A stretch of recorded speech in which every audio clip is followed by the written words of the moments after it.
The House will come to order. Today, the Pledge of Allegiance will be led by Caleb Ermias, Joshua Ermias, Westlake Middle School, Thornton, Colorado, guests of Representative Phillips, House District 31.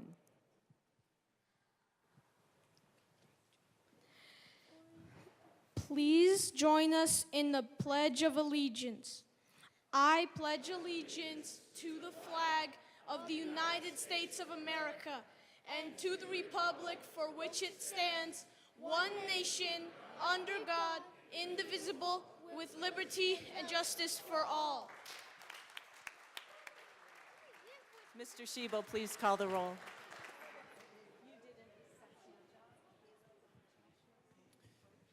Representatives Armagost, Bacon, AML Bacon, When we have more Excused. time. Barone, Byrd, Basenecker, Bottoms, Bradfield, Bradley, Brooks, Brown, Representative Brown, Excused. Caldwell, Camacho, Carter, Clifford, DeGraff, Duran, English, Here. Espinoza, Ferre, Froelich, Garcia,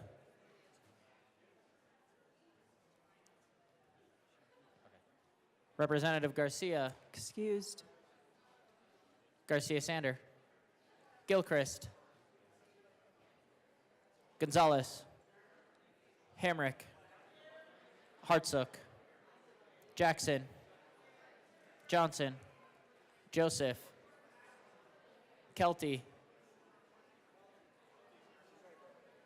Leader, Lindsay, Lindstedt, Luck, Lukens, Representative Lukens, Excused. Mabry, Marshall, Representative Marshall, Excused. Martinez, Morrow, Representative Morrow, Excused. McCormick, Pascal, Phillips, Puglisi, Richardson, Ricks. It's on the wall. Present, yes. Rootnell, Ryden, Sirota, Smith, Soper, Here. Stewart K, Stewart R, Story, Sukla, Taggart, Titone, Valdez A, Representative Valdez is excused. Velasco, Weinberg, Wilford, Winter, Representative Woodrow is excused. Woog, Zokai, and Madam Speaker.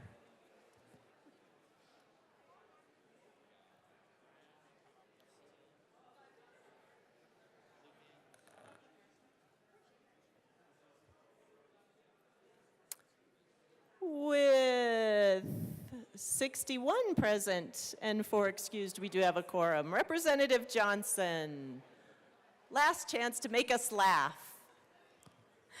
Thank you, Madam Speaker.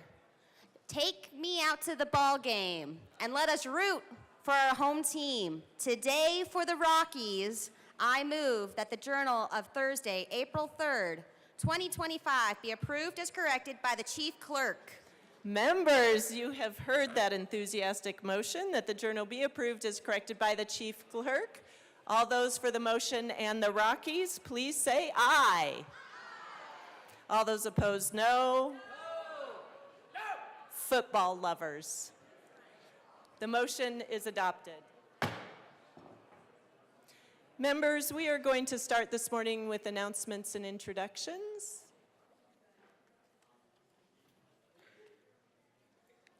Representative Kelty. Thank you, Madam Speaker and everyone. I would like to welcome my pastor from the Colorado Springs, the Road Church, and the Road family here today. They're over here. Thank you. Representative Jackson. Thank you, Madam Speaker. Colleagues, I would like to acknowledge some amazing and wonderful people who are here with us in the gallery today from HD 41. If they could stand up so we could acknowledge them. Thank you for all of your hard work and dedication and for being here today. Rep. Sukla. Thank you, Madam Speaker. Well, it is my pleasure today for the first time in the House, to welcome the Mesa View Christian Church out of Olathe, Colorado, where they grow the famous Olathe sweet corn, onions, watermelons, cantaloupes, and they're right here. If they could stand up. First time in the House. Glad you're here.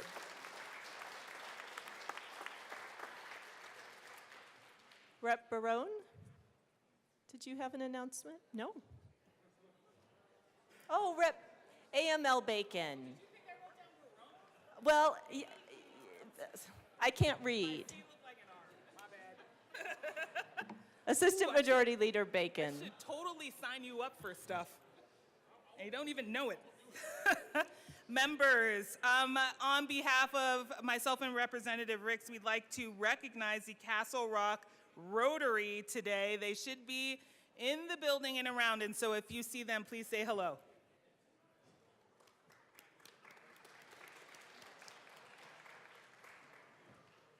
Madam Majority Leader. Thank you, Madam Speaker. I move to proceed out of order for consideration of resolutions. Seeing no objection, we will proceed out of order for resolutions. Mr. Schiebel, please read the title of House Joint Resolution 1022. House Joint Resolution 1022 by Representatives Armagost and Leader, also Senators Bright and Hinrichsen, concerning the designation of May 2025 as Motorcycle Safety Awareness Month. Representative Armagost. Thank you, Madam Speaker. I move House Joint Resolution 1022 and ask it to be read at length. Mr. Schiebel, please read our resolution. Whereas the month of May marks the traditional start of the motorcycle riding season, and whereas motorcycles occupy a significant place in Colorado and American history, having made contributions to numerous military campaigns, law enforcement operations, and the culture of the American West. And whereas over 8 million motorcycles are registered in the United States, with over 200,000 registered in Colorado, and are used on public roads and highways, providing reliable day-to-day transportation and recreational opportunities. And whereas because of their lightweight, fuel efficiency, and low impact on our highways, motorcycles should be encouraged as a viable transportation alternative. And whereas motorcycles take up less space on our highways and parking areas, thus reducing traffic congestion. And whereas motorcyclists are provided legal access to federally funded high-occupancy vehicle lanes to increase traffic flow while giving motorcyclists a safer environment for travel. And whereas riders and passengers of motorcycles face countless hazards and unforeseen circumstances on the road. And whereas 162 motorcyclists were killed on Colorado roadways last year. And whereas state and national Share the Road campaigns have been created to remind drivers of other vehicles and all motorists to be extra alert in order to increase motorcyclists' safety. And whereas studies show that many motorcyclists involved in accidents were without formal rider training. And whereas many causes of motorcycle crashes may be attributed to lack of experience or failure to appreciate the unique operating characteristics and limitations of motorcycles, as well as the failure of other motorists to share the road with motorcyclists. And whereas the motorcycling community has made an ongoing commitment to increasing awareness of appropriate safety measures and increased participation in rider training programs. And whereas many rider training programs are offered throughout Colorado, both for beginner and experienced riders to prepare them to operate a motorcycle in the safest possible manner. And whereas rider education, training, and motorcycle awareness are important steps in motorcycle accident prevention. Now therefore be it resolved by the House of Representatives of the 75th General Assembly of the State of Colorado, the Senate concurring herein, that we, the members of the Colorado General Assembly, recognize and designate May 2025 as Motorcycle Safety Awareness Month to promote safety for all motorcycle riders through education and training, and to encourage all motorists to share the road in Colorado. Representative Leader. Thank you, Madam Speaker. Members, May marks more than just the beginning of warmer days. It's also the traditional start of the motorcycle riding season. So that's why I'm proud to stand before you today with my co-prime Rep. Armagost to talk about something incredibly important, motorcycle safety. Motorcycles hold a special place in Colorado's culture and American history. They've played roles in everything from military operations to law enforcement, and they're part of the rugged, independent spirit of the West. Today, there are over 8 million registered motorcyclists in the United States, including more than 200,000 right here in Colorado. Motorcycles aren't just recreational. They're reliable and efficient, and they take up less space on our roads and our parking lots. With their lightweight and fuel efficiency, they're a smart transportation alternative that helps reduce congestion and environmental impact. In fact, motorcyclists are even allowed access to HOV lanes to improve traffic flow and enhance their safety. Representative Armagost. Thank you, Madam Speaker. Motorcycle Safety Month is very important, I think, for everyone, just to kind of give that extra reminder to stay aware of who's around you. One thing to remember is a fender bender with another car can cause inconvenience. A fender bender with a motorcycle can take a life. So as you heard, last year, 2024, there were 162 motorcycle deaths. 2 of those were close friends of mine. It does hit very close to home, and it should hit close to home for everyone. That's 162 too many. So just simply being aware, paying attention, looking twice to save a life before you make that lane change or turn, making sure that you know that there are motorcycles out there, and a fender bender with them doesn't mean the same thing as it does with a vehicle that has a cage around it. Some are, like my bike, are louder than others. Some are easy to hear and see, but not all of them are. And even then, it still requires paying attention. So Motorcycle Safety Awareness Month is an important thing everyone should remember, and I'm proud to be on this and bring it back every year. Thank you.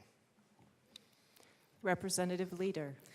Thank you, Madam Speaker. So let's use this month to spread awareness, support our riders' safety, and commit to sharing the road, because every life matters and every ride should end safely. And remember, as he said, loud pipes save lives. Thank you.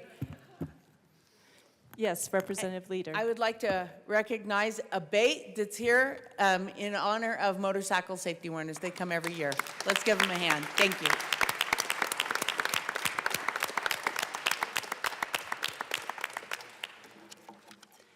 Members, seeing no further discussion, the motion before us is the adoption of House Joint Resolution 1022.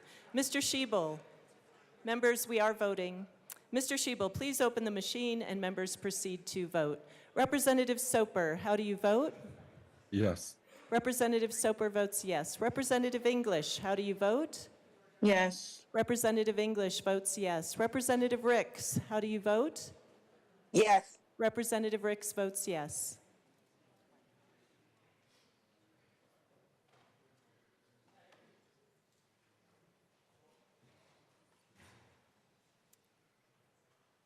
Please close the machine. With 63 ayes, 0 no, and 2 excused, House Joint Resolution 1022 is adopted. Co-sponsors. Representative Soper, co-sponsors. Representative Ricks, co-sponsors.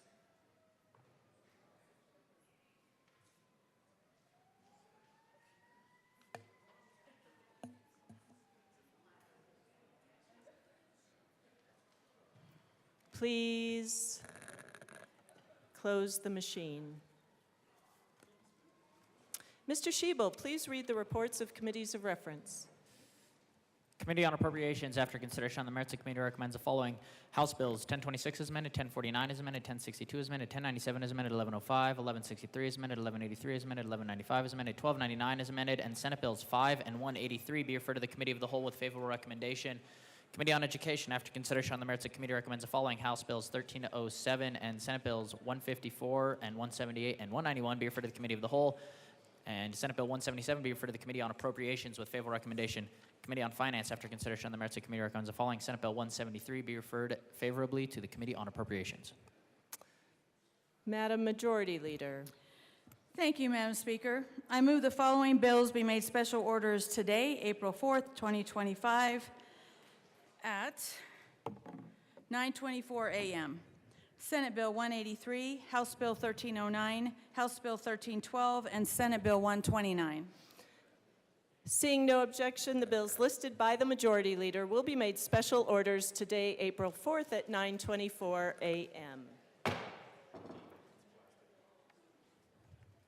Madam Majority Leader. Thank you, Madam Speaker.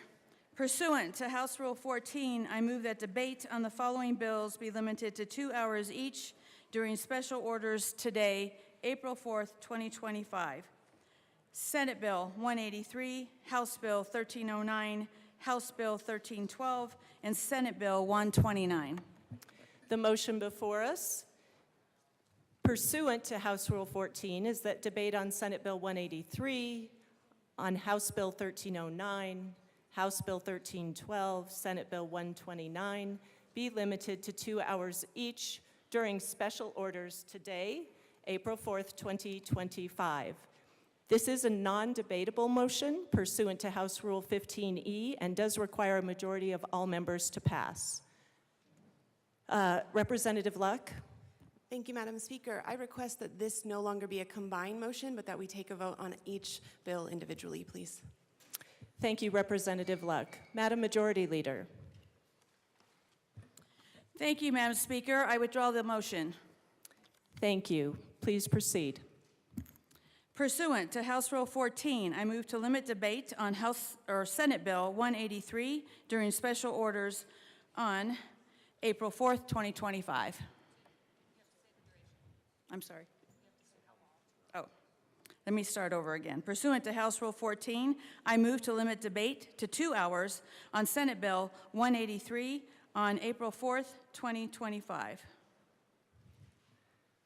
The motion before us is to limit debate on Senate Bill 183 to 2 hours during special orders today, April 4th.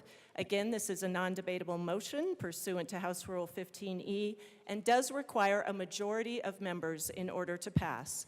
Mr. Schiebel, please open the machine and members proceed to vote. Representative Soper, how do you vote? No.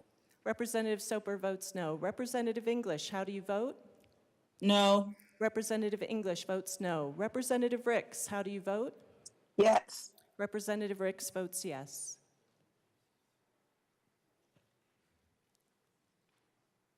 Please close the machine. With 38 aye, 25 no, and 2 excused, the motion to limit debate is adopted. Madam Majority Leader. Thank you, Madam Speaker. Pursuant to House Rule 14, I move to limit debate on House Bill 1309 to 2 hours during special orders on April 4th, 2025.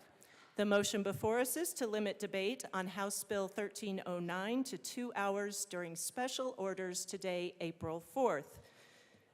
Mr. Schiebel, please open the machine and members proceed to vote. Representative Soper, how do you vote? No. Representative Soper votes no. Representative English, how do you vote? No. Representative English votes no. Representative Ricks, how do you vote? Yes. Representative Ricks votes yes.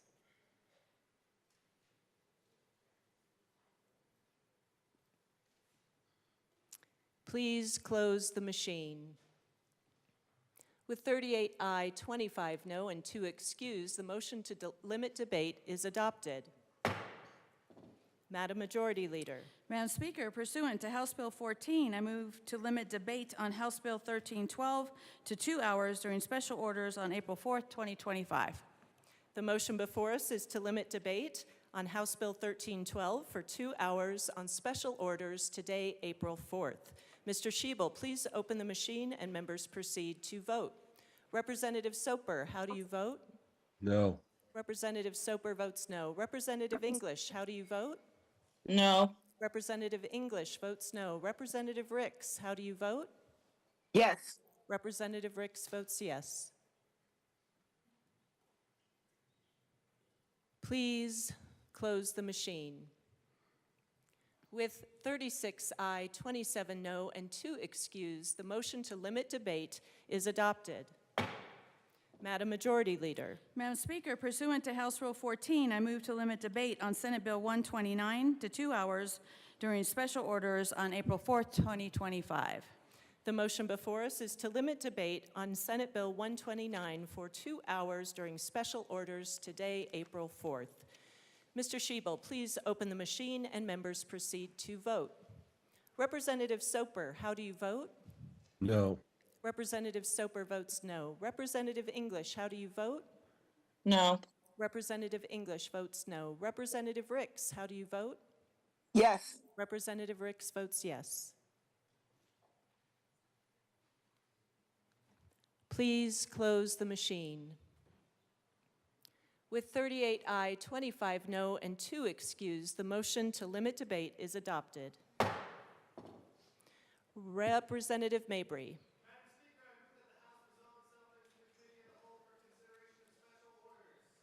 Members, you have heard the motion. Seeing no objection, Representative Mabry will take the chair.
The committee will come to order.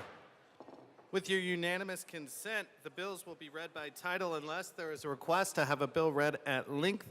Committee reports are printed and in your bill folders. Floor amendments will be shown on the screen on iLegislate and in today's folder in your box account. Bills will be laid over upon motion of the majority leader, and the coat rule is relaxed.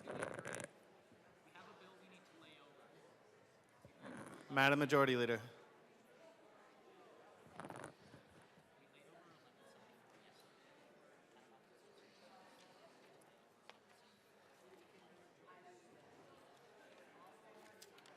Madam Majority Leader. Thank you, Mr. Chair. I move to lay over House Bill 1174 till Monday.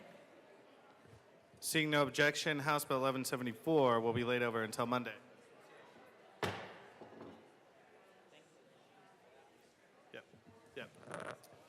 Okay, members, as a reminder, pursuant to House Rule 14, debate on Senate Bill 183 will be limited to 2 hours. Mr. Shebo, please read the title to Senate Bill 183. Senate Bill 183 by Senators Rodriguez and Doherty, also Representatives Garcia and McCluskey, concerning coverage for certain pregnancy-related services and in connection therewith making an appropriation. Madam Speaker, Representative Garcia. Thank you, Mr. Chair. I move Senate Bill 183. To the bill. Thank you, Representative Garcia. Thank you, Mr. Chair. Members, it is an honor to stand up here and bring a bill that will enshrine the vote and the will of the voters into our state law. This past November, 62% of Colorado voters voted in support of ensuring that abortion was accessible to everyone despite their economic status. In this vote, they also repealed the prohibition on using state dollars to fund abortion care procedures when needed. Today, this bill is a crucial step to take and implement that vote. We have the chance to ensure that the right to access abortion care is not just a legal right, but is a reality for all Coloradans who need this procedure. Abortion has long been debated in our state and in our country. But the reality is that across party lines, the right to abortion has always prevailed. We know that in the vast majority of House districts, this amendment passed, demonstrating that whether you are Republican or Democrat or independent or unaffiliated, that you believe in the right to choose. Because we all know that what might be right for me is not right for you, and what's right for you is not right for me. The fact that 62% of Coloradans supported this constitutional amendment does not escape me as a mirror to the fact that the same percentage has constantly defeated personhood initiatives the 3 times it has been brought in this state. That has not changed. And now the right to abortion care is constitutionally protected, and it is our obligation in this chamber to make sure that constitutional rights are realized. And I ask for an aye vote. Madam Speaker. Thank you, Mr. Chair. It is an honor to serve with you. It's an honor to serve with you.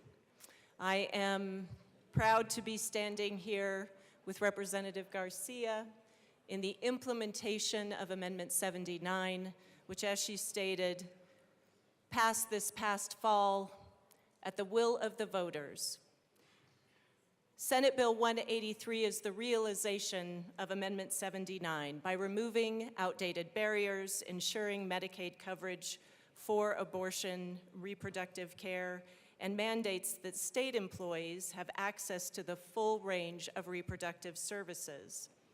In this bill, we are taking significant steps toward creating a more just and equitable healthcare system in Colorado, and we are respecting the will of the voters who overwhelmingly supported the constitutional right to abortion and reproductive health care.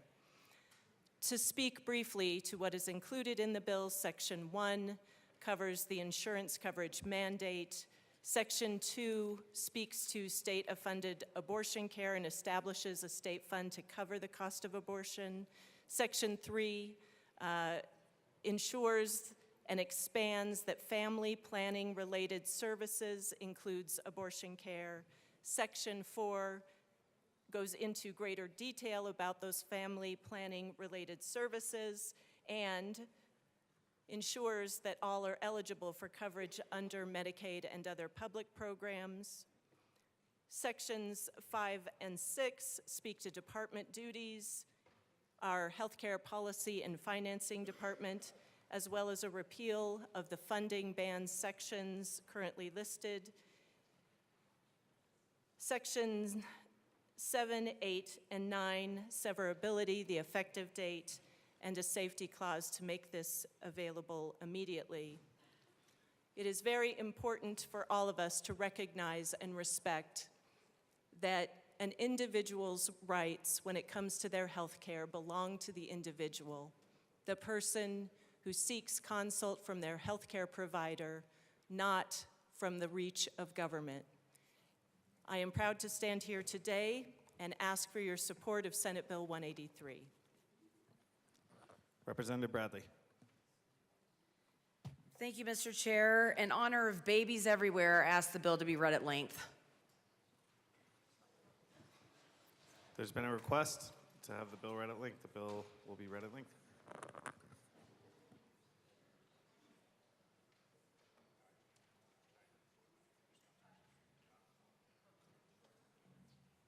Senate Committees, House Committees, Judiciary Appropriations. A bill for an act. 101 concerning coverage for certain pregnancy-related. 102 services, and, in connection therewith, making an 103 appropriation. Bill summary. Note, this summary applies to this bill as introduced and does not reflect any amendments that may be subsequently adopted. If this bill passes third reading in the House of Introduction, a bill summary that applies to the re-engrossed version of this bill will be available at http://lege.colorado.gov. During the 2024 general election, Colorado voters approved Amendment 79, which repealed the state constitutional amendment prohibiting the use of public funds to pay for abortions, and added a state constitutional amendment recognizing the Senate third reading unamended March 12, 2025. Senate amended second reading March 11, 2025. Senate sponsorship Rodriguez and Doherty, Amabel, Ball, Bridges, Cutter, Danielson, Gonzalez J., Hinrichsen, Kipp, Coker, Michelson Jennett, Weissman, Winter F., Coleman, Joday, Marchman, Mullica, Roberts, Snyder, Sullivan. House sponsorship Garcia and McCluskey, Bacon, Bosnecker, Brown, Camacho, Carter, Clifford, Duran, English, Espinoza, Ferret, Froelich, Gilchrist, Hamrick, Jackson, Joseph, Leader, Lindsay, Linstead, Lukens, Mabry, Martinez, Morrow, McCormick, Pascal, Phillips, Rudnall, Ryden, Smith, Stewart K., Stewart R., Story, Titten, Valdez, Velasco, Wilford, Woodrow, Zokai. Shading denotes House amendment. Double underlining denotes Senate amendment. Capital letters or bold and italic numbers indicate new material to be added to existing law. Dashes through the words or numbers indicate deletions from existing law. Right to an abortion and prohibiting Colorado state and local governments from denying, impeding, or discriminating against the exercise of that right, including prohibiting health insurance companies from excluding coverage for abortion. The bill makes conforming changes to state law relating to abortion care as a result of Amendment 79. Current law requires the Executive Director of the Department of Healthcare Policy and Financing to authorize Medicaid reimbursement for family planning-related services. The bill expands the definition of family planning-related services to include abortion care. The bill requires the Medical Services Board to include abortion care in the schedule of healthcare services available for pregnant persons enrolled in the Children's Basic Health Plan. 1. Be it enacted by the General Assembly of the State of Colorado, 2 Section 1.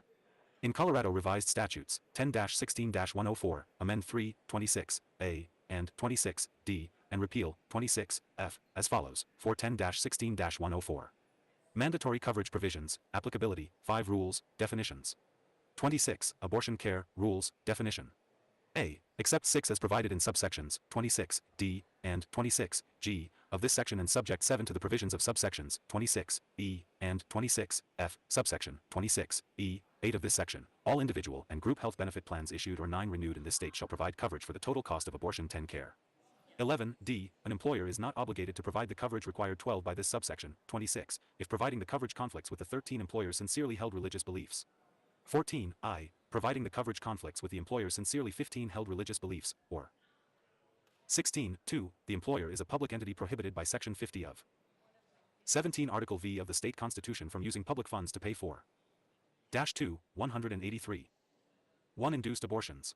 2. F. With respect to individual and small group health benefit 3 plans. 4. I. The division shall submit to the Federal Department of Health 5 and Human Services. 6. A. The division's determination as to whether the benefit 7 specified in this subsection, 26, is in addition to essential health benefits 8 and would be subject to defrayal by the state pursuant to 42 U.S.C. Section 9-18,031 D, 3B, and 10B, a request that the Federal Department of Health and Human Services confirm the division's determination within 60 days after 12 receipt of the division's request for confirmation of the determination.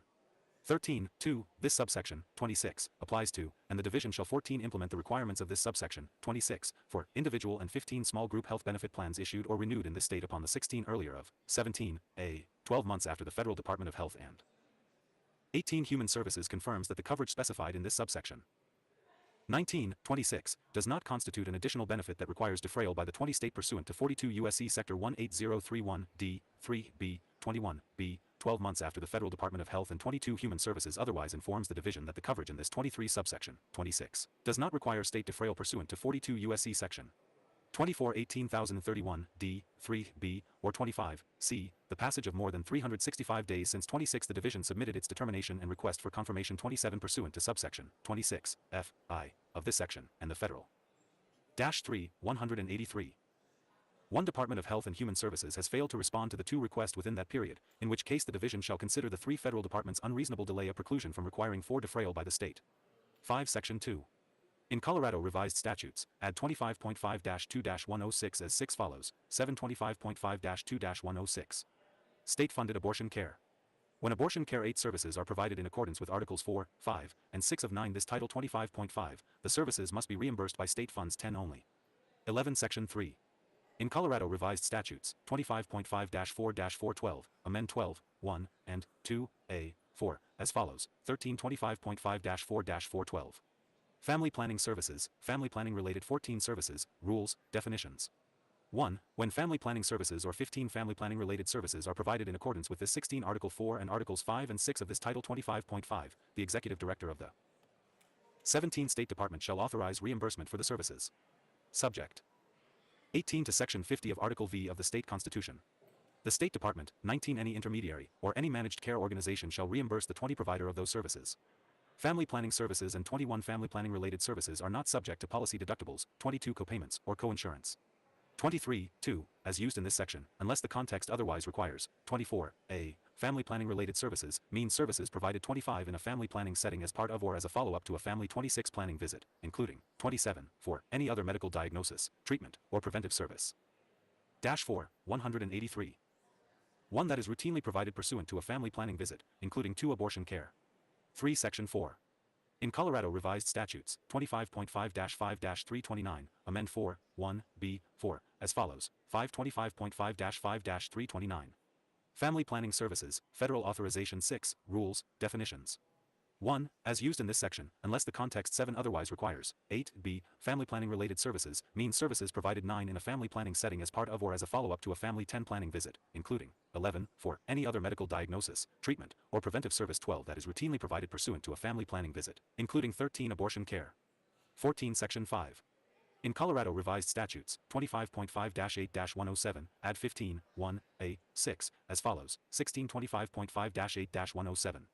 Duties of the Department, Schedule of Services, 17 premiums, copayments, subsidies, purchase of childhood 18 immunizations. 1. In addition to any other duties pursuant to this article. 19.8. The Department has the following duties.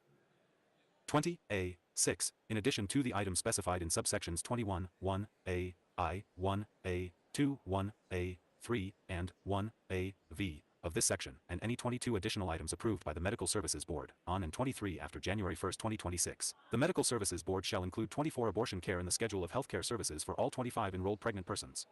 26. Section 6. In Colorado Revised Statutes, 24-75-109, add 27, 1, A.9, as follows. -5, 183.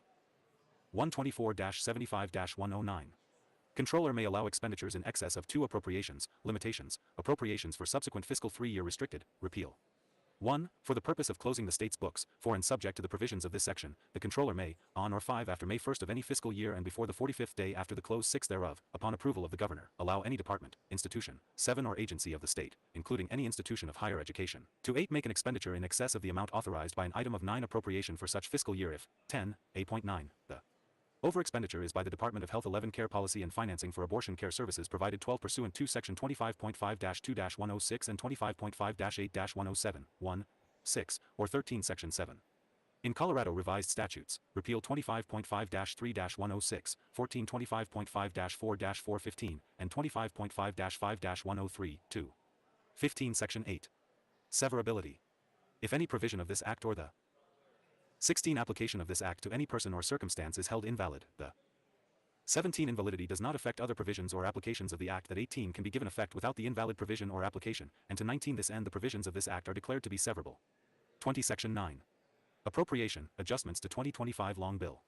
21, 1, to implement this Act, appropriations made in the Annual General 22 Appropriation Act for the 2025 to 26 state fiscal year to the Department of 23 Healthcare Policy and Financing are adjusted as follows. 24, A. The General Fund appropriation for medical and long-term care 25 services for Medicaid-eligible individuals is decreased by $1,415,236, 26, which amount is subject to the M notation as defined in the Annual 27 General Appropriation Act for the same fiscal year.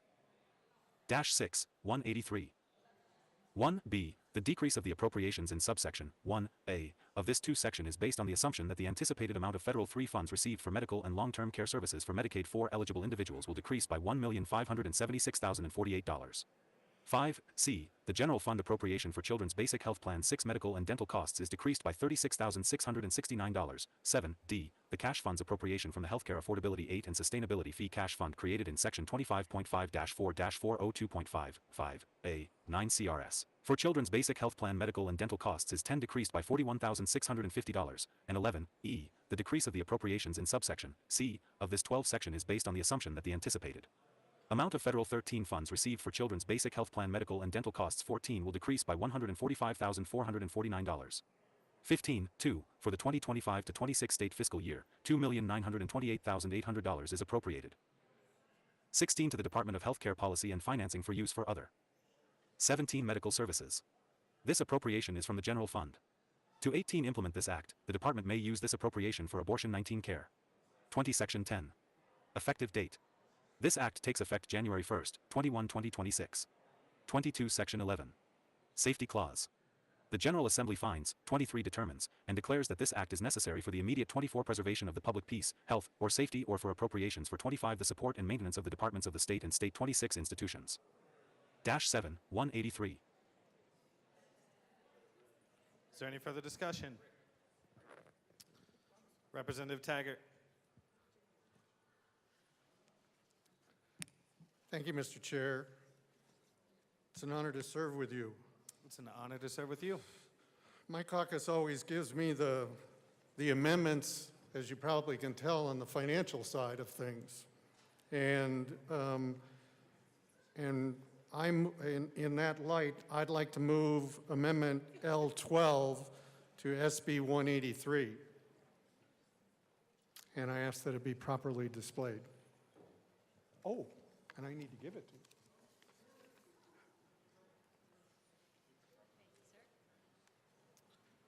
That's a proper motion. Stand by for it to be displayed.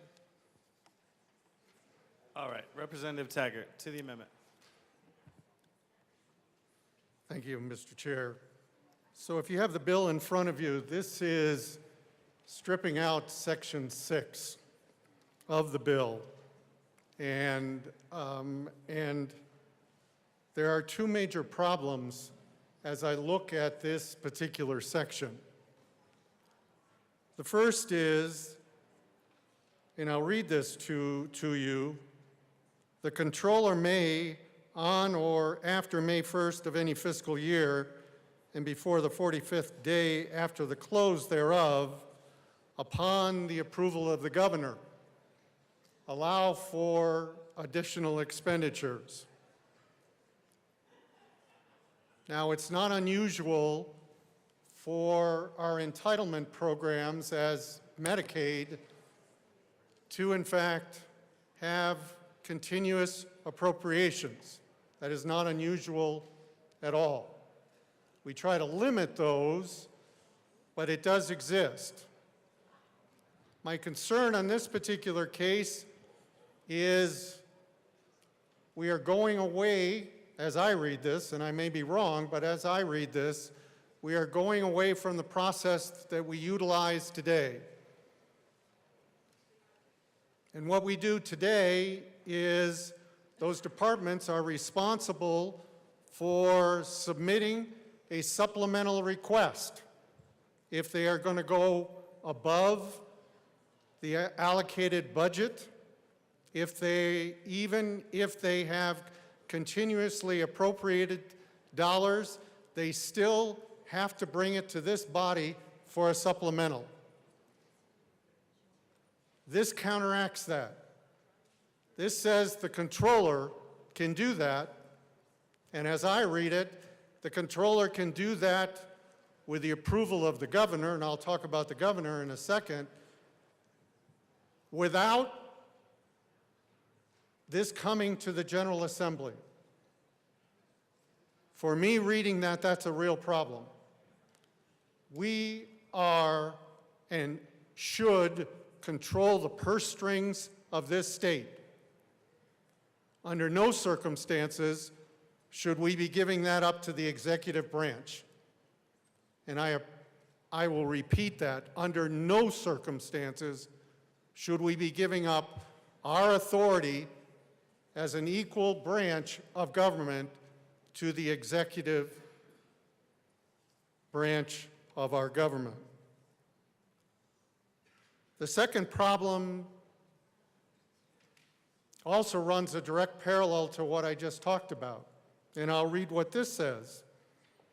Upon approval of the governor, allow any department, institution, or agency of the state, including any institution of higher education, to make an expenditure in excess of the amount that had been authorized.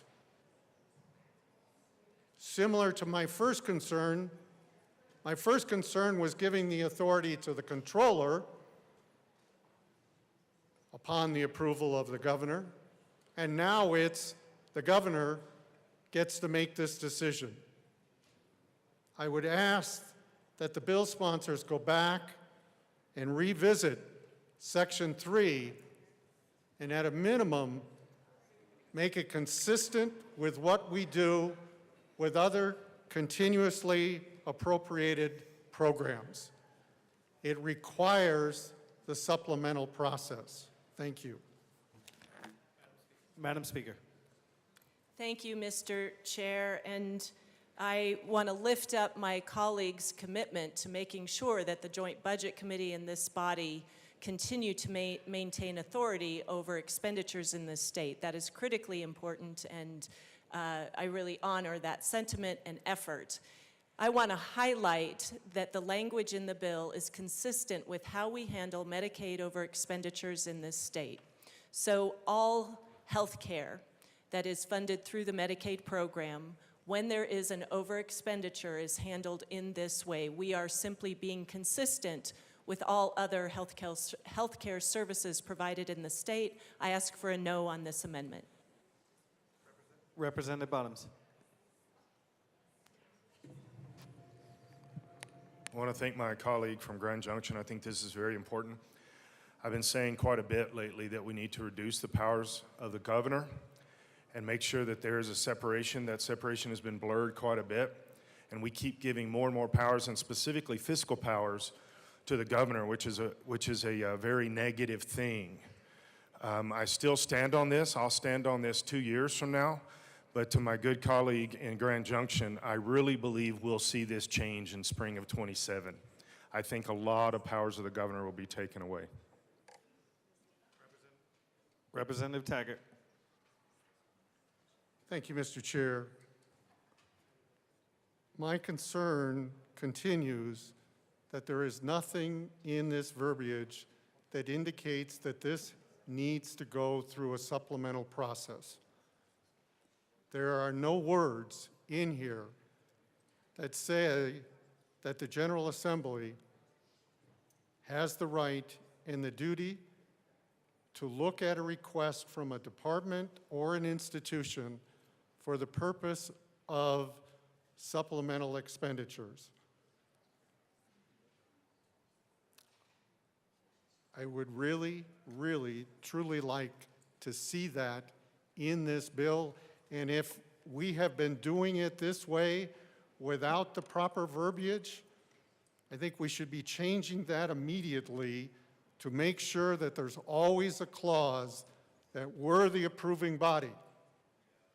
Because this verbiage is very clear upon the approval of the governor.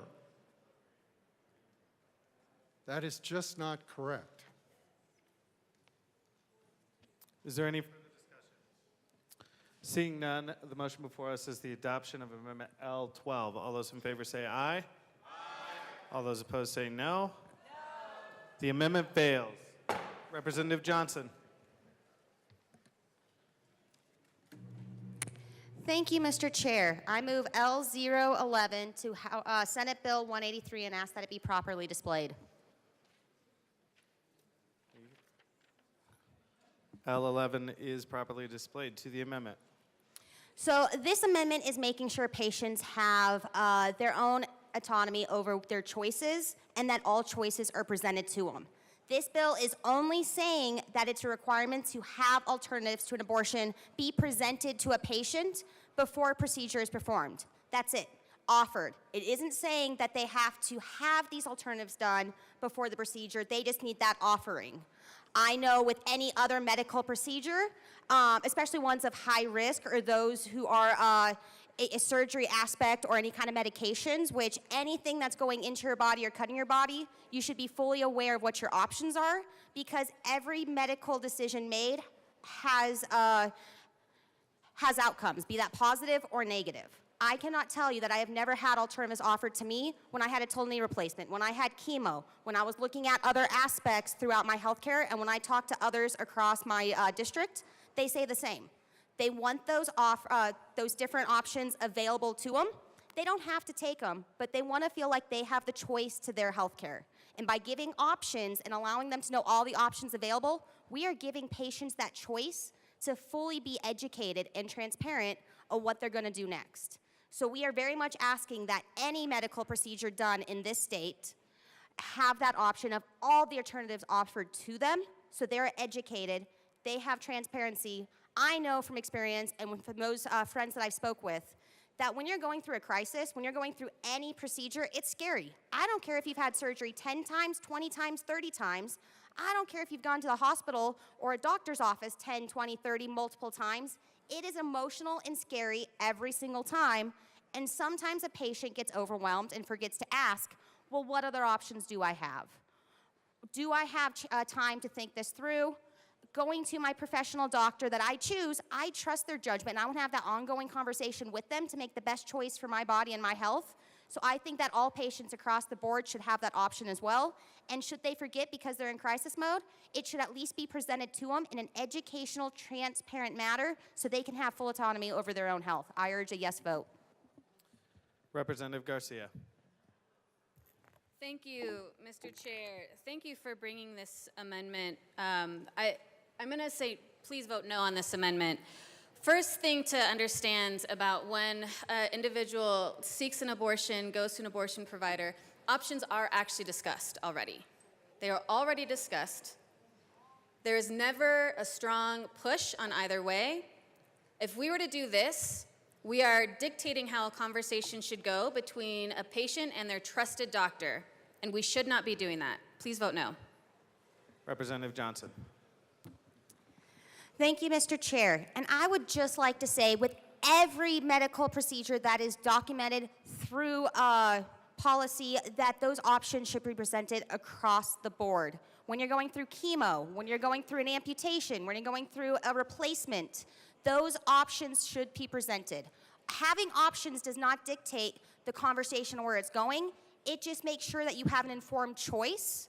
A choice, but you don't have a choice if not all options are presented, because when you have one option, it almost feels like a direct push.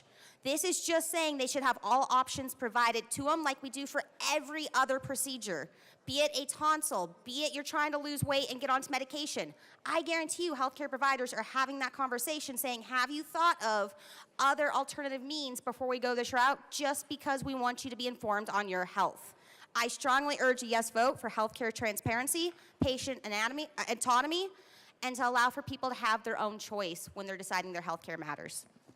Representative Bottoms.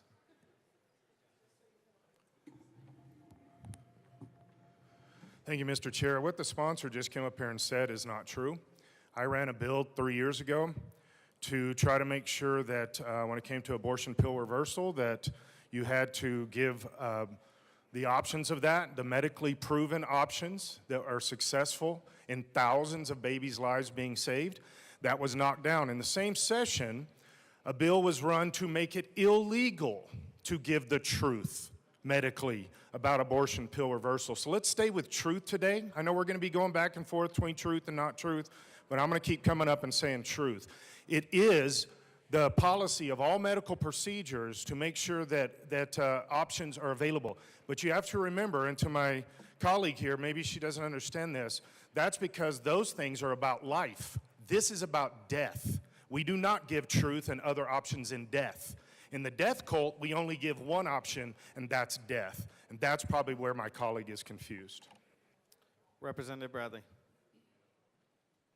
Thank you, Mr. Chair. And I also rise in support of this amendment. We give choices everywhere, and we talk about being a pro-choice state, but we don't give the options because we have made it illegal to have an ultrasound before your abortion. We've made it illegal to be able to talk really to a healthcare professional about anything before an abortion, and we are strangling the alternative pregnancy centers in our state to death with overregulation. We'll give progesterone to gender-affirming care, but we won't give it to women who want to save their babies. I urge an aye vote on this amendment for choice.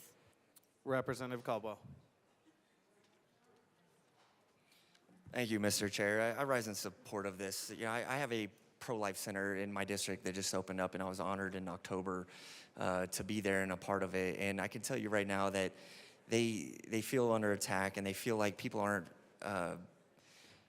the education and knowledge of what they do, they feel like is under attack and not being shared. And I think what this amendment does is the providers, it gives them an option to say, hey, you know what, abortion isn't the only option that you have. You have choices, right? And you know, I keep hearing that we're very pro-choice. So a choice, an alternative to abortion is a pro-life pregnancy center.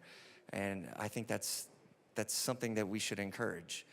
And what we've seen from this legislature over the last couple of years is the opposite of that. We've seen them attacked.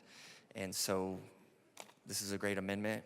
There's choices. Be pro-choice, vote yes. Representative Brown. Thank you, Mr. Chair. I also stand in support of this amendment. We're here to give people choices. The government is here to give people choices. We're here to protect the rights as well. So why do we keep pushing mandate? Mandate. This is a good amendment to give people choices. It is not mandating that they not get an abortion. It is just giving them an option, education of what our other options are. They don't really have to take it, so what's the big deal? Educate them. That's what we want to do. We want to educate people to know what their rights are, what their choices are, what they can do. Just give them the option. It's not really a big deal to do so. They have the choice to do so or not do so. Take that educated moment. So I urge an aye vote. Rep. Garcia. Thank you, Mr. Chair. I just want to raise a little bit of the irony here, talking about mandate. This, in fact, is a mandate on doctors for something that is unnecessary, given the fact that doctors already do this. We also do not put this type of directive on any other form of procedure for any other doctor providing any other healthcare procedure. This amendment, I also want to actually state another mistruth. We have never once outlawed the use of ultrasound pre-abortion. Anybody who is seeking abortion care can absolutely request that whenever they want to, when they are pregnant. They can request that at the abortion provider. What we have said is that it is not mandatory Those are two very different things. We need to respect and honor physicians when they are doing their work that they've been trained to do. When they are offering options that exist, they do so because they are trained to do so. They are not doing so because they are told by legislators that they have to do so. Please vote no. Rep. DeGraff.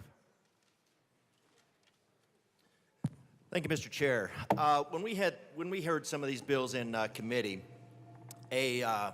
Margaret Sanger's organization for eugenics championed that statistics on mortality of patients would effectively shut them down, and any sort of regulation on their facility, like would be conducted at, say, a dog groomer, would shut them down. So when you're looking at whether patients have choices, they should probably have an idea of what the mortality risk is of this procedure. They should also know that there are essentially there's no oversight of these procedures, because any oversight of these procedures is considered infringement.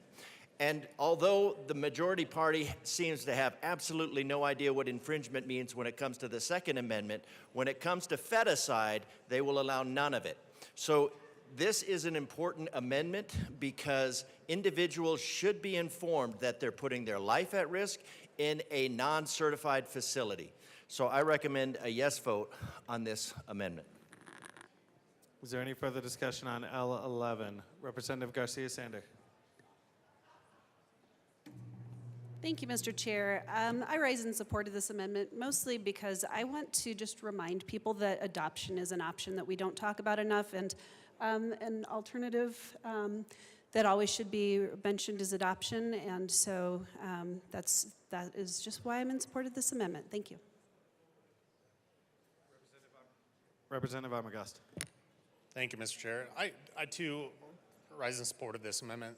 I think if you take the current situation that we're in, if you simply Google unplanned pregnancy, the first thing that comes up is an organization that is for abortion. That organization does not promote anything outside of that. They simply promote abortion. That is their end goal.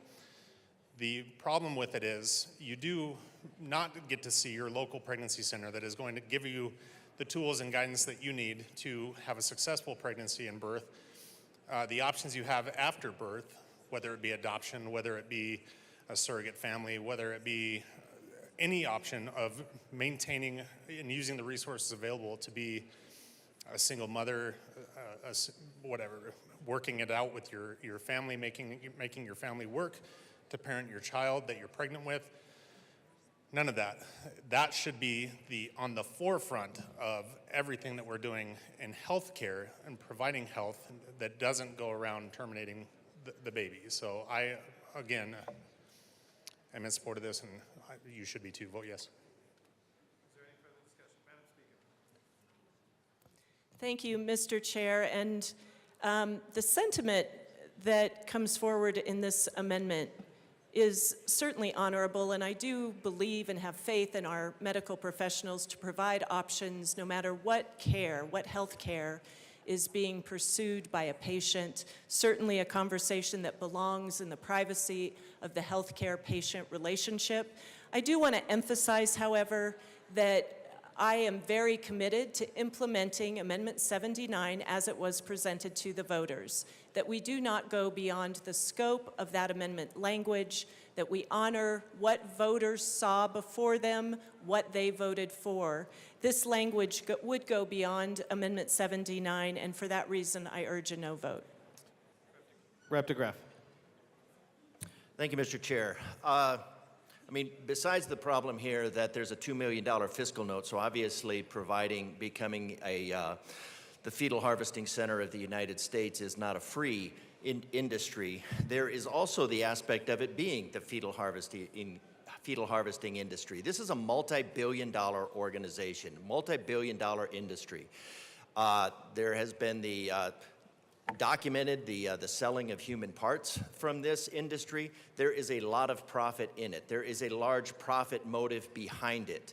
If you just leave this to, and this is from the majority party who can't wait to shut down every other business in the state of Colorado, that we should have some guardrails around that. We tried having some guardrails around mortality rates, denied. We tried to have some guardrails put around tried to have some guardrails put around regulation and making sure that the facilities were at least safe, at least to the level of dog grooming. Denied. This is a multi-billion-dollar organization.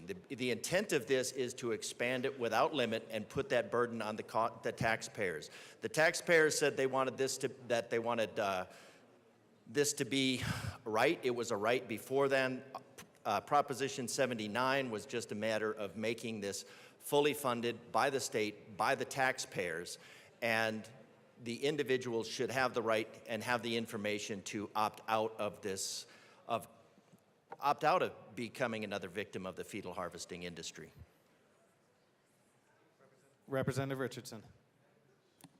Thank you, Mr. Chair. I do rise in support of this.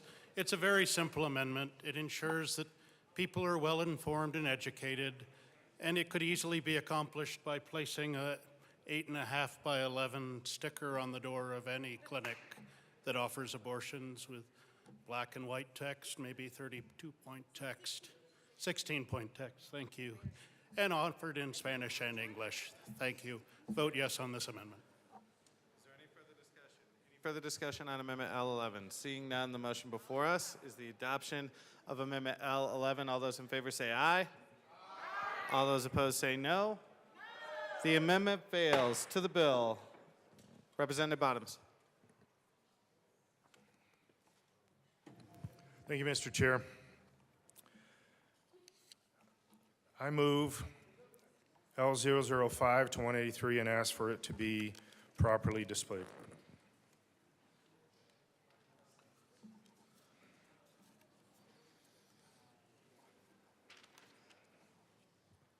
That is properly.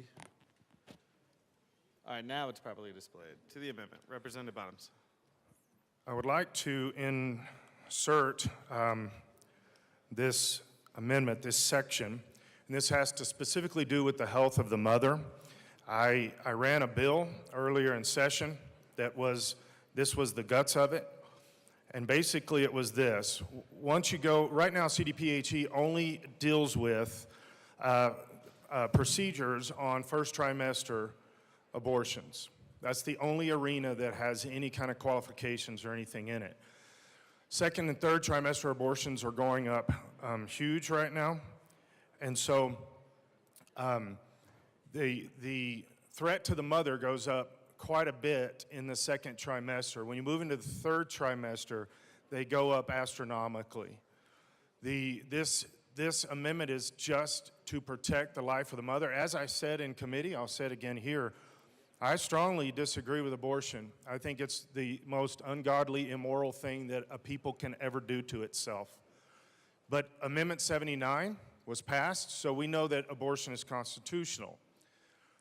So I can't save any babies today, and no matter what we do, Amendment 79 still stands, and we're going to slaughter hundreds of thousands of babies. I can't stop that.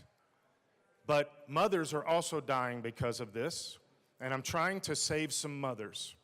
I can't save babies, but if you'll read this, this will save mothers. We're just saying there needs to be some medical guidelines, some procedures, just like there already is in first trimester. There needs to be something that protects the mother in second and third trimester. And we keep hearing statistics how, well, third trimester, there's such small statistics, it's almost negligible. But first, that's not true. They're climbing at a high rate. Plus, I guess what? We just discard those women? We just cast them to the curb and say, well, you're going to die. Sorry about that. Your percentage is small enough. We don't care.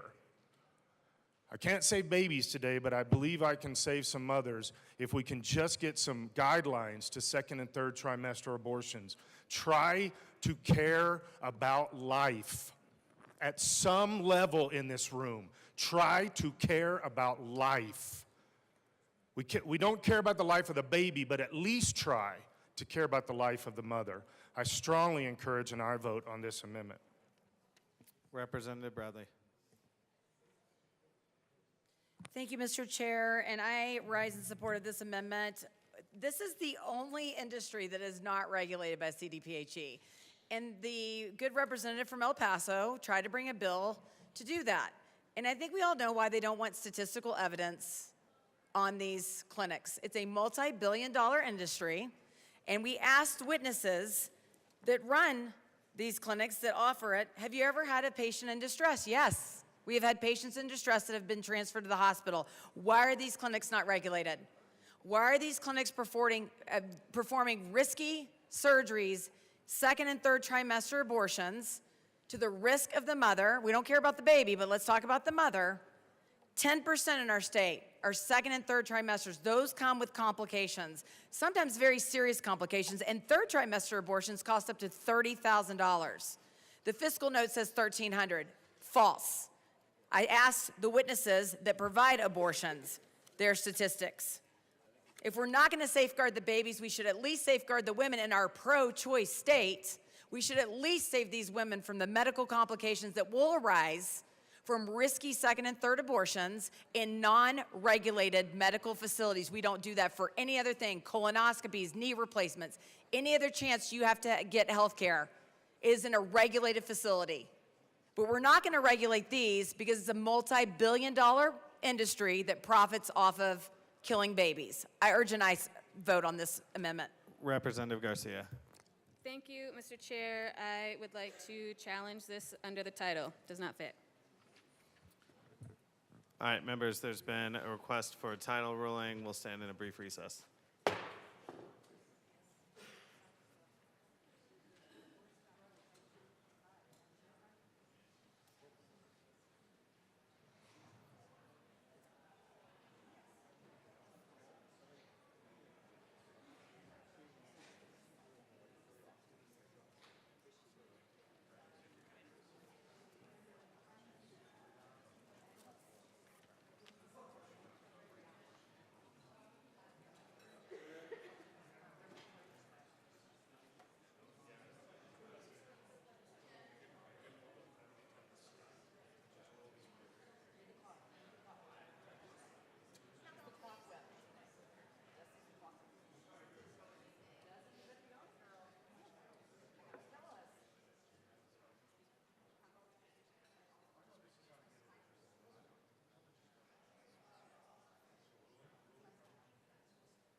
The committee will come to order. The chair rules that the amendment does not fit under the title to the bill.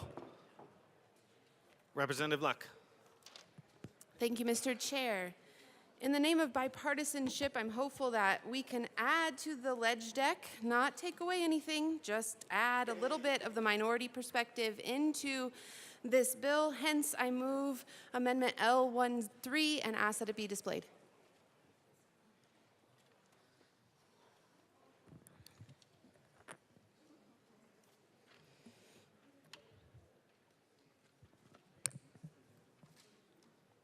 That is properly displayed to the amendment. Representative Luck. Thank you, Mr. Chair. I'm just going to read it. It would add to the ledge deck the following. The General Assembly finds and declares that this Senate Bill 25-183 comes on the heels of the passage of Amendment 79, where citizens were under the false perception that repealing the ban on public funding for abortion would have no fiscal impact on taxpayers, despite the General Assembly knowing full well that they were going to present this Senate Bill 20-183 following the passage of Amendment 79. The conservative yearly fiscal cost to the taxpayer will be upwards of $6 million.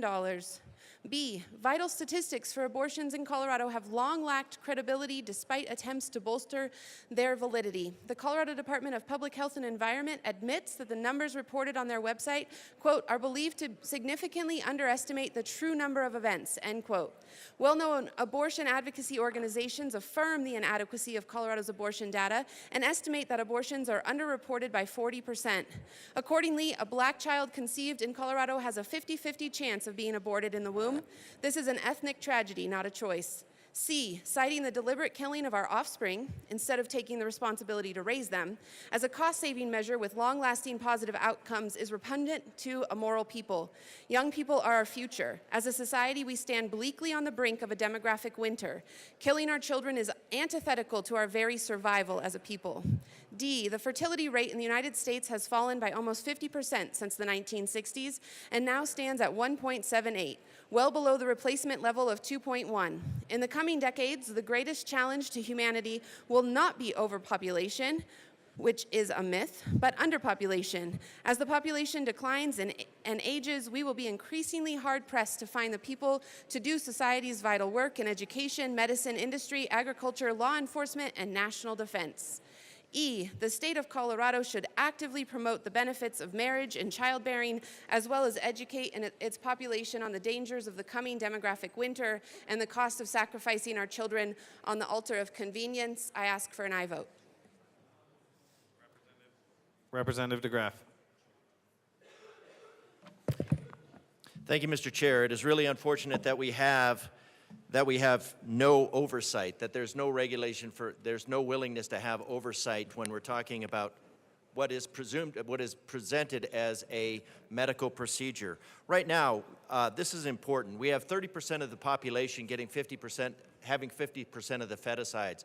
That means that is a rate 2.5 times more. That is perfectly in keeping with Margaret Sanger's visions of eliminating the genetic weeds from the Garden of Humanity. And people should realize that.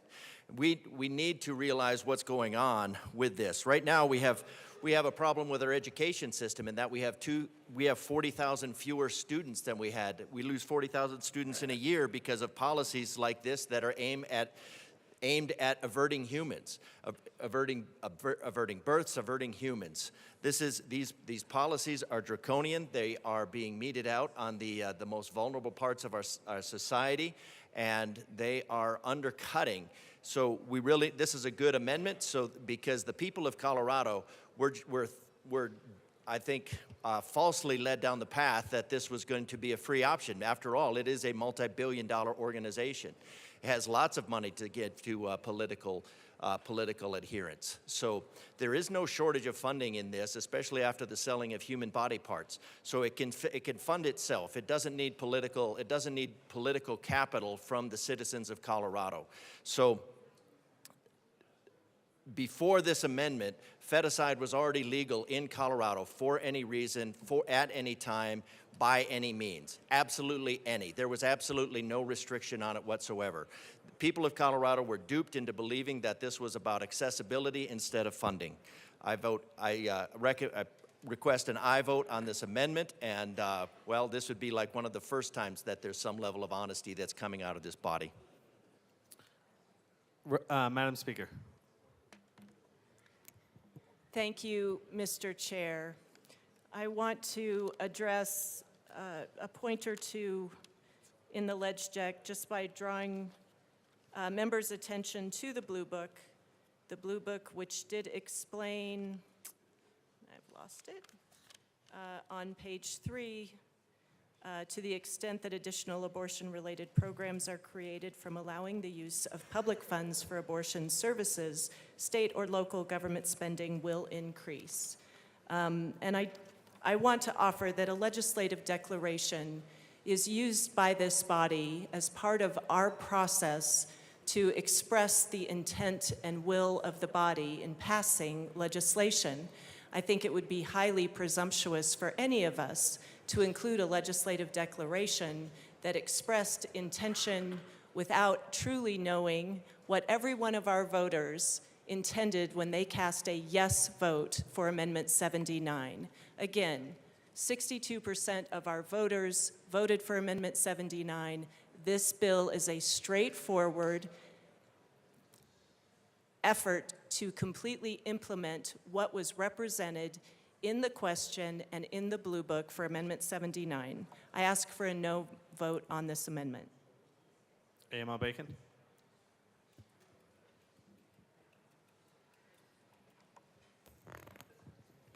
Members, I ask that my colleague come down here with me to help me contain my consternation, disappointment, and how I have been offended by lines 17 through 19.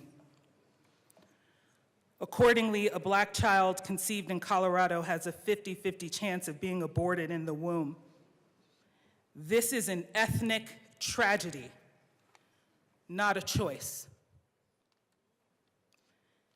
Interestingly, this paragraph even starts with validity of data.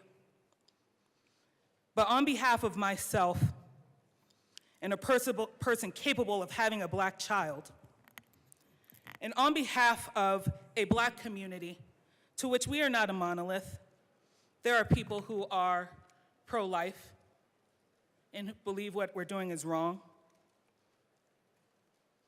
But there is no such thing as labeling something an ethnic tragedy when I can't even talk about supremacy, slavery. Black women are more likely than anyone to be a victim of a crime, including sexual assault. We are less likely to be believed when we say we have pain. When we do carry children, we have a Black maternal mortality problem in this country. So if we are going to write into a statute what an ethnic tragedy is, it should be owned by somebody other than who proposed this amendment. If we are going to talk about choices, then I want to be believed when I tell you I choose to live. I choose to walk home and not be hassled. I choose to not be assaulted. I choose to not be uneducated. And when we ask for those choices, we are met with no's. This is also a legislative attempt to shame my community.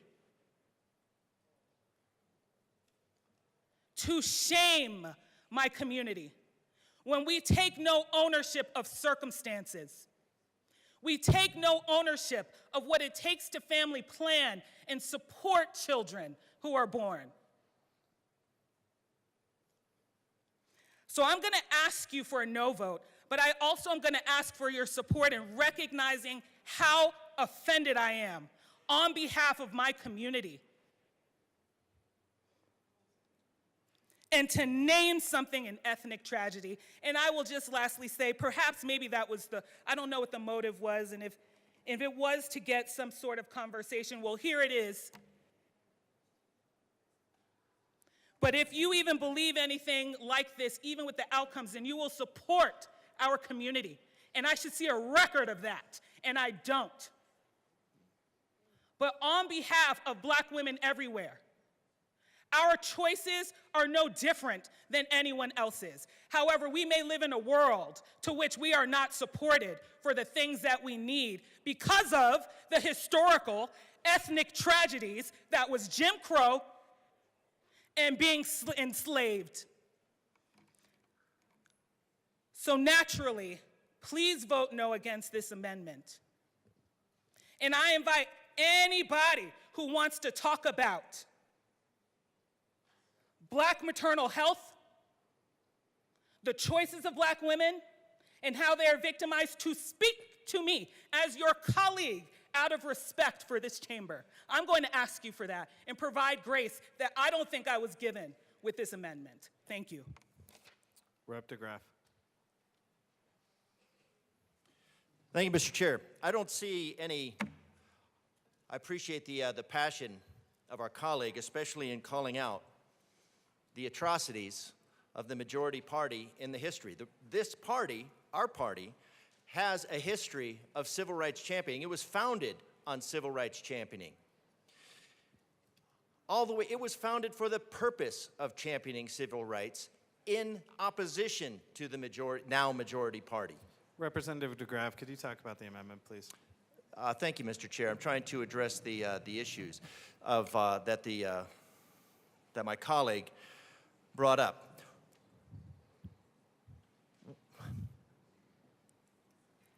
What we have is an industry that is premised on treating another human as property.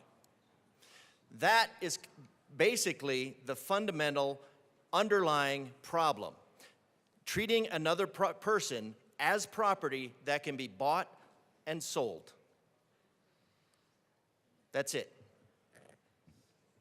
The unborn are not property. If you want to get into our rights, if you want to get into civil rights, we have the right, we hold these truths to be self-evident, that all men are created equal, endowed by their Creator with certain unalienable rights. And the first of these rights is life.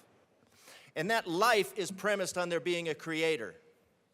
And if there's no right to life because there's no Creator, then nobody has rights, and it's just a matter of privileges that are given by the state. And when you leave those up to the majority party, they will be denied. The difference between a republic and a democracy is that a republic will protect the individual from the mob. A democracy will feed him to it. This is what we see right now. The people of Colorado, why in the fiscal note, why in the blue book, why could a bill be brought up now and have a fiscal note, a very shadowy fiscal note, with special language to usurp the will of this body when it goes into overages, when the briefing from the sponsors was to cover all fed-aside services in the state, which means bringing other people in. So this was not just making it available. This was obviously making it was obviously about funding it. But you know what? There was no money left. There was no money put into the blue book. There was no fiscal note. There was just a hidden on the page that says, hey, we're going to increase some spending. That's all. We're going to increase spending. So yeah, it was in there. But just like they did the fiscal note for this, they could have done the fiscal note then. It's more duplicity. What we're asking for, and we do appreciate choice. We try to keep offenders in prison all the time, and the majority party votes to let them go. Representative DeGraff, could you please keep it to the amendment? So there are proposals that are to run our prisons like a bed and breakfast, and we're being blamed for not supporting women's safety. We support women's safety. We support women's spaces. And for that, we're vilified. When we're talking about choice, we're talking about the choice for the unborn. As Ronald Reagan said, I note that everybody that's pro-abortion has already been born. Now, I can't speak for a woman, but I can speak for somebody that's been born. I'm glad that I was not mechanically dismembered in my mother's womb, or chemically burned, or suffocated, or starved. That's what this bill wants the citizens of Colorado to pay for. That's what it didn't have the guts to tell them in the blue book. We're asking for the choice. We would like the choice for the unborn, and that they could make the choice to be born, because their circumstances were not of their choosing. The majority party has gone once again to treating humans as property. That is a very, very dangerous place Representative to go. DeGraff, I recommend an aye vote on this amendment. Impugn the motives of the majority party, and please keep your comments to what we're discussing. Representative Bottoms.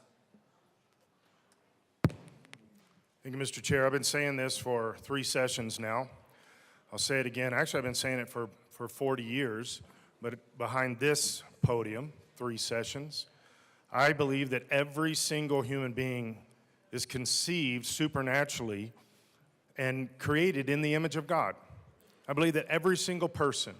And so I'll keep on saying, I'm up here to fight for all babies. I fight for black babies, I fight for brown babies, I fight for white babies, because I want all babies to win. I'm not choosing some that I want to live and some I don't want to live. I want all babies to live. All babies of every people group anywhere on the planet. Let's stop killing them. Let's celebrate their life, regardless of what color their skin is. Let's want them to live. I support this amendment. Representative Bradley. Thank you, Mr. Chair. I didn't bring the amendment, but I think I can speak for the representative that this was not, the intent was not to cause outrage or anger. I'm personally deeply offended by this bill.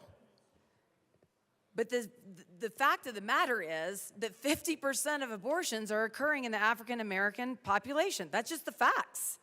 And I will tell you, I'm offended when I hear that my party doesn't want to protect women, any color of their skin, from sexual assault. Because by golly, I ran that bill and it died. I ran that bill to put criminals in jail that assault women, and it died. So let's be very clear that I did bring those bills. And I want to go back to something that one of the bill sponsors said about the fiscal note, because this fiscal note is one of the most egregious things I have read in the 3 years I've been here. We are saying that averted births, killing babies by 30% is going to save our state money based on a 12-person study from Louisiana. Is that how Representative Bradley, could you keep it to the amendment? Mr. Chair, the bill sponsor talked about this, and I'm addressing the fiscal impact, and it is going to the amendment. That is to the bill. It's to the first. Okay. Amendment 79 said there would be no fiscal impact to our state. Zero. And now we're saying it's not going to be, because if we kill 30% of babies, then we're actually going to decrease our funding. But that is not truth. That is based on a 12-person study. That is not where we do facts. It is not factual to say that 6,000 women are going to get abortions and it's only going to cost our state $1,300 to $800. The fact is that 10% of abortions are second and third trimester abortions that can cost upwards of $30,000. The 62% of voters did not vote on this. This is a shell game. And how do we know that averting births decreases funding or saves our state money? We don't talk about the tragedies of women that go through abortions. I know those women. They've been suicidal, suffered with substance abuse. It was the worst decision of their lives. So don't tell me that killing babies saves our state money. I'm not going to listen to that. We know in places where there are abortion bans, you get one more birth per 100,000, not 800. There is problems all over this fiscal note. It talks about decreased funding of $1,700,000 not coming from federal funds. How are we going to divert from federal and state funding? Federal funding only pays for abortions, rape of the mother, incest, and if the mother's life is in danger. Amendment 79 was not clear. The taxpayers knew that they were not voting on this. They thought they were voting to enshrine it in the Constitution. They did not know it was going to have a fiscal note. They did not know it was going to come at the cost of $2 million a year. That's what we have averaged, not something based on 12 people in Louisiana. It's going to cost the taxpayers $2 million. And where are we going to use that money? The feticide of babies, not making your roads better, not making public safety better, not educating our children, not keeping them out of seclusion rooms. We're going to pay to kill babies with the $2 million. That's our priority in the state of Colorado. On the backs of taxpayers, we have private industries willing to fund the feticide of babies, but instead we're going to make people like me and others in this room fund this based on this joke of a fiscal note. Let's be clear and transparent to the people of Colorado. This is a $2 million a year fiscal note at the minimum. When kids can't read at grade level and your roads are horrible and public safety is an all-time low and crime's at an all-time high, these are the priorities of the majority party. I urge an aye vote. Representative Garcia. Thank you, Mr. Chair. Members, I rise and just ask for a no vote on this legislative declaration. We cannot have something in our statute books. We cannot approve something that is riddled with errors and with misinformation. Representative Luck. Thank you, Mr. Chair. Well, first of all, this won't actually make it into our statute books because it's not in all caps. But in any case, I think there's a number of things that make into our statute books that are blatantly false. We'll put that to a side. One of the bill sponsors made a comment at the start that it's our job here in the General Assembly to make sure abortion rights are realized. It's curious because other rights are well within our ability to make sure they're realized, i.e. First Amendment rights, the rights of freedom of speech, which were hindered 4 times today, despite the fact that our whole job is to speak on behalf of at least 85,000 people. And so it's curious to me why certain rights are the job of this body to realize and others aren't. Unfortunately, because of that choice to sequester and censor and otherwise eliminate the ability to fully realize those rights, I can't go into all of the different arguments that would be in response to what I've heard. But what I will say is this. If you want to talk about Jim Crow and those kinds of things as relates to this amendment, then I think it's important to understand the history of how abortion got into the feminist movement. I think it's important for you to understand the role of Margaret Sanger and her eugenics society and the fact that the deliberate inclusion of abortion was to target minority populations. It was to eliminate the population of minority populations. That is a tragedy. And since that was coming largely from Caucasian individuals, of which I am one, I can name that those people were wrong and that we should stop supporting their legacy. We should stop supporting what they are doing and what they have done to our communities. I can name that. I can name that that is a tragedy. And it should end. Thank you. Representative DeGraff. Thank you, Mr. Chair. First and foremost, I wanted to clarify my comments when I said shady fiscal note, because our nonpartisan staff takes their job very seriously. They do an excellent job. I've had no issues with our nonpartisan staff, even in cases of political disagreement. When I said shady fiscal note, what I meant in the blue book, it just in a sentence says there will be an increase in spending. So how that note was put forward, that was put forward in the blue book. I don't know who put the blue book together, but there was obviously no attempt to fully flesh out how much that cost would be, even though we had the resources to do that. So when I say shady fiscal note, I am not talking about our nonpartisan staff. I am purely talking about the presentation of Amendment 79. And if not duplicative, it was incomplete.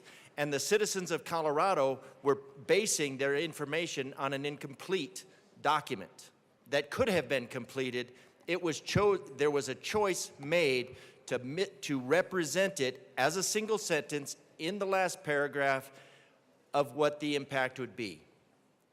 Not a line item of dollar signs that people would be called attention to. And certainly not one based on 12 patients, and certainly not one based on a very gross misrepresentation, underestimate of the cost of these things. Because we know as the gestation age goes on, it becomes more and more difficult to dismember that tiny human. We had examples of septic shock. We had examples that were given of skulls being left inside the mother. Now, I agree with my colleague because the Margaret Sanger genocide was by white people. So we are calling that out. That actually happened. And we are saying that is a crime. Is it predatory that 30% of the population has 50% of the feticides performed on it? That means 2.5 times. The rate is 2.5 times. That seems predatory. And that seems aligned with Margaret Sanger's vision. And anybody should know that Margaret Sanger's vision was not for the promotion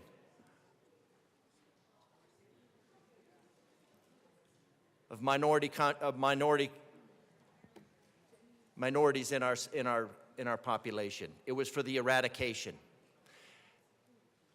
And if we want to talk about education, we should talk about that. We're calling out the genocide. We're saying that shouldn't happen, and it shouldn't happen now. It shouldn't have happened years ago that people were treated as property, that humans were treated as property. Humans should not be treated as property now. Our rights are creator endowed. If you deny the fact that that life is a right, deny the fact that there's a creator, you're denying the fact that you're denying the actual premise of rights for all. Rights are very problematic in that they are either all for one or none for all.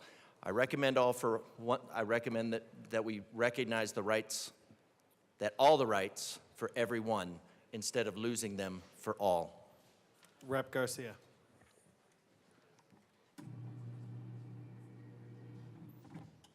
Thank you, Mr. Chair. I want to address again some of the reasons why I think that, and I know that this legislative declaration is riddled with mistruths, misinformation, and just falsities. I think to start with, as you can see on line 11, in that entire paragraph where you challenge the credibility to data, and then in the same paragraph, you are throwing out data that comes from nowhere, demonstrates that this piece right here has no place being in a legislative declaration. And then I want to jump down to the end, lines 33 through 36. To say and to declare that Colorado should actively promote the benefits of marriage and childbearing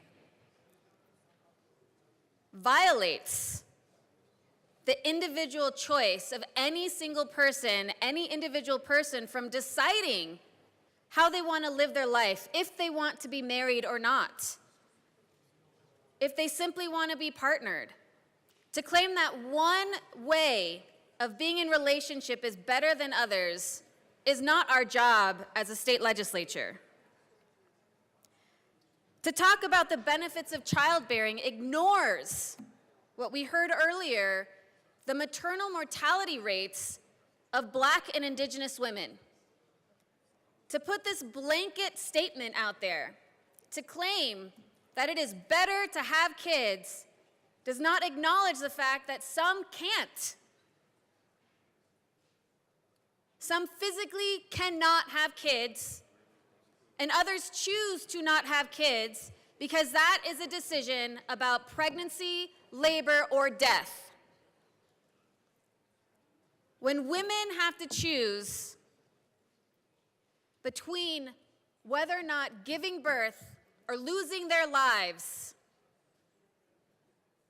no one should get in the middle of that choice, and certainly not harmful legislative declaration like this.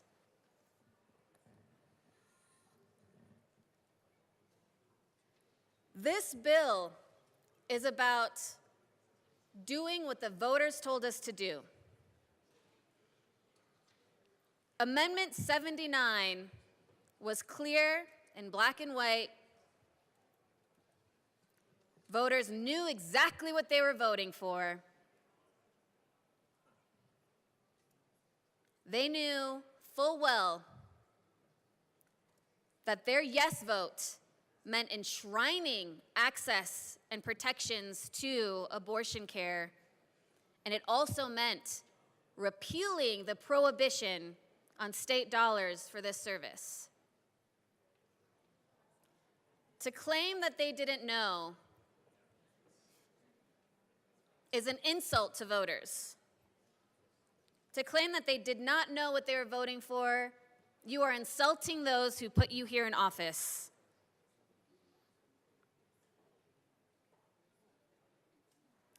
We do have an obligation as a legislature to make sure that when voters tell us to do something, that we respond and we do it.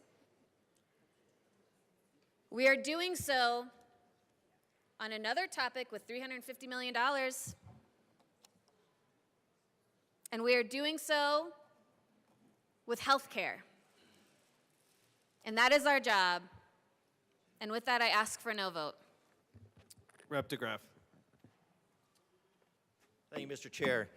I disagree that voters knew exactly what they were voting for. The advertising that was placed before the citizens of Colorado by the fetal harvesting industry, the multi-billion-dollar fetal harvesting industry, who had every reason to advocate for this, to promote unfettered access to this, and give themselves access to state funding while Colorado is made the feticide capital of the United States, was premised around feticide, rape, and medically necessary medical procedures.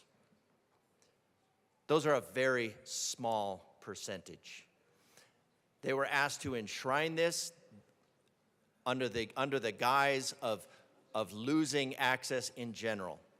I disagree that the voters absolutely knew what they were talking about. You're talking about one line in a blue book that says costs might increase. No delineation of what those costs would be, and still probably unrepresentative of what those costs would be, because there is then the funding stream to tap into the executive branch, to get funding through the executive branch. Everything about the fetal harvesting industry is duplicative.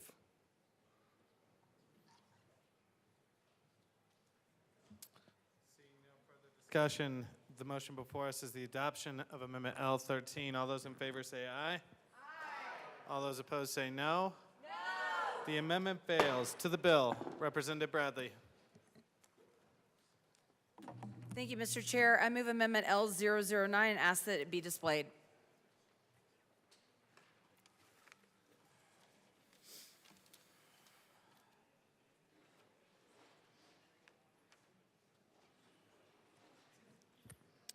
The amendment is displayed. To the amendment, Representative Bradley. Thank you, Mr. Chair. In the spirit of transparency, since we're trying to remove all vital statistics of abortion, this would require a report including a breakdown of the first, second, and third trimester abortions and their costs to be presented annually to the Health and Human Services SMART Act hearing.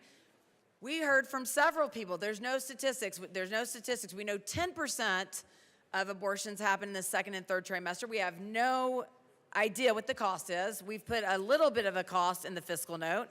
And I think in the spirit of truth and transparency, we should be able to bring it back to the people of Colorado what the state is funding and how much the state is funding, because the taxpayers are doing it. We pay the taxes, and health insurance carriers are going to have to now fund it, and they're going to raise our premiums. So the people of Colorado need to know what the money is being used for, how much money is being used for, and a breakdown of each of the different abortions and the cost to our state. I ask for an aye vote in the name of transparency.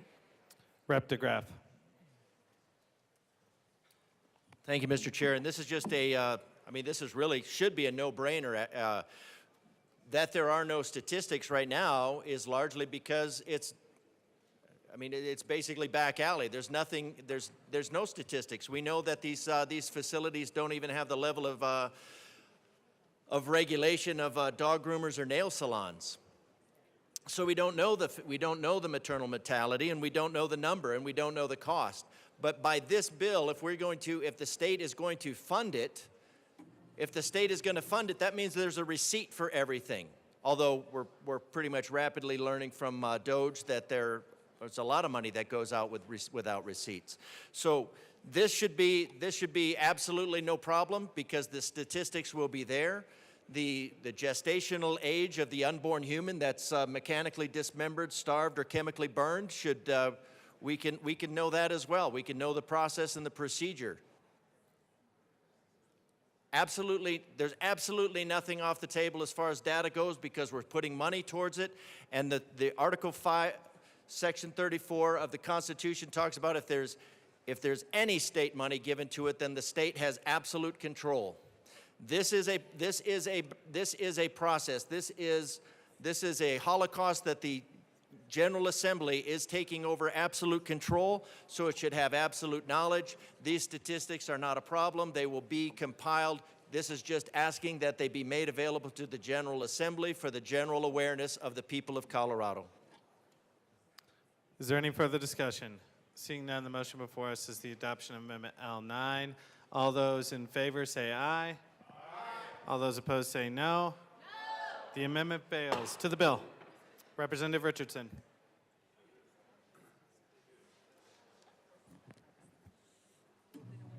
Thank you, Mr. Chair.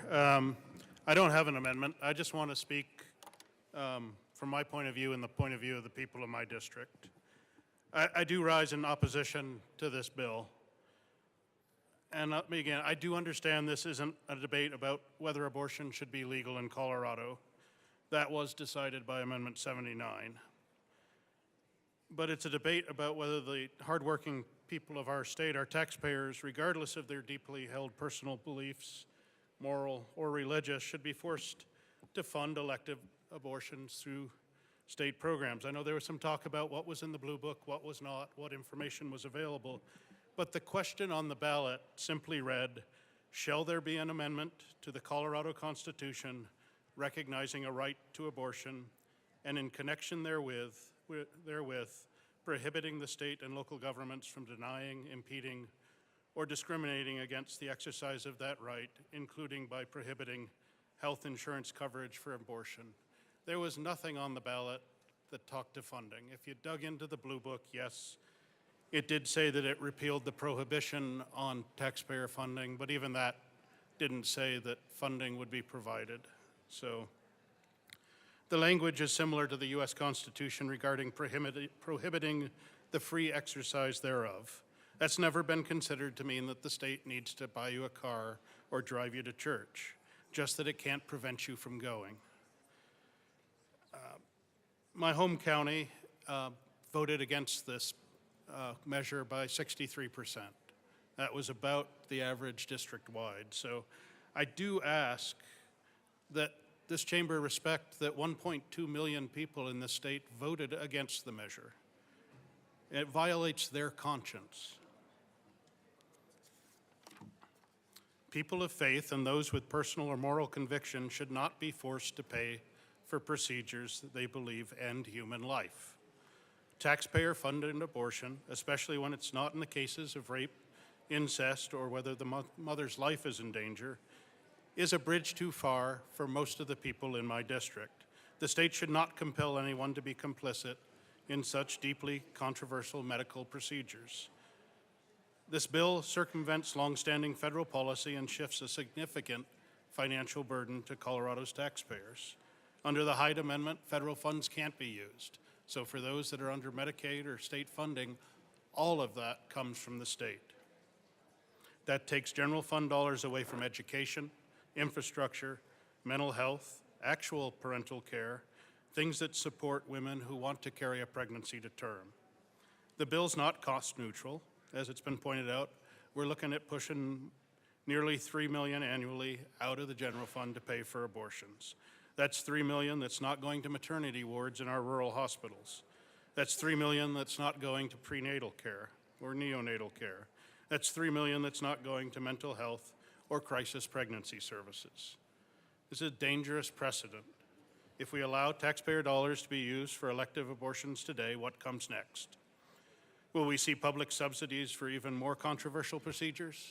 Actually, we will. We'll talk about those later today.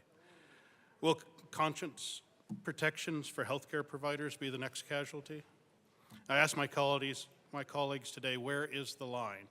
Should a nurse working in a rural hospital or a small business owner in eastern Colorado be forced to pay for procedures they oppose with every fiber of their being?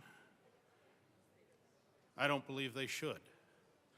And finally, this bill ignores the real needs of Colorado women. If we truly want to support women in crisis, we should be expanding access to prenatal care, child care, adoption services, not encouraging state-funded abortion as our first alternative. Women deserve more than a quick procedure. They deserve real support and real options. This does not reflect the values of over 1.2 million people in this state. Show them some respect in this debate. This is divisive, and it's using the public's purse to override people's conscience. It's not right, and I urge a no vote on the bill. Thank you. Madam Speaker. Thank you, Mr. Chair. And I want to emphasize that my colleague who just spoke speaks to the heart of this issue as it being deeply personal. It is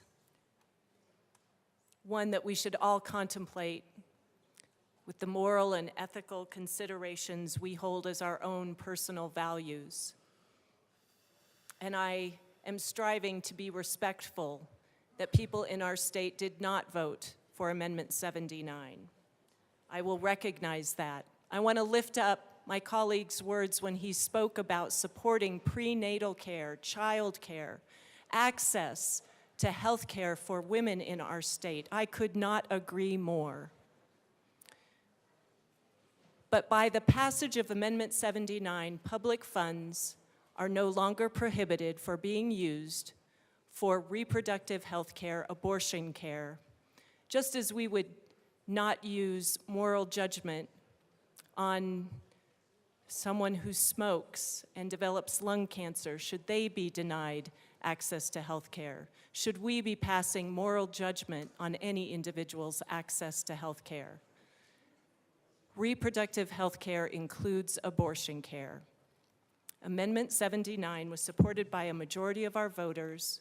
We are implementing the will of the voters with the greatest of respect for all citizens of this state. Representative Bradfield.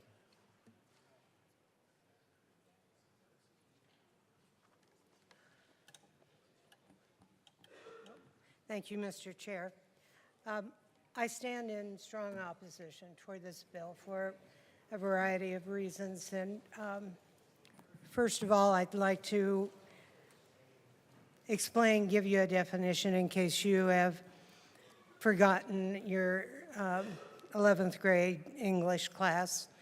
A euphemism is a mild or direct word or expression substituted for one considered to be too harsh, too blunt, when referring to something unpleasant or embarrassing. And we have a couple of them that have come up in this session and in prior sessions, but one in this session, and it bothers me a lot. An averted birth. Averted, the word means to turn away from. So what would be an averted birth? It is a euphemism for abortion.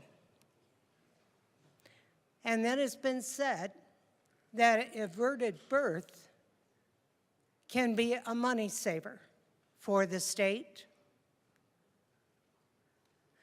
Why? Because somebody is not born, and therefore the state would not have to supply child care.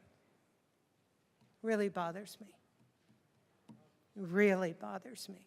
It bothers the people in my district. I hear about that.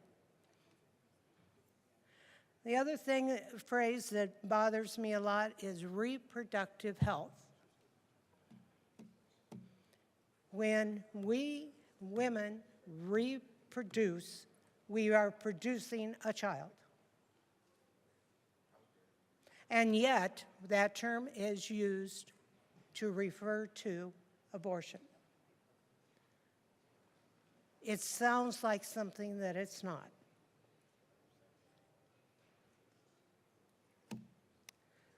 I would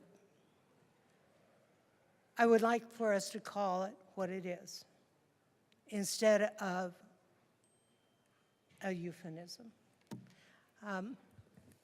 Please vote no. Representative DeGraff. Thank you, Mr. Chair. All right, you can't legislate morality. That means you can't make something immoral moral just by making it legal. You can't make it moral by making it legal. This is a moral decision because what we're talking about is we're talking about something that in our case of in our founding documents, this flies in the face of our founding documents. It treats an individual as property for the disposal by any means, at any time, for any reason of another human.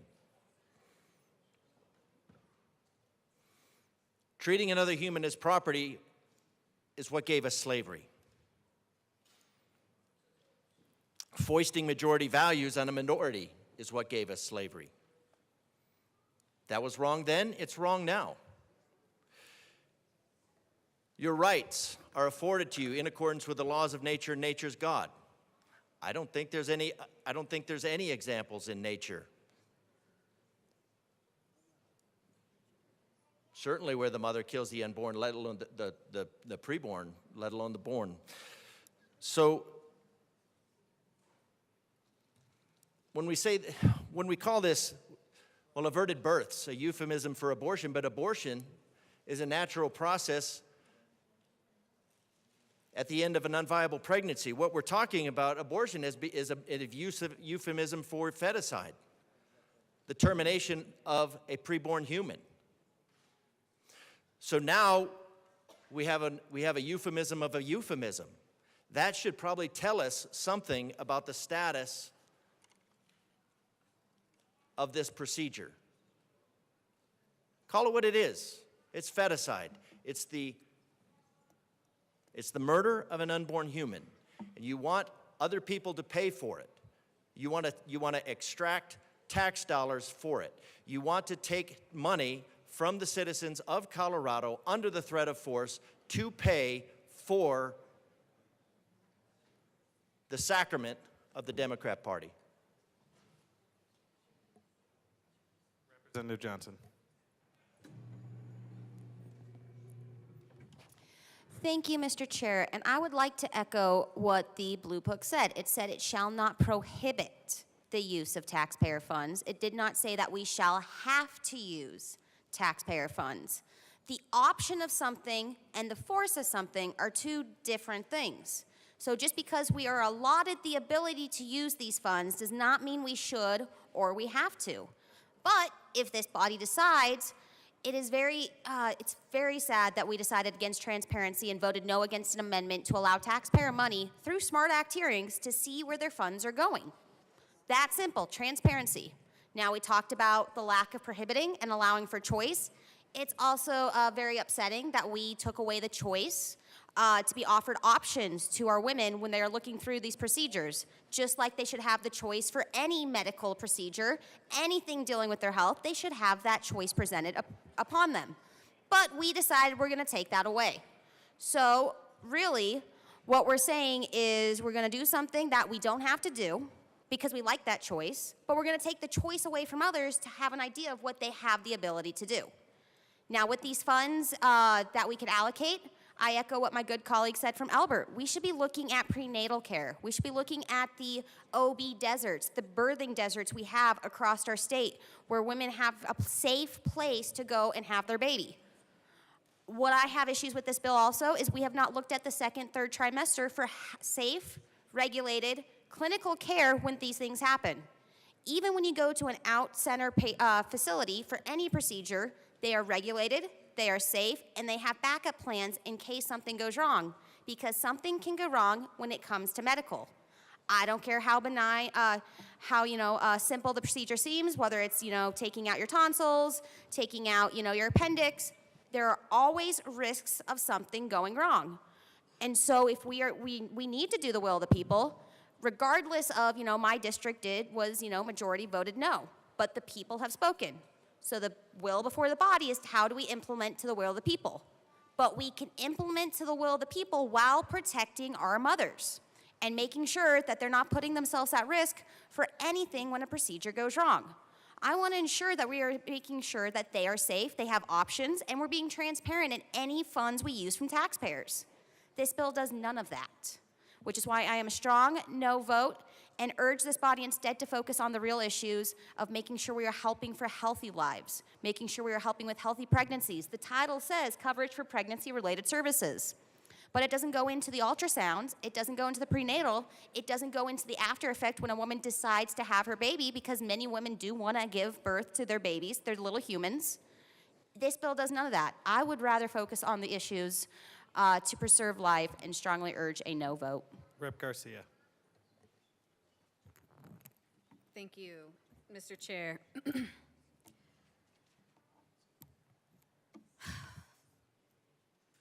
When we effectively restrict access to abortion, it does not stop abortions from happening. What it does is it puts people who seek abortion care at risk. Because when abortion is not accessible, they then have to access abortions illegally in the alleyways, unsafely. When other states have banned abortions, it did not stop abortions from happening. They went to states like Colorado to get the care that they needed.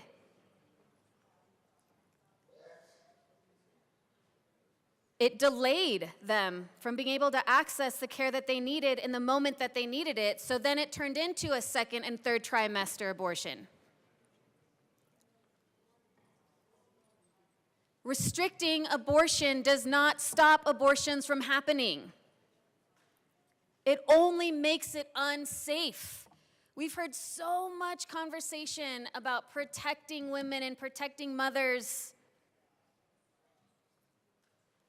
without the acknowledgement and the recognition that restricting abortion does the exact opposite.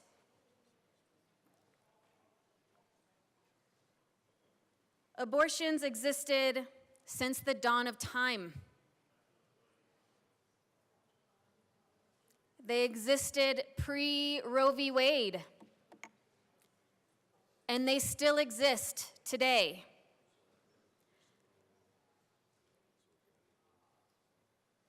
There will never not be a time when someone will have to make that difficult decision.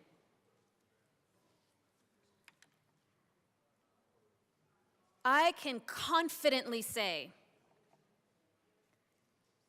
that across the board, those of us who advocate for choice would love to see a reduction in abortion, because then that means less rapes, greater access to contraception, greater access to choice of their bodily autonomy and who, when, and how they have sex with.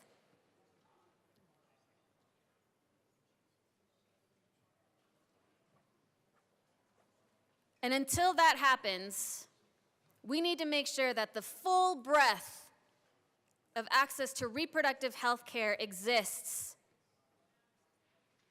And because Amendment 79 was passed, we need to make sure that we are enacting the voters' will.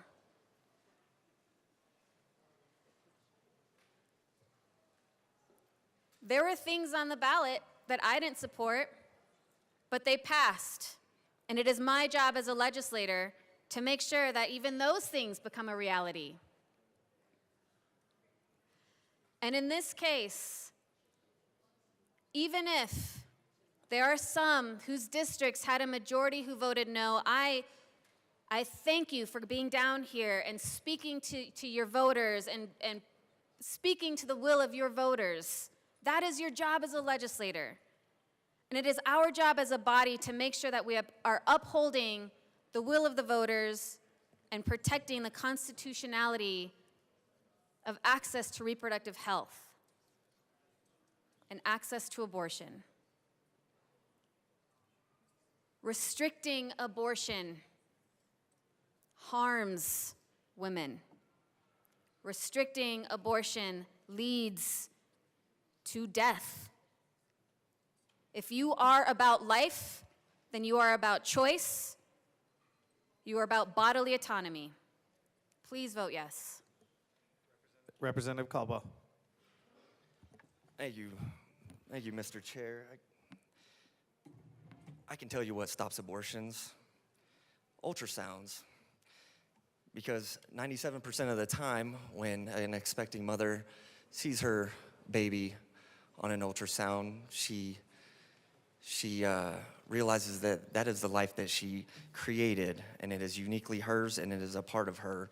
And so if we want to talk about stopping abortions, then maybe we should be focused on maybe public funds for ultrasounds, and that will stop a lot more abortions. And I heard the comment that restricting abortions causes death.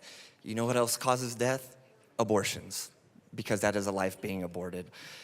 You know, with this issue, I think about where we were about 32 years ago when I was a little too small to realize at the time, but since I've heard it many, many times. But, you know, I heard the phrase safe, legal, but rare. And I always thought about that, but rare. Why was but rare mentioned? Why was it said that way? And it's because there's this inherent understanding that it is a life being taken. Even if you are pro-choice, pro-abortion, we say but rarely because we inherently know that it is taking a life. And the vast majority of abortions are not for the life of the mother, and they're not because of rape or incest. But what we do is, like we always do in this body, we take the exception to the rule and then make it the rule and apply it across the board. I agree with what my colleagues said before about the amendment. I even though I disagree, I respect that the voters of Colorado voted to enshrine this into the Constitution, but I also agree with my colleagues that I don't think they realize that this is where we were going with it, that it's going to be taxpayer-funded abortion. That's where we're at now. And so we went 32 years ago from safe, legal, but rare to now we're funding it. People like myself who are pro-life are now funding these abortions. And if in 32 years we went from abortions should be rare and for extreme occasions to it's taxpayer funded, where are we going to be at 32 years from now? I don't know, and I fear for this country. I fear where we're going to be at, where my kids will be at. Vote no on this bill. Representative Marshall.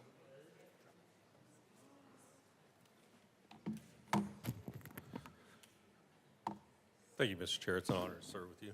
It's an honor to serve with you. Colleagues, because of the somewhat unique situation I have in my district, I felt it incumbent upon myself to come down and once again explain the vote I need Rep. to take. Marshall, could you lean a little bit more into the mic? I'm having. What's that? There you go. We couldn't God, hear you. you got to be really close today. I don't know. We couldn't hear you. Go on. Yeah. So, colleagues, I believe it's incumbent upon myself to come down and explain the vote since I'm a little unique in my situation in Highlands Ranch. Once again, as I explained on the firearms bill, when I was asked to come and run in HD 43, I was asked what was my position going to be on firearms and abortion.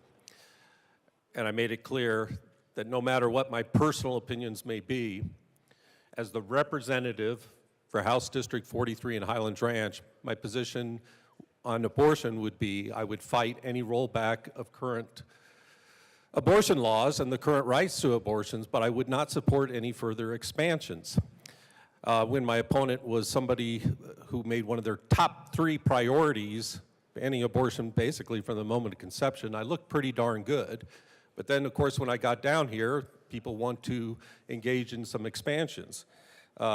I was with one of my most important Democratic support groups when I was first running, and they asked me about that position, and I said, well, I'm going to fight back any rollback of current abortion laws. And Colorado has some of the most liberal abortion laws in the entire nation, and they asked me that, and with a blank look, they were like, well, what more could they possibly ask for? And I said, well, public funding.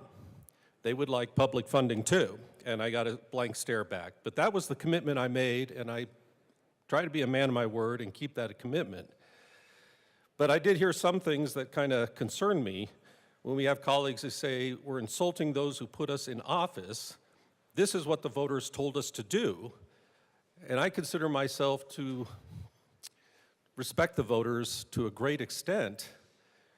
But the language that was put on the ballot, I think most people understood they were enshrining the right to abortion, but it was a corollary to it. It was not the main event to have public funding. The language in there is, shall there be an amendment to the Colorado Constitution recognizing the right to abortion?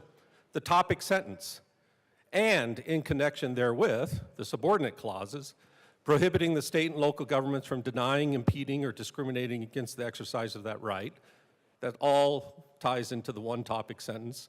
And then allowing, not requiring, allowing abortion to be a covered service under health insurance plans for Colorado state and local government employees and for enrollees in state and local government insurance programs.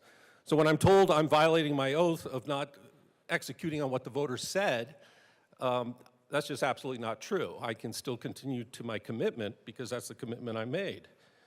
I am also concerned a bit too that we keep saying we want to keep choice, but it seems like we're constantly putting our thumb on one side of the scale. I voted for the one RIA bill that would prevent other states from trying to interfere with our abortion regime because that was a protection of our state laws, and it was within the commitment I had to prevent any rollback and other states trying to reach into Colorado or try and suppress our rights here. And what we put forward, that was totally within the commitment. But then we also had a bill that was going to waive every copay and mandate insurance coverage for abortion services. But we didn't do that for prenatal care. Again, I think we're putting our thumb on the scale, which concerns me. They used to say, under the shadow of Mount Suribachi, uncommon valor was a common virtue. But I'm really concerned, and it's not just this bill, it's many things, that under the shadow of the Golden Dome, dishonorable conduct seems to be a common vice. So I'm going to be a no, but that's because I'm keeping to the commitment I have. Thank you. AML winner. Thank you, Mr. Chair, and I also want to echo some of the sentiments that my colleague from Douglas County just did. I've had numerous people come up to me since we've explained what's happening with this bill, and they really didn't, when they looked at the Blue Book, think that it was clear enough for them to understand that this would be publicly funded. My district wasn't split down the middle, but it was split. The majority of my counties voted against the measure, and a couple did. The thing I have is no different than the sponsors have for the conviction of doing this. I have my constituents on the other side that voted no that have the same conviction. And as vehemently as you fight for this, they fight against it. And I believe it goes against their moral fiber to know that when they get up every day and go to work and they're having trouble putting food on the table and keeping their family together, that some of the money that they're working for and the taxes that they're contributing to this state is being used for this, even though it goes against everything in their will. That's what makes it hard for me. Yes, the people have spoken. But I think at the end of the day, that's the issue that we face a lot here, is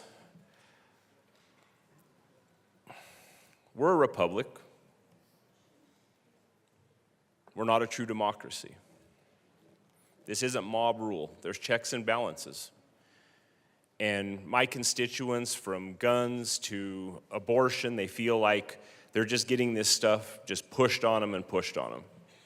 And they do talk to us, and they are frustrated. I was at church a couple weekends ago chatting with some folks, and they just are like, you know, the people did speak. They believe that as well. But they just can't get over the fact that their whole lives they've prayed against this and they've donated money against this cause, and now that they know whether it's 25 cents, $10, that money has to go towards this. And I could see their consternation with that. And one thing I also ask, and I don't mean this to be disrespectful or in jest, but please, when we discuss Tabor here in a little bit, remember that was the will of the voters as well. So if we're going to use that argument for this, we need to use it all the way around. For that reason, I'll be a no. Thank you. Rep. Sukla.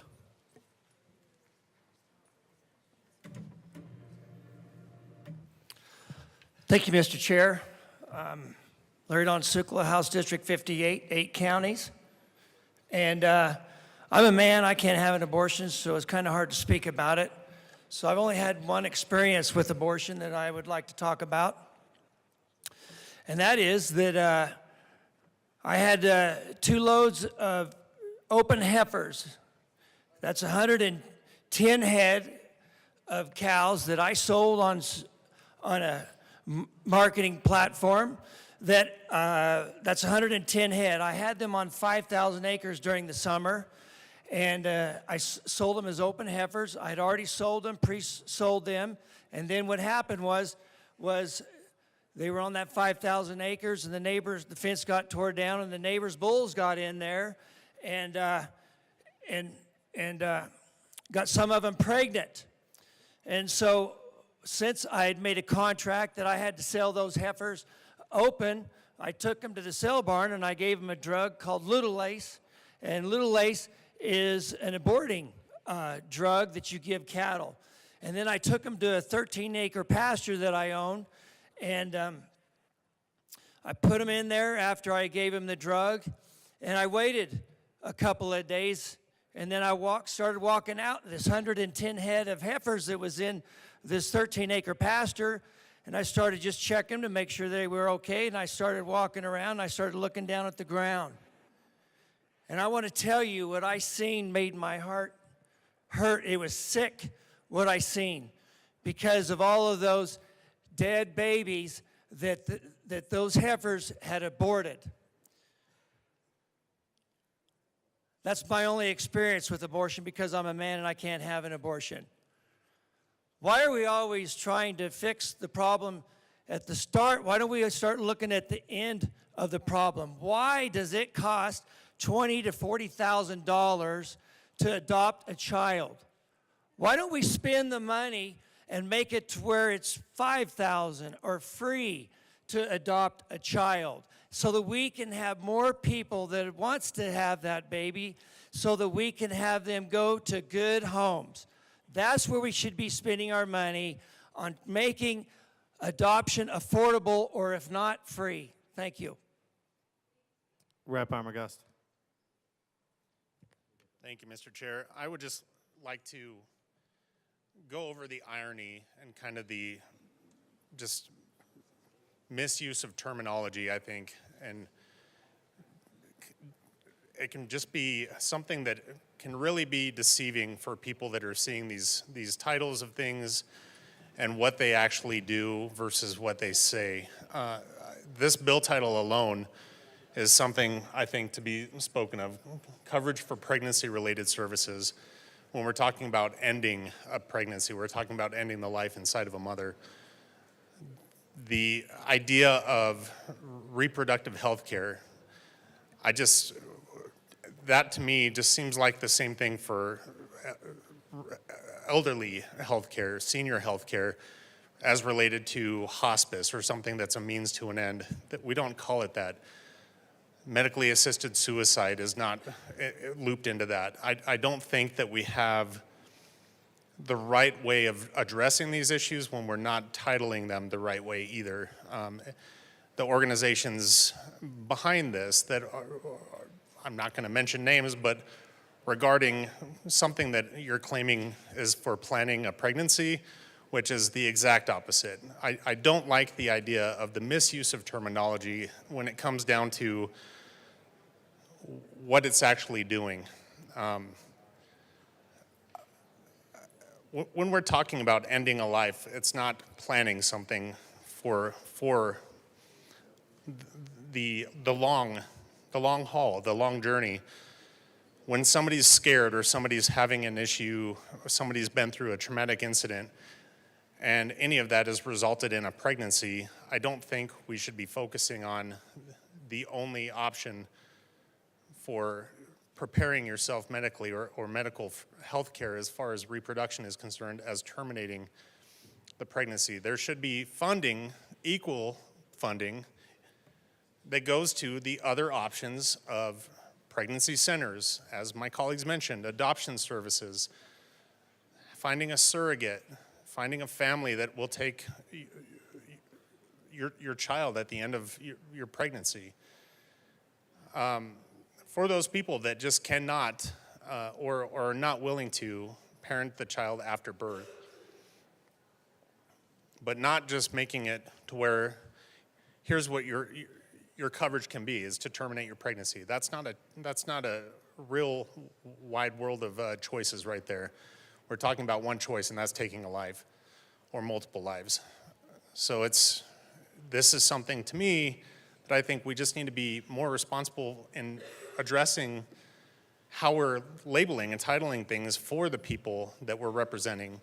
And I think that's what some of my colleagues came up with earlier with misrepresenting. I think it's not about what we got elected to do. It's about what we're showing the public that we're putting out in this legislature. The title, and somebody seeing a title and going, why would anyone speak against coverage for pregnancy-related services? Because that's not what this is about. So I think we just need to be more honest and transparent in what we're actually doing and asking for, and what we're actually speaking about in this chamber versus what's actually in the writing underneath the title. So everything that goes around this subject, inside and outside this building, needs to be that, needs to be more transparent. And I think people need to understand that there aren't the choices. Like I said, when you Google unplanned pregnancy, if somebody's in a panic, they had an unplanned pregnancy, the first thing that comes up is that organization I mentioned that is not what it seems. It's about ending the option for parenthood, not planning your parenthood. So we don't have the choices. This bill does not cover financial support for other choices. It covers one choice, and that's taking the life of your child. So I encourage a no vote as well. Rep. Bradley. Thank you, Mr. Chair. I'm going to be brief so other people can speak. When we talk about moral decisions and moral issues, I want to give you a different picture of what this bill will do. So people like me with private insurance will have increased premiums and taxes to pay for this. And I want you to think about people like me who have buried a baby, who wanted nothing more than to have a baby, and whose daughter died. Now my premiums and taxes are gonna go towards the killing of a baby. Think about that moral issue. Think about that moral decision. I don't get a choice on that. The health carriers are going to put that on to the people with private insurance. Think about the thousands of women desperately trying to have a baby through fertility treatments, surrogacy, and adoption will be forced into higher premiums to cover feticide. That's a moral issue. That's a moral decision. That's a moral dilemma. Thousands of women in Colorado. Women with low incomes, the government will solve all of your problems. We're from the government, we're here to help. We're gonna save our state money if you just avert your birth. Be very clear, the only choice in Colorado is death. We are not a pro-choice state, and we gotta quit saying that. Abortion clinics aren't regulated. If we cared about the women in our state, we would make sure that we protected them and kept them safe, just like a total knee replacement or a colonoscopy. We are the 10th most trafficked state. We have the 4th highest rape statistics, and we're the 3rd least safe state. And there are no safeguards, because I asked these industries, are there safeguards for the women who are coming in here who have been raped by family members or trafficked in our state? Do you ask these questions? Do you provide the safety? No. No safeguards. Men don't bring women in, normally, 12-year-old girls in for an abortion. Their moms do. Where are the safeguards for the little girls in our state? The fiscal note is ridiculous. This is gonna cost millions of dollars on the backs of taxpayers, and 1.2 million of us said no. We said no to this amendment, and now we're being forced to cover the cost of feticide.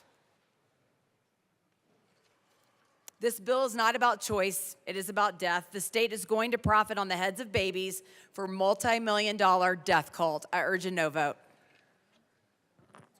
Members, we have about 10 minutes left on this bill. Rep. Kelty.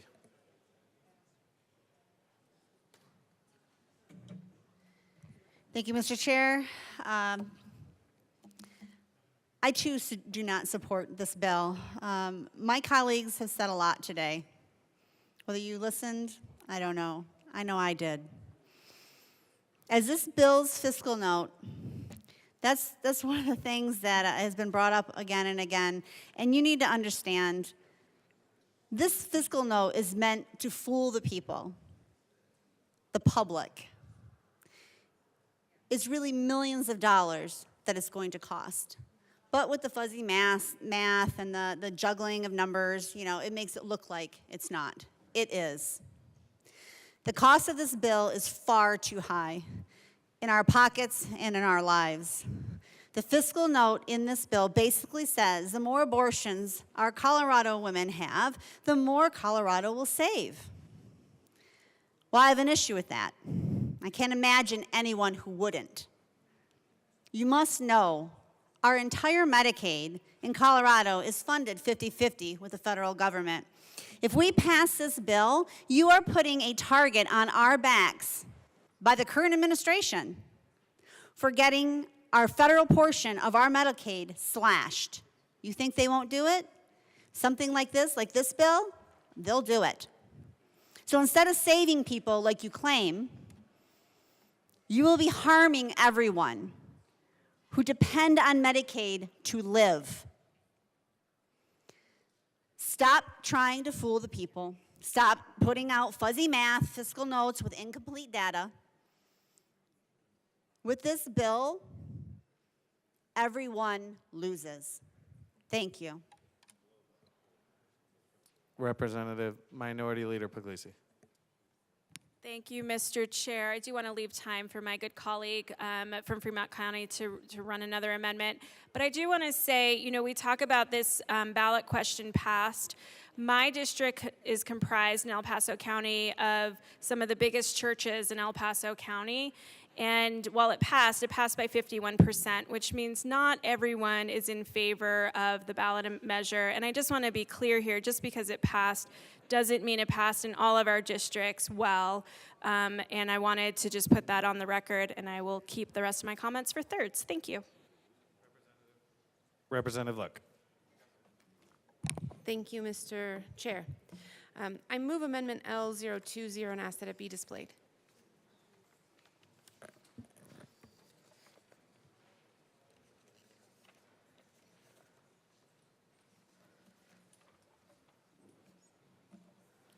That is properly displayed to the amendment. Representative Luck. Thank you, Mr. Chair. I've asked for an amendment to be drafted such that individuals like myself who do not want to cover the costs of someone else's abortion do not have to pay for that in our premiums. So under this bill, the state would now have it to where we all would cover those costs and we would share in that pool.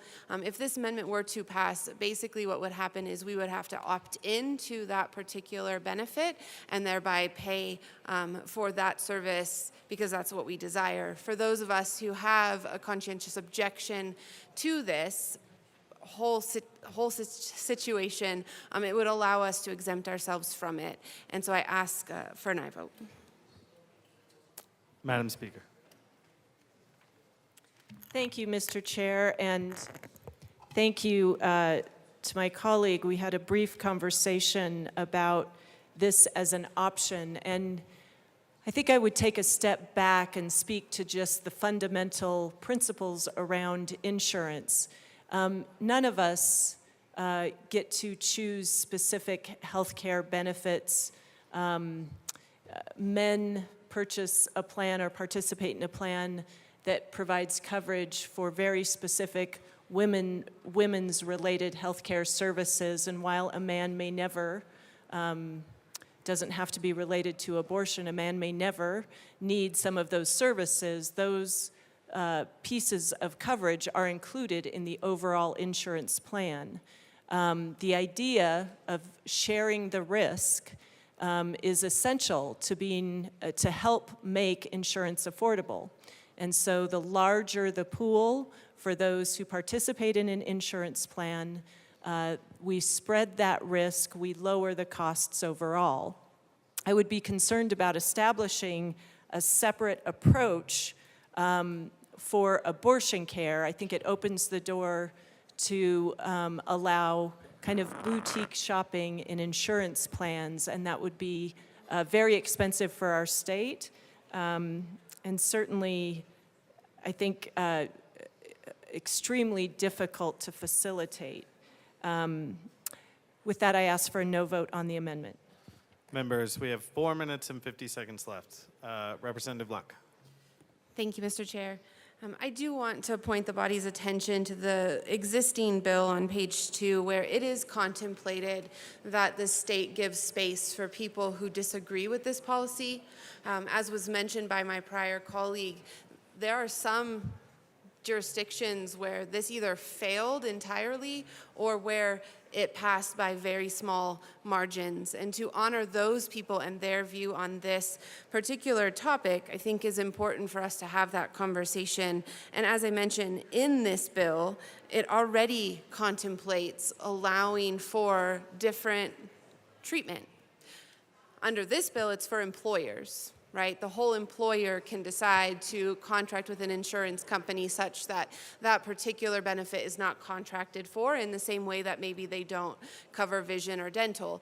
And I understand that. But when we're talking about individuals who are being forced to, against their core beliefs, pay for what they believe to be the death of another human being, the intentional taking of another human being's life, providing that off-ramp for them, that's markedly different than basically any other procedure we're talking about. To require them to contribute in that way, to minimize those overarching costs because their dollars are going to fund the destruction of another human being, they should be able to raise their hand and say, I don't want to be included in that. I don't want to support that. I don't believe that that is helpful to that child, to that woman, to that community, to this state, and I do not want to have to stand before God and answer for why I was complicit in it. To give people that opportunity, I don't think asks for too much. Again, there may be other conversations about, should we have these same kind of pools for this service or that procedure as well, but those are separate conversations that we can have meritorious conversations around. But for this one, I do believe this is an exception worth pursuing, and so I implore you for a yes vote. Thank you. Representative Garcia. Thank you, Mr. Chair. I want to thank you to the representative from Tyler County. I would love to continue conversations with you about this type of topic. I think bringing this in the last 10 minutes that we have to discuss this bill does not actually allow us to do all of the research and the information that we need to do to understand what the impact would actually be on this. So let's keep this conversation going and see what we can do for next year. Seeing no further discussion, the motion before us is the adoption of Amendment L20. All those in favor say aye. All those opposed say no. No. The amendment fails. To the bill. Representative Luck. Thank you, Mr. Chair. I had a few other amendments that I did want to present, but we don't really have time to get into them. I do want to just note, though, that we should have conversations also around the very real situations in our communities where women are choosing abortion because the sex of the child is wrong, because the race of the child is wrong, because they have a disability.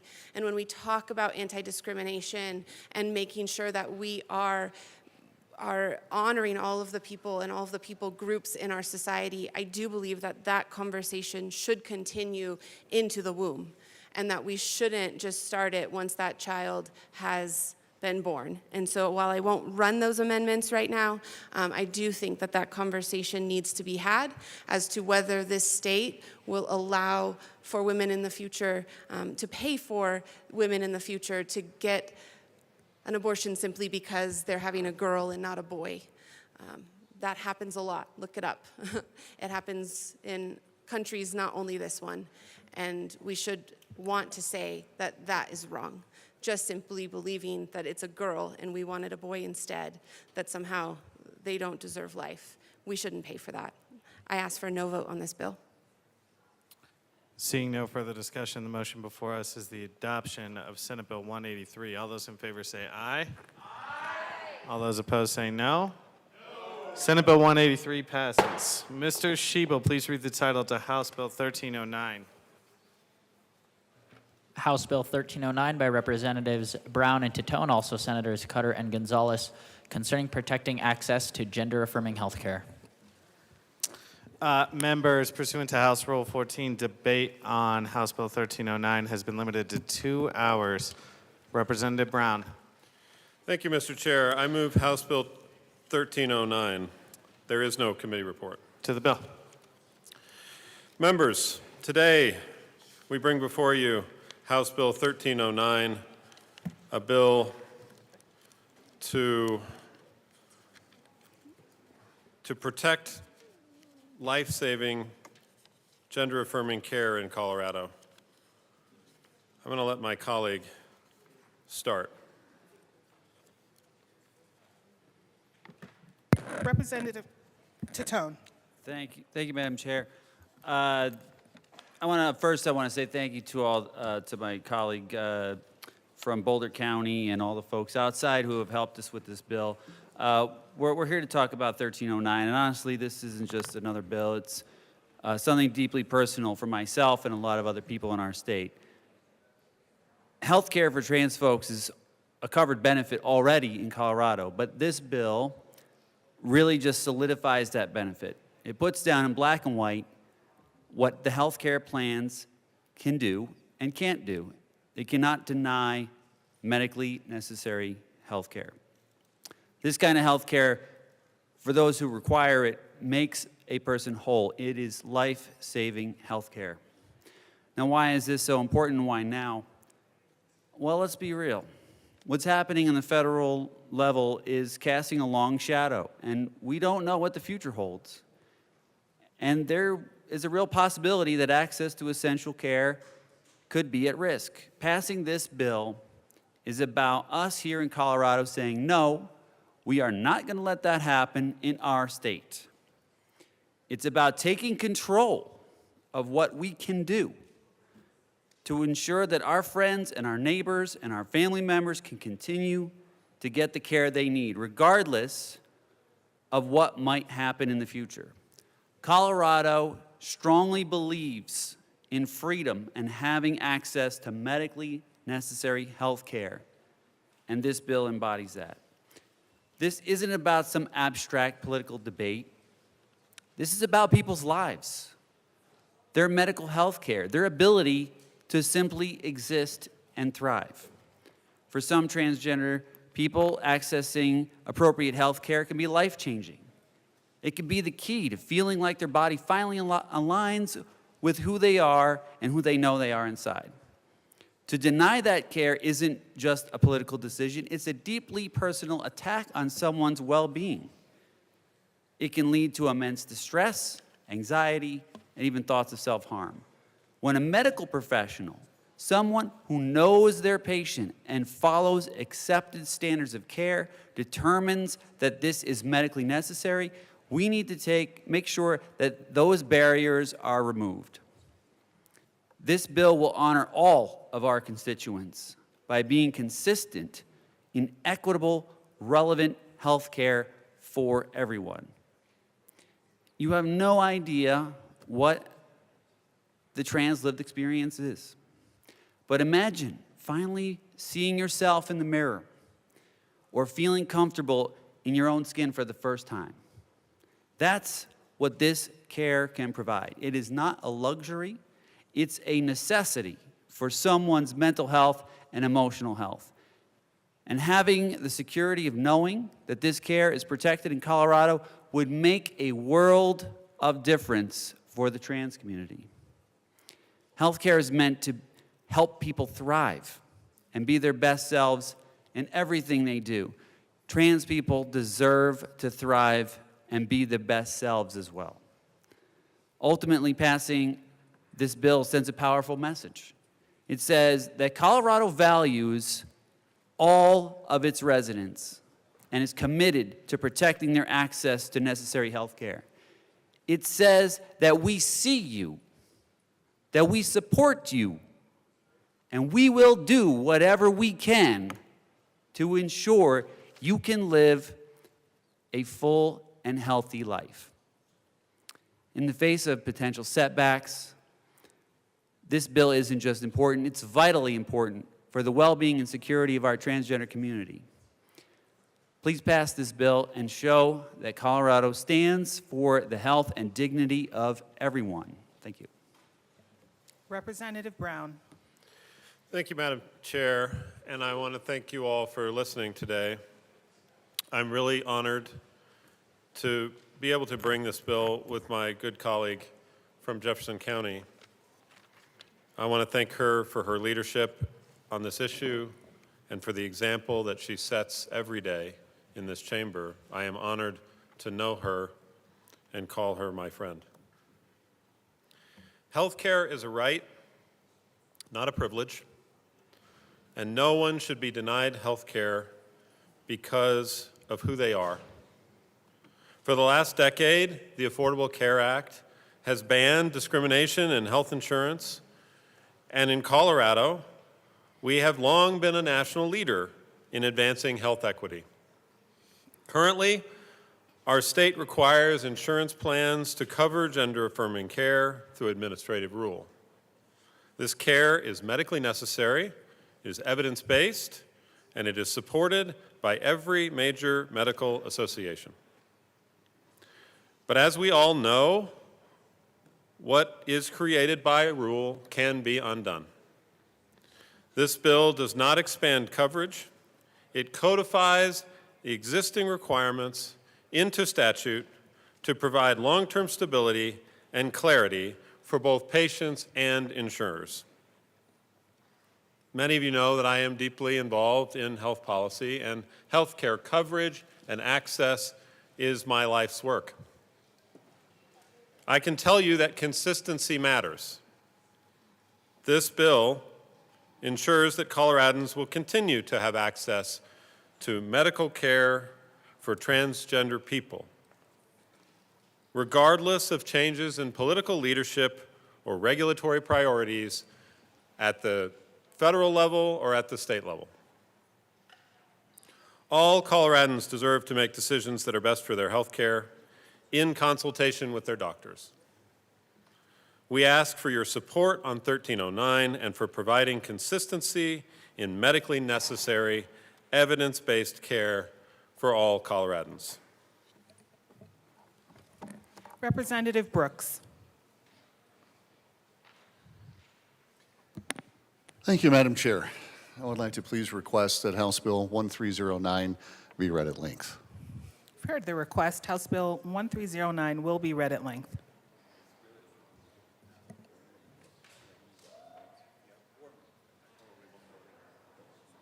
House Committees, Senate Committees, Health and Human Services. A bill for an act. 101 concerning protecting access to gender-affirming health. 102 care. Bill summary. Note, this summary applies to this bill as introduced and does not reflect any amendments that may be subsequently adopted. If this bill passes third reading in the House of Introduction, a bill summary that applies to the re-engrossed version of this bill will be available at http://lege.colorado.gov. Under current law, health benefit insurance plans, health benefit plans, include coverage for gender-affirming health care as part of individual and group health benefit plans. Gender-affirming health care is defined in the bill as supplies, care, and services of a medical, behavioral health, mental health, psychiatric, habilitative, surgical, therapeutic, diagnostic, preventive, rehabilitative, or supportive nature. House sponsorship: Brown and Titten, Bacon, Clifford, Duran, Froelich, Garcia, Gilchrist, Hamrick, Joseph, Leader, Lindsay, Lindstedt, Mabry, Martinez, Morrow, McCormick, Pascal, Rudnall, Ryden, Sirota, Smith, Stewart K., Stewart R., Story, Valdez, Velasco, Wilford, Woodrow, Zokai. Senate sponsorship: Cutter and Gonzalez J. Shading denotes House amendment. Double underlining denotes Senate amendment. Capital letters or bold and italic numbers indicate new material to be added to existing law. Dashes through the words or numbers indicate deletions from existing law. Relating to the treatment of gender dysphoria, gender-affirming health care. The bill codifies gender-affirming healthcare treatments in statute and prohibits a health benefit plan from denying or limiting medically necessary gender-affirming healthcare, as determined and prescribed by a physical or behavioral healthcare provider. In addition, the bill exempts prescriptions for testosterone from the tracking requirements of the Prescription Drug Use Monitoring Program and blocks archived records from view. 1. Be it enacted by the General Assembly of the State of Colorado, 2 Section 1. In Colorado Revised Statutes, 10-16-104, add 29, 3 as follows, 410-16-104. Mandatory coverage provisions, definitions, rules 5, applicability. 29, gender-affirming health care, rules, definitions. 6a, as used in this subsection, 29, unless the context otherwise 7 requires. 8i, gender-affirming health care means all supplies, 9 care, and services of a medical, behavioral health, mental 10 health, psychiatric, habilitative, surgical, therapeutic, 11 diagnostic, preventive, rehabilitative, or supportive nature 12 relating to the treatment of gender dysphoria. 13. Gender-affirming health care includes the following, or any 14 combination of the following. 15a, hormone therapy. 16b, blepharoplasty, eye and lid. 17c, face, forehead, or neck skin tightening. 18d, facial bone remodeling. 19e, genioplasty. 20f, rhytidectomy for the cheek, chin, or neck. 21g, cheek, chin, or nose implants. -2, HB 25-1309.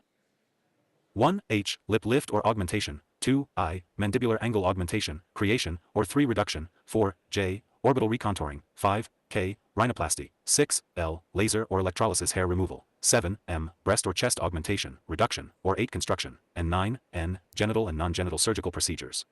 10.2, medically necessary means a physical or behavioral 11 healthcare provider has determined that the prescribed 12 gender-affirming healthcare is necessary for the treatment of 13 gender dysphoria. 14b, subject to the requirements set forth in subsection 15.29d of this section, all health benefit plans issued or renewed. 16i and the state shall provide coverage for gender-affirming health. 17 care. The health benefit plan must provide the coverage. 18 regardless of the covered person's sex or gender. 19c, the commissioner shall adopt rules consistent with 20 and as necessary to implement this subsection. 29. 21d, a health benefit plan shall not deny or limit. 22 gender-affirming healthcare, that is, 23i, medically necessary, as determined by the physical or 24 behavioral healthcare provider who prescribes the 25 gender-affirming healthcare, and 26.2, prescribed in accordance with generally accepted 27 standards of care for the profession. -3, HB 25-1309. 1 Section 2. In Colorado Revised Statutes, 12-280-403, add 2, 1.5, as follows, 312-280-403. Prescription Drug Use Monitoring Program, for registration required, applications, rules, appropriation. 1.5, the 5 requirements of this section do not apply to a prescription for 6-testosterone. The division shall block archived testosterone 7 prescriptions from view. 8 Section 3. In Colorado Revised Statutes, 12-280-404, amend 9.2c, as follows, 1012-280-404. Program Operation, Access, Rules, Definitions. 11.2c(i), except a as provided in subsection 2c(2) of this 12 section, the program shall track all controlled substances dispensed in 13 this state. Each pharmacy shall upload all controlled substances dispensed 14 in each pharmacy in accordance with all applicable reporting 15 requirements. 16.2. The requirements of this section do not apply to a 17 prescription for testosterone. The division shall block archived 18 testosterone prescriptions from view. 19 Section 4. Safety Clause. The General Assembly finds 20 determines and declares that this act is necessary for the immediate 21 preservation of the public peace, health, or safety or for appropriations for 22 the support and maintenance of the departments of the state and state 23 institutions. -4, HB 25-1309. Representative Johnson. Thank you, Madam Chair. I rise today to offer L010 to House Bill 1309 and ask that it be properly displayed. I move L010 to the bill and ask that it be properly displayed. Thank you. It is properly displayed. Representative Johnson. Thank you. So this amendment would allow for elective procedures for any person. The issue I have with this bill is we are selecting a certain class over other classes and saying they should get a clear path to get certain elected procedures, but we're going to leave out the masses in other elected procedures. When we look at it, Medicare does not cover vision, dental, or hearing health care benefits, but these could be essential, especially when trying to keep one person's job or if it's going to affect your day-to-day, your mental health because you can't perform, you can't see, you have toothaches, etc. Now, if a health plan covers a breast removal, normally to protect from cancer, then it is regulated that they also have to offer breast reconstruction. That's a big if, though. If the health coverage does not offer this, then we're telling patients, women with breast cancer, they cannot go and get breast reconstruction, but we're going to put others in line who have not had the cancer and say that they can get this elective surgery over, one woman can get this surgery, but another woman cannot. How does this make sense for government to pick winners and losers?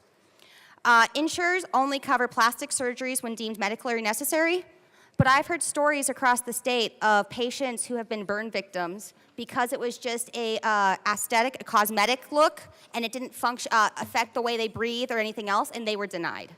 So I have issues with that they also want to go do that to fill in their best self and get that construction. The majority of elective procedures are not covered by private insurance, and this could push a lot of people to go to the public sector when this happens, but we need to make sure we're doing it for all. Many insurers view travel vaccinations as elective and non-necessary and don't cover these travel vaccines. But what if you have to travel for a treatment? If you're going to Europe to get these treatments, now you can't travel or it's an extra sauce because these vaccines are needed for you to go get that treatment somewhere else because Europe, other countries have ongoing units that we do not have here for rare diseases, special diseases, cancers. My biggest issue with this is what do we deem is an elective that needs to be covered and what is not? Personal story, just because I never share the personal health stories of others out of respect to them, but I was almost denied a total knee replacement, an elective procedure, and I was 6 weeks out of having my leg cut because that's what the insurance told me. So I have big issues that we're saying which elective procedures are going to be fast-passed and which elective procedures are not. When we look at medical across the state, we need to make sure we're helping all patients with their medical necessities because everything dealing with medical can eventually affect your mental health. When you're looking at people who are able to walk, veterans, if they need prosthetics, or if they have to go get an updated, amputation, and we're telling them, no, that's an elective, but we're going to let someone else have another elective. I have huge issues with this. Why are we picking winners and losers when it comes to our patients when they all need assistance and they all need access to have these needed procedures? So I strongly urge a yes vote on this amendment to allow for elective procedures for any person. Representative Bradley. Thank you, Madam Chair. I rise in support of this too. We heard a lot of testimony from women in our state who have had child after child after child who are feeling a little less womanly, and they would like elective procedures paid for as well. I mean, we're going to put this on the backs of the taxpayers. Why don't we open it up for everyone to feel more womanly? The elective procedures list in here is hormone therapy. We heard a testimony that one dose costs about $40,000 per one witness testimony of testosterone for the month. That's one dose for a month. An eyelid is $4,000 to $11,000. Face, forehead, skin, neck tightening is about $400 to $2,500. Facial bone remodeling can cost upwards to $56,000. Genioplasty upwards to $11,000. A facelift can cost traditionally about $15,000. Cheek, chin, or nose implants cost about $4,000 each. Lip lift is about $3,000, $4,000 if you want some kind of butterfly something. I didn't really understand what that was. Orbital recontouring is about $20,000. Rhinoplasty, $15,000. Laser or hair removal, $500 per section. Breast or chest augmentation, reduction, or construction is about $15,000. Genital and non-genital surgical procedures, upwards of $20,000. The fiscal note says they're going to give us about $10,000 per person, and these costs are upwards in the $300,000 mark. So women who have had children who would like to have elective procedures to make them feel a little bit more good about themselves and not depressed about the way they look are going to pay for men to feel that way, but not for women to feel that way. So if we're going to open it up and the taxpayers are going to fund it, let's be a beautiful state and let's let everyone have elective procedures. I urge an aye vote on this amendment.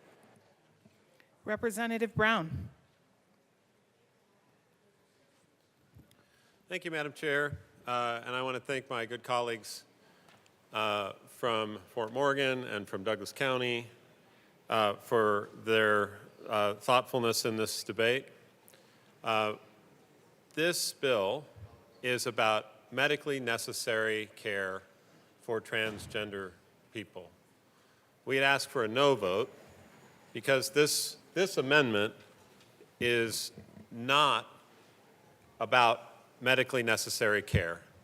This is about other care that people may or may not want, but isn't within the confines of health insurance coverage, where medically necessary is the standard. I care very deeply about this because I have run bills, even this session, to make sure that we have the right standards for mental health care in particular that are related to medical necessity. This amendment does not include medical necessity, and so we would ask for a no vote. Representative Johnson. Thank you, Madam Chair. And I would just like to ask my good colleague, the sponsor, a question on what is deemed medically necessary, because we have that dispute in the state all the time. Going back to my story of my knee replacement, is that medically necessary? I would think so, to preserve my limb. A cancer survivor whose insurance does not cover for them to have a breast reconstruction, I would deem medically necessary after dealing with that and surviving. I would question, somebody who's been a burn victim and they want to go and get skin grafts and make sure that graft aligns with their skin. That would be medically necessary, I would see fit. So I'm just curious on what the definition we see as medically necessary when this is talking about elective procedures. Elective procedures is a very vague term. Medically necessary is dependent on the facility, the provider that you see, and that definition is swayed based on the profession you're talking to or the person you're talking to, and sometimes the community you're talking to. So I just want to make sure that we're looking at, what would you deem medically necessary or not? I would say transplants for limb preservation, be it knee, hip, shoulder, reconstruction measures like that would be medically necessary. Representative Brown. Thank you, Madam Chair. And again, I thank my colleague for this conversation. There are generally accepted definitions of medical necessity. In fact, the bill that I ran and that we passed through this committee or through this chamber and has now been signed into law this session included a definition of what medically necessary care is. In this particular context, it is, related to the determination of a medical professional.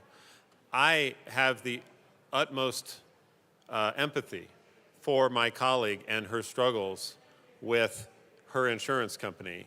So many of my constituents and people around the state have fought with their insurance companies over the coverage for medically necessary care.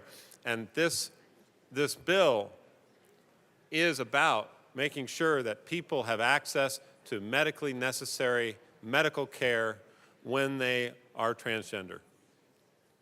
So we have standards. That is a basic principle of what it means to be to cover something in health insurance, and so we continue to ask for a no vote on this amendment. Representative Bradley. Thank you, Mr. Chair, and thank you to the bill sponsor. I have a hard time believing that a $56,000 facial bone remodeling is medically necessary when a woman who has had 4 C-sections, that a medical professional is not going to deem it necessary to maybe have her abdominal muscles put back together, or if her eyes are sinking and can't see out of it, that a doctor is not going to deem that medically necessary. We are trying to cover elective procedures for one small minority group of people to make them feel better and not covering it for others. And that is not what we are sent here to do. The taxpayers, if you want to change the way your body looks, change the way your body looks. If it makes you feel better, but this should not go on the dime of the taxpayers. If you want it to go on the dime of the taxpayers and you want the state to fund this, even though most of us don't even believe in it, then you should at least open it up for all of us to have elective procedures to make us feel better. Because I guarantee you, any woman in here could go into a behavioral health doctor and say, my weight gain is making me feel depressed, and I would like to have a tummy tuck. And then they would deem it medically necessary. What is the difference? The difference is, this is coming from a minority community that wants to feel better about themselves, and we're going to exclude everyone else, but we're going to have to pay for it. So I don't believe this medically necessary for one group and not for the other. I urge an aye vote on this amendment. Madam Chair, Representative Brown. Thank you. Thank you very much, Madam Chair. I really appreciate this conversation. I will say that, there are many procedures that are, or therapies that are listed in this particular bill. This amendment, regarding this amendment, and these therapies are, not everyone gets all of these things. Medical decisions are best made by patients in consultation with their doctors. And that's what the principle of this bill is about. When someone needs care, and in this case, we're talking about a transgender person, they deserve to have the care that is medically necessary. And politicians shouldn't be standing in the way of that. So we continue to ask for a no vote on this amendment. We want folks to have access to the care that they need based on commonly accepted insurance coverage principles. I would also say that, to my colleague's point about taxpayer dollars being spent, this is private health insurance, and as the fiscal note reflects, there is no expenditure required by the state. Representative Johnson. Thank you, Madam Chair. And I want some clarification when we're looking at essential versus medically necessary on something that could be deemed the same procedure. Say we have a woman who has ovarian cancer and she wants to get her ovaries removed, a hysterectomy. And she's deemed, no, that is an elective, not necessary, but that exact same surgery to remove ovaries for a woman to become a man would be deemed medically necessary. And I am just having issues wrapping my head around how are we going to pick winners and losers for the exact same operation. One, to remove the chances of cancer because they don't want to go through chemo and radiation, and another to feel fit in the body that you want to modify it for. But it's the exact same procedure, would be estimated about the same cost, and I'm just trying to figure out how we pick and select. You can have this procedure that does the exact same end thing of removing your ovaries, but you can have it because of X, Y, and Z, not because of A, B, and C. I urge a yes vote on this amendment. Representative Brown. Thank you, Madam Chair. And again, I will go back to that this is about medically necessary care for gender dysphoria, which is a more medical term, and that is a health condition that is recognized in the DSM by every major medical association. We're talking about care for that specific condition, and so we ask for a no vote. Representative Johnson. Thank you, Madam Chair. I'm still confused. So we're dealing with physical medical necessity of removing because of cancer, and then a behavioral health necessity because of gender dysphoria. So I just really want to know why and how we can separate people saying you can have this procedure. Both are, can be argued medically necessary. For cancer, I would say definitely that's life or death, but we're going to say no, you can't have this one. A physical need, but you can have this one because of a behavioral need. Now, mind you, I think behavioral, mental, and physical all should be treated the same. We need to look at them correctly, but I am just confused and urge a yes vote on this amendment. Representative Bottoms. Thank you, Madam Chair. I do believe that that this is also included, since this is being brought up by the sponsor, that this is also included in behavioral health. And statistically, we know that once surgery has happened, once there has been transgender surgery, suicide rates go up 12 times. So at some point, maybe we need to back this up and recognize that a hysterectomy for medical procedure makes sense. Transgender surgery for mental health issues does not make sense. It actually endangers the person. Why are we putting these people at risk by forcing a suicide rate that we know is going to be astronomically higher. It's statistically everywhere. Why would we do that when we're saying that this is needed procedure?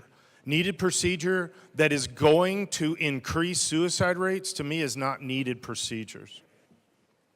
Representative Bradley. Thank you, Madam Chair. I'm still struggling with the medically necessary to look better when women all over this country with cancer, breast cancer, all of these things, that's not deemed medically necessary. And again, I struggle to hear that the fiscal note is zero. Let me be very clear. When health carriers have to pay for the hundreds of thousands of dollars of surgery, we've all heard you say it, the people that run the health insurance carriers are billionaires. They don't get to be billionaires by not passing the costs on to all the taxpayers and the people that own health insurance. These costs are coming down to people like me and my people in my caucus and the people in your district for a small group of people that we have deemed this is medically necessary for. And I will quote, because we don't have any statistical evidence, the best statistical evidence we have, everyone says that it's not good enough, but one long-term study found that post-surgery patients were actually 19 times more likely to commit suicide. So now we're going to spend hundreds of thousands of dollars making people feel better, look better, at a cost of 19 times more likely to commit suicide. I urge an aye vote on this amendment. Representative Brown. Thank you, Madam Chair. And I would ask for a title ruling. I'm not sure that this fits under the title of the bill. Title ruling has been requested. The committee will stand in brief recess.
Committee will come back to order. The chair decides that the amendment does not fit under the title to the bill. Is there any further discussion? Representative Bradley. I move Amendment L003 and ask that it be displayed.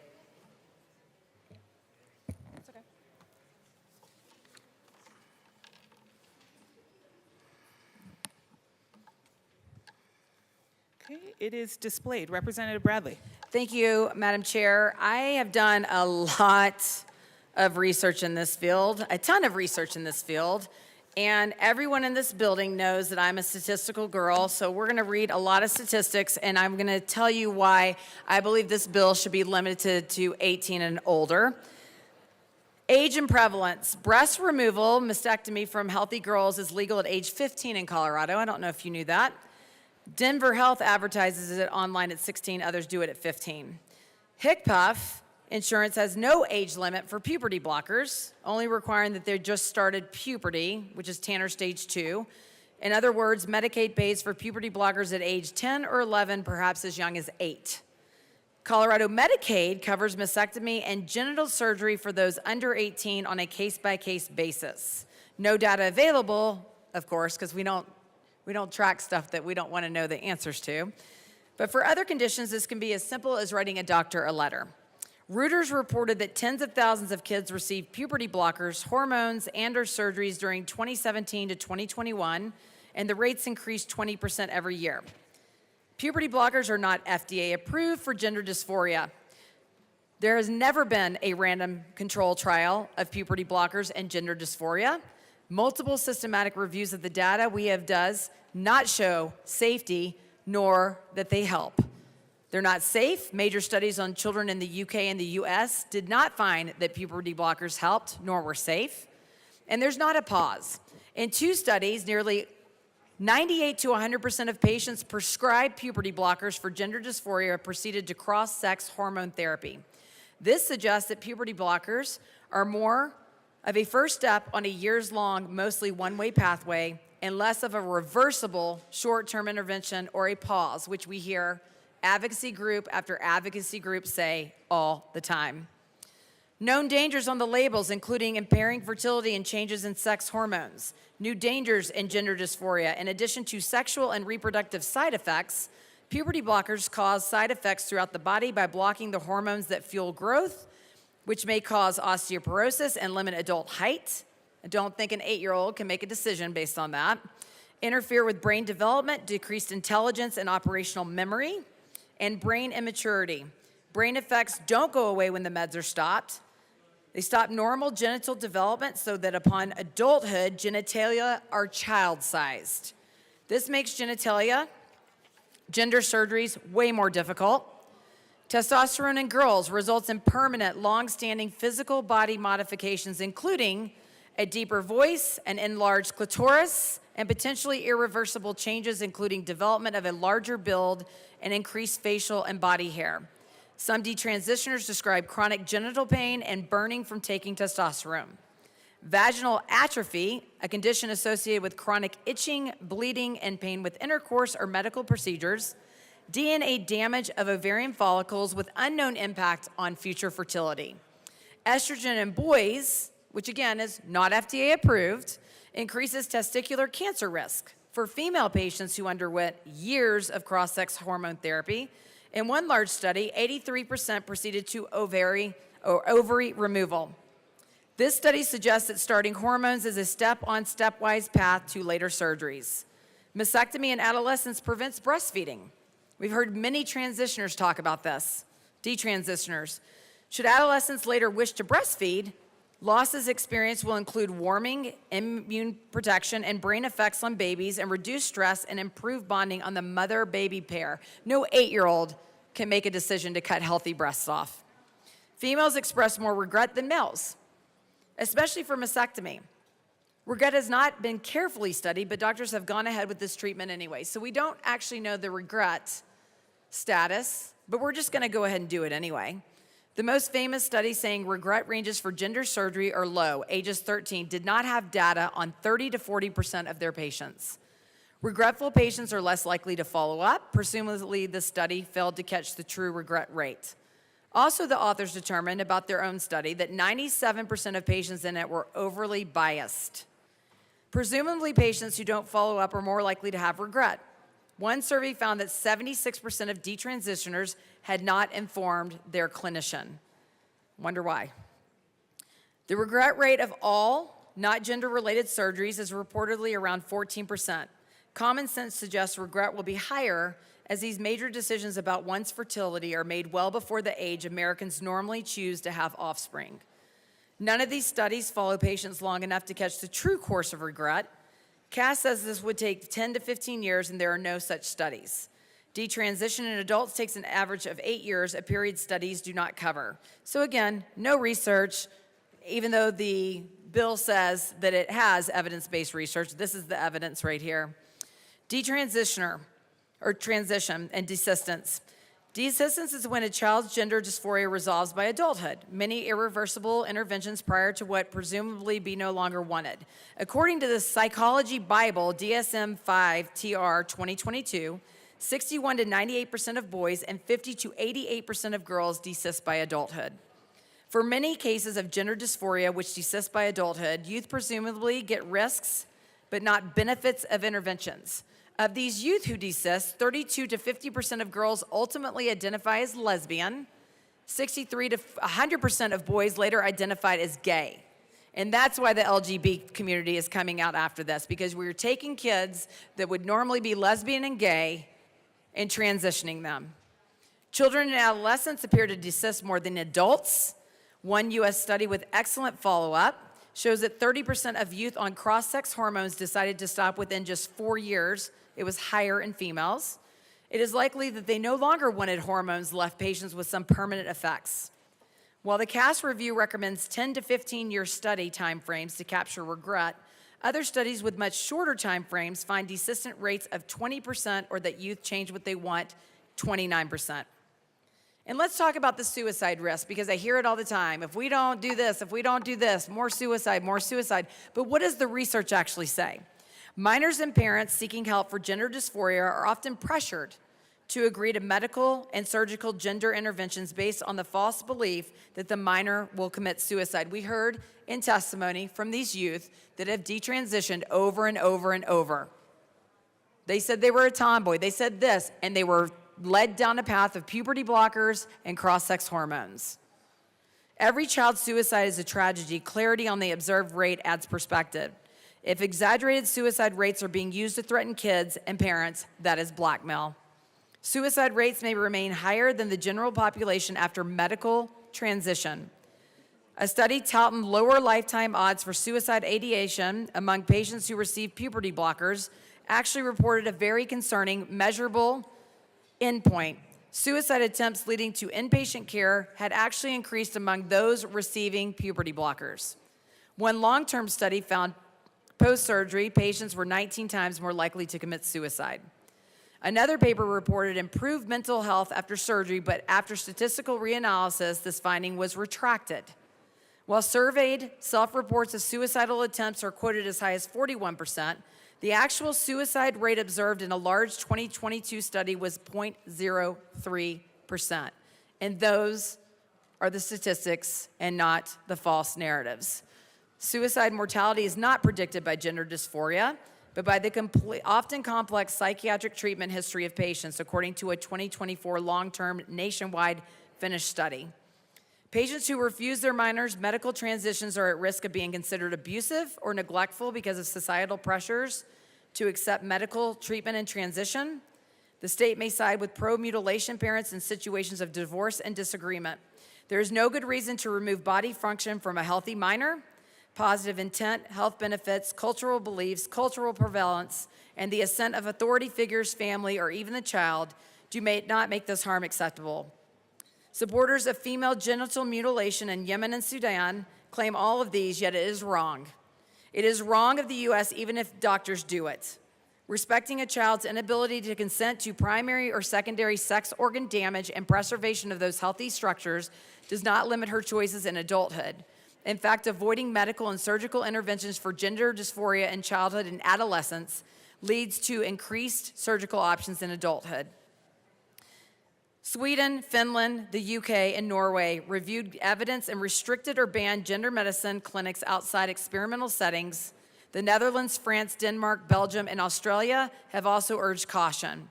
Children cannot consent to reproductive and sexual harms they are most likely to suffer as adults for an alleged benefit, which is futile. I urge a yes vote on this amendment to protect the children of Colorado from the lack of any kind of evidence-based or systemic review and the reasons that puberty blockers are not even FDA approved. Thank you. Representative Tatone. Thank you, Madam Chair. There's a lot there to respond to. But the fact of the matter is that families who are seeking gender-affirming care consult with their doctors about the risks. They evaluate those risks very carefully. It's also important to note that most people who receive gender-affirming care under 18 do not get the things that are mentioned in the surgical part of what this bill says. It's very limited. And medically necessary health care for youth under 18 is very specific and outlined. The fact of the matter is that government should not get in the way of medically necessary health care, especially that meets the standard of care. There was mention of people wanting to get gender-affirming care later in life. You know, people who transition later in life wish they could have gotten gender-affirming care when they were younger. I could tell you that personally.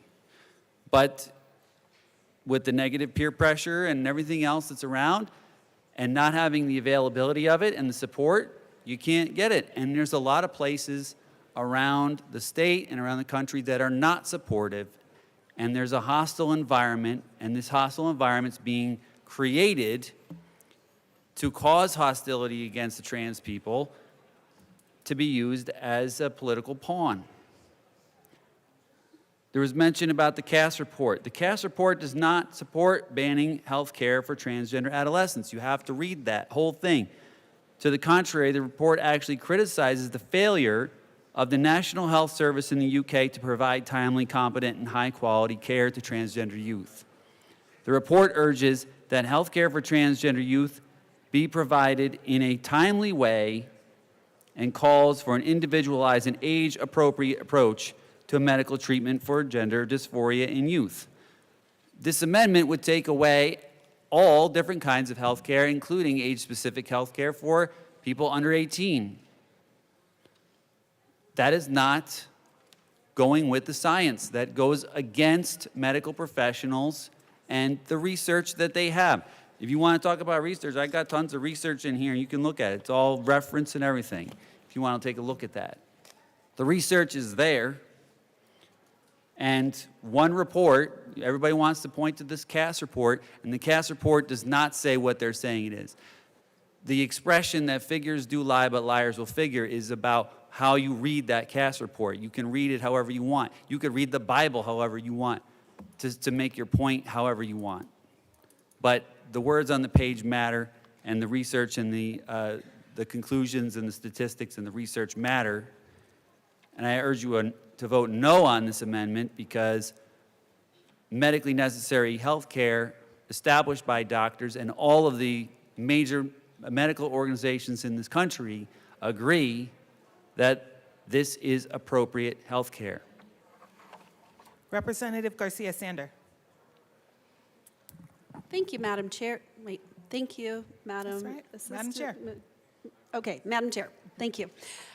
So I rise in support of this amendment, mostly because working with children, I see how children grow and develop, and you know, there's been a lot of studies that have come out and said children's brains aren't fully mature until they're 25 to 27, 25 for males, 27 for females, sorry, flip that, 25 for females, 25 for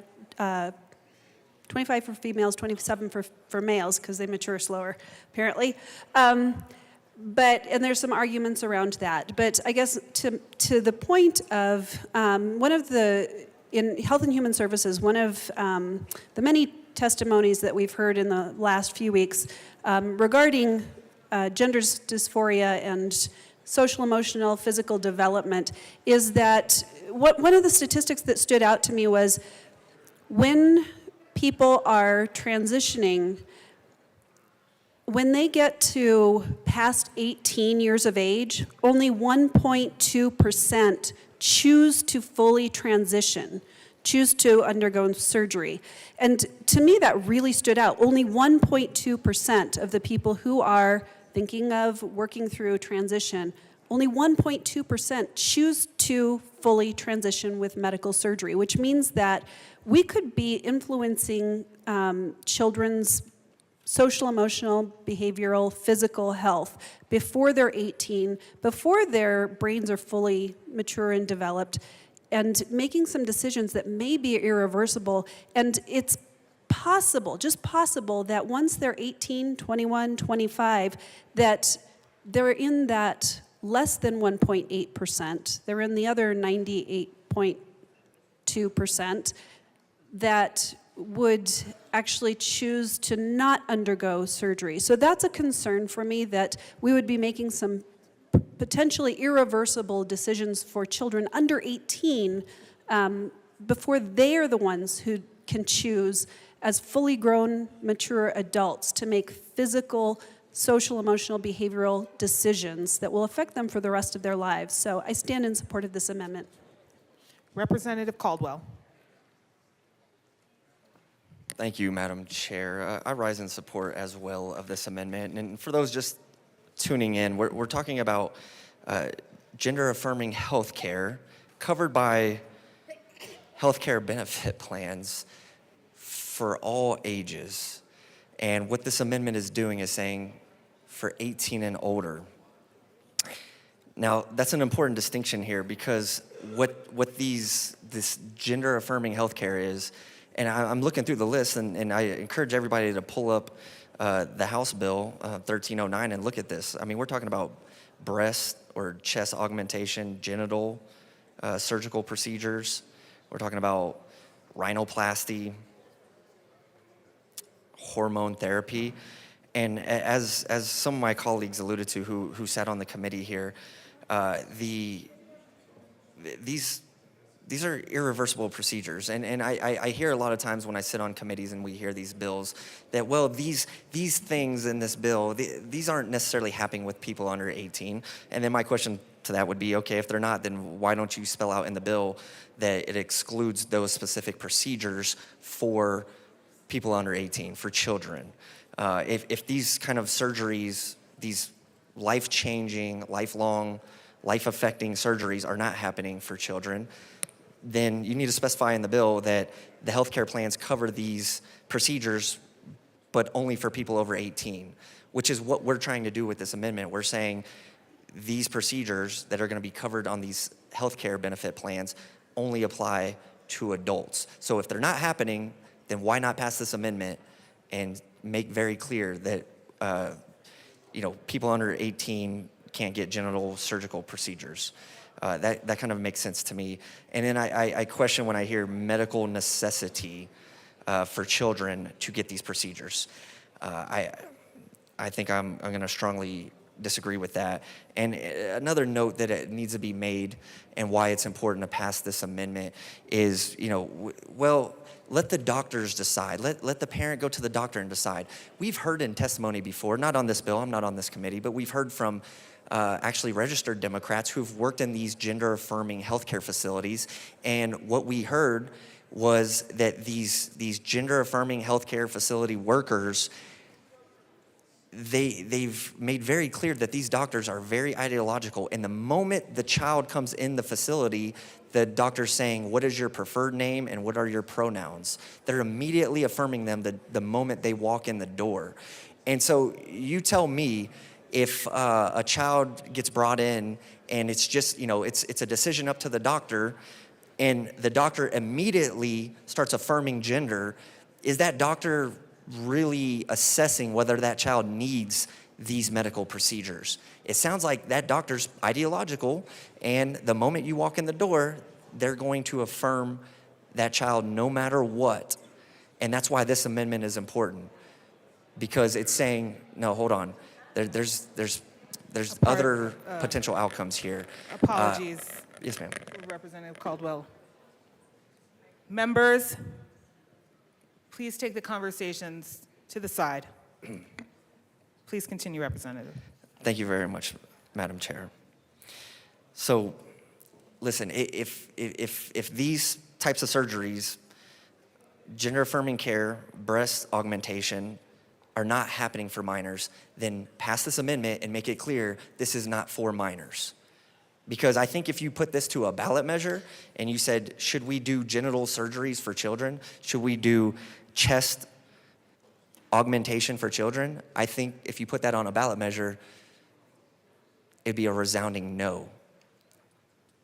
And if these surgeries, if the counter argument is going to be these things aren't happening to children, then why is it in the bill? Why don't we pass this amendment and say you can't do that? I support this amendment. Representative Brown. I want to thank my colleague from Douglas County for his comments and for engaging in this discussion today. I ask again for a no vote on this amendment because fundamentally, medical decisions should be made by families and their doctors. We as politicians have no place telling families what is best for their family and the kind of care that their child needs. As a parent, that is important to me. And it should be important to every parent that parents who support their children have rights too. And I would ask that we, as politicians, get out of the way, get out of the business of telling people and families what is best for them. Politicians have no place in a doctor's office, and I ask for a no vote. Representative Bottoms.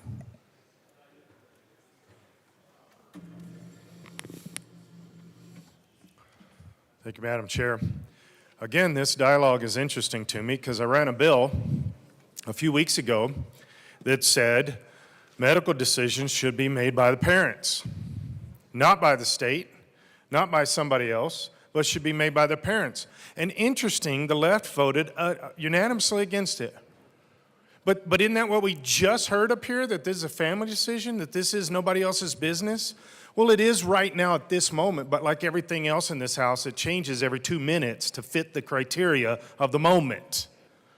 I ran a bill to try to make what was just said by the sponsor, to try to make that law, and it was unanimously beat down. This is so egregious that we think this is good for children. Why do we treat our children in the state of Colorado with such disdain? What about the children do we want to hurt so badly? That we want the surgeries to happen, that we want to, first we don't even want them to get to being born. We attack children so strongly in this state. And then we want the state to pay for it, the state to be behind it, do all these other things. I really don't understand this. You know, it was interesting to me how often and in how many different ways this state literally attacks, first, the concept of life, the concept of a child, the concept of a child growing up, parental rights over the children. How often we think that this is okay ground. This is egregious ground. This is immoral ground. This is something that is not okay. And by the way, it's not okay at large within the people of Colorado. Do some statistical studies. This is not okay. And people are tired of this, but we keep doing it. We keep doing it. When is enough enough? This is the thing is you keep doing it and you keep doing it and things will be resulted from this.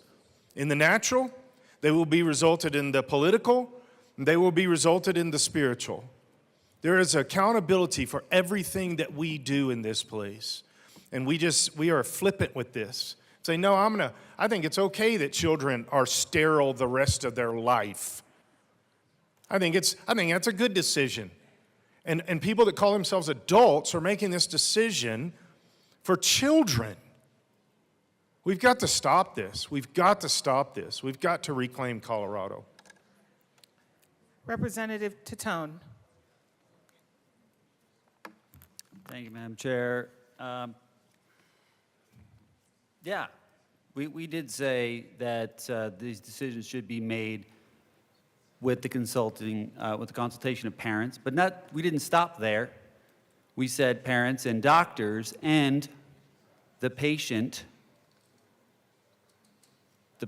as well. All I heard from my colleague from Douglas County was that it should be up to the parents. Well, what, we don't care about the patient? We don't care about the doctor's decision? We don't care about the medical profession and what the medical profession says is the right kind of care to give. I don't think that's how we should be doing things. I think we should work on consulting everyone in the equation, especially the person whose the care is being delivered to. But the fact of the matter is, this amendment is unnecessary because the medical community is very well established as to what gender-affirming care is and is not for youth. But this would eliminate all of it for everyone, no matter what it was. So that's why we don't want this amendment, because we're going to eliminate every kind of appropriate gender-affirming care for anyone who's under 18. And we're not doing that today, not on my watch. Representative Johnson.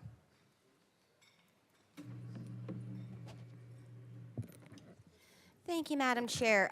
So again, I rise questioning how can we pick some over others. In Colorado, individuals 18 or older are considered adults and can make their own decisions about medical care, including a hysterectomy. Until then, they cannot consent to that. So you have to be 18 years old to get a hysterectomy.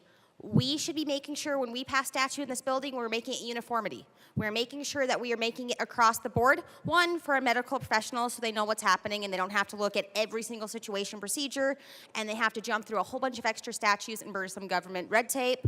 But also to make sure we're consistent in our message that we value all patients. We're not going to select some patients over others, saying everyone else 18 to consent, except if you're in a certain category and then you can be under 18. This body has also said that those under 18 cannot do certain things. You have to be 21 for ammo, and much of your 2A rights, with everything we've been seeing. There was a bill earlier that was in the Senate, I'm not sure where in the process, wanting to make it 25 to have intoxicating substances, such as marijuana, because the argument is our youth, our young adults are still developing, and we don't want to cure or affect that until a certain age. So we have rules already here in Colorado protecting our children, 18, 21, wanting it to be 25 in some areas. So if we're saying that children are still developing, young adults are still developing, we want to protect them, we should stay in line with the messaging we've been sending and saying 18 to protect our youth. We know that when you look at, my mom was a special ed teacher, and when she consulted with parents and they were consulting with doctors, and I've gone to a lot of their conferences, they very much try not to put children onto different medications, especially while going through puberty, while their hormones are changing, because that can alter their state of mind, that can change their development.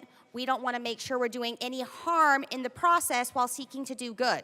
So I urge a yes vote on this to stay uniformed in Colorado with existing law, existing protocol we have, existing messaging here in the state that unless you're 18, 21, hopefully one day, you know, when with some of these laws they say 25, we should make sure we put those same protections here for our youth. You sure? Representative Bradley.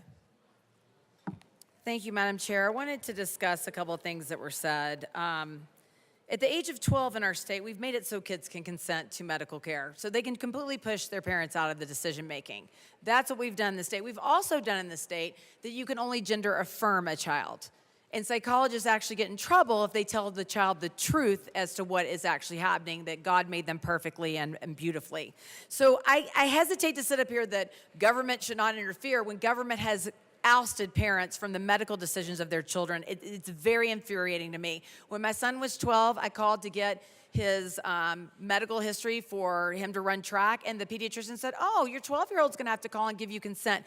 That's what we've done in Colorado. So don't sit here and talk to me that the government's not interfering. The government's interfered on my rights as a parent.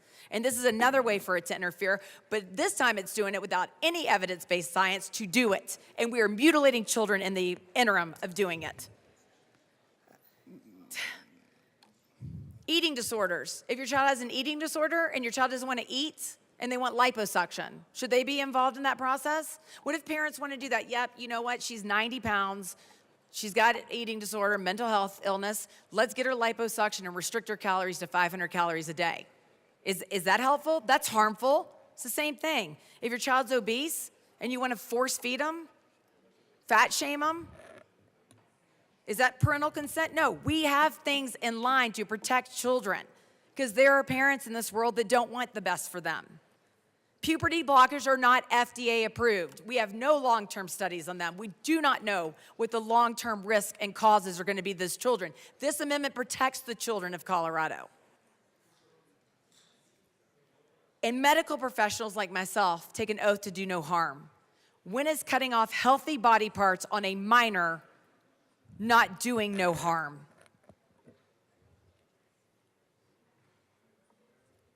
Puberty blockers are not FDA approved. Country after country after country is saying no because we don't know the harm to these children. That's horrible.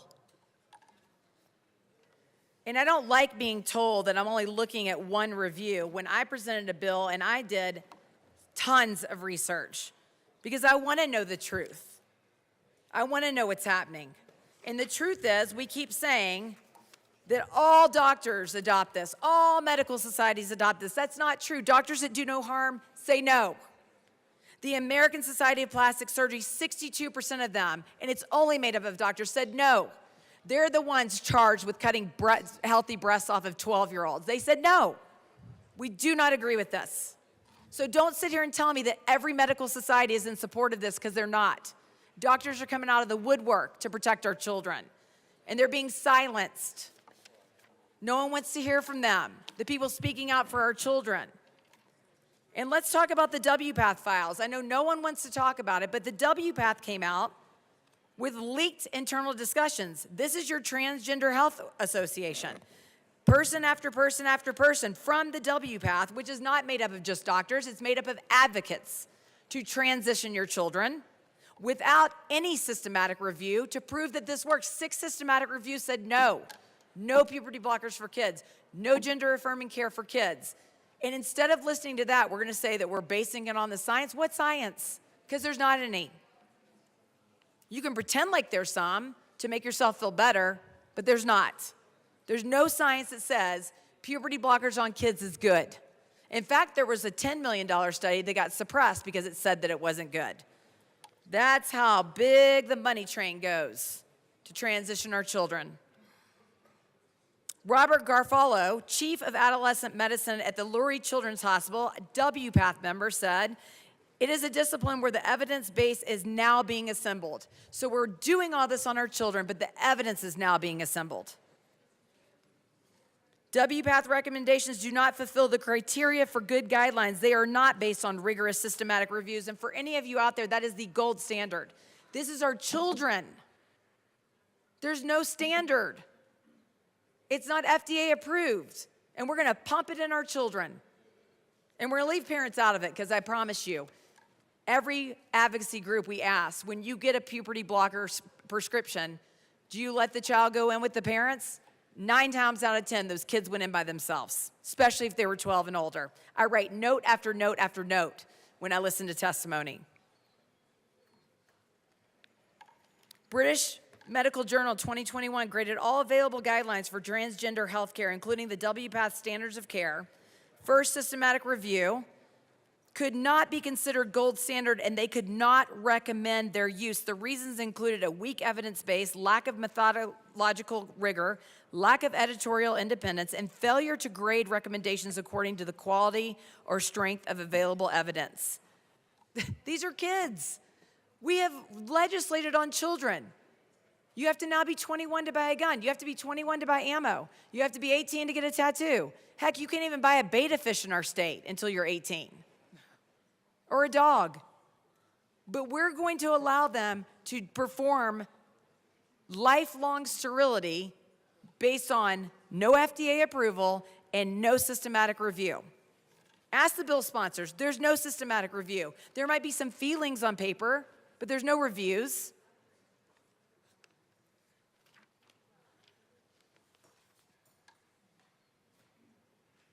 The recently updated WPATH standards of care noted several instances in which the strength of evidence presented to justify a recommendation was at odds with what their own systematic reviewers found. So even their own stuff was at odds with it. Even their own science was at odds.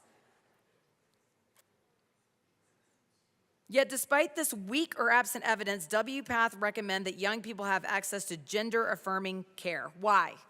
Why? Because we didn't get what they set out to get? If you're an adult, make your own decisions. But for the love of humanity, protect the children that don't understand that these things are not FDA approved. They have not been reviewed with any type of research. In fact, the research says the opposite, to not do this to our children. This is a great amendment. It's a respectful amendment. Let these children go through puberty. That's what it says. 98% of them will refer back to their biological sex. Why are we rushing this?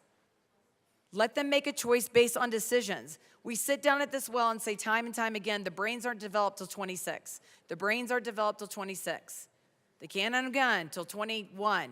They can't do this, this, and this, and this, and this because the brain isn't developed. Let the brains develop. We do it on every other thing we legislate. Let the brains develop. I urge an aye vote. Representative Marshall. Thank you, Madam Chair. It's an honor to serve with you. It's an honor to serve with you, sir. So, colleagues, I rise against this amendment, and the reason why is despite having conflicts sometimes with my own aisle with parental rights, which we call, or I'd rather talk about rather than child's rights, parental responsibilities or adult responsibilities to children, and concerns about doing permanent surgeries to people under the age of 18, and especially even younger. 97% of our gender-affirming surgeries for those under 18 is for gynecomastia, the male breasts. And I can tell you, if you're a male between the age of 12 to 18, and you want to play football, or you want to play baseball, and you're going to be in the locker room, the kind of hell you will go through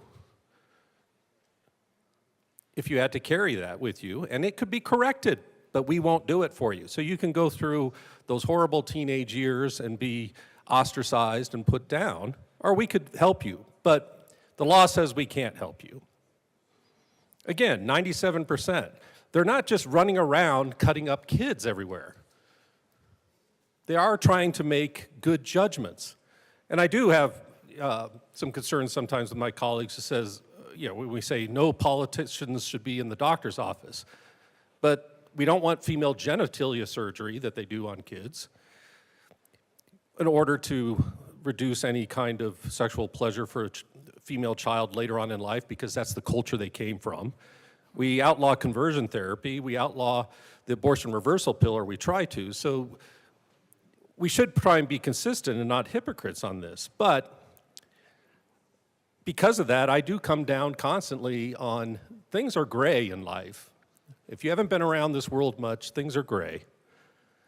And so leaving it to the parents and the doctors, because the doctors often go off-label with all sorts of medications. And I had one constituent come to me and very concerned about this bill, because they're receiving off-label testosterone treatments for a condition, a very rare condition, and they're female. And they are terrified that they're going to be prevented from getting these treatments anymore because of the effort to shut down any kind of gender-affirming care, because people are going to say, well, this is a woman getting testosterone treatments. We're going to have to deny it because it is off-label, what they're doing, but it is working for her. So in the judgment of that person and the judgment of that doctor, this is the best thing they can do for them. We should look at the same way for the kids. And there's nothing I almost hate more in this body than we come down and talk about lived experiences. Lived experiences, because again, as I've said, it's kind of doing the reasoning from the particular to the general. Inductive reasoning, which always gets to a bad place, rather than deductive reasoning, thinking that your lived experience applies to the general population. But I do have one of my own lived experiences with a young friend that I grew up with who was very effeminate, and went through unbelievable hell growing up. Unbelievable hell of being picked on and abused. And then after they went to college, brilliant person, transitioned back when it wasn't nearly as well known now, in the late 80s, full transition. And when someone told me that, did you hear what this person did? It was like the clouds opened up and you saw the sky. And you're like, oh, that makes sense. That makes sense. And if we had been in second grade and the teachers came to us and told us, well, this friend of yours, she's a girl trapped in a boy's body. We all probably would have said, oh, that makes sense. And look at each other and say, stop picking on the girl. So again, I think we need to take a little more of a gray look at this rather than a black and white, oh my God, we're terrified of trans people, because again, 97% of the surgeries being done for gender-affirming surgeries for under those 18 is to help those young boys be young boys. And the few cases that are out there that might be available, again, would do great help to many individuals. Are they going to get it right in every single case? Of course not. Malpractice happens all the time. We all know that. But that doesn't mean you stop practicing medicine to try and make things better for people. So I ask for a no on this amendment. Thank you. Is there any further discussion? The question before us is the passage of L3. All those in favor, please say aye. All those opposed, please say no. L3 is lost. To the bill. Representative Bottoms.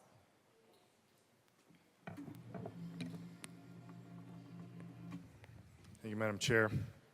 Again, I have to speak against this bill. I just don't understand. I don't understand why a people want to do this to their children. And to say that, well, this is the child making the decision. Okay, well, we just took the ability for the child to change their mind out of the subject. The statistics are extremely high, specifically with males. Let them go through puberty, let them get through the process, and they don't want this transitioning mentality. Extremely high statistically. And we keep coming to this podium and saying, well, the fact of the matter is, I feel, they feel, this person feels. Well, this is a major demarcation between the two sides. I don't believe you legislate out of feeling. I think that's dangerous, and it will always backfire on you. You don't legislate out of feeling, you legislate out of facts. You legislate because this becomes law. This doesn't become a feeling thing, it becomes law.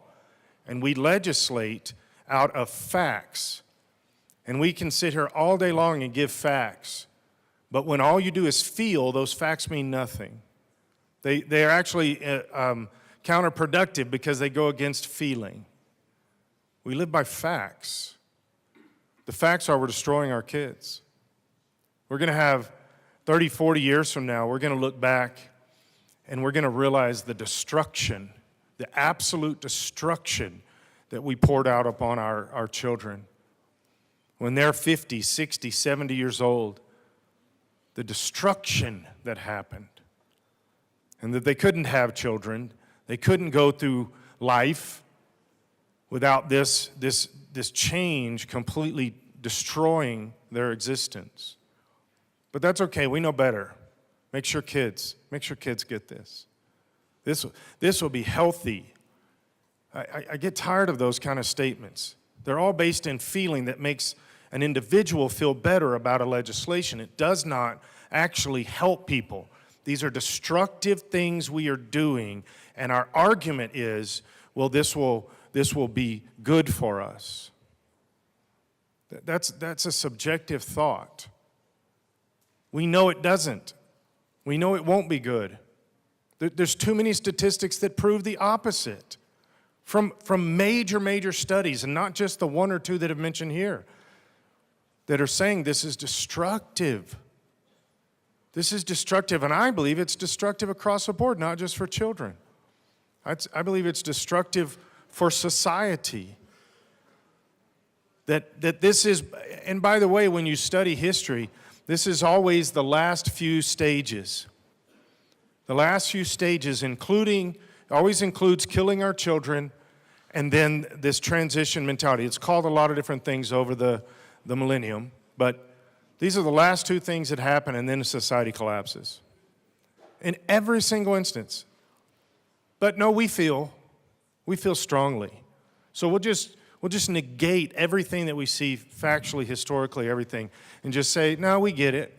Now, pretty much all of Europe is saying, because they're further down the road, they're saying, guys, stop this. We're not going to allow this stuff in our countries anymore. It's destroying our country.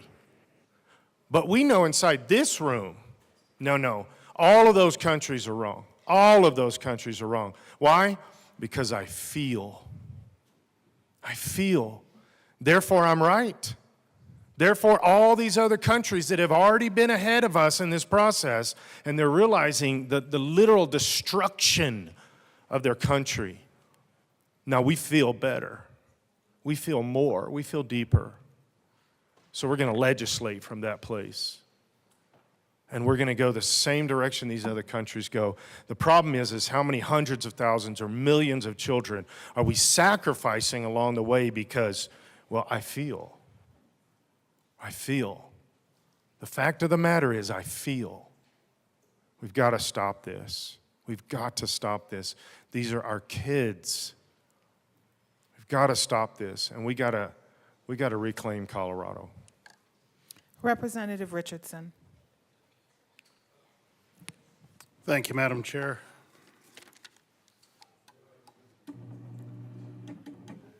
Okay.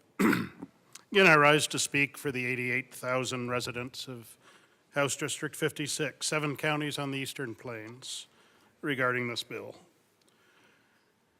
The topics today are deeply personal, morally weighty, and they demand serious and reasoned debate and deliberation. I'm glad to hear folks from both sides of the aisle talking today, but certainly not all of us are. The majority ruled this morning to limit 65 representatives representing nearly 6 million Coloradans to a bit less than 2 minutes each if we all spoke the time allotted equally. That's not a lot of time to speak to these issues, so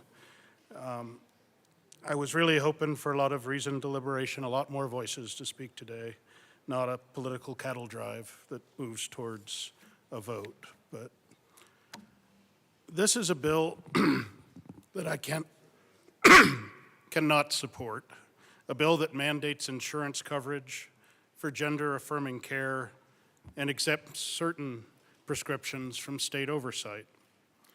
While the legislation may be framed as a matter of health equity, it carries deep and dangerous consequences for Colorado families, for parental rights, and for sustainability of our healthcare system. At the heart of the bill is a fundamental question: who should guide the medical care of children, parents or the state?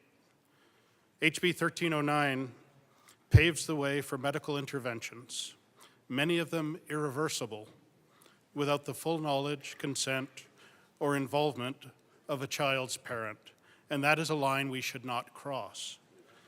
Parents have a natural constitutional and moral right to direct the upbringing and the medical care of their children. This bill undermines that right by enforcing a one-size-fits-all mandate and labeling highly controversial procedures as medically necessary. And I know that's been discussed at length up here.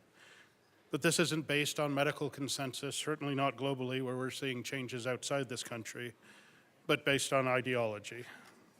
Let's be clear.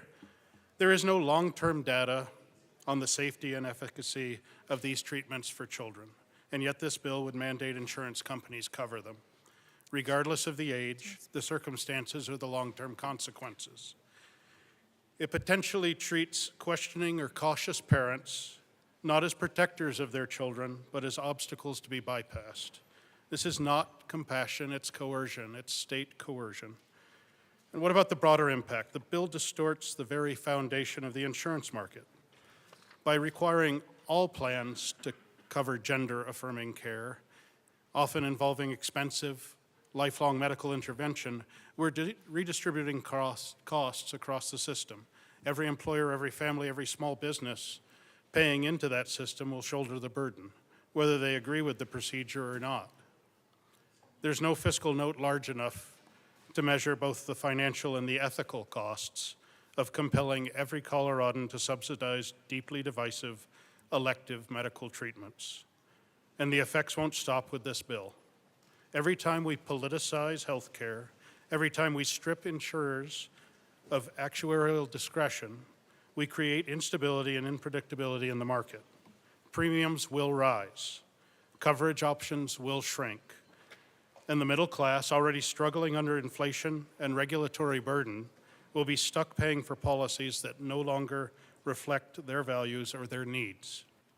Even more alarming is this bill's provision to remove testosterone from the state's prescription drug monitoring program. Why? Why should any controlled substance be exempt from oversight? What other class of drugs do we conceal from medical regulators, from pharmacists, from those that are tasked with preventing abuse? This is not transparency. This is a political carve-out that places ideology above public health and common sense. Colleagues, we cannot allow our healthcare laws to be driven by slogans instead of science. We cannot undermine parental authority in the name of inclusion. We cannot distort the insurance market, burden taxpayers, and bypass safeguards without consequence. This is not a careful bill. It's not a balanced bill. It's a reckless bill. And I urge you to stand for families, for fiscal responsibility, and for the right of every parent to guide their child's medical journey with love, caution, and wisdom. Please vote no on this bill. I urge you to. Thank you. Representative Bradley. Thank you, Madam Chair. I move Amendment L005 and ask for it to be displayed.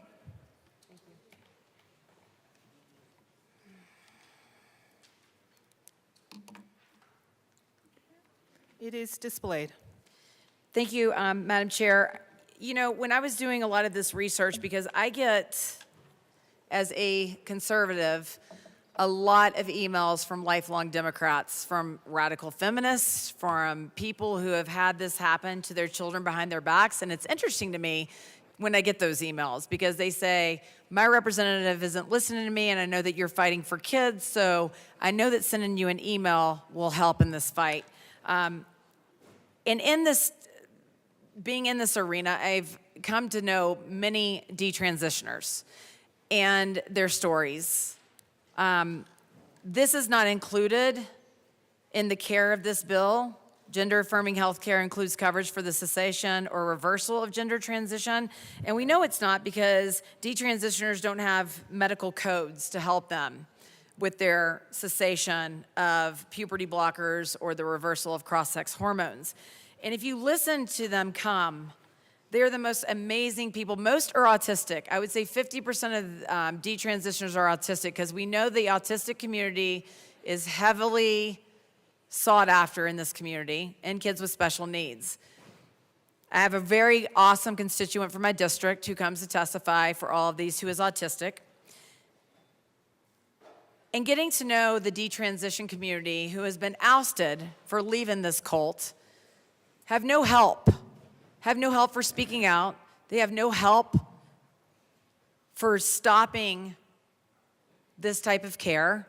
And the least we can do, if they're gonna have to pay for increased premiums, is include them with medical help and psychological help and breast augmentation and everything else that's included for people to make themselves feel whole. Then the detrans community deserves that. The community of people who were told, their parents were told, if you don't transition your child, they'll kill themselves, even though we know factually that's not true. We know 2 out of 15,000 people on a wait list for puberty blockers committed suicide, 0.03%. And while 2 children is too many, that is not the 50 and 60% that advocacy groups use to threaten parents over a child dying. And so you take these children and they cut off their breasts and they go through cross-sex hormones and they're never allowed to have a child of their own. We heard that previously. We're taking that away from them. And you know how we're taking that away from them? Because we're not giving them the research that's out there. This is systematic reviews. I told the advocacy groups, you should have a piece of paper that shows 6 systematic reviews say no. FDA says no. American College of Plastic Surgeons says no. Do no harm doctors say no. But we don't. And so kids transition without any knowledge of the real research that's being done, and they are now going through lifelong sterility, castration, not able to nurse, breastfeed their children.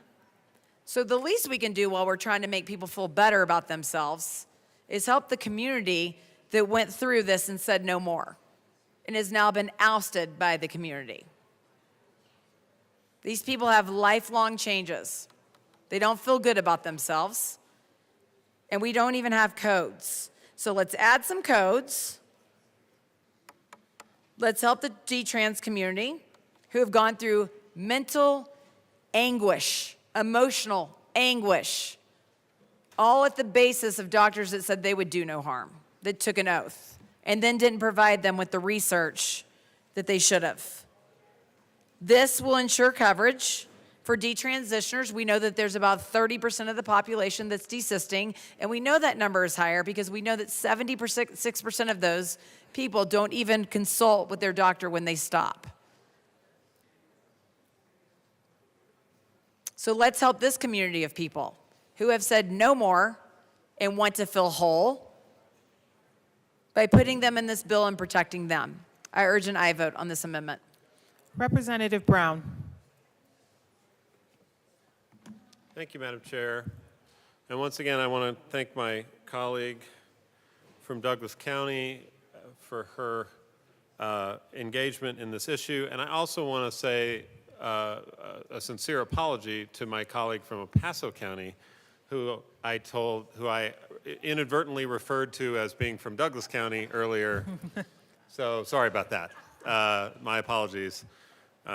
I told him that he could say that I was from Denver, and that would be fine. What a compliment. Or Pueblo, or wherever, somewhere that I'm not from. Just no hate on anybody. Sorry about that. To the amendment. To the amendment on behalf of amendment. Denverites everywhere. The overwhelming majority of people who receive medical care tailored to transgender people experience positive results for their mental health and their overall well-being, physical well-being as well. Everybody's health and body is unique, and in some rare circumstances, people may decide to stop their care. Healthcare professionals help people safely stop certain medicines and find other health care that meets their needs. Our bill does not prevent any healthcare provider from helping a person stop care that they think doesn't fit or isn't right for them. So I ask for a no vote on this amendment. You know, whether people are starting or stopping transgender health care, we need healthcare providers to be able to offer the individualized care that meets a patient's unique needs. This is a very deeply personal and private issue that should be left to a patient, to families, and medical professionals, and not the government.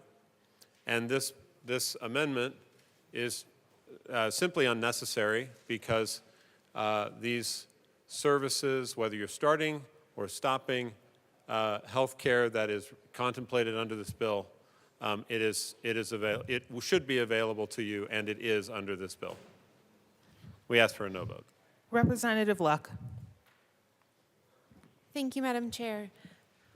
Am I understanding the bill sponsor correctly that it is the bill sponsor's understanding that this would allow for someone to receive the care to transition as well as receive the care to detransition?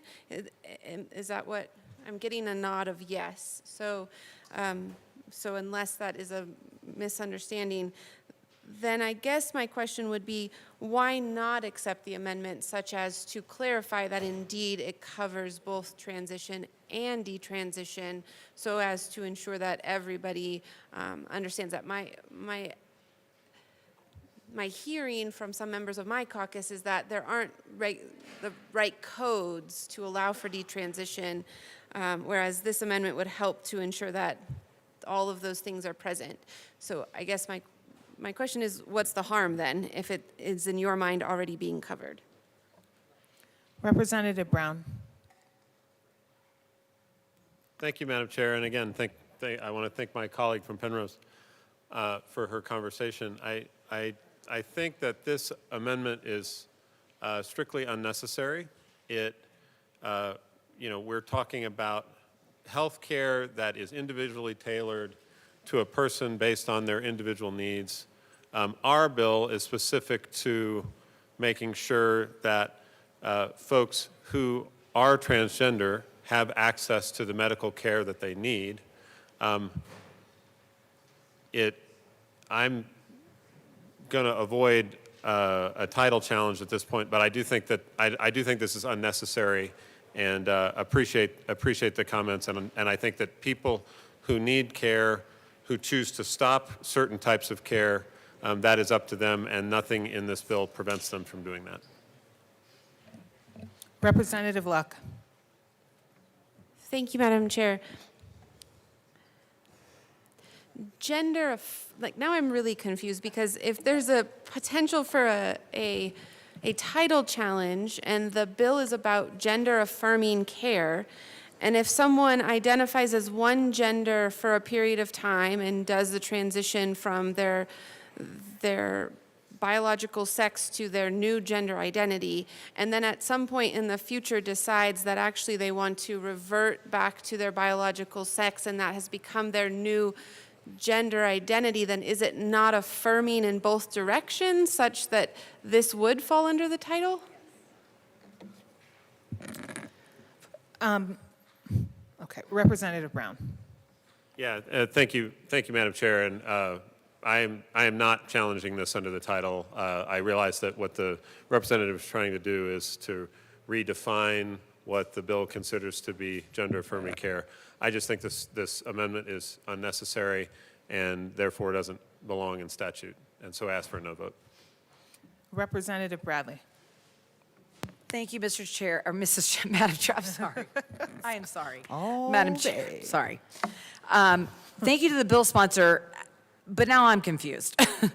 Because like what the representative from Penrose said, so we are affirming if you change from one sex to the other. But if you don't want to affirm and change back to your biological sex, this really isn't included. We listened to detransitioner after detransitioner, and they said there are no codes, and they can't get the help that they need. And so an amendment in this bill will allow that community to get the help that they need too. And so that's what I want the body to hear, that they need help too. And so why would we not affirm them to go back to their biological sex? Why would we only affirm to change sexes? So please explain that to me. Is there any further discussion on L5? Representative Luck. Thank you, Madam Chair. I had intended to speak to this amendment before this whole conversation where we are confused, and I'm going to still make comments as relates to this, with the understanding that possibly detransitioning isn't actually covered under this bill, because I think that still is in dispute.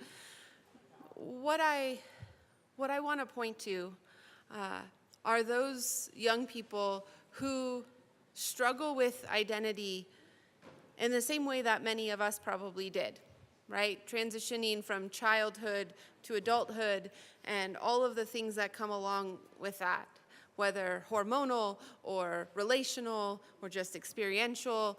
There are a lot of things. And we have heard from detransitioners, whether in testimony in this building over the years or out in our culture, that says, I was told that indeed my perception that I wasn't good enough was true.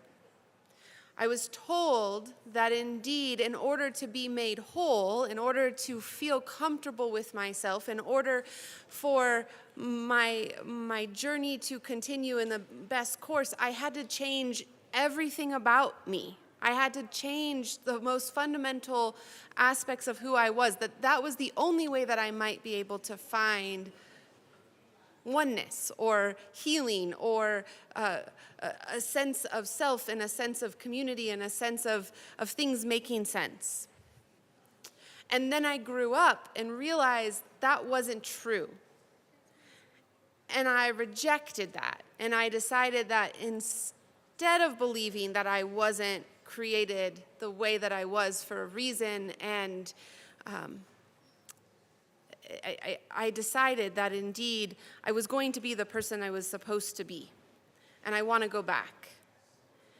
And I would think that if the goal is to allow people to walk in their identity, if the goal is for government to get out of the way such that people can self-actualize to the highest level, if that is the goal, then this body, through legislation like this, should make there be a pathway for it in both directions. Not just in one direction, but in the reverse direction, to say, actually, I made a mistake there. That wasn't really what I thought I was doing. It wasn't really what I wanted to do. It wasn't, I didn't choose that in the way that I no longer want to choose that, and I want to go back to who I was initially created to be. I would think we would want to have space for those people too. And so I do rise in support of this amendment, and I also rise in support just to provide clarity, since it doesn't seem that there is clarity as to whether or not this is covered. So for both of reasons, I rise in support. Is there any further discussion on L5? Representative Brooks. Thank you, Madam Chair. So there are a couple of different ways that I know that I have approached time in the well. One is that I, perhaps come down with a certain set of points that fits my ideology, fits my kind of politics, fits things that I would wish to speak about that I feel like I need to get on record. There's other times that I just simply sit back and I prefer to kind of listen, right? These bills are not, any of them, for that matter, that we're hearing today, did not come through committees of which I'm a part. So I've taken an opportunity to sit back and kind of listen to both sides, listen to the arguments being presented, the amendments that are being offered. I believe that this one kind of ties in to one that was brought earlier and even argued here from the well about how occasionally, there are malpractice suits. Occasionally, there are times that people will change their mind, which goes to people old enough to be able to make these decisions. I won't try to relitigate that previous amendment, but I do believe that it ties into this. Perhaps this is not a fair I think it's fair. Perhaps it's not the most accurate analogy. But what I'm worried about here is that I know something very clearly from my own personal experience, that after my third son was born, my wife's uterus was retained, and I won't get into all the medical details, but I know that it was very, very difficult. Basically, we were told, you guys are done. You guys are done having kids. If you're not done having kids, then there could be some serious medical consequences. So I did what I thought was the responsible thing to do, and I went in and I had a vasectomy. My insurance company was very happy to pay for that. Like, yeah, let's do that. It's going to save us money because you're not going to have kids anymore, so we'll pay for that. Now, if I decided that I wanted to change that, my insurance company's not going to pay for that. I'm going to have to pay out of pocket for that. It's not going to be covered. I made a decision that, as far as my insurance company was concerned, permanently altered something in my body. If I decide now, I want that back, I'm kind of SOL. unless I want to pay out of pocket to do that. This amendment, I believe, helps clarify that because I do not believe that it is clear in the bill that should somebody decide at a point down the road that that is not what they wanted to do, that they did make a mistake, that they have changed their mind, perhaps that they were too young at the time, again, different amendment. Whatever the reasoning might be, I think it needs to be very clear that there is a path back. And there is not one. I don't, well, some ways I get it, right? One side presents a bill, the other side tries to amend it. The, I guess, presumption is that if one side is trying to amend a bill, then it is the intention of that other side to weaken the original bill. So you say no automatically to any amendments that are brought forward because it must be the intent of the person who drafted the amendment to weaken the original language in a bill. But what if that's not the case? What if that's not the case? What if, through an amendment, we're able to draw additional clarity where the original bill drafting just did not cover it? Then that would be an improvement. That would be something that we'd want to come here and say, you know what, this does improve, and we don't want to necessarily just say because it is from another political party, that it must be to dilute the integrity, to dilute the original intent of the bill.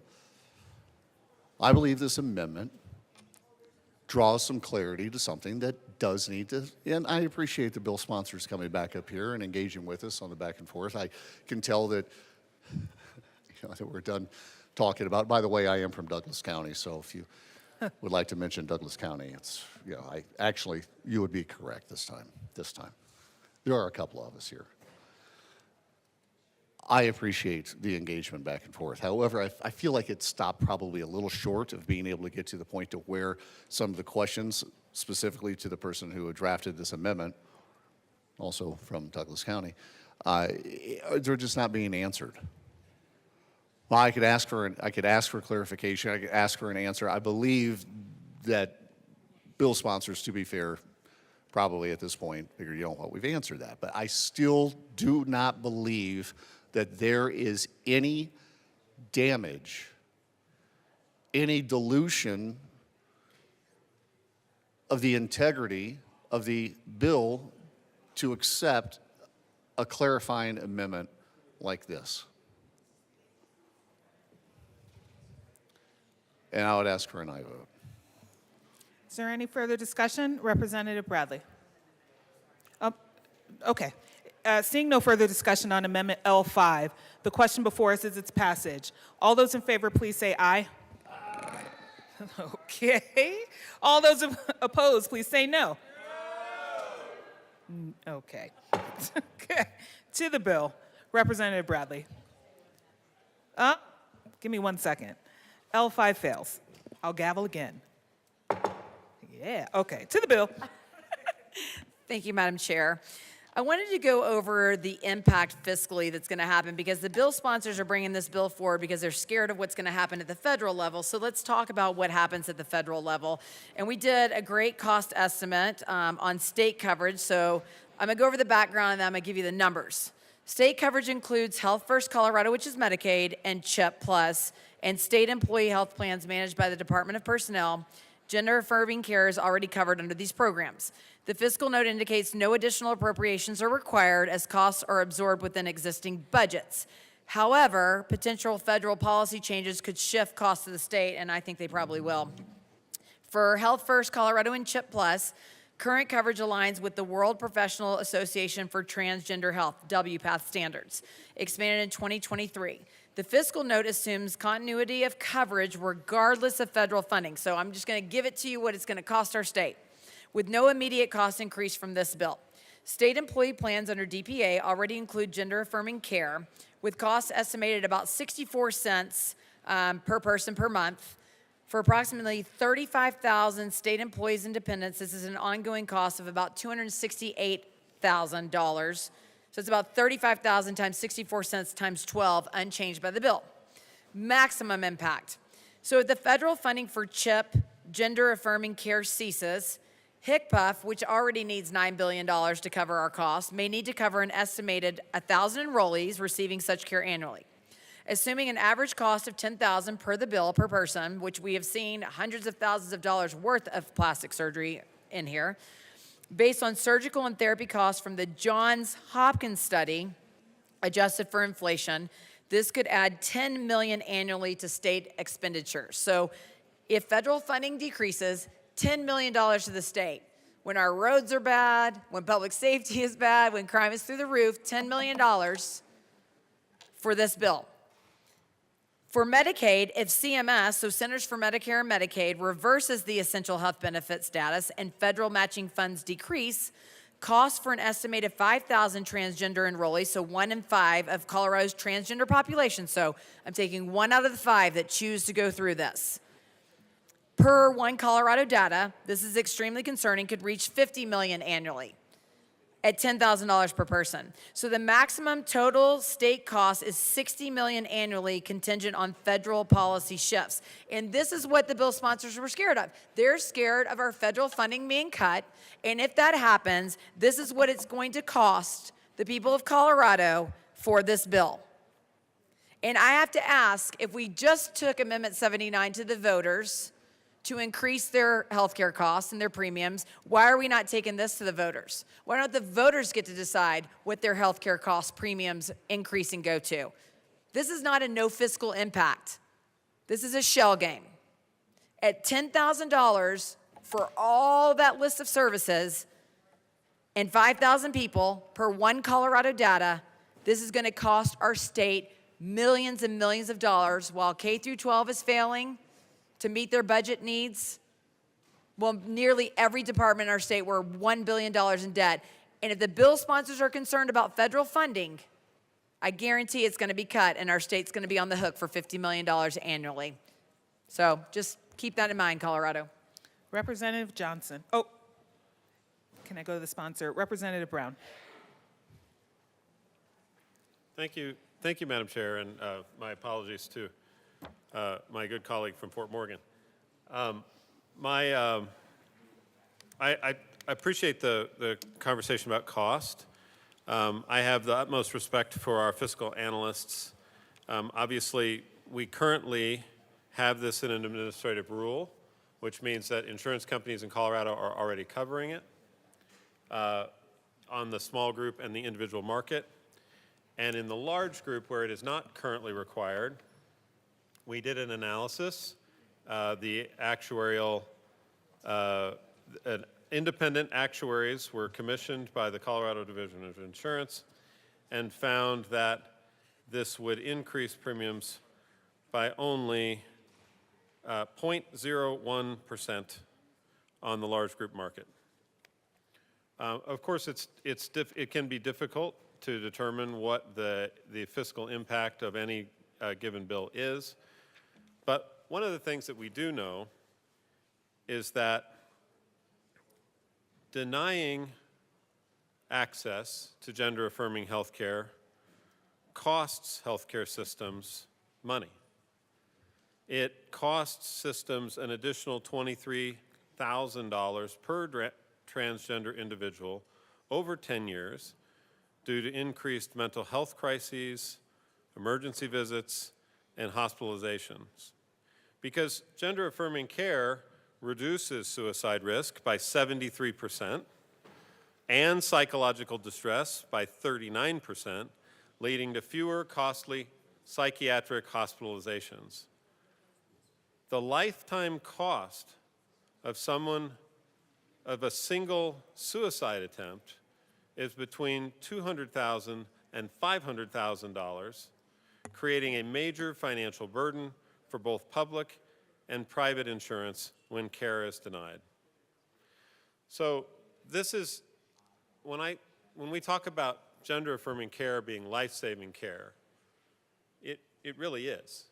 It's about making sure that people have the care that they need when they need it. And so I am confident that this bill not only is the right thing to do for folks who are transgender who need medical care, but it is fiscally responsible, and it is our moral imperative to pass this bill. I ask for an aye vote. Thank you. Representative Luck. Thank you, Madam Chair. I move Amendment L011 and ask that it be displayed.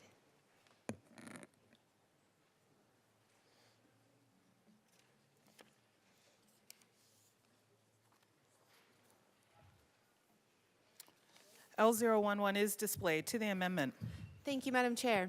In 2005, the General Assembly created the PDMP, otherwise known as the Prescription Drug Use Monitoring Program, which was a program by which the state sought to monitor controlled substances, of which testosterone is one. It's a Schedule III controlled substance. Under this bill, if it were to be adopted as written, it would exempt testosterone out of the list of prescriptions that need to be posted and stored. In fact, it would actually block the archived testosterone prescriptions from view.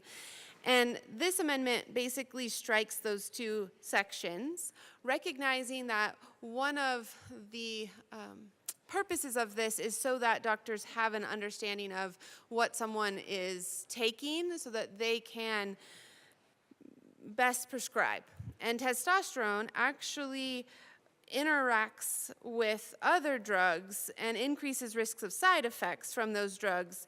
And so it's important for folks to know. So I am asking that that section be taken out of this bill so that those who are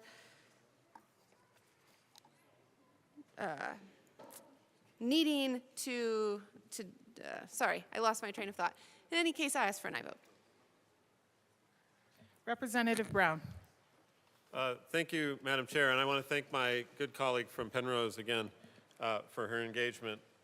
The PDMP is not an effective tool for stopping testosterone misuse. Most people who misuse testosterone don't obtain it in ways that would be tracked by the PDMP, and routine lab monitoring already prevents overuse. Men who are seeking testosterone through unregulated online pharmacies or gyms are already bypassing the PDMP system. And so it really hasn't, having testosterone as part of the PDMP hasn't deterred or reduced misuse in Colorado. It is really just overly burdensome on people, really transgender as well as cisgender people who use testosterone. You know, for folks who are fans of classic rock, you may listen to particular radio stations. You may hear advertisements for men's health clinics and for folks who have been diagnosed with low T. Whether you are transgender or cisgender, testosterone is well utilized, and having it as part of the PDMP puts particular restrictions upon the use of this medication that affects not only the transgender community, but the cisgender community, men of a certain age perhaps, as well. So we ask for a no vote on this amendment. We think this is a good portion of the bill that is good for not only the transgender community, but also for all of Colorado. Members, there are 9.5 minutes remaining. Representative McCormick. Thank you, Madam Chair. Yes, I just wanted to come up and speak to this particular amendment. As many of you know, I do have a transgender kid, and my child also is on testosterone. And knowing from my medical background that the purpose of the PDMP is primarily to track controlled substances and those that have high addictive qualities to them. And so removing this particular medication, this hormone from PDMP tracking as we know, is not going to create some kind of inability to track those substances that are more addictive. And it's important in this situation to make sure that people that are taking this particular hormone for whatever reason are not grouped in with those other potentially addictive Apologies, drugs. Representative McCormick. Members. Representative McCormick. Thank you, Madam Chair. So I agree that we should not adopt this amendment. We should adopt the bill. The bill is very important to people like my family and my kids, and I urge a no vote on this amendment. We do not need testosterone in the PDMP. Is there any further discussion on Amendment L11? Apologies. Seeing none, the question before us is its passage. All those in favor, please say aye. Aye. All those opposed, please say no. L11 fails. To the bill. Representative Martinez. Thank you, Madam Chair. It's an honor to serve with you. It's an honor to serve with you, my friend. Members, I'm going to offer a different perspective on why gender-affirming care is important and it's beneficial. So for those that don't know, I served in the Marine Corps, and I have lots of friends and that are veterans active duty that have experienced injuries from their time in the service. And so some of those injuries from service members that have served in Iraq and Afghanistan have been lower body injuries that have been based off of the weapon of choice from the enemy at the time, which was an IED, an improvised explosive device. And so when those military veterans would go in, they would go into Walter Reed Medical Facility, and they would need treatment for those injuries in that care. And the reason, and they were able to get that care because of advances in gender-affirming care. And that treatment has really impacted and changed their lives, and it has made them feel whole again. It has made them feel normal and being able to get back into the civilian life despite those injuries. That's stuff that's going to last with them an eternity, but the care that they were able to get was extremely beneficial based off of that care. And they wouldn't have been able to get that care if we did not have advances in gender-affirming care and being able to solidify that care as well. So because of that, I'll keep it short and simple, but I think that is the reason why I am supporting House Bill 1309 today, and I urge an aye vote. Okay, I'm going to go to Representative Johnson. There's 5 minutes remaining. Thank you, Madam Chair. I move L001 to House Bill 1309 and ask that it be properly displayed. Okay.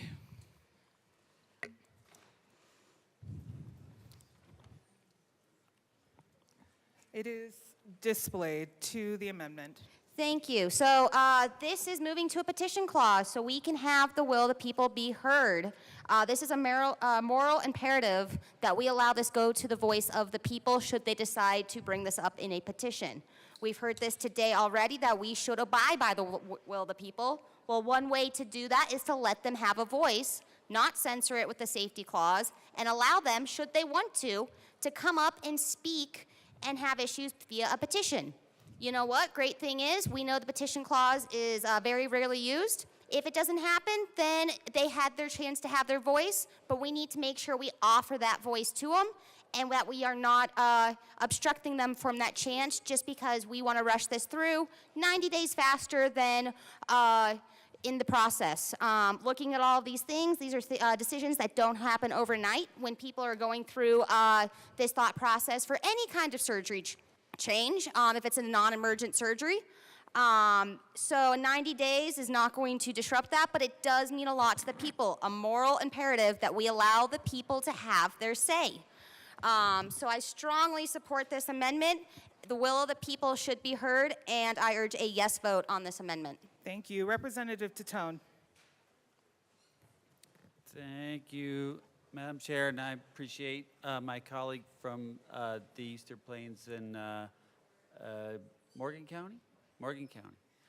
I want to tie a little bit of some of the questions that were asked before I never got to address as to why we should reject this amendment. The question was, why do parents want to help their kids with gender affirming care? Why should we do this? Why is this important? And parents want what's best for their kids. They want to have gender affirming care available to them. And if you ask parents who have trans kids or adults who are trans who want to make sure they have access to this, they will tell you in very plain terms the urgency of why we need to put this into the red books and not have it in a rule. Because if anything happens to our fragile rule and it's not put into the red books, then there's jeopardy of what's going on and the continuation of the care people are getting.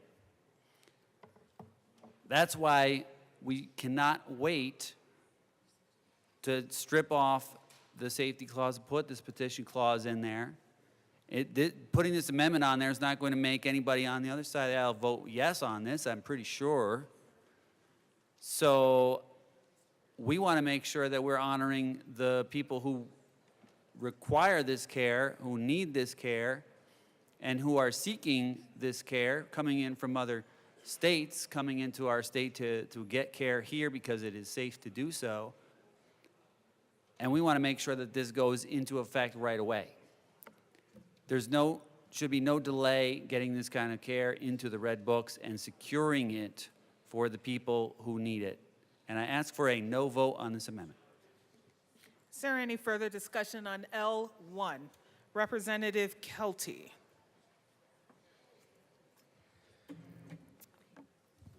Thank you, Assistant Minority Leader. I'm in support of this amendment. As we've seen time and time again on bill after bill after bill, petition clause is the way to go. Safety clauses, there's 0.0 reasons to have a safety clause on this amendment. It subverts the voice of the people. I mean, unless your intention is to subvert the voice of the people, I highly recommend that we go to a petition clause because what they say, what the people say, is what we must do. We work for them. They don't work for us. We listen to them. And I highly suggest that we go ahead and approve this amendment, put a petition clause on there, let the people have their word, let them have their say. Again, unless you want to subvert their vote, unless you want to subvert and quiet their voices, I don't. I want to hear from the people. I want to know what they think. I want to know what they want. By putting a safety clause on there, you're taking away their voice and their choice.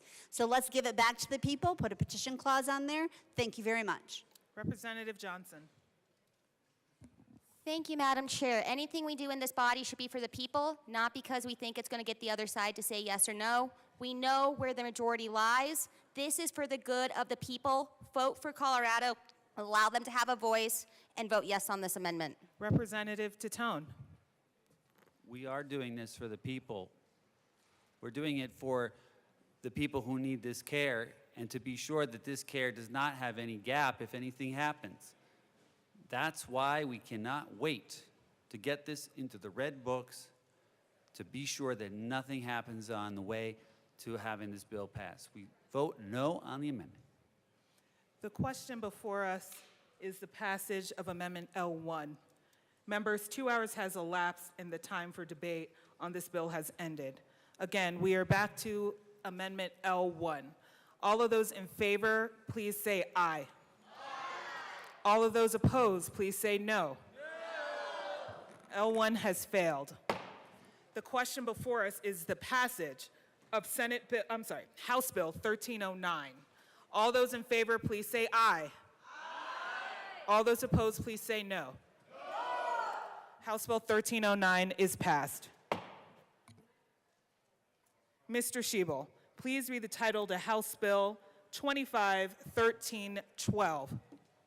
House Bill 1312 by Representatives Garcia and Stewart are also Senators Winter and Colker concerning legal protections for transgender individuals. Members, the 2 hours for debate has begun. Representative Garcia. Thank you, Madam Chair. I move the Judiciary Committee report to House and the bill. Representative Garcia, can you please speak up into the microphone? Yes. Mr. Chair, I move the Judiciary Committee report and the bill. To the committee report. Members, in the committee report, we struck a section in the bill that would require all departments in the state to update their forms to include chosen name. We did so because the state thought that it would cost $14 million to uphold the dignity of trans people, unfortunately. So we took it out, and that's about it. And we asked for an aye vote. Is there any further discussion on the committee report? Seeing none, the question before us is the passage of the committee report. All those in favor say aye. Aye. All those opposed say no. The committee report passes. To the bill. Representative Garcia. Thank you, Mr. Chair. Members, it is truly an honor to be standing here with my co-prime to bring you House Bill 1312, the Kelly Loving Act, which provides legal protections and strengthens legal protections for transgender individuals. I want to talk a little bit before we start why this is called the Kelly Loving Act. Kelly Loving was a glamour girl. She always made sure she looked her best when she went out in public. She would carefully care for her collection of sneakers and wouldn't wear them if they were dirty or if they were creased. She loved hamburger steak, broccoli, cheddar soup, and red velvet cake. She would add an entire container of washing powder to her laundry to make sure that they smell good, and always wanted to make sure that she looked her best. Kelly was also one of the most generous people. She worked very hard, not only to make sure that she could have had the life she wanted, but so that other people around her could. She would always tip high and tip people in jobs that don't often receive them. Kelly was devoted to her mother, her nephew, her sister, and her great-nephew. She would call her sister late at night, very often, just to see how she was doing and talk about their days. You know, Kelly struggled most of her life because she just wanted to be loved for who she was. She told her family that all she wanted was to fit in the world. The things in this bill are the things that Kelly struggled with. She had a hard time finding jobs where she could be referred to as Kelly and be respected. She couldn't get health care when she desperately needed it because she was trans in a space where she was not cared for. You know, Kelly came to Colorado to celebrate her birthday. She walked into Club Q, tipped the door girl, something that rarely happens, and was waiting in line for a drink when a person walked in and slaughtered 5 people. She didn't even have a chance to dance that night. She died trying to save herself and others. Her family's greatest wish is that Kelly be honored as she lived, as a generous, kind, funny, gorgeous, exuberant, and protective person. She would give just about anyone the shirt off her back if she could. Her sister says that she took care, so much care, to do Kelly's makeup just the way she wanted for her funeral, but didn't want that to be the beginning of the end of Kelly's name. Kelly wanted to make sure that all trans people in the world are loved, valued, and at the bare minimum have peace when they move about in this world. And that is why we have named 1312 the Kelly Loving Act. An organization surveyed over 500 transgender people across the state in Colorado in the fall of 2024. Most of these surveys were completed even before the 2024 presidential election, and then trans Coloradans, particularly those living outside of the Denver metro area, described widespread experiences of discrimination, profiling, harassment, safety issues, lack of health care, and fear. And while many Colorado laws exist to protect trans people, many respondents did not know how to access the laws or if they included common forms of transphobia. So this bill is one step in answering trans people across Colorado to address their lived experiences and continue to make our state better for trans Coloradans. And I urge and I vote. Representative Stewart. Thank you, Mr. Chair. Colleagues, I am incredibly proud to be here presenting this bill and want to particularly thank all of the individuals in the community who contributed their lived experience to the creation of this bill. And I want to particularly also thank my co-prime for her incredible work on this bill. This bill really is in 3 buckets.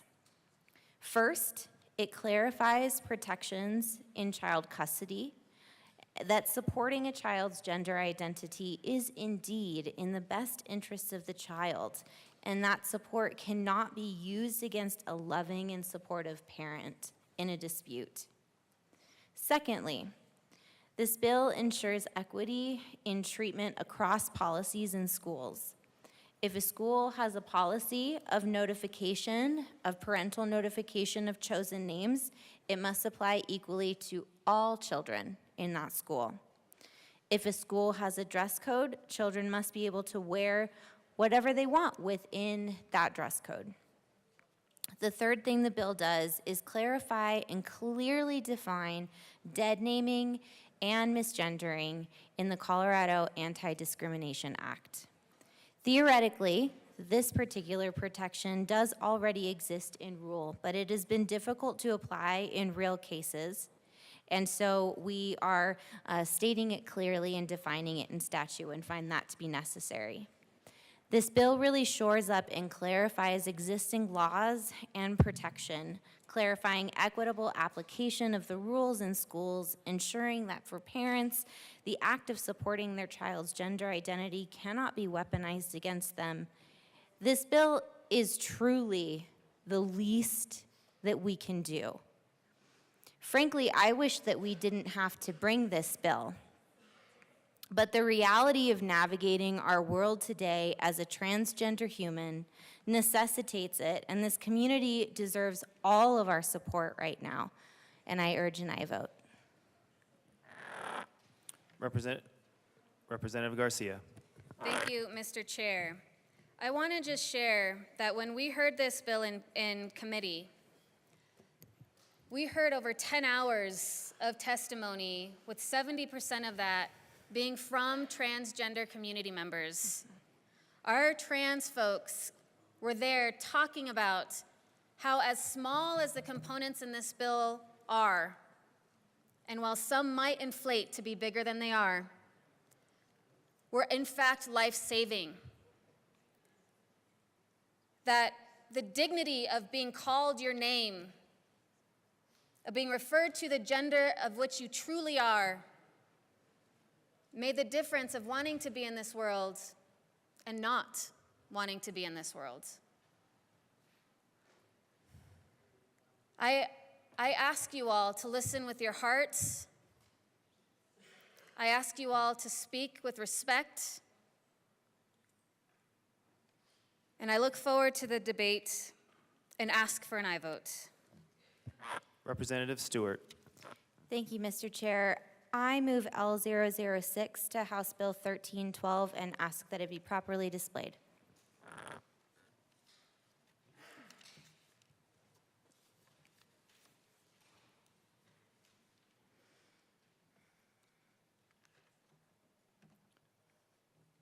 That is a proper motion, and Amendment 6 has been properly displayed to the amendment.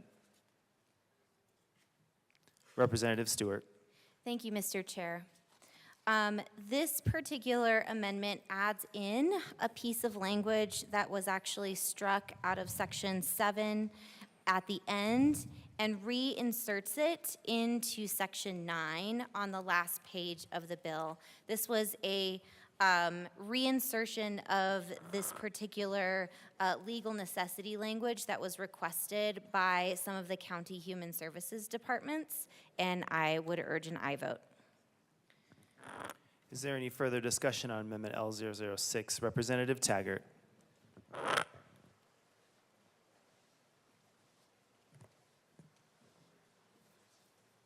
Thank you, Mr. Chair.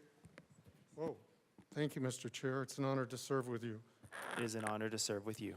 In light of Amendment L006 and pursuant to House Rule 32A, this is a request for a fiscal note on demand of 10 members of the House of Representatives for this additional amendment.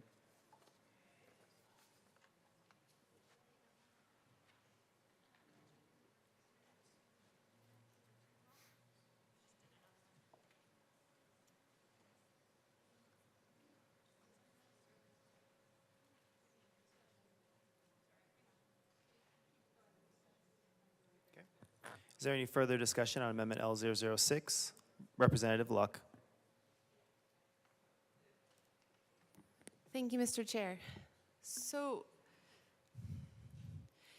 if the bill is suggesting that there is an inherent discrimination in failing to call someone by their preferred name,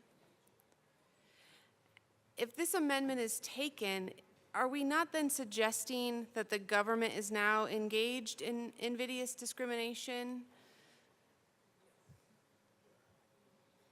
Stated another way, if we're told that we must lie about an individual's identity in certain instances, and then when the law tells us we have to tell the truth, we have to tell the truth, does that not provide confusion?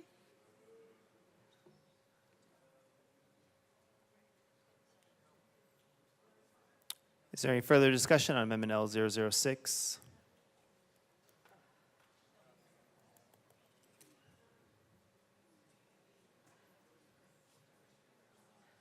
Representative Stewart. Hold on.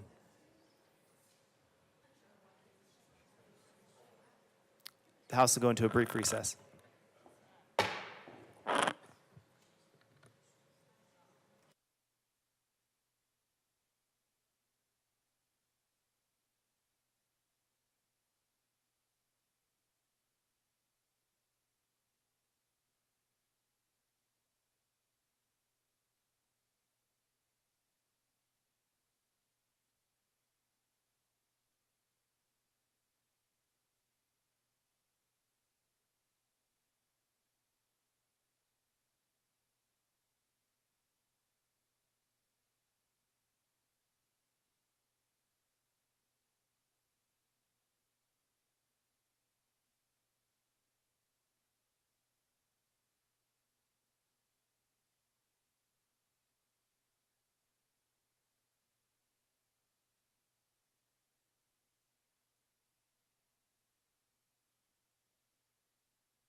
The House will come back to order.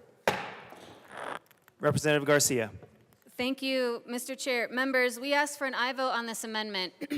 We understand that we are still waiting for an updated fiscal memo on this. However, I will tell you that the fiscal note that was not struck because of allowing the use of the legal name that originally was in law.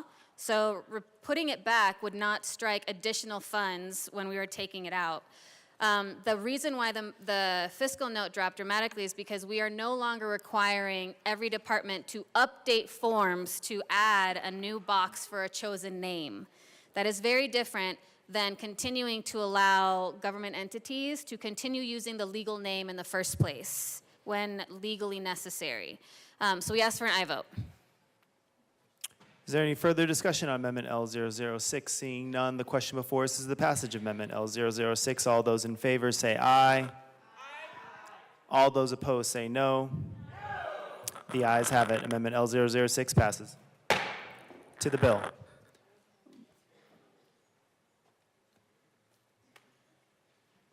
Representative Caldwell. Thank you, Mr. Chair. Members, I heard this bill in Judiciary Committee, and I have to say, if you know me, you know I'm not a very hyperbolic person. And so what I'm about to say, I hope you take it to heart. This is the most egregious bill I have seen this entire session. The idea that misgendering your own child is considered coercive control, which is another word for abuse, child abuse, because you want to get your child help instead of affirming their delusions, and you can lose custody over your child over that. This is the most disgusting bill I've seen so far. It violates the full faith and credit clause, Article 4, Section 1 of the U.S. Constitution. It's an infringement on local control, and it's a violation of First Amendment rights. And for that reasons, I ask that the bill be read at length.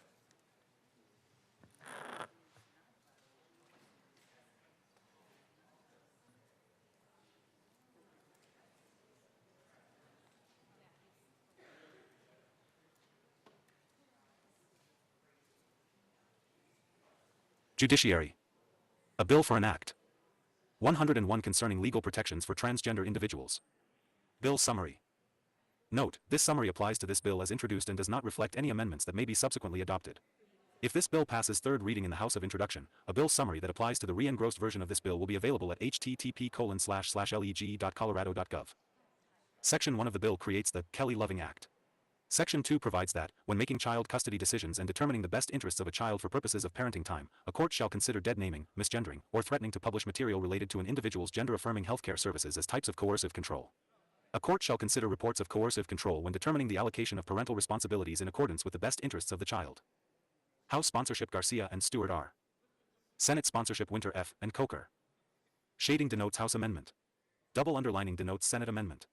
Capital letters or bold and italic numbers indicate new material to be added to existing law. Dashes through the words or numbers indicate deletions from existing law. Section 3 prohibits a Colorado court from applying or giving any force or effect to another state's law that authorizes a state agency to remove a child from the child's parent or guardian because the parent or guardian allowed the child to receive gender-affirming healthcare services. Section 4 provides that, if a local education provider, an educator, or a contractor chooses to enact or enforce a policy related to chosen names, that policy must be to make the policy inclusive of all reasons that a student might adopt a chosen name that differs from the student's legal name. Sections 5 and 6 provide that a dress code adopted or implemented by a local education provider must not create or enforce any rules based on gender and must allow each student to abide by any variation of the dress code. Section 7 provides that, when an individual is required to provide their name through a form administered by a public entity, the form must include an option to provide the individual's legal name and chosen name. If the individual provides a chosen name that is different from the individual's legal name, the chosen name must be used on all subsequent forms administered by the public entity. Sections 8 and 9 define dead naming and misgendering as discriminatory acts in the Colorado Anti-Discrimination Act and prohibit these discriminatory acts in places of public accommodation. 1. Be it enacted by the General Assembly of the State of Colorado. 2. Section 1. Short title. The short title of this act is the Kelly 3 Loving Act. 4. Section 2. In Colorado Revised Statutes, 14-10-124, amend. 5. 1.3, A, 8, 1.3, A, X, 1.3, A, 11, and 1.5, A, 3.5, and add 6, 1.3, A, 12, as follows. 714-10-124. Best Interests of the Child, Legislative Declaration. 8. Definitions. 1.3. Definitions. For purposes of this section and section 914-10-129, 2c, unless the context otherwise requires. 10a. Coercive control means a pattern of threatening, humiliating, 11 or intimidating actions, including assaults or other abuse, that is used to 12. Harm, punish, or frighten an individual. Coercive control includes a -2, HB 25-1312. 1. Pattern of behavior that takes away the individual's liberty or freedom, and 2. Strips away the individual's sense of self, including the individual's bodily 3. Integrity and human rights. Coercive control includes isolating the 4. individual from support, exploiting the individual, depriving the 5. individual of independence, and regulating the individual's everyday 6. behavior.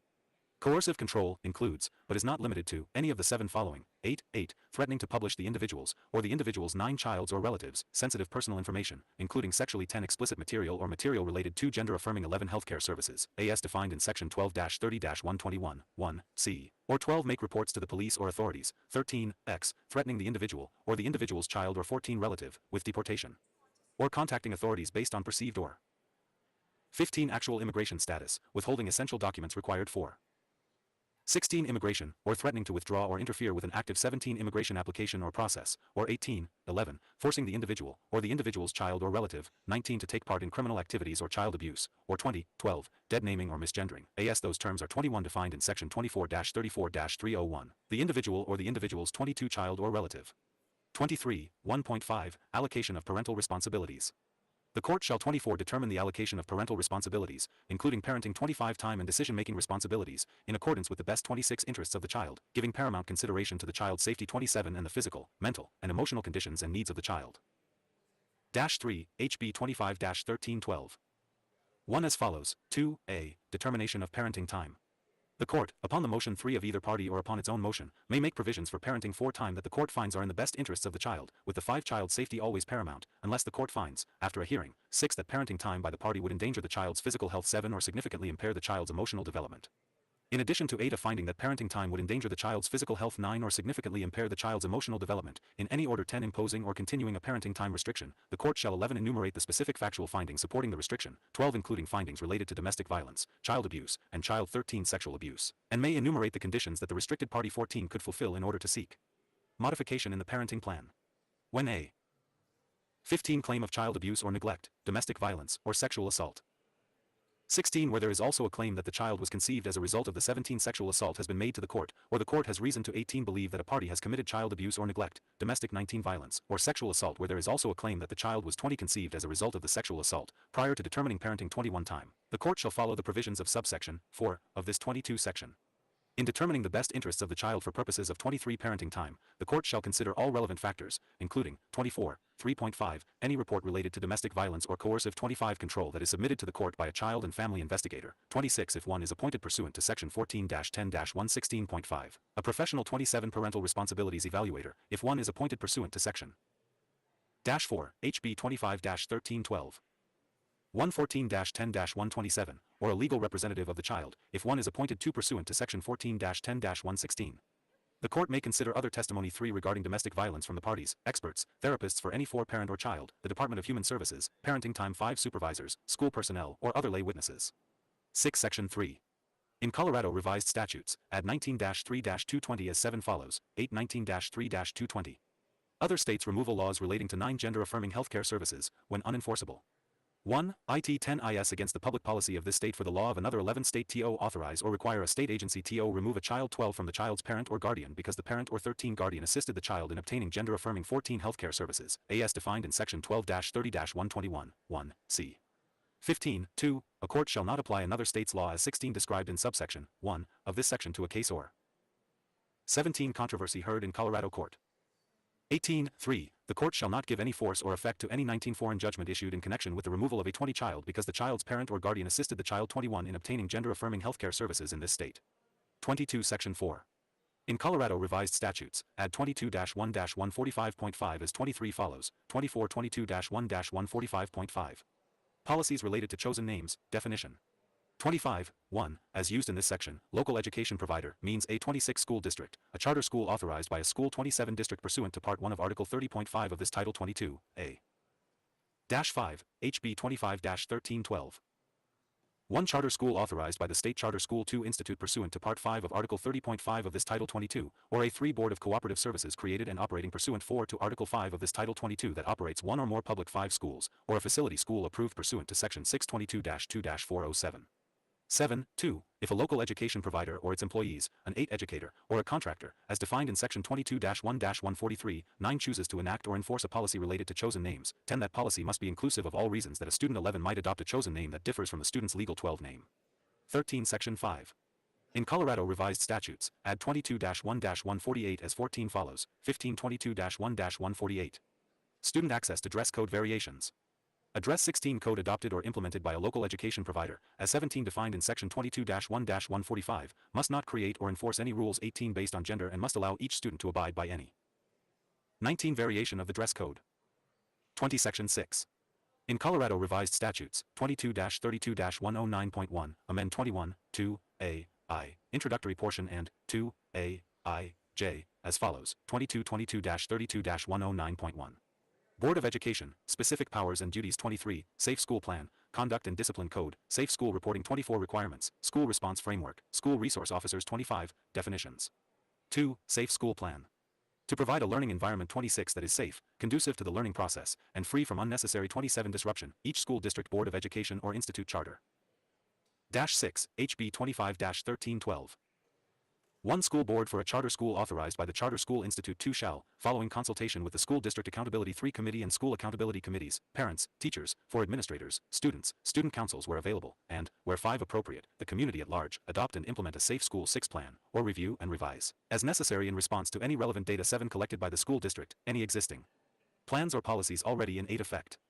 In addition to the aforementioned parties, each School District 9 Board of Education, in adopting and implementing its Safe School Plan, may 10th consult with victims advocacy organizations, school psychologists, 11 local law enforcement, and community partners. The plan, at a minimum, 12 must include the following. 13a. Conduct and Discipline Code. 1. A concisely written Conduct 14 and Discipline Code that must be enforced uniformly, fairly, and 15 consistently for all students. Copies of the code must be provided. 16 to each student upon enrollment at the preschool, elementary, middle, and 17 high school levels and be posted or kept on file at each public school in 18 the school district. The school district shall take reasonable measures to 19 ensure that each student of each public school in the school district is 20 familiar with the code.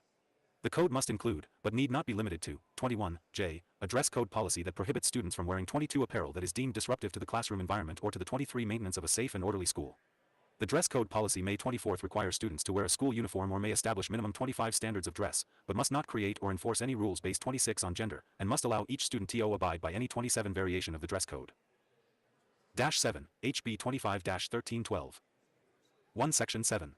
In Colorado Revised Statutes, add Article 10.5 to 2 Title 24 as follows. 3. Article 10.54 Public Entities Use of an Individual's Chosen Name 524-10.5-101. Public entities' use of an individual's chosen 6 name, definitions. 1. AS used in this Article 10.5, unless the 7 context otherwise requires. 8a. Chosen name means a name that an individual 9 requests to be known as to reflect the individual's gender 10 identity or gender expression. 11b. Public entity has the same meaning as set forth in 12 Section 24-10-103. 13. 2. When an individual is required to provide their name 14 through a written or electronic form administered by a public 15 entity, the following requirements apply. 16a. The form must include an option to provide the 17 individual's legal name and chosen name, if different from the 18 individual's legal name, and 19b. If an individual provides a chosen name that is 20 different from the individual's legal name, the chosen name must 21 be used on all subsequent forms administered by the public 22 entity. 23.3. This section does not prevent a public entity from 24 using an individual's legal name when required to do so by law 25 or when necessary to ensure that the identity of the individual 26 can be verified or that other information pertaining to the 27 individual that is needed for legal or other legitimate public. 8. HB 25-1312. 1. Purposes can be obtained. 2. Section 8. In Colorado Revised Statutes, 24-34-301, add 3.5, 3, 5.5, and 14.5, as follows, for 24-34-301. Definitions. As used in parts 3 to 10 of this Article 34, 5 unless the context otherwise requires. 6, 3.5, chosen name means a name that an individual 7 requests to be known as to reflect the individual's gender 8 identity or gender expression. 9, 5.5, a dead name means to purposefully, and with the 10 intent to disregard the individual's gender identity or gender 11 expression, refer to an individual by their birth name rather 12 than their chosen name. 13b, for purposes of this subsection, 5.5, repeatedly 14 referring to an individual using their dead name while on notice 15 of their chosen name is evidence of the intent required by this 16 subsection, 5.5. 17, 14.5, a, misgender, means TO purposefully, and with the 18 intent TO disregard the individual's gender identity or gender. 19 expression, refer to an individual using an honorific or pronoun. 20 that conflicts with the individual's gender identity or gender. 21 expression.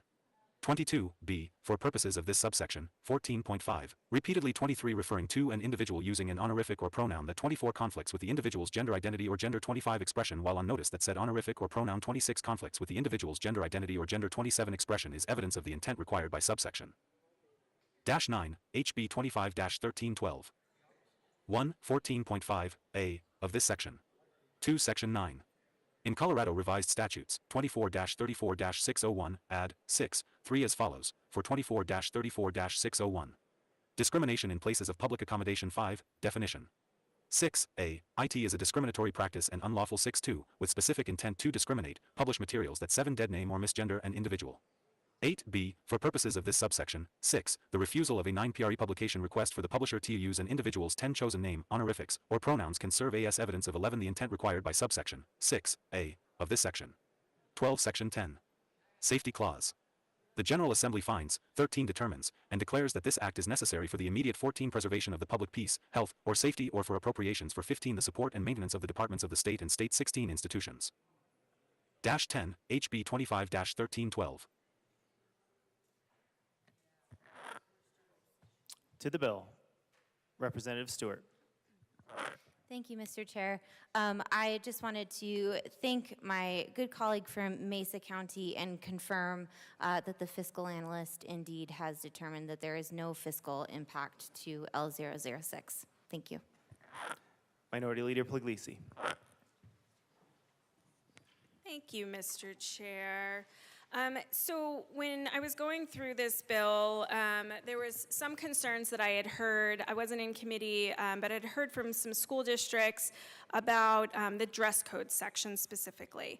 And whether my children are in public school, there's a dress code for public school, charter schools, private schools, they all have dress codes in some form or fashion. And if you don't, that's fine too. But for those ones that do, that have gone through their school boards, I was concerned about violating local control, the state telling local school districts how they can operate in their schools.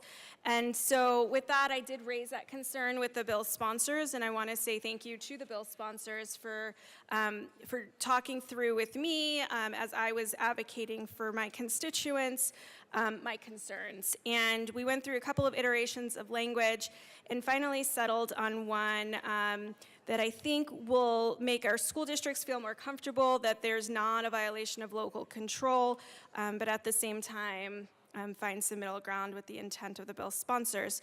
So with that, Mr. Chair, I move Amendment L005 to House Bill 1312 and ask that it be properly displayed. That is a proper motion, and Amendment L005 has been properly displayed. To the amendment.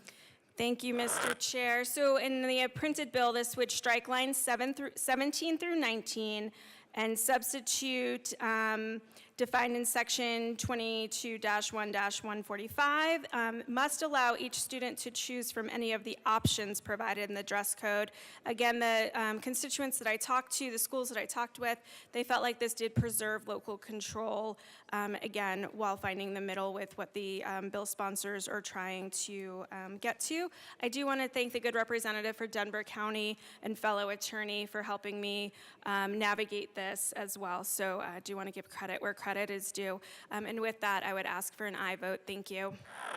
Representative Garcia.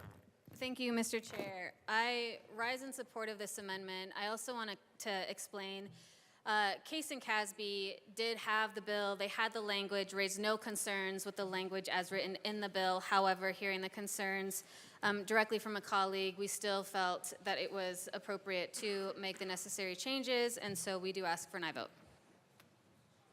Is there any further discussion on Amendment L005? Seeing none, the question before us is the passage of Amendment L005. All those in favor say aye. Aye. All those opposed say no.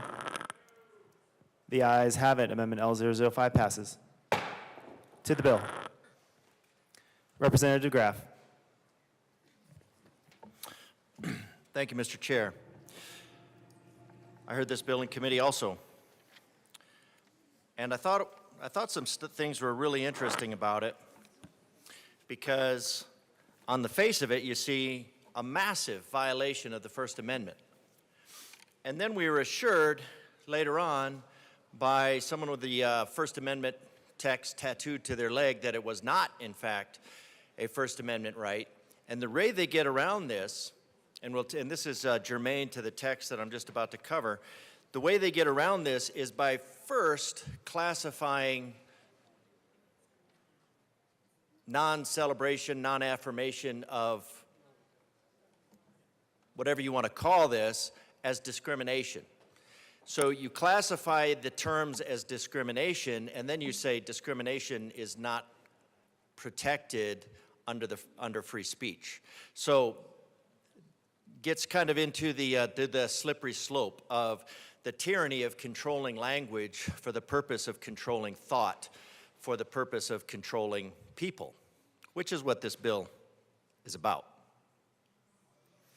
So the reason I bring that up is because we have this terminology here of coercive control. Now, we had this kind of in the other day with the bill around regulating, getting the General Assembly getting into the regulation of toy guns. And the regulation of toy guns, the sponsors said, well, we're not actually creating a new crime. What we're doing is we're creating a private right of action by biasing the court around the language by preloading the determination that if you have a toy gun in a political event, that would be considered aggressive or coercive.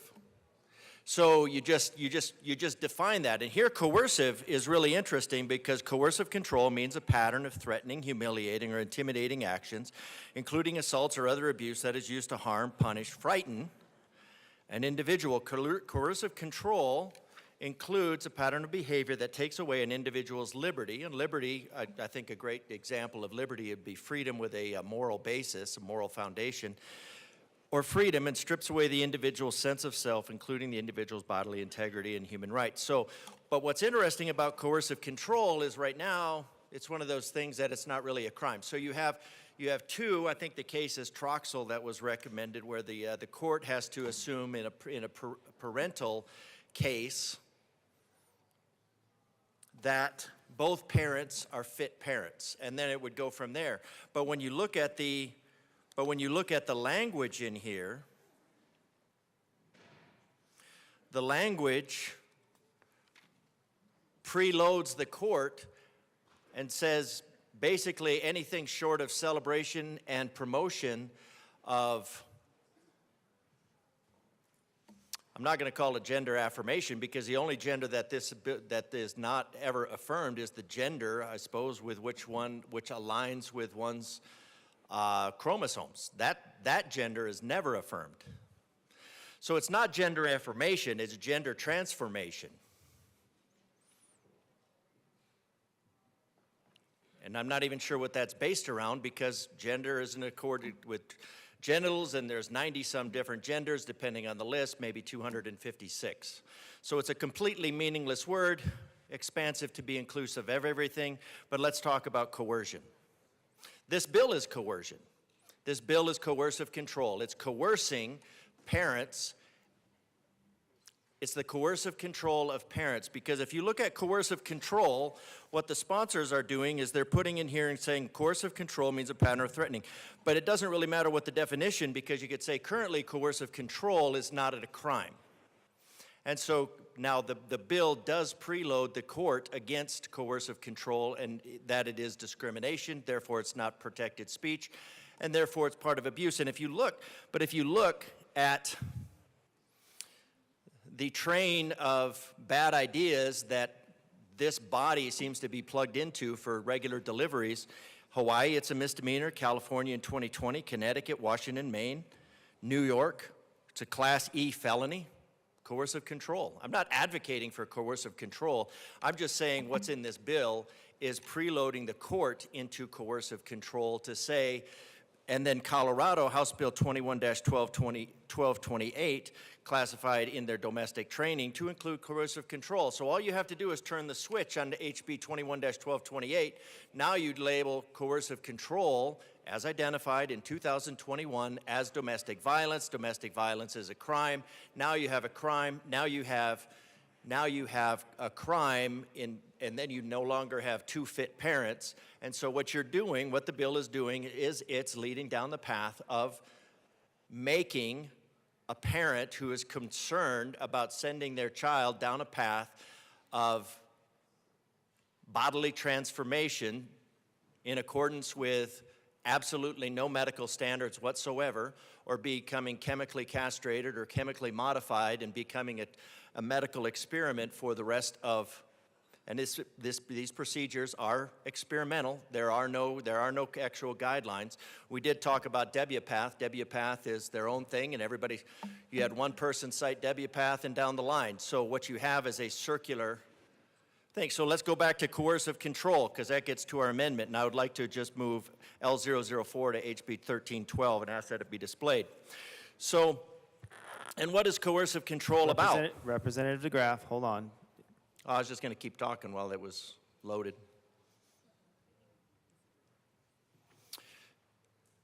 So coercive control. Representative DeGraff. Okay. Hold on. Just trying to be efficient. Okay.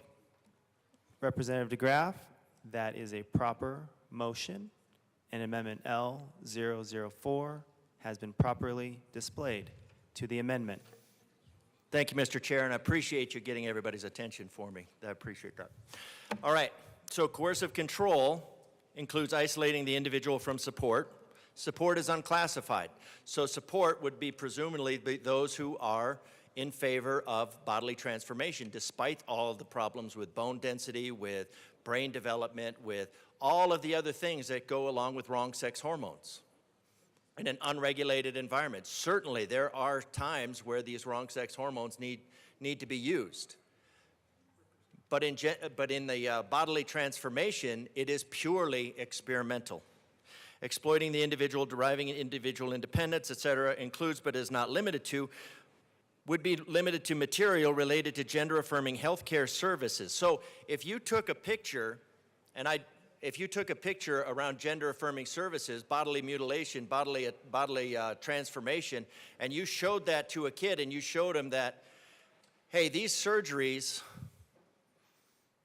in order to have this chunk of flesh sewn between your legs, is going to take a chunk of flesh off your thigh, take a chunk of flesh off your arm, and you expose the child to the horrors of those surgeries and the possibility of becoming septic, those would be considered.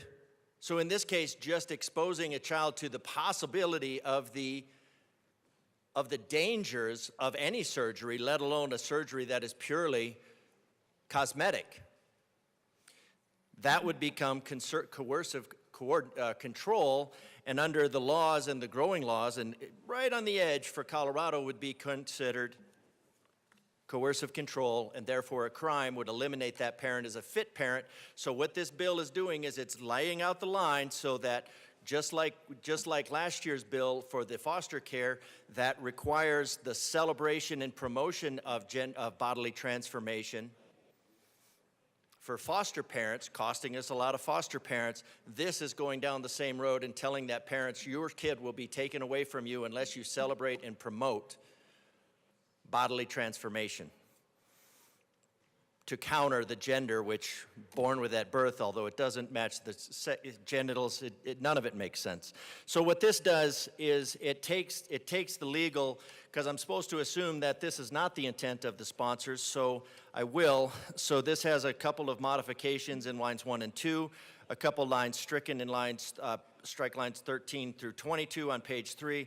And then when referring to raising a child in a manner consistent with the child's biological sex, including making the related mental health and medical decisions consistent with the child's biological sex, must not be considered or determined to be able to be part of abuse, neglect, not creating an unsafe environment, and it is in the best interest of the child. So I'm going to make the assumption that I think the sponsors had the best of intents and they don't want to have anything at coercive control.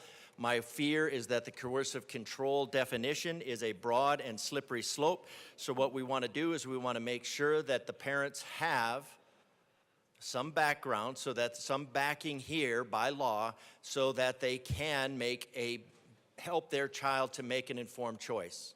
Without this information right here, it is requiring the parent to make a not help. It is required to the law requires the parent to celebrate and affirm and promote the child going down a medically experimental path. Doesn't matter how good the intentions are. It is a medically. There are no actual standards for this. There are no actual, and in fact, if you look at the CAS report and the thousands and thousands of people that it studied, this is why that so many other countries are backing away from this and coming up to the conclusion that this does not help. So, but in order for a parent to not become an unfit parent, according to this bill, not become criminalized according to this bill, we need some language, we need some guardrails for the good intentions of this bill.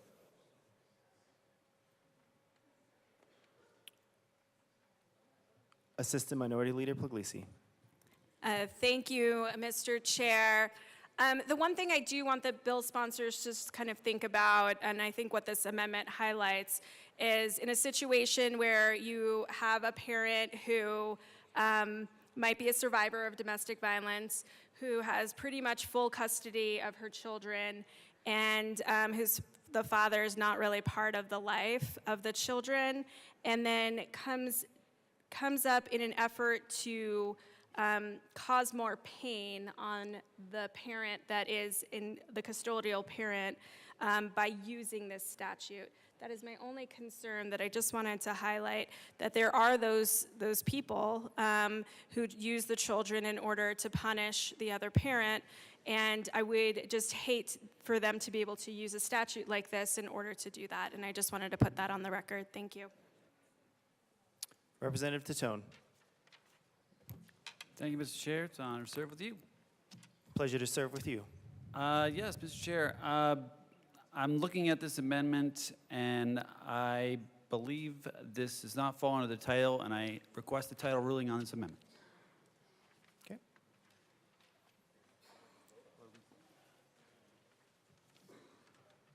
The House will go into a brief recess.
The committee will come back to order. The chair rules that the amendment does not fit under the title. Representative DeGraff. Mr. Chair, what this is under the custody of the child. And the way this bill sets it up is to say that the parent, when you have a determination of custody in the child, then what you have is you have one parent, and this bill sets it up prejudicially to not only be prejudicial in this case, but is borderline criminal. And I'd be surprised if in the waning hours of the session it didn't become criminal. So what this does, the intent of this bill is to deal with and to level set, as is often said, is to level set the two parents in conjunction here, because what this bill is doing is it is usurping the parental rights. Now that's no surprise. This body, the majority in this body, has absolutely no use for parental rights, has no use for minority rights unless it agrees with that minority. But this bill deals with custody. And what this does is it allows a parent who is concerned about sending their child down the path of genital mutilation, bodily transformation. It allows them to express those views without becoming criminalized. This bill criminalizes a concerned parent from worrying about their child becoming a medical experiment.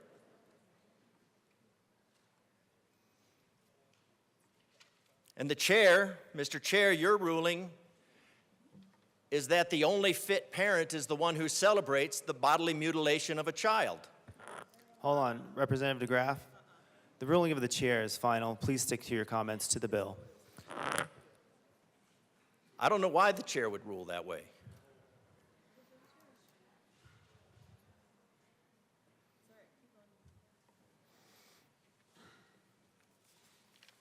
It's clear what this bill is. This is another assault on parental rights. It's an assault on the safety of our children. It's an assault on the bodily autonomy of our children. This body fought yesterday to keep grooming porn in front of children, and then this is the kind of thing that results. And then it allows them no way out and no parental oversight. Now, I won't question the motives of the sponsors,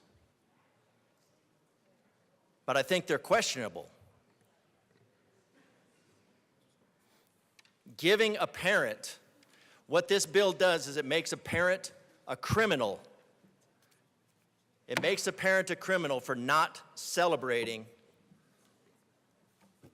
the bodily transformation of their child by giving them wrong sex hormones and chopping off perfectly healthy body parts and creating a situation where they will require medical intervention for life.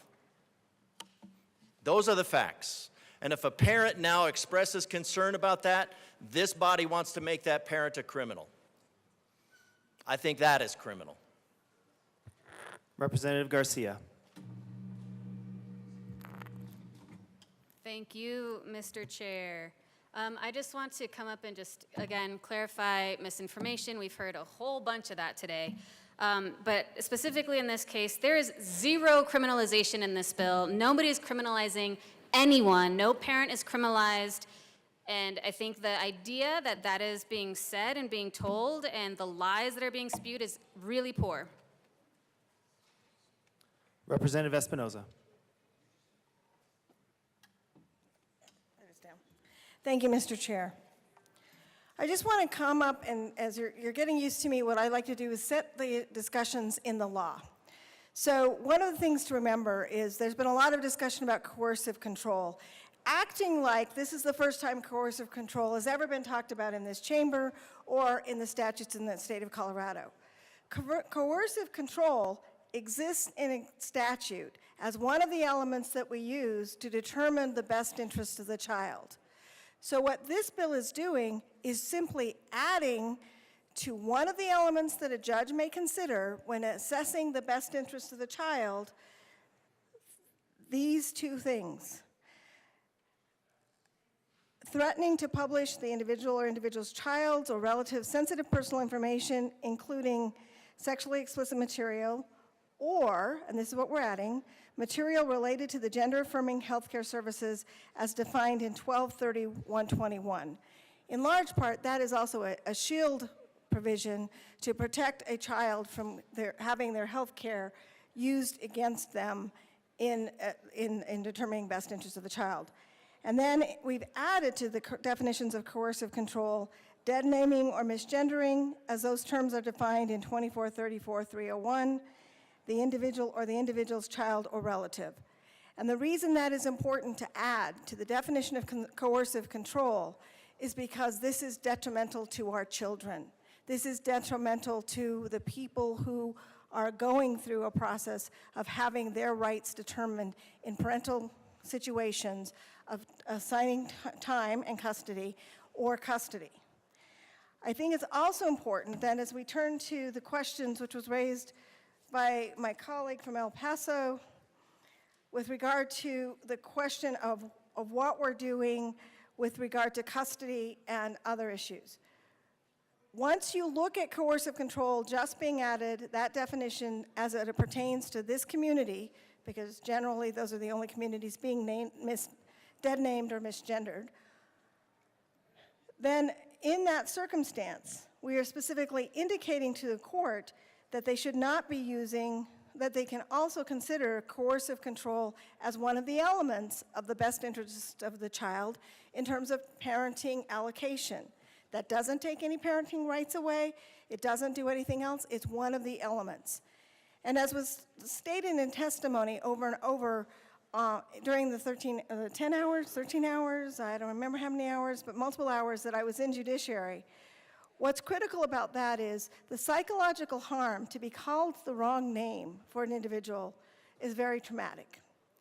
And so one of the issues becomes, if a person is using that as a parent against a child, that becomes trauma that can be considered in the allocation of parenting time.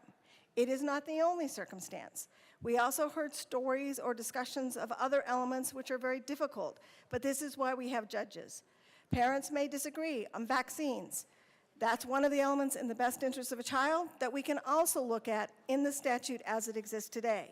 It doesn't mean that we're making any judgment finally about what that allocation is going to do, but it is a factor that the court can now consider as something that they will look at in determining the, that's in considering the parental responsibility, allocation of parental responsibilities. And again, as a child gets older and can express their own needs with regard to that, the best interest of the child statute says that we will consider what the child's consideration is as part of that determination as well. So these are factors. They are not anything that's prescribing the results by the court. It's not something that is saying the court must say if a parent is doing this that it's one way or the other necessarily, but it is recognizing that this is a form of an interest that needs to be looked at when the court is assessing what is the best thing for the child, the best interest of the child. One of the other things to look at is in Section 3 with 19.3.220 with regard to those provisions. There was an illusion that somehow we're taking away rights. There'll probably be an argument, as we heard in committee, that there's a conflict of laws and we cannot exercise this authority in the state of Colorado. But as you look at Section 19.3-220, these are provisions that apply when a court has jurisdiction over the question of the child. In the state of Colorado, that jurisdiction does not attach until a child has been in the state for 181 days. And I'm clarifying the record for anybody who goes back to the committee hearing. I said 90 days, talked to the people afterwards, because I did think it was 181 for custody. 90 days is to start a divorce, 181 days. 6 months a child has to be in our state before any of these provisions will apply. And then what we are saying is, we are exercising our right to apply our law to the determinations on the custody of the child in those circumstances. So we are saying we are not going to allow the law of another state to make a determination of that. Once the custody jurisdiction exists in our state, we are telling the courts that it's against public policy to remove a child in those circumstances solely because their parent who has custody or is in the state seeking full custody obtained gender-affirming care for their child. We have also said that the court should not apply state's law to a case or controversy that's heard in a Colorado court. Again, affirming this is only when we have jurisdiction over the child after 181 days. And then the final situation is subsection 3, where the court shall not give any force and effect to any foreign judgment issued in connection with the removal of a child because of the child's parent or guardian assisted the child in obtaining gender-affirming care. This is the shield statute that, again, we apply consistently throughout the law when someone is seeking health care, and we are not going to let that health care be used against an individual.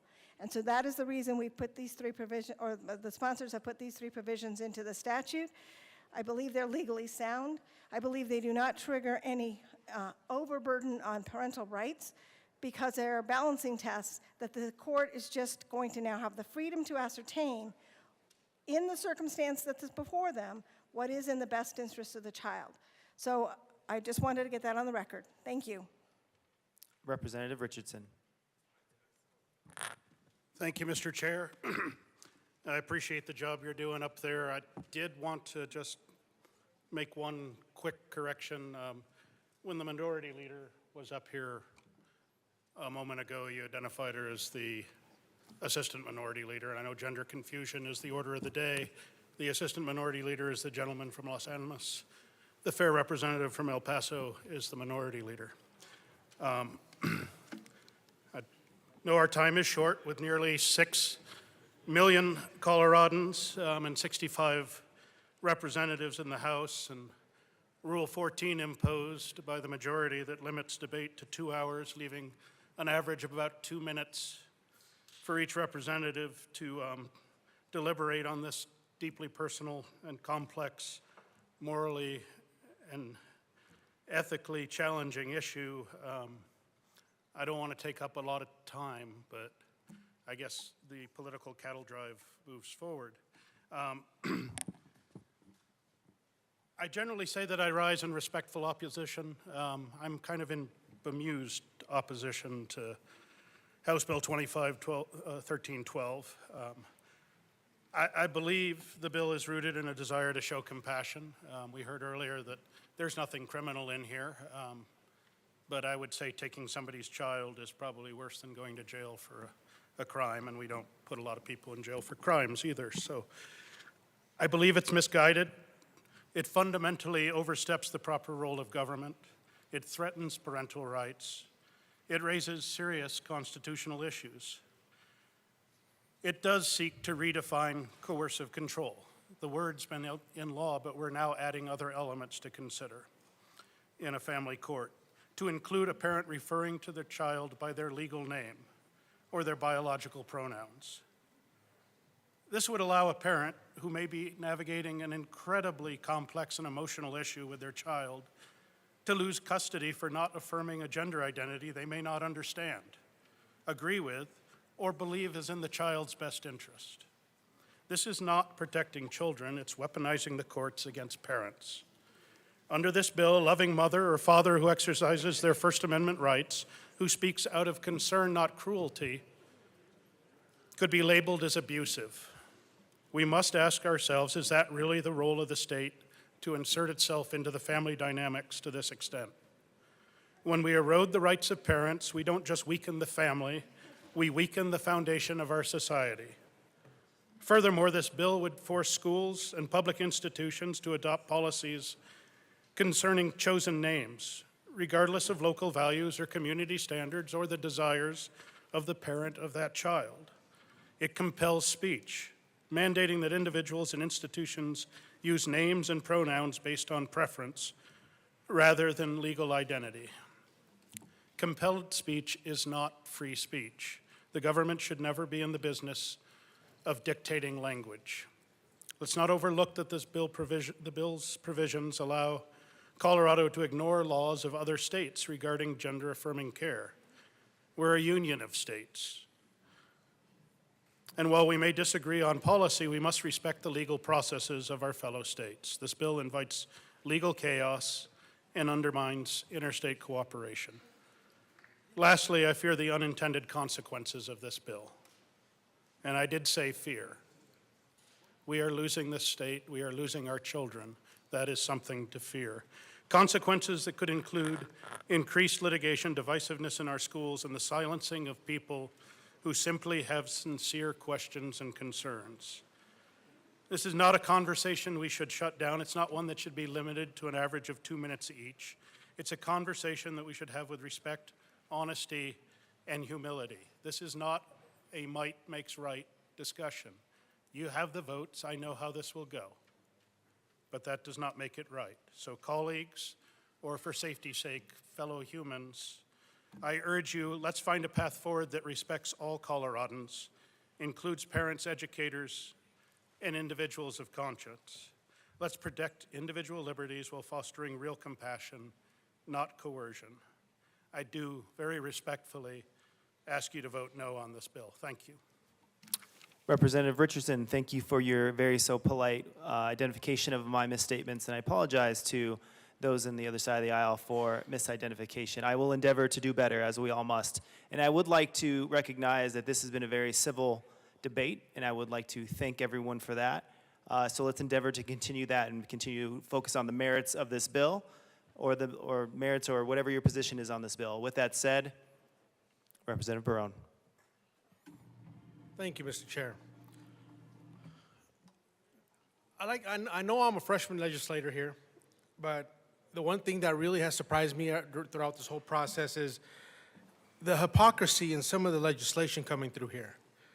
So with this bill, we are saying that a child is mature enough to surely say what gender he or she is, when the biological sense of them says differently, anywhere from 18 and below. Because at 18, we all know federally you're legally an adult, and this bill would be no, because it doesn't really matter what happens or what other people think. You can simply walk away legally from your home. But we have passed other legislation that states that children, or even adults, legal adults, aren't mature enough to purchase ammo or a handgun. Now you see the hypocrisy in that? When you're thinking, now you're forced to, as a parent in this bill, when it comes down to custody battles, to affirm what a child says they are, gender-wise, but they can't buy ammo until 21. That's something that really surprises me coming in as a freshman legislator. It just doesn't make sense to me. And talking to constituents in my district, it doesn't make sense to them either.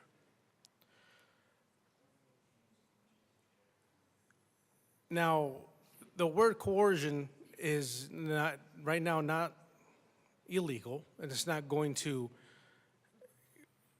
form any type of jailing to people, but this is, to me, it seems like some of the legislation coming through is small steps going forward towards reaching that aspect. So I'm really thinking, and I'm concerned that in the future, that might be something that's a criminal act in the future, given the legislation coming through here. So I urge a no vote. Representative Armagost. Thank you, Mr. Chair. I have to agree with a lot of what I've heard from my colleagues over here. Based on what was discussed in committee, what we heard in committee, and the overall language in the bill that initially I had questions on the bill as to why it was a new desire to dismantle or otherwise undermine parental rights. And I heard up here earlier that this would be a burden. There's nothing burdening on parental rights in this bill. It completely would dismantle and undermine parental rights for both parents. To give one custody over the other, and I've gone through a divorce that had a custody battle, and with that, we had the option of having a child family investigator to determine custody. We had the option of a PRE. There are different options to determine what can be a fit parent or an unfit parent. That shouldn't be based on some sort of narrative, as this bill would put it, to simply have one parent being able to say the other parent doesn't do this or that based on what can easily be coercion, which is what this bill is trying to protect from. It is also inducing. I think the issue here is when we're talking about coercion, I just ran a bill on financial coercion used in domestic violence or used in relationships to coerce one party over the other in a relationship to basically comply based on coercion through financial means. This is something where it's, I think, far worse than anything financial, far worse than anything criminal. Losing your custody of your kid is what usually is the only thing people have left after a very heated divorce or after a heated custody battle. Sometimes that's the only thing people have left. And to put something like this as a weighing factor on custody, something that is the most prized possession of, rightfully so, of any individual that has a kid, we're basically saying this can easily be something that's used to coerce one person just by taking the most important thing from them in a separation or in a custody battle, and that's custody of their own child. So the idea that this bill is doing this without any kind of safeguard like that, without any ability to have it be determined through a child family investigator or a PRE, some form of lengthy determination, a lengthy investigation where somebody can look into the potential for abuse through coercion of one parent or the other, to where we determine that they lose custody of their kid. We're simply saying it's the discretion of a judge. To me, that's wholly unfit and unfair. The fact that a kid can be convinced that one parent is bad and the other isn't because of this as well is another form of coercion. Simply because somebody believes something and wants to convince their kid. We heard testimony in committee from parents whose kids were, in fact, groomed by teachers at school to believe that they were something they weren't, outside of the parents' knowledge, both parents. An intact family. They didn't have to worry about losing their kid in a custody battle because of this. This was done by a teacher at their school. And for that to be something so simple and damaging to a kid that is just simply going through puberty. Puberty is usually the most confusing and awkward and sometimes lonely and just undetermined time in someone's life. And capitalizing on that to try to tell a kid that they are something they're not, or that you should maybe just rightfully be uncomfortable in your body because you're not in the right body, rather than just affirming to them that this is puberty. Believe it or not, you get through it. Everybody does. It's just a part of life. It's a hard thing to get used to, the influx of hormones, the influx of chemicals in your body that you didn't have prepubescent, and now you do because you're experiencing these changes in your body that make it feel awkward. For girls that have changes in their bodies and boys that have changes in their bodies, it's an awkward time. We've all been there. But to make it to something where you're going to use your kid going through those changes and saying, no, this is why it's happening, and if anyone tries to tell you otherwise, we can take it to court, and I will be your parent. Or you can lose your parents altogether. That's wrong.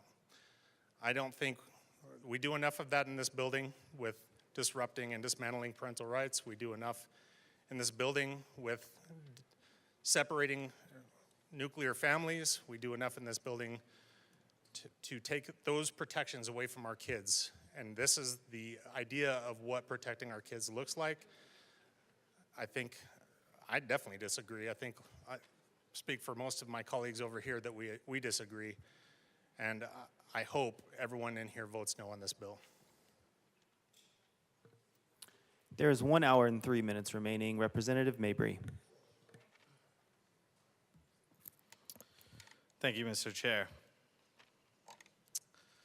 Members, I believe deeply that on this and many other issues, that this is our generational moment. The most powerful man on the planet is attacking kids. The President of the United States is issuing executive orders going after children. And he's encouraging and enabling attacks on our trans neighbors. And then there are members of my own party, prominent members of Congress, who are treating members of the trans community like they are political inconvenience. And that is absolutely unacceptable. We have to call that out. We have to call that out. In the Democratic Party, we cannot treat standing up for civil rights and standing up for our trans siblings as political inconvenience. It's morally wrong. Standing up for civil rights is not compromisable. You're either on the side of civil rights or you are not. And that is why I'm so proud of the bill sponsors and the advocates for the work that they're doing and putting into this legislation. I know the impact that this administration is having on members of this community. One of my mom's Mabry, best friends. Representative Mabry, just please make sure your comments are to the bill. Okay. I believe all of this that I'm saying is important because this legislation is being brought at a moment in time when people are under attack. One of my mom's best friends is a trans black woman. My mom lives in Section 8 housing in Norman, Oklahoma. And her best friend, one of her close friends, used to get gender-affirming care. Their gender-affirming care got cut off. There is legislation being brought that is actively harmful to our trans neighbors. In the state where my mom lives, they're banning gender-affirming care completely. And my mom's best close friend feels attacked. And I talk to my mom and I say, "How is your friend doing?" And she says her friend cries all the time because of what's happening in this country. Our trans siblings are under attack. Our most vulnerable communities are under attack. Our most vulnerable communities are under attack while 60% of this country lives paycheck to paycheck. I believe that this legislation fits firmly within our civil rights history. This fits within the tradition of anti-discrimination laws. I'm proud to be a yes on this legislation. Representative Brooks. Thank you, Mr. Chair. I would like to recognize some comments that were made by a colleague of mine from Berthoud. I'm trying to look at the list here, see what county that is, and make sure that I do not just call him by name. Can't do that. But, you know, when I was sent up here, I represent part of Douglas County. Unfailingly, when I knocked on doors in Douglas County, in Castle Rock specifically, I was asked to come up here and work on a very common list of concerns that my constituents had. I have referenced that list before and oftentimes referenced how many of the times that we are working on here just don't check those boxes. You know, some of the things like this does not check the public safety, the affordability box. But specifically what's most troubling to me is that one of the items that I was consistently asked to fight for, this works against, and that is parental rights. work for parental rights. This was long before a thought like this had ever come into their consciousness. There's a story shared by my colleague from Berthoud that I found to be particularly relevant to some notes that I have about custody battles and how this can be used. Weaponized was a word that had been used in the introduction by the bill sponsors. And I think that that was very appropriate because I worry about the weaponization that a bill like this can create between parents. Jeff Younger, father of 2 twin boys in Texas, experienced a situation that would end up being enshrined and essentially uplifted with a bill such as this. Younger was in the process of a divorce in a custody battle when the twins' mother moved to California, decided to start transitioning one of the young boys, James, one of the 6-year-old twin boys. The father fought against this in court, however, eventually lost custody of the children. This legislation would put more parents in a position like Younger. His son, 6 years old, underwent chemical castration legally because California has a trans sanctuary policy that allows parents to pursue gender-affirming care for their transgender child without any sort of legal interference from other states. This bill states that it is against the public policy of the state to remove a child from the parent because the parent assisted the child in obtaining gender-affirming health care services. This enshrines the specific Younger case and many others like that into law, leaving one parent who does not want their child transitioned completely helpless. I was asked by my constituents, what are you going to do for us when you come to the Capitol? Because we want you to fight for parental rights. And this is an aggressive erosion of exactly that. I do want to say that one of the things that kind of baffles me is what I would consider to be a misappropriation of emotion when it comes to policy. It's happened time and time and time again in committee. Specifically, it's happening, I believe, also in this bill. I am honestly a little offended that in Section 1, short title of this act is the Kelly Loving Act.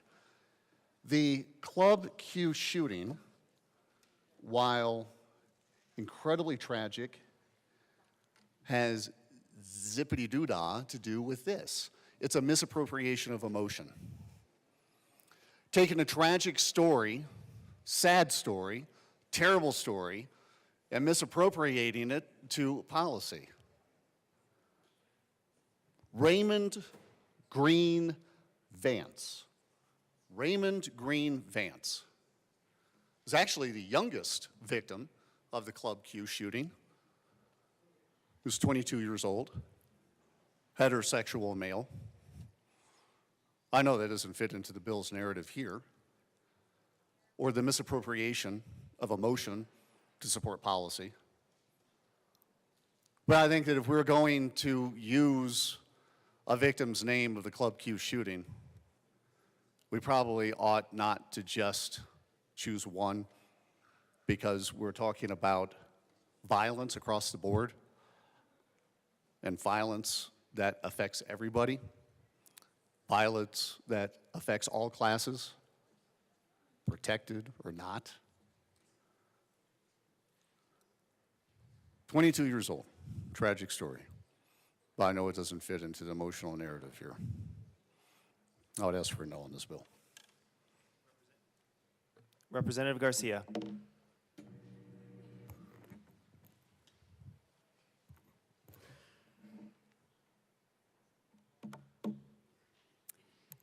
Oh, members.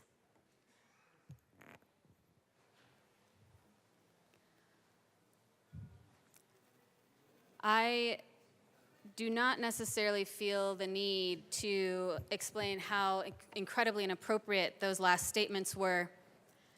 But what I will take my time right now to do is to remind us again of who Kelly Loving is and why Kelly Loving is worthy of this. And it's not to say that no other victim that was slaughtered by a mass shooter using an AK, whatever you call them, mass murder weapons at Club Q should not be honored. And I am speaking directly to the representative from Douglas County. Kelly Loving was a trans woman. This bill is about trans protections. It is not about giving heterosexual white men more protections than they already have. This bill is honoring a woman who was massacred. It is honoring her life, how much she gave to her community, and the fact that she loved so deeply. She protected so fiercely. And what you just did, sir. Representative Garcia, just be careful not to impugn the motives of other members, please.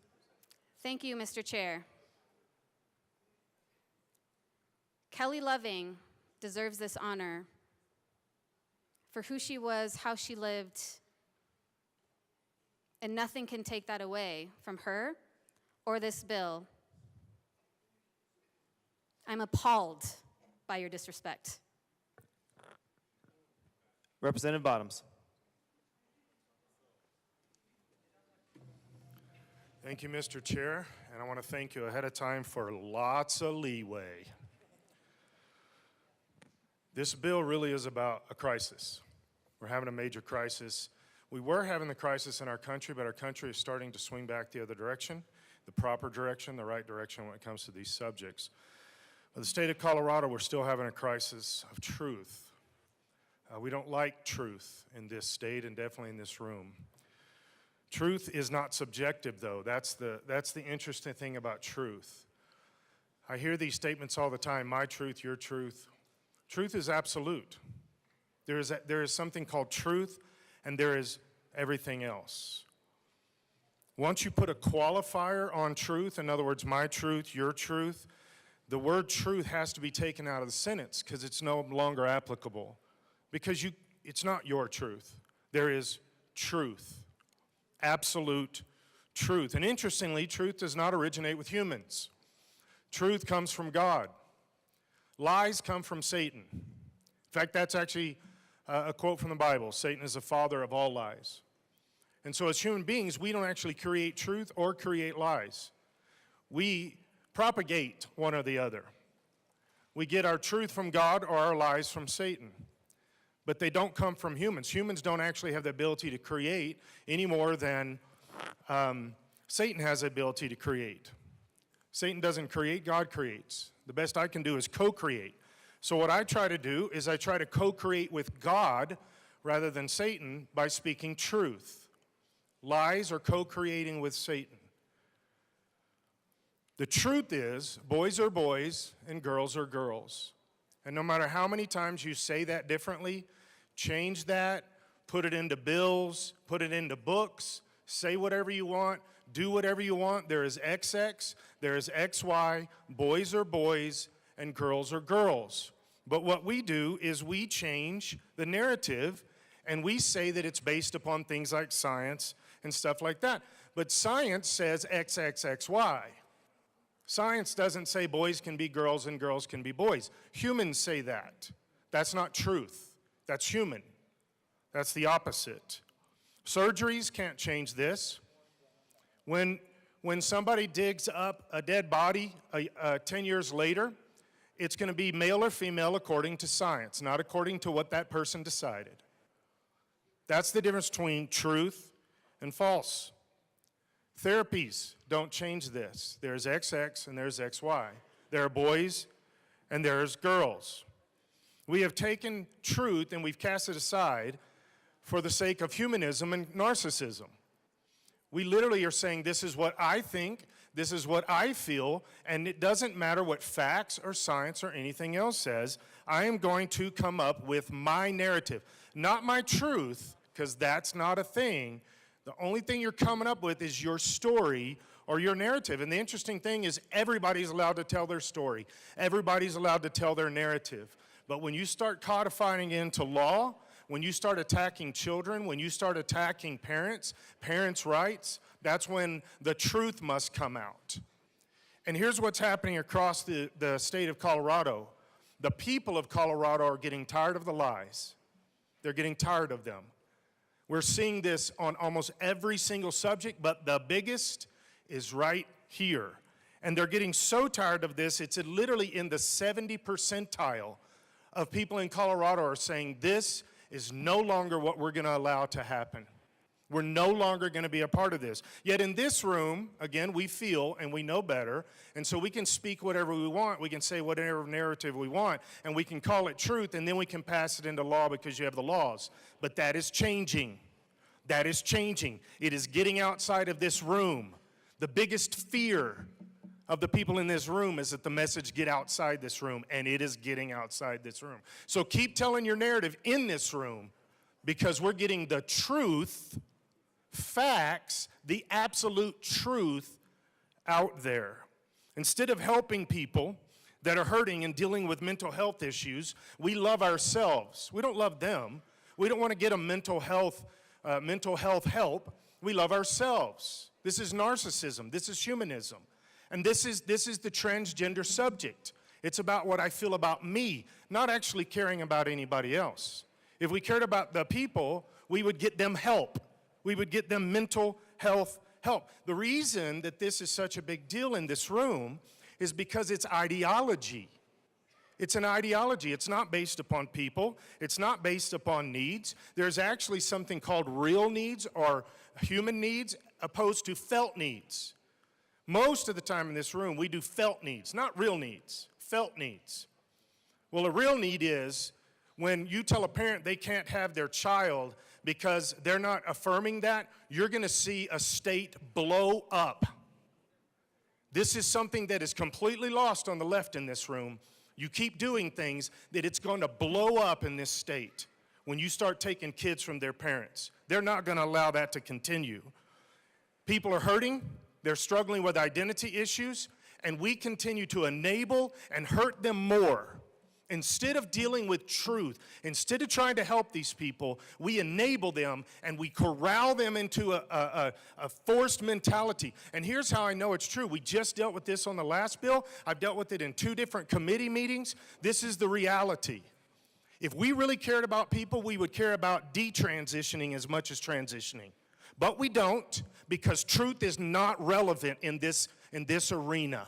It's my narrative, my ideology. Suicide rates increase. We know this. When somebody has had transition surgery, suicide rates increase. The farther we take them into gender transition, the more suicide rates increased. But we don't care about facts. We don't care about truth. We're just going to keep saying our narrative. Well, it is not true. There is actually something called truth. Former chief of psychology at Johns Hopkins University and distinguished service professor at Johns Hopkins University, Dr. Paul McHugh, said that transgender left-wing activists are enabling a mental illness and collaborating with madness, not equality. This is an agenda. This is ideology. LGB is a sexual preference. TQ plus is an ideology. And that ideology is rooted in Marxism. It's rooted in control. Most people would say in society, okay, if that's what you want to do, that's fine, but don't force it on me. We've changed that in Colorado. We're going to force it on you. We're going to force it on parents. We're going to force it on children. We're going to force my false narrative, my mental health problem on you. You're going to fix it by surgically destroying somebody's life. We're going to fix it like that. That's helping somebody. That's false narrative. That's not truth. This is an attack against truth. When is enough enough? When is enough enough? Well, I'm telling you, the state of Colorado, they've already started saying enough is enough. And we're going to see that in the next couple of years. Enough is enough. And they're going to start, they're already doing this, but they're going to stand up and say, we're going to take our state back. You cannot keep saying this. You cannot keep pushing these narratives. You cannot keep using these lies. We're going to reclaim Colorado. Representative Carter.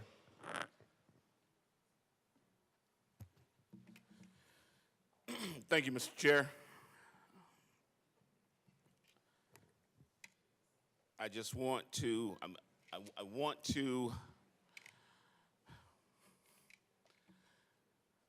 I was in this committee when we sat through this testimony.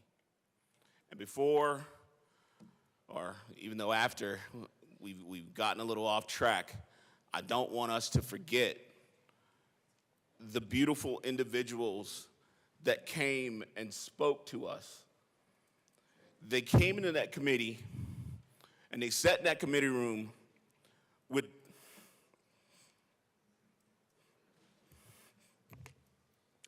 they had love. They had love in their hearts. And we sit through all of these hearings, and people come in, and they yell at us, but this group of people walked into that room, and I told them, thank you. Thank you for being individuals and coming with love in your heart instead of hate. As we finish the rest of this testimony, all I'm asking for from everyone is just a little bit of compassion. And instead of coming at each other with hate, can we come at each other with a little bit of love? Representative Bradley. Oh, Representative Bradley.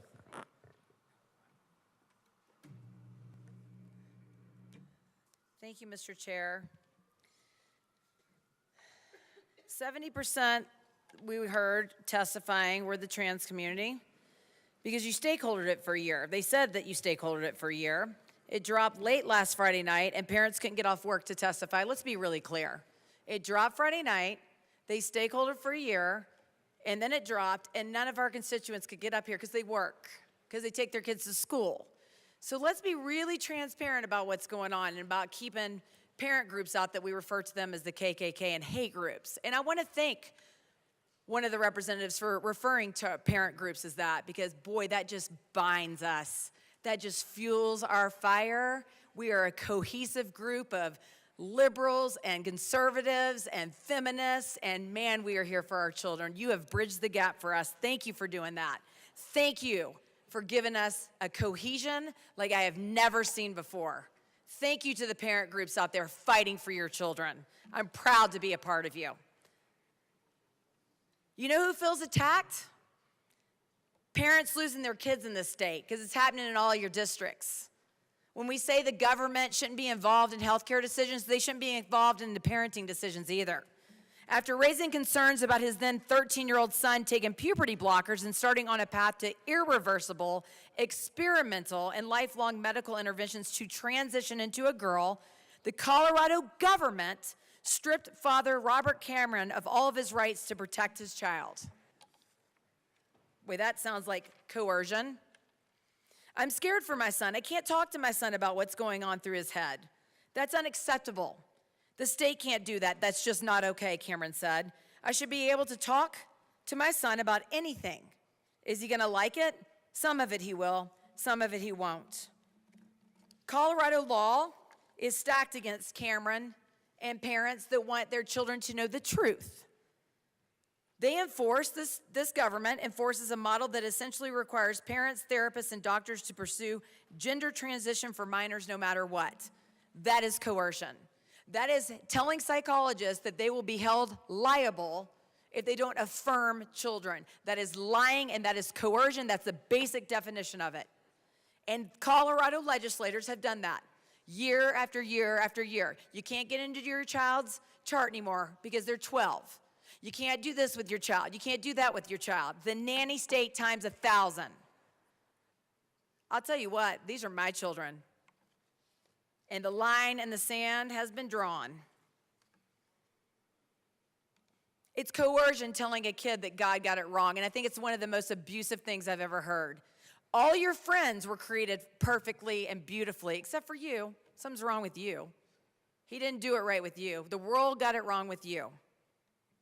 Coercion is lying to your children. There's nothing beautiful about that. And you're definitely not going to lie to mine. You talk about the dangers of gender-affirming care, the lifelong damage to children, not FDA approved, no systematic reviews telling you should do it, and then you're going to have the audacity to tell the state they should be able to take the children away? No.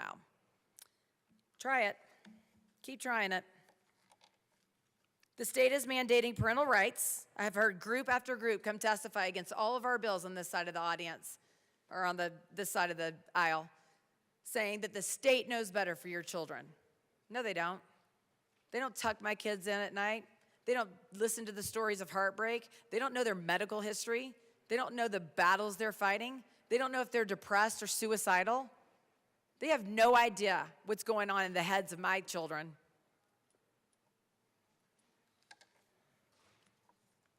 I have birthed 5 children.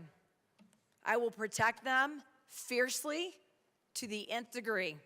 And no law will ever take that away from me, and no law will ever take that away from my constituents in Douglas County. We are parents. We protect our children. And you keep coming up here and saying, we overregulate and this and that. You're coming after our rights. And we're not going to stand for it. My kids deserve the honor to live their life too. My boys deserve the honor to know they're beautifully made boys in the eyes of their Lord and Savior. I'm not creating a bill to tell you how to mandate or take care of your children. And you wonder why we're so passionate? Because you're not taking our kids. You're not coming after our children, and you keep doing it time and time again. And there's going to be lawsuit after lawsuit, and we're going to come. This is an attack on parental rights. This isn't about a shooting victim. This is your reasoning for coming after the parents' control of their children, their ability to raise their children, love their children, know what their children are going through. The state can't do that. The state can't nurse a heartache. The state can't nurse a bellyache. The state doesn't do that. And yes, it is a line in the sand. It is. And if you vote for this bill, the state will be on the hook for millions because we will sue and sue and sue and sue again. You have teachers taking kids away from their children. You have trusted adults every week in the paper in this state taking children away from their parents. It will not continue to happen. I will not let it happen, and the constituents in my district will not continue to let it happen. Coercion is lying to children. XX is girls, XY is boys. That is truth, and we are here to bring light to that truth. I urge a no vote on this bill. Representative Zokai. Thank you, Mr. Chair. I am proud to support the Kelly Loving Act, and I want to thank the sponsors for naming this bill after somebody who dedicated her life to helping others live authentically. It is a beautiful tribute. And this bill is a meaningful step towards security, equality, and freedom for trans Coloradans. It will make it so no student is made to wear a uniform that conflicts with their sense of self. It will protect Coloradans in places of public accommodation from misgendering and from dead naming, something that we heard in committee has been linked with stalking and harassment for these individuals. And as Colorado is increasingly viewed as a refuge for trans and queer folks, this bill will protect parents from states that are increasingly criminalizing the very act of seeing your child for who they are. This bill is a necessary step towards securing full rights and equality for trans people. And it is also an insufficient one. Because as we have seen, we as a state and as a nation have a lot of work to do to improve the way that we are talking about such a vulnerable community. In committee, we heard a lot of opinions. We heard from groups that called trans community members groomers and pedophiles, that accuse our community members of heinous acts with children, simply because they exist, because of who they are. And then we are asked why they are not consulted in the drafting of this bill. Groups that are actively making our trans community less safe every day, asking why their language was not taken into consideration on a bill to provide legal protections for transgender individuals. I will call those groups hateful, and I am not the only person who has done so. Some of the groups in opposition to this bill are on a list of hate groups maintained by one of the most well-known civil rights law firms. And yes, I will compare that to saying it's like asking someone working on civil rights legislation to consult with white supremacist groups. And I will do that unapologetically. By the way, parents groups that are inclusive are supportive of this legislation. But the reaction to this bill really proves the point as to the risks involved just in being an ally to the trans community. Messages like, you sound like a groomer terrorist that need to be deported. Anyone who supports transgenderism in children deserves to be sent to the gallows. Round them all up. These people are sick pedophile groomers. I can't wait to see you tomorrow in person, you America-hating communist pig. Those are the ones I can read out loud in this chamber, because some of us here face extra hostility when we speak up. But I know that trans folks face far worse than what I do as an ally. And for them, it's not because of what they say or how they vote, it's because of who they are. And that's exactly why we have to pass this bill. Because discrimination on the basis of immutable characteristics should never be allowed in Colorado. And the fact that we have opponents of this bill calling for public lynchings of elected officials shows the levels of extremism that needs to be rooted out of Colorado. We don't get to have a difference of opinion over somebody's basic rights. This bill sets guidelines for our courts. It makes inclusive policy. It clarifies our anti-discrimination laws. I'm very proud to support it. 100 years ago today, the Institute of Sexual Science in Germany still stood. There, trans people received pioneering forms of gender-affirming care, and volumes of research on gender and sexuality were collected. On May 6, 1933, over 20,000 books from the Institute were burned by Nazis, just 4 months after Hitler took power. And I share this history to remind us of the unique role that transphobia has historically played in the rise of fascism. And I also share it because the Institute reveals the beauty of trans life. There, trans folks were able to be open about their identities and able to live authentically. And the Institute was described as full of life everywhere. I saw that same beauty on display when we were hearing hours of testimony from so many trans folks, family members, and allies, some of whom I know are listening to this right now. To them, I say thank you for your bravery, for your resilience, and for your joy. You are living out the legacy of Kelly Loving, and it is because of you that I enthusiastically ask for everybody to support this bill. Thank you. Representative Caldwell. Thank you, Mr. Chair. You know, I just want to comment first on my colleague, I don't know if he's still in here, from Aurora, and talk about, where the feelings towards people. And I said this in my closing argument, and I spoke to the people who were there, and I thank them for coming there and testify, and I thank them for sharing their personal stories. And I told them, I made the argument that you probably don't know a lot of Republicans, and so you have this idea of Republicans, and you may think we're bad people, and I'm not just assuming that. I mean, I took a list while we were sitting in committee of some of the accusations that were hurled at myself and my Republican colleagues.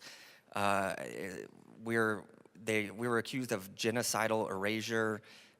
Christians are the problem. We're guilty of Jim Crow. We're fascists. We're bigots. There will be consequences if we vote no.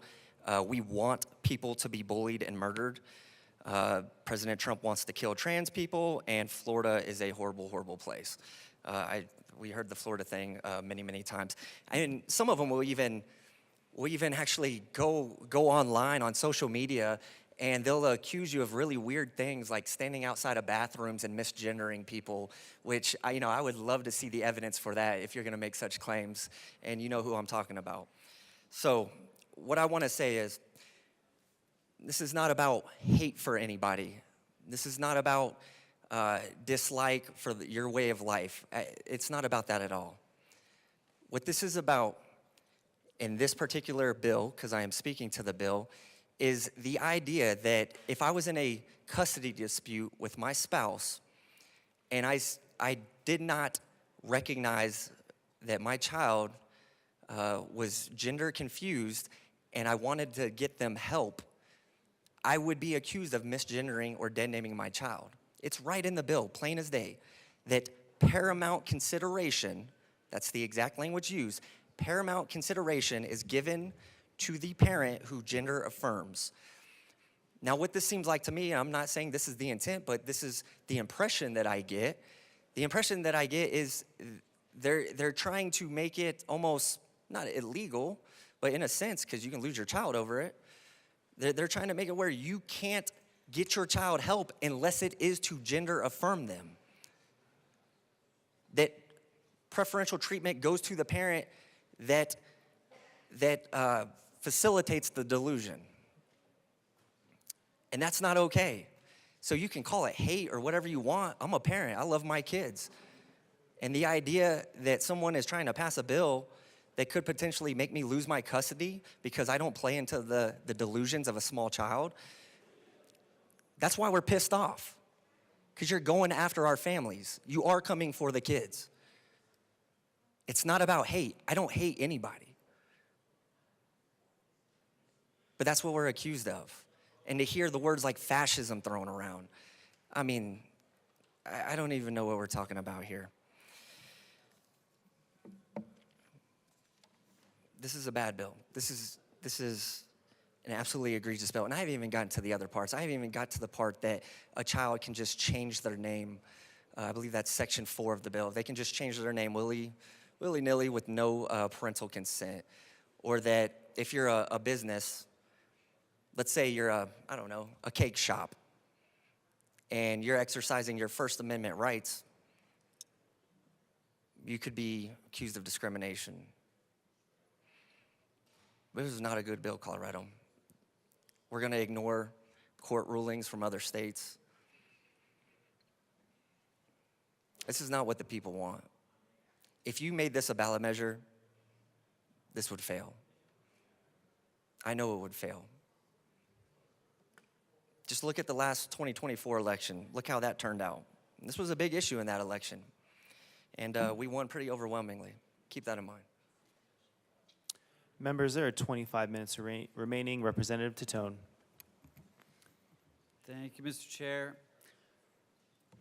First, I want to just thank the sponsors of the bill for their hard work on the Kelly Loving Act. Thank you for all that. And I want to acknowledge the leaders and the community and the members of the community who participated in putting their input into this bill. And I wish we didn't have to have this policy. But because of the rampant politicization of trans people over the years, we have an epidemic of mis and disinformation painting trans people in a negative light. let's be clear. These harmful generalizations are making life miserable for regular, hardworking trans Coloradans, just trying to live their lives.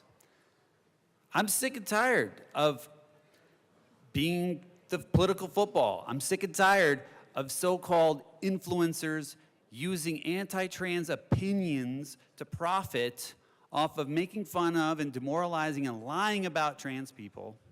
And I'm sick and tired of the rhetoric and the tropes characterizing trans people. And I refuse to repeat what those are, and I will not indulge you by repeating what they are. Everybody knows. I heard so much of this rhetoric and the fear-mongering today, callous statements, misinformation, repeating tropes. Look, gender-affirming care that is age-appropriate is not what you're talking about. I've repeated here, and I've offered, and medical professionals have said in committees again and again and again what age-appropriate gender-affirming care is. But no, nobody wants to repeat on this side what that is. They ignore what the medical professionals are saying. They just go to the tropes. Oh, there's plenty of tropes. Everything's a trope, sir. Repeating the lies again and again and again, and has been done by individuals and groups. That has been coercing and manipulating the opinions of people who do not know someone who is trans. And I have some polling that I will share with you when we do third reading about how people's opinions on trans people change dramatically when they know somebody who's trans. Doesn't work on everybody, apparently. It's easy to fear what we do not understand.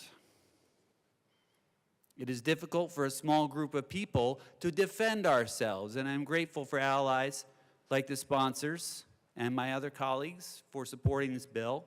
And this bill is very personal to me and many people watching today. And if you think for 1 minute that the abuses of dead naming and misgendering doesn't happen, take a look at my Twitter and my Facebook. You'll see. Take a look at that. I have several loyal people who never miss a post, who will always go on there and dead name me and demean me and denigrate me all the time. Never miss a post. It's just like the people who never miss a gay event who want to go protest. They never miss it. I can't delete those posts, and I'm not going to because I'm a public official. So you can go see them all you want. They're not going to be hidden. But there's a lot of people out there who are trans who cannot take this abuse anymore. They have to report the things all the time. And now, Twitter and Facebook, they don't even care about abusive behavior anymore. They just keep letting it happen. Regular people are trying to live their lives, and they are getting beaten up and bullied online and in person all over the place. And this is coming from the top down. This assault and erasure of trans folks to put us back in the closet. Even here in this chamber, I'm not oblivious to the micro and macro aggressions and the deliberate breaches of decorum and lack of respect that I have to deal with all the time. I don't say much, I just take it because I'm a public official and I just have to take it. But you know what? Regular people don't, and that's what this bill is going to help with. They don't have to take it either. And there was a lot of talk here about the truth. Yeah, well, the ultimate truth is living your authentic self. That's what the truth is. There seems to be an unhealthy, deranged obsession with trans people all over the place. You know, we've been around forever. Trans people have been here. But now, all of a sudden, there's this obsession with trying to erase people like us. Well, it's politically motivated is the way I see it. And parents with trans kids, they are watching today. And they would like to say and I will use my own words because I think their words would be a little bit different, but I'm going to have some decorum, that they would respectfully say to stay out of their business. Nobody's asking you to save their kids, but there are kids asking to be listened to and acknowledged. I got one more page here. It's that wrong page, it's this page. You know, if you feel like it's necessary to degrade and ignore someone by not using their chosen name or their pronouns, that's just bullying. And I'd just like to share a quote. It's a quote from a German poet and scientist, Johann Wolfgang von Goethe, who said, "A flippant, frivolous man may ridicule others, may controvert them, may scorn them, but he who has any respect for himself seems to have renounced the right of thinking meanly of others." Please vote for this bill and give kids a fighting chance against the authoritarian government acting outside this state. Representative Johnson. Thank you, Mr. Chair, and it's an honor to serve with you and an honor to serve the great people of Colorado. It is an honor to serve with you. I stand up today in opposition of this bill, but I want folks to know my heart is filled with love, and something that has always followed me is we have to love each other, but we don't have to like each other all the time. Why do I say this? Is because this is what I grew up by. From my family, from my friends, I have many encounters out in my district where we say that to people because it's grounding. We respect people as humans, we respect people's decisions, but we also have to remark when one's decision impedes on another's decision. And we also have to make sure we account for what is the proper role of government? What is the proper role of family and the private sector? And what's the proper role of our First Amendment right when we have the right to believe and practice the religions we want? And when do those religions and beliefs impede on someone else? And when do their religious beliefs and feelings impede on us? And where is that respectful balance? I stand in opposition to this bill because it puts parental rights, it gets rid of them. In the sanctity of one's home, that is the family domain. That is the private domain. And I tell my folks all the time back in my district, the 9 scariest words, I'm from the government and I'm here to help. Not when it comes to family, not when it comes to the private domain of one's house. The state should not be doing this bill, House Bill 25-1312, as it is not the proper role of government. It is not the proper role of government to tell folks how they raise their own children. And I say back to my saying of we have to love each other, but we don't have to like each other. And I'm thinking of families right now, friends that I've helped babysit. And trust me, they do this with all the respect of when a child changes their name, even an adult changes their name, sometimes people default to what they've known that child or adult as before. Not in disrespect, because people default to what they know. If you've known someone for 10, 12, 15 years as a certain name, they change, and within the next couple of years, because we're creatures of memory, and they mispurposely use the wrong name, especially in the heat of the moment, because I get called my first, middle, last name when I'm in trouble with my family. So if a parent is upset with their child and defaults to their birth name, but you're going through a custody battle, this is where the issue of government overreach comes into play. The parent defaults to the name, not because they're trying to be disrespectful of the child, but because we're creatures of habit, and they're trying to get the child's attention, and when you know somebody by a name for a certain amount of time, that tends to be the default, just subconsciously.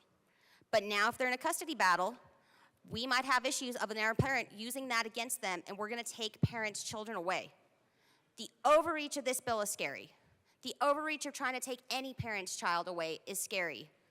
And when we're trying to tell people how or what they should act, or even incentivizing that because they're calling someone the wrong name, that it has to be in hostile situations, not always the case, but it becomes a he said, she said, she said, she said, he said moment. And I'm afraid that, when children realize, because they're smart, and if they want to get their way or get attention, a parent in a custody battle wants to get their way or get attention, how can this be weaponized? This is the biggest issue I have with this bill, is how can this go bad? And my other issue, why is this state jurisdiction? Why is this not family jurisdiction, community jurisdiction, private sector jurisdiction? These are the issues I have with the bill, but let us all remember as we continue this, we have to love each other as humans. We may not like what we do, but we need to remember in grounding the respect value and not think of how somebody else is coming from this, and we need to look at all angles. I strongly urge a no vote. There's 14 minutes remaining. Representative Stewart. Thank you, Mr. Chair. You know, I said in my beginning comments that I wished that we didn't have to run this bill. It's frankly incredibly unfortunate that the need for this bill exists.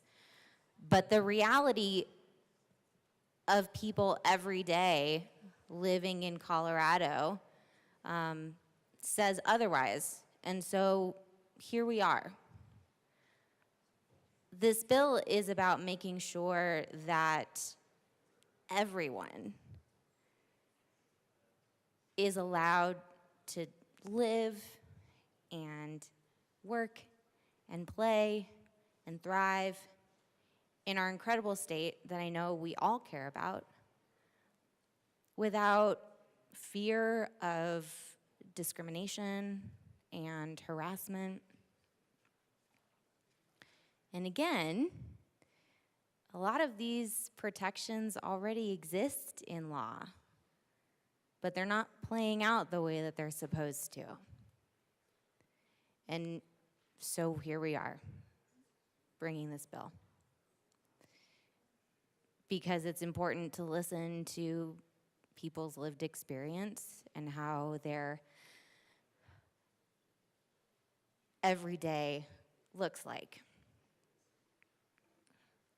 Every person, not just in Colorado, but we're here in Colorado, every child deserves to live in a loving and supportive home. Frankly, I think we all agree on that. That's a really big piece of what we're trying to do here in this bill. Because not every kid does. And that's just the truth.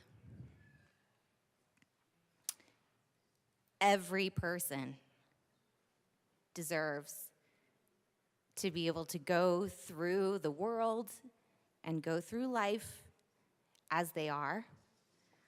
I think we all agree on that as well. Without fear of harassment and being able to be who they are in the world and be called the name that they want. Everyone deserves that. But that's not the reality for so many people in this state. And that is what this bill is about. Because we heard in committee, and I'm gonna butcher this, my good colleague from the city of Denver made the point that without bills like this, we are actually inadvertently creating a class of people who exists in the world and exists in Colorado with less protections than you and I do. This is not about creating outsized protections. This is just about all of us getting on equal footing. And again, the opportunity that everyone deserves to exist in the world as exactly who they are. So again, I say that it's sad to me that we're here having to make sure that that is true. but boy, I am really happy that we are. It is awesome that we have people who are sitting down here in this room and up there in this room and all over Colorado who are going to make sure that no matter who you are, when you come to and live in the state of Colorado, you deserve the love, the dignity, and the respect of all of us. And I would urge an aye vote. Members, there are 9 minutes remaining. Representative Caldwell. Thank you, Mr. Chair. I promise I'll be quick. Mr. Chair, I move L002 to House Bill 1312 and ask that it be properly displayed.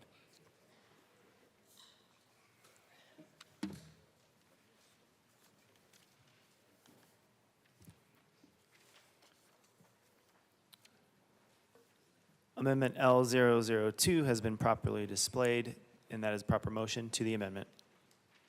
Thank you, Mr. Chair. You know, we keep hearing that this bill is not an infringement on parental rights or any other rights. And so here's your chance to prove it, because according to Section 4, it says, if a local education provider or its employees chooses to enact or enforce a policy related to chosen names, which is funny, it uses the word chooses because House Bill 24-1039 addressed this last year, if I recall correctly. But it says the policy must be inclusive of all reasons that a student might adopt a chosen name that differs from the student's legal name. And all L002 does is require parental consent. So if a child wants to change their name at school, they just have to get consent from the child, because that's what parental rights is. And so we will see if we pass this and if this bill actually protects parental rights like I keep hearing. I'll be curious to see that. Vote aye. Members, there are 7 minutes remaining. Representative DeGraff.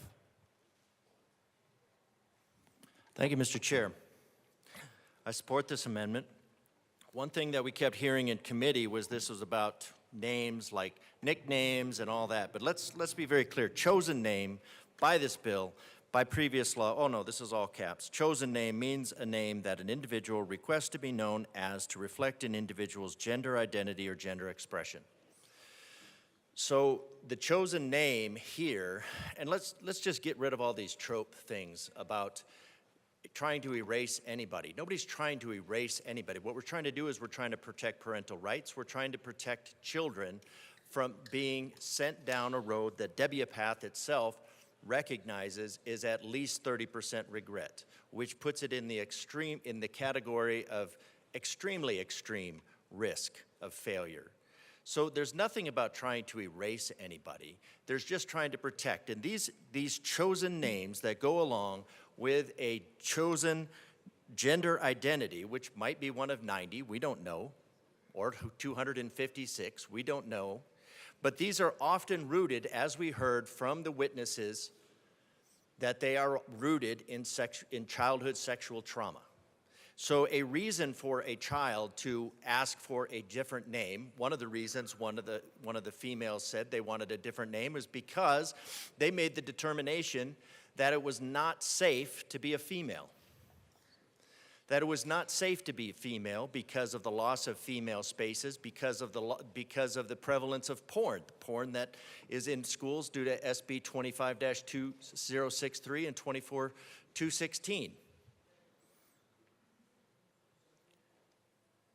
So there is a really, really good reason why parents should know if a child wants to change their name. The child doesn't want to change their name necessarily just because somebody wants to erase them. Nobody wants to erase them. The people that were there, yes, I agree, beautiful people, endowed with certain unalienable rights, among them life, liberty, and the pursuit of happiness, created in the image of God. 100% on board with that. We're not talking about that. This bill is talking about removing children from the custody of their parents for not Representative wanting. DeGraff, Yes, I have sir. I appreciate your comments. Just want to make sure you're talking to Amendment L002.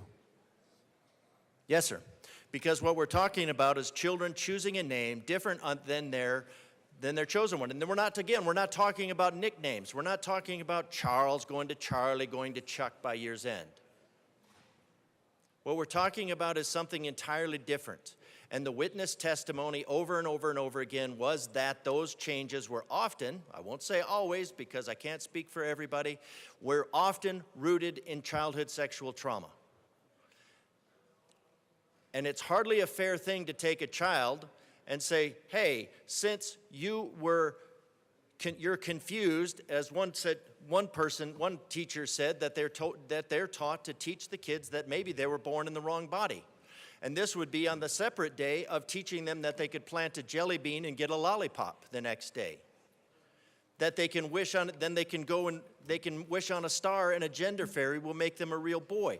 We're talking about something that is deeply psychological, and the parents should know about it. That's all. You want the parents to know about it. You want the parents to be involved. You want the parents to be an ally in the best interest of the kids. And everything about this bill is cutting parents out over and over again. Not only cutting them out, but cutting them out of custody of their own kids. This is not about erasing trans people. This is a problem with this bill is that it dealt with so many different subjects. Dead naming, using the name of the individual as with which the parents named their child when they were born, which we're told has nothing to do with gender, but all of a sudden then gender has to have a different name. And then when a parent questions that, and they might have a question about it because maybe there was some sort of sexual trauma that needs to be worked through. But if you send them to a therapist, that therapist is required by law to go into affirmation only.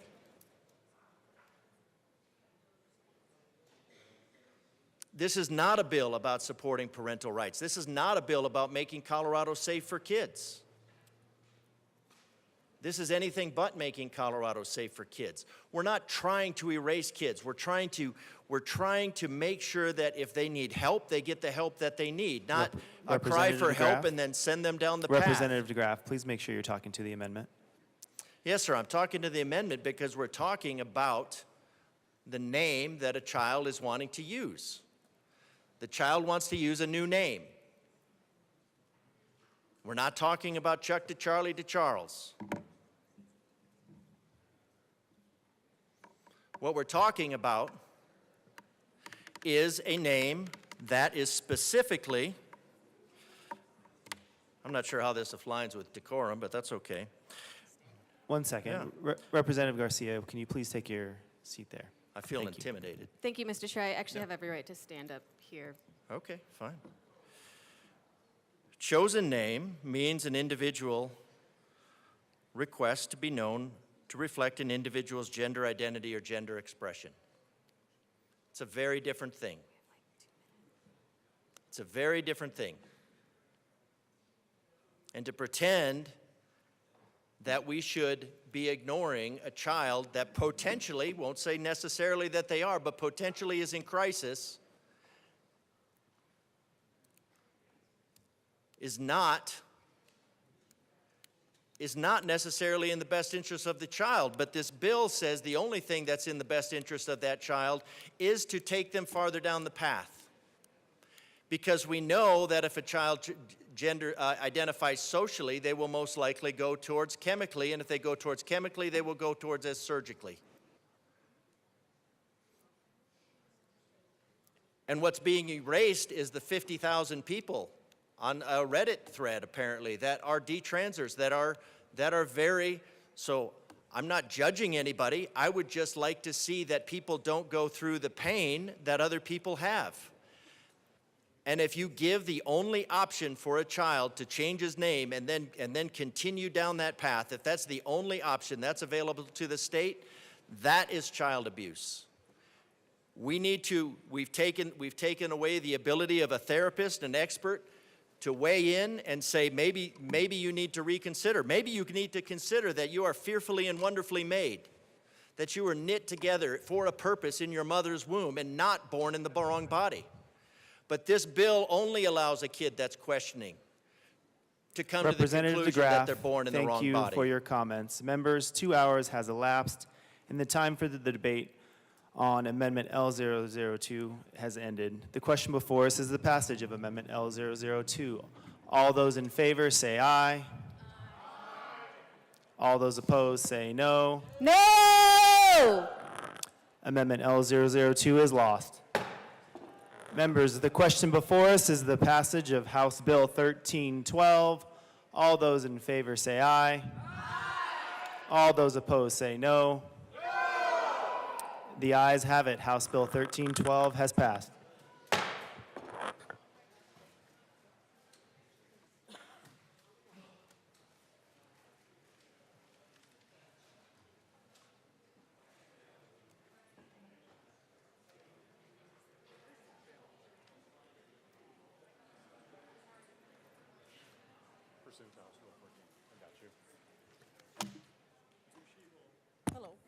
Mr. Shebel, please read the title to Senate Bill 129.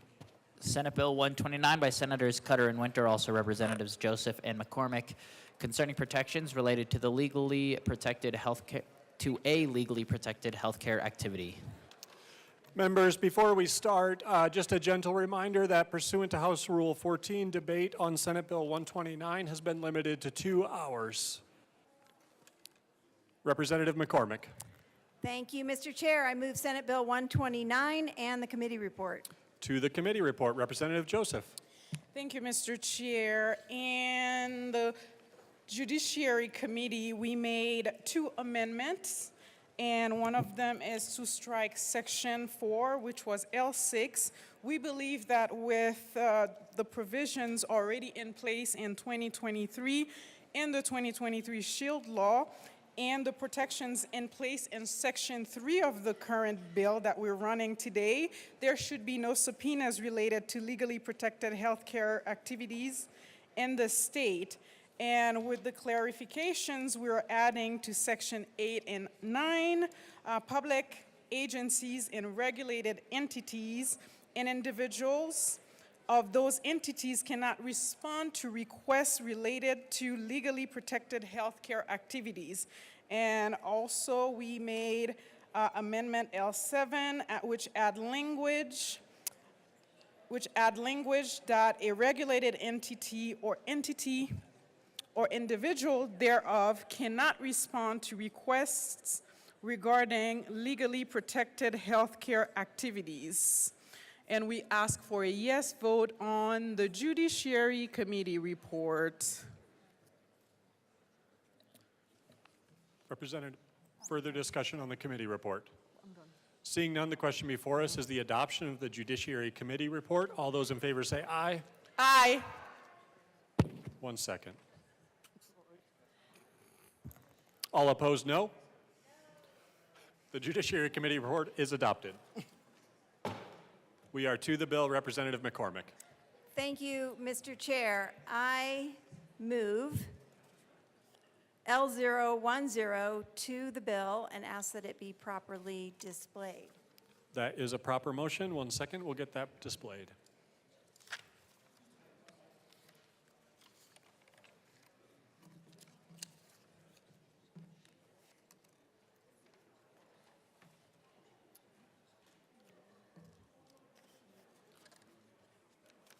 The amendment is before us. Representative McCormick. Thank you, Mr. Chair. I move L011 to L010 and ask that it be properly displayed. That is also a proper motion. 1 second, we'll get that displayed.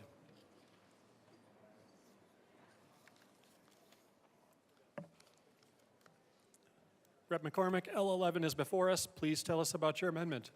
Thank you, Mr. Chair. This L011 and these 2 amendments, we're amending 10 with 11, address a section of the bill. Section 11 on page 15 of the re-engrossed version of the bill presently says that the state registrar shall not collect or publish reports of induced terminations of pregnancy. we are striking that language and adding language in L11 that ensures that data samples that are very small, under 10, shall not be released. Also makes clear that anyone coming into contact with this data is not required to testify regarding the data. And it ensures that a person who violates this section by releasing information commits a data privacy breach, which is a civil penalty. That's in L10, and L11 amends L10 by covering which information can and can't be released and the consequence if violated. L11 specifically allows the state registrar to continue collecting and publishing reports on abortion while adding parameters for data that the state shall not collect to ensure patient privacy. And the amendment also clarifies that any reports must be used for the compilation of statistical reports and must not be incorporated into the state's registrar on vital statistics, and further clarifies that any data collected shall remain confidential and not be released, except that aggregate level summaries may be released to support program evaluation and the needs of CDPHE. So we ask for an aye vote on L11 first. Further discussion on Amendment L11. Seeing none, the question before us is the adoption of Amendment L11. All those in favor say aye. Aye. All those opposed, no. L11 is adopted. We are to L10 as amended. Representative McCormick. Thank you, Mr. Chair. Yes, as I've just explained, these kind of go together to help CDPHE, so I urge an aye vote on L11 as amended by I urge an aye vote on L10 as amended by L11. Representative Bottoms. Do you guys have one of those?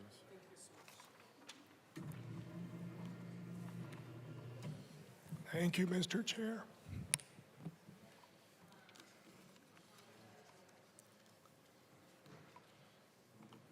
I move as a replacement amendment, I move substitute amendment, I move L012 to 129, asking for it to be displayed. That's a proper motion. 1 second, we'll get that displayed.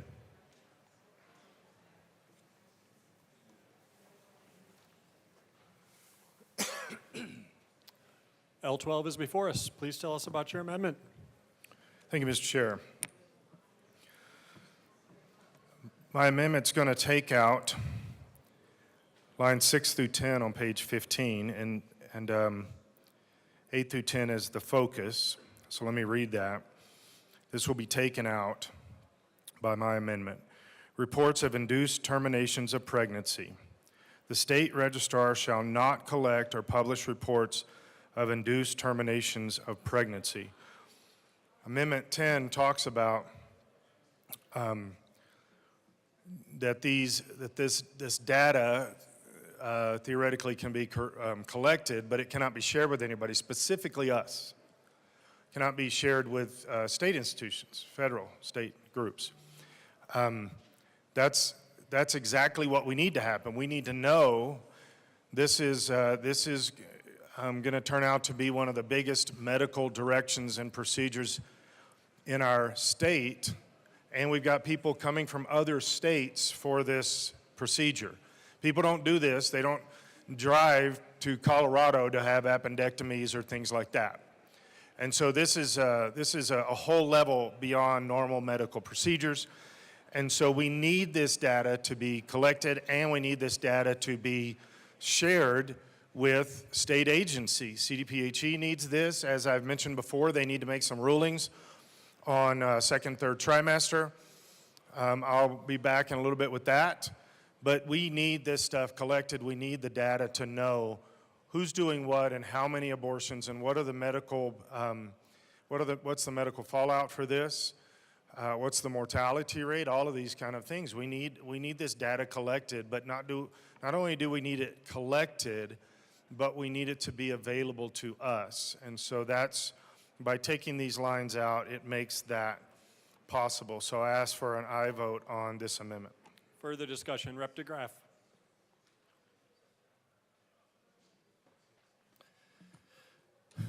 Thank you, Mr. Chair. As we talked about earlier, the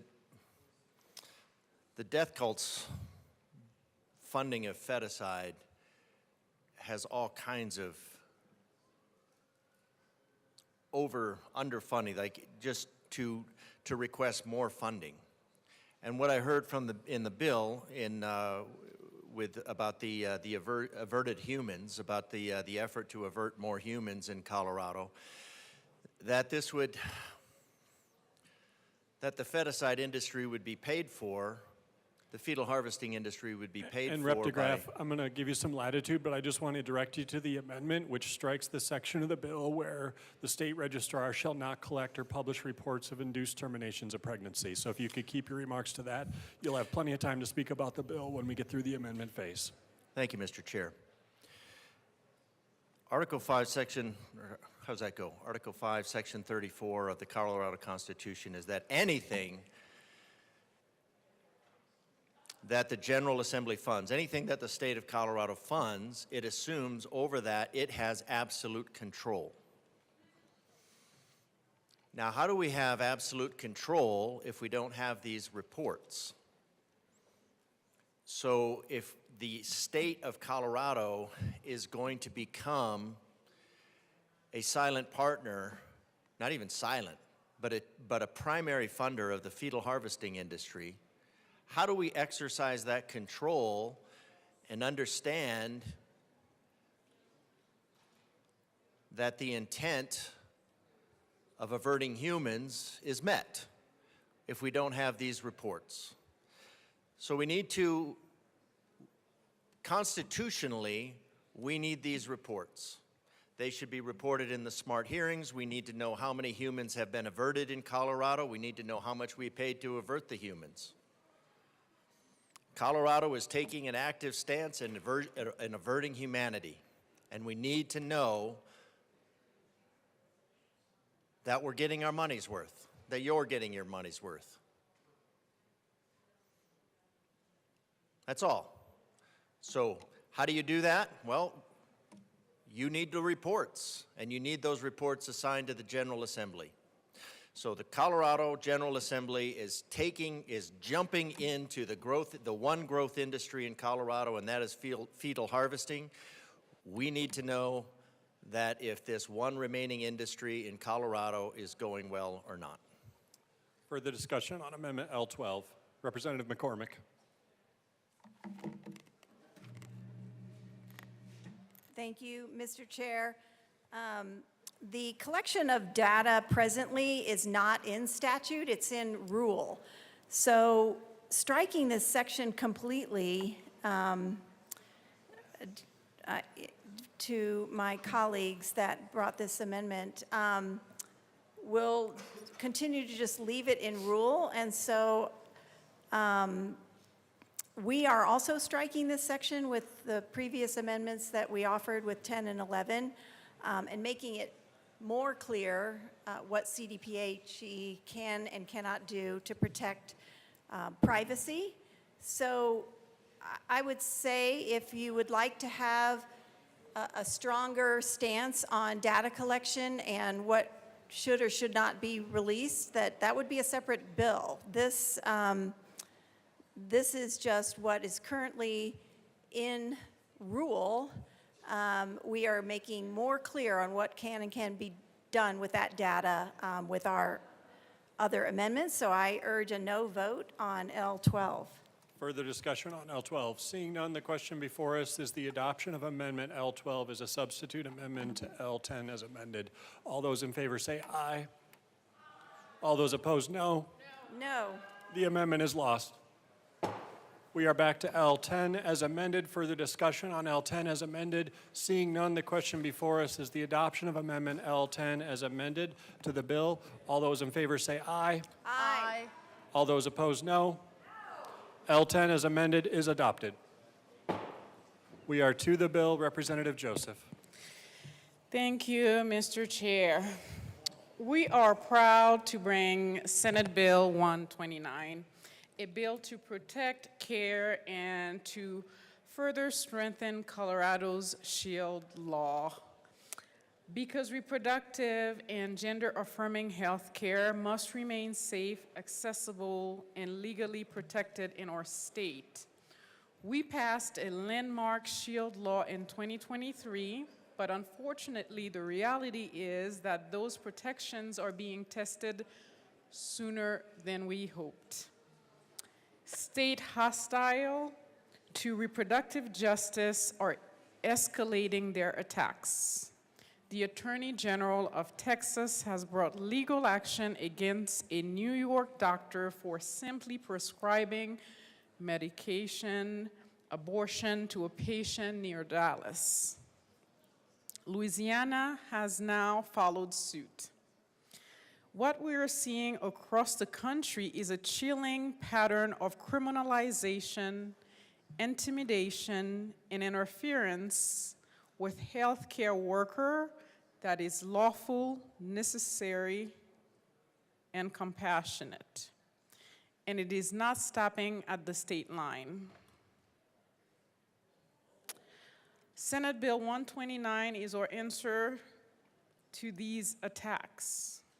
This bill affirms Colorado's commitment to protecting both patients and providers, regardless of what other states choose to do.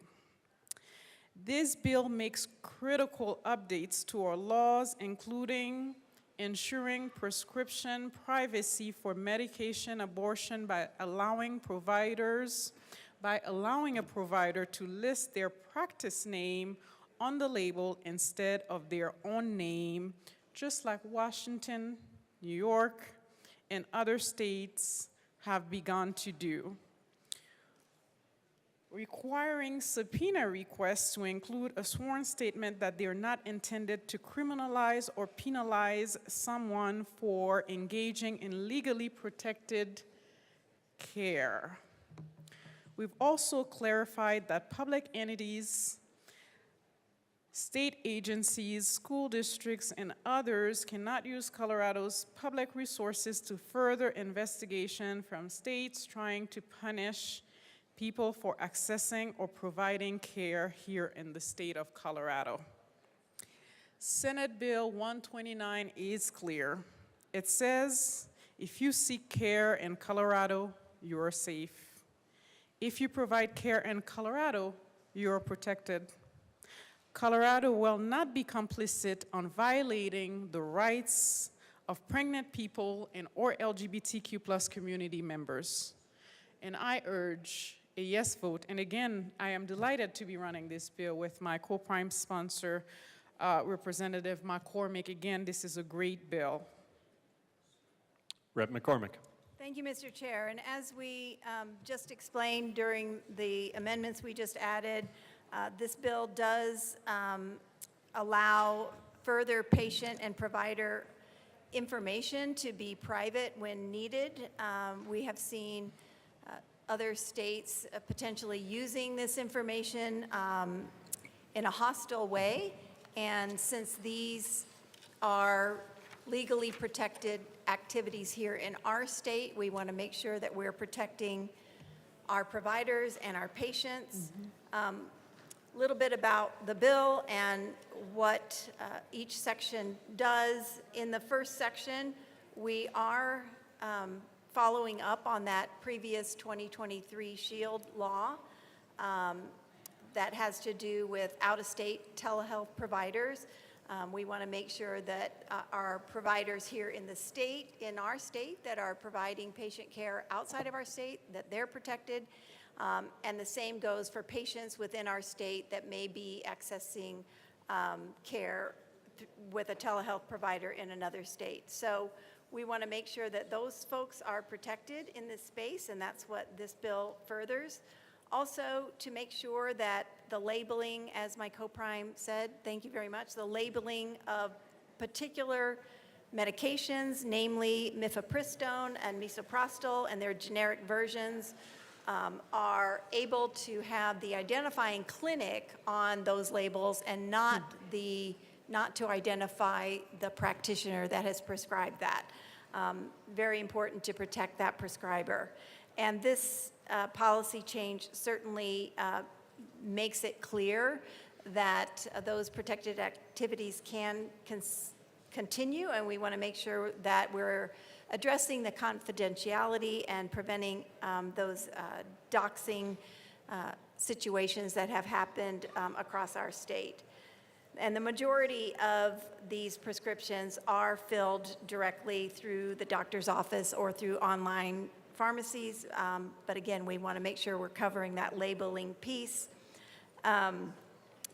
Any request in Section 3, any request for a subpoena must be accompanied by an affirmation made under penalty of perjury that it is not related to a legally protected healthcare activity, or it is related to a legally protected healthcare, but that it is actionable, that activity is actionable in Colorado and was brought by the patient. So we outlined some very clear parts onto when you could bring a subpoena and when you cannot. We did amend out Section 4, if you're not looking at the updated bill version.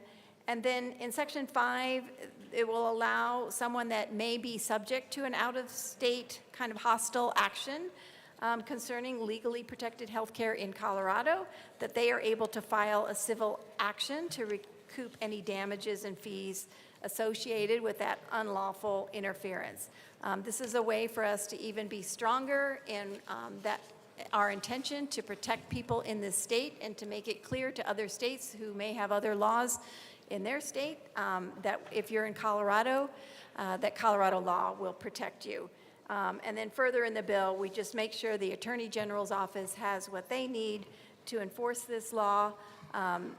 We have worked very hard on the language in this bill to make sure that it does exactly what it is intended to do.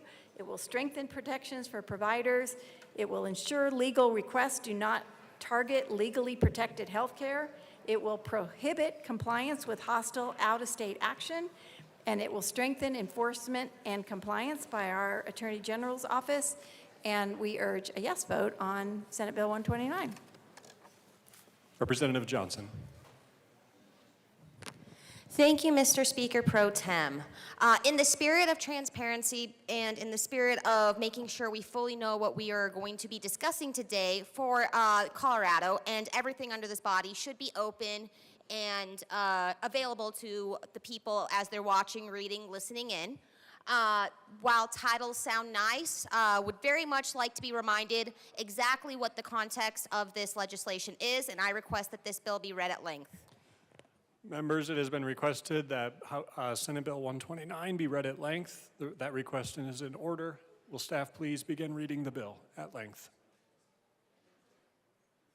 Judiciary. A bill for an act. 101 concerning protections related to a legally protected. 102 healthcare activity. Bill summary. Note, this summary applies to this bill as introduced and does not reflect any amendments that may be subsequently adopted. If this bill passes third reading in the House of Introduction, a bill summary that applies to the re-engrossed version of this bill will be available at http://lege.colorado.gov. The bill clarifies that requirements for out-of-state telehealth providers do not alter or limit the rights and protections afforded to a person concerning a legally protected healthcare activity. Current law requires a prescription drug label to include the name of the prescribing practitioner. At the practitioner's request, the bill authorizes a prescription label for mifepristone, misoprostol, and the Senate third reading unamended February 24, 2025. Senate amended second reading February 21, 2025. Senate sponsorship Cutter and Winter F., Amabel, Ball, Bridges, Danielson, Doherty, Gonzalez J., Hinrichsen, Jode, Kipp, Coker, Marchman, Michelson Jennett, Rodriguez, Snyder, Sullivan, Weissman, Coleman, Exum, Mullica, Roberts. House sponsorship Joseph and McCormick, Bacon, Bosnecker, Brown, Camacho, Carter, Clifford, Espinoza, Froelich, Garcia, Gilchrist, Hamrick, Leader, Lindstedt, Lukens, Mabry, Martinez, Ryden, Smith, Stewart K., Stewart R., Story, Titten, Valdez, Velasco, Wilford, Woodrow, Zokai. Shading denotes House amendment. Double underlining denotes Senate amendment. Capital letters or bold and italic numbers indicate new material to be added to existing law. Dashes through the words or numbers indicate deletions from existing law.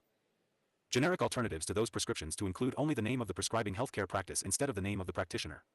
The bill requires any person requesting a subpoena to affirm under penalty of perjury that the subpoena is not related to, and any information obtained will not be used in, any investigation or proceeding that seeks to impose civil or criminal liability or professional sanctions against a person or entity that engaged in or attempted or intended to engage in a legally protected healthcare activity or who provided insurance coverage for gender-affirming healthcare services or reproductive healthcare, or is related to such an investigation or proceeding, but the investigation or proceeding is brought under tort law or contract law by the person who engaged in or attempted or intended to engage in a legally protected healthcare activity, gender-affirming healthcare services, or reproductive healthcare, and is actionable in an equivalent or similar manner under Colorado law.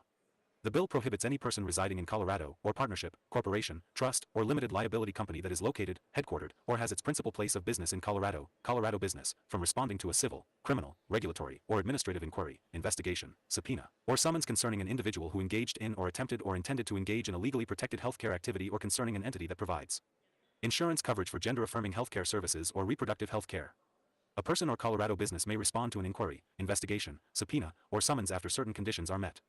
If a person or entity brings an out-of-state civil or criminal action, or attempts to enforce any order or judgment issued in connection with an action, against another person or entity for engaging in or attempting or intending to engage in a legally protected healthcare activity or for providing insurance coverage for gender-affirming healthcare services or reproductive health care, the person or entity subject to the out-of-state civil or criminal action has a private right of action against the person or entity and may institute a civil action in district court within 3 years after the date of the alleged violation. Current law authorizes a private person to arrest a person without a warrant upon reasonable information that the person is charged in another state with a crime punishable by death or imprisonment for a term exceeding 1 year. The bill creates an exception if the person is charged in another state for engaging in a legally protected healthcare activity in Colorado.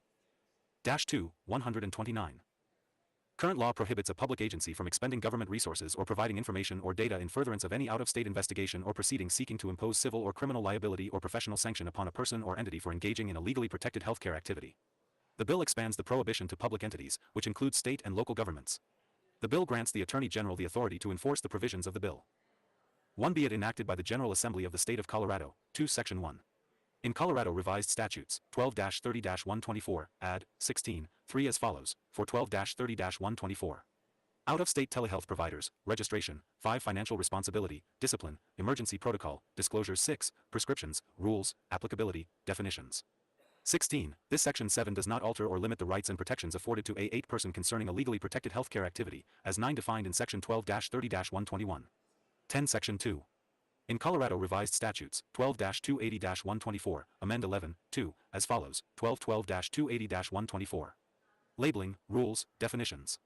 2a. Except as 13 otherwise required by law, any drug dispensed pursuant to a prescription 14 order must bear a label prepared and placed on or securely attached to the 15 medicine container stating at least the name and address of the 16 prescription drug outlet, the serial number and the date of the prescription. 17 or of its dispensing, the name of the drug dispensed unless otherwise 18 requested by the practitioner, the name of the practitioner, the name of the 19 patient, and, if stated in the prescription, the directions for use and 20 cautionary statements, if any, contained in the prescription. 21b, notwithstanding the labeling requirements described. -3, 129. 1 IN subsection, 2a, of this section, at the practitioner's request, 2a prescription label for mifepristone, misoprostol, or the generic 3 alternatives to those prescriptions may include the name of the 4 prescribing healthcare practice instead of the name of the 5 practitioner, provided the practitioner includes the name of the 6 healthcare practice on the paper or electronic form of the 7 prescription. 8. Section 3. In Colorado Revised Statutes, add 13-1-140.1 as 9 follows, 1013-1-140.1. Subpoena requirements, legally protected 11 healthcare activity, enforcement. 1. Affirmation required. And 12 individual requesting a subpoena shall affirm under penalty of 13 perjury that the subpoena, 14, a, is not related to, and any information obtained as a 15 result of the subpoena will not be used in, any investigation, or 16 proceeding that seeks to impose civil or criminal liability or 17 professional sanctions against an individual or entity that 18 engaged in or attempted or intended to engage in illegally.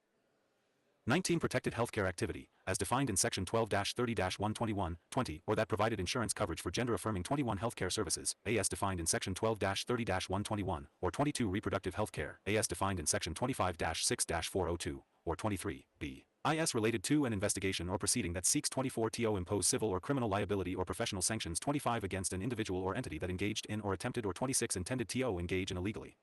Protected healthcare activity, 27 as defined in Section 12-30-121, or that provided insurance.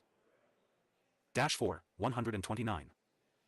1. Coverage for gender-affirming healthcare services, as defined 2 in Section 12-30-121, or reproductive health care, as defined in 3 Section 25-6-402, but the investigation or proceeding, 4, I, is brought under tort law or contract law, 5, the second, is actionable in an equivalent or similar manner under 6 Colorado law, and 7, 3, is brought by the individual, or the individual's legal aid representative, who received gender-affirming healthcare 9 services or reproductive health care. 10, 2, jurisdiction and penalty. An individual who omits or 11 submits a false affirmation pursuant to subsection 1 of this 12 section is subject to the jurisdiction of Colorado courts for any 13 action, penalties, or damages arising out of the omission or false 14 affirmation.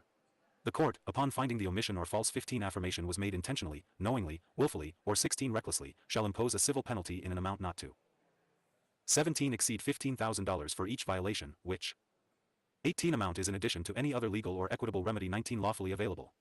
23. Enforcement. The Attorney General may bring a civil 21 action on behalf of the state to seek the imposition of damages, 22 penalties, and any other equitable remedies against an 23 individual who omits or submits a false affirmation pursuant to 24 subsection 1 of this section. The action must be filed within 625 years after the date of the alleged violation. 26. 4. This section does not prohibit the investigation of 27 criminal activity that may involve a legally protected. 5. 129. 1. Healthcare activity, provided that information relating to a 2 medical procedure performed on an individual is not shared with 3 a federal agency or actor, or an agency or individual from 4 another state, for the purpose of enforcing another state's 5 abortion law. 6. Section 4. In Colorado revised statutes, add 13-1-140.2 as 7 follows, 813-1-140.2. Responding to request for information or 9 subpoena in connection with legally protected healthcare activity, 10 exception, enforcement. 1. Response prohibited. Except as 11 provided in subsection 2 of this section, an individual residing 12 in Colorado, or any partnership, corporation, trust, or limited 13 liability company that is located, headquartered, or has its 14 principal place of business in Colorado shall not respond to a 15 civil, criminal, regulatory, or administrative inquiry, 16 investigation, subpoena, or summons concerning an individual or 17 entity who engaged in or attempted or intended to engage in a 18 legally protected healthcare activity, as defined in Section 1912-30-121, or concerning an entity that provides insurance 20 coverage for gender-affirming healthcare services, as defined 21 in Section 12-30-121, or reproductive healthcare, as defined in 22 Section 25-6-402. 23. 2. Exception. Notwithstanding subsection 1 of this 24 section to the contrary, an individual residing in Colorado, or 25 any partnership, corporation, trust, or limited liability company 26 that is located, headquartered, or has its principal place of 27 business in Colorado, may respond to a civil, criminal. 6. 129. 1. Regulatory or administrative inquiry, investigation, subpoena, 2 or summons if 3a. The inquiry, investigation, subpoena, or summons 4 contains or is accompanied by an affirmation made under the 5 penalty of perjury attesting that the inquiry, investigation, 6 subpoena, or summons, 7 is not related to, and any information obtained asa 8 result of the subpoena will not be used in any investigation or 9 proceeding that seeks to impose civil or criminal liability or 10. Professional sanctions against an individual or entity that 11 engaged in or attempted or intended to engage in a legally 12 protected healthcare activity, as defined in Section 12-30-121, 13, or that provided insurance coverage for gender-affirming 14 healthcare services, as defined in Section 12-30-121, or 15 reproductive healthcare, as defined in Section 25-6-402, or 16, 2, is related to an investigation or proceeding that seeks 17 to impose civil or criminal liability or professional sanctions. 18 against an individual or entity that engaged in or attempted or 19 intended to engage in a legally protected healthcare activity, 20 as defined in Section 12-30-121, or that provided insurance 21 coverage for gender-affirming healthcare services, as defined 22 in Section 12-30-121, or reproductive healthcare, as defined in 23 Section 25-6-402, but the investigation or proceeding, 24a, is brought under tort law or contract law, 25b, is actionable in an equivalent or similar manner under 26 Colorado law, and 27c, is brought by the individual, or the individual's legal. 7. 129. 1 representative, who received gender-affirming healthcare 2 services or reproductive health care. 3b, the individual or entity that received the inquiry, for investigation, subpoena, or summons and accompanying 5 affirmation described in subsection 2a of this section. 6i, notifies the Attorney General within 72 hours after receiving the inquiry, investigation, subpoena, or 8 summons. Indicates in the notice to the Attorney General 9 whether the individual or entity intends to comply with the 10 inquiry, investigation, subpoena, or summons, and provides a 11 copy of the inquiry, investigation, subpoena, or summons, and 12 any related materials to the Attorney General, and 13, the second, notifies the individual or entity that performed, 14 sought, received, facilitated, or otherwise engaged in the 15 legally protected healthcare activity to which the inquiry, 16 investigation, subpoena, or summons pertains at least 30. 17 days before providing any responsive information, unless 18 otherwise ordered by a court of this state, and 19, c. 30 days have passed since the individual or entity 20 notified the Attorney General pursuant to subsection 2, b, I, of 21 this section. 22, 3, jurisdiction and penalty. An individual or entity that 23 violates this section is subject to the jurisdiction of Colorado 24 courts for any action, penalties, or damages arising out of the 25 violation. The court, upon finding the violation was made 26 intentionally, knowingly, willfully, or recklessly, shall impose 27 a civil penalty in an amount not to exceed $15,000. 8, 129. $1 for each violation, which amount is in addition to any 2 other legal or equitable remedy lawfully available. 3, 4, enforcement. A. If the Attorney General has reason to believe an individual or entity intends to comply or has complied 5 with an inquiry, investigation, subpoena, or summons concerning 6 an individual who engaged in or attempted or intended to 7 engage in a legally protected healthcare activity, 8 gender-affirming healthcare services, or reproductive health 9 care in violation of this section, the Attorney General may bring 10 a civil action on behalf of the state to enforce this section, 11. Including, but not limited to, a motion for an order enjoining 12 ongoing and future violations of this section. The Attorney 13 General may seek all available legal and equitable remedies. 14. The action must be filed within 6 years after the date of the 15 alleged violation. 16. B. The Attorney General may bring a civil action on 17. behalf of the state to seek the imposition of a civil penalty. 18. Against an individual or entity that knowingly, willfully, or 19. recklessly omits or submits a false affirmation pursuant to 20 subsection 2a of this section. The action must be filed within 21 6 years after the date of the alleged violation. 22. 5. Declaratory relief. A. An individual residing in 23 Colorado, or a partnership, corporation, trust, or limited 24 liability company that receives or is served with a civil, 25 criminal, regulatory, or administrative inquiry, investigation, 26 subpoena, or summons concerning an individual or entity that 27 engaged in or attempted or intended to engage in illegally. 9, 129. 1. Protected healthcare activity, or that provided insurance 2. Coverage for gender-affirming healthcare services or 3. Reproductive healthcare may file a civil action seeking 4. Declaratory relief, or any other relief deemed necessary and 5. Proper by the court, stating that this section prohibits 6. Compliance with the inquiry, investigation, subpoena, or 7. Summons. Upon timely application, the Attorney General may 8. Intervene in a civil action filed pursuant to this subsection 9, 5, a. 10. B. A party seeking declaratory relief pursuant to 11 subsection 5 a of this section shall serve the Attorney 12 General with notice of intent to file and all supporting 13 documentation on or before the start of the action. 14. C. If the party initiating an action pursuant to this 15 subsection 5 prevails, the court shall award reasonable costs 16 and attorney fees. 17. D. An action brought pursuant to this subsection 5 must 18 be filed within 1 year after the date the inquiry. 19. Investigation, subpoena, or summons was received. 26. An individual or entity that issues a civil, criminal, 21 regulatory, or administrative inquiry, investigation, subpoena, 22 or summons to a person residing in Colorado or entity located, 23 headquartered, or incorporated in Colorado is subject to the 24 jurisdiction of Colorado courts for any action, penalty, or 25 damages arising out of a violation of this section. 26. 7. This section does not prohibit, 27, a, the investigation of any activity that would violate. 10, 129. 1. The laws of this state, provided that information relating to any medical procedure performed on a specific individual must 3. Not be shared with an agency outside Colorado or with any 4 other person, or 5. B. Compliance with a valid, court-issued subpoena or 6 warrant that is issued in compliance with subsection 2 of this 7 section or in response to the written request of an individual 8 who is the subject of an investigation or proceeding.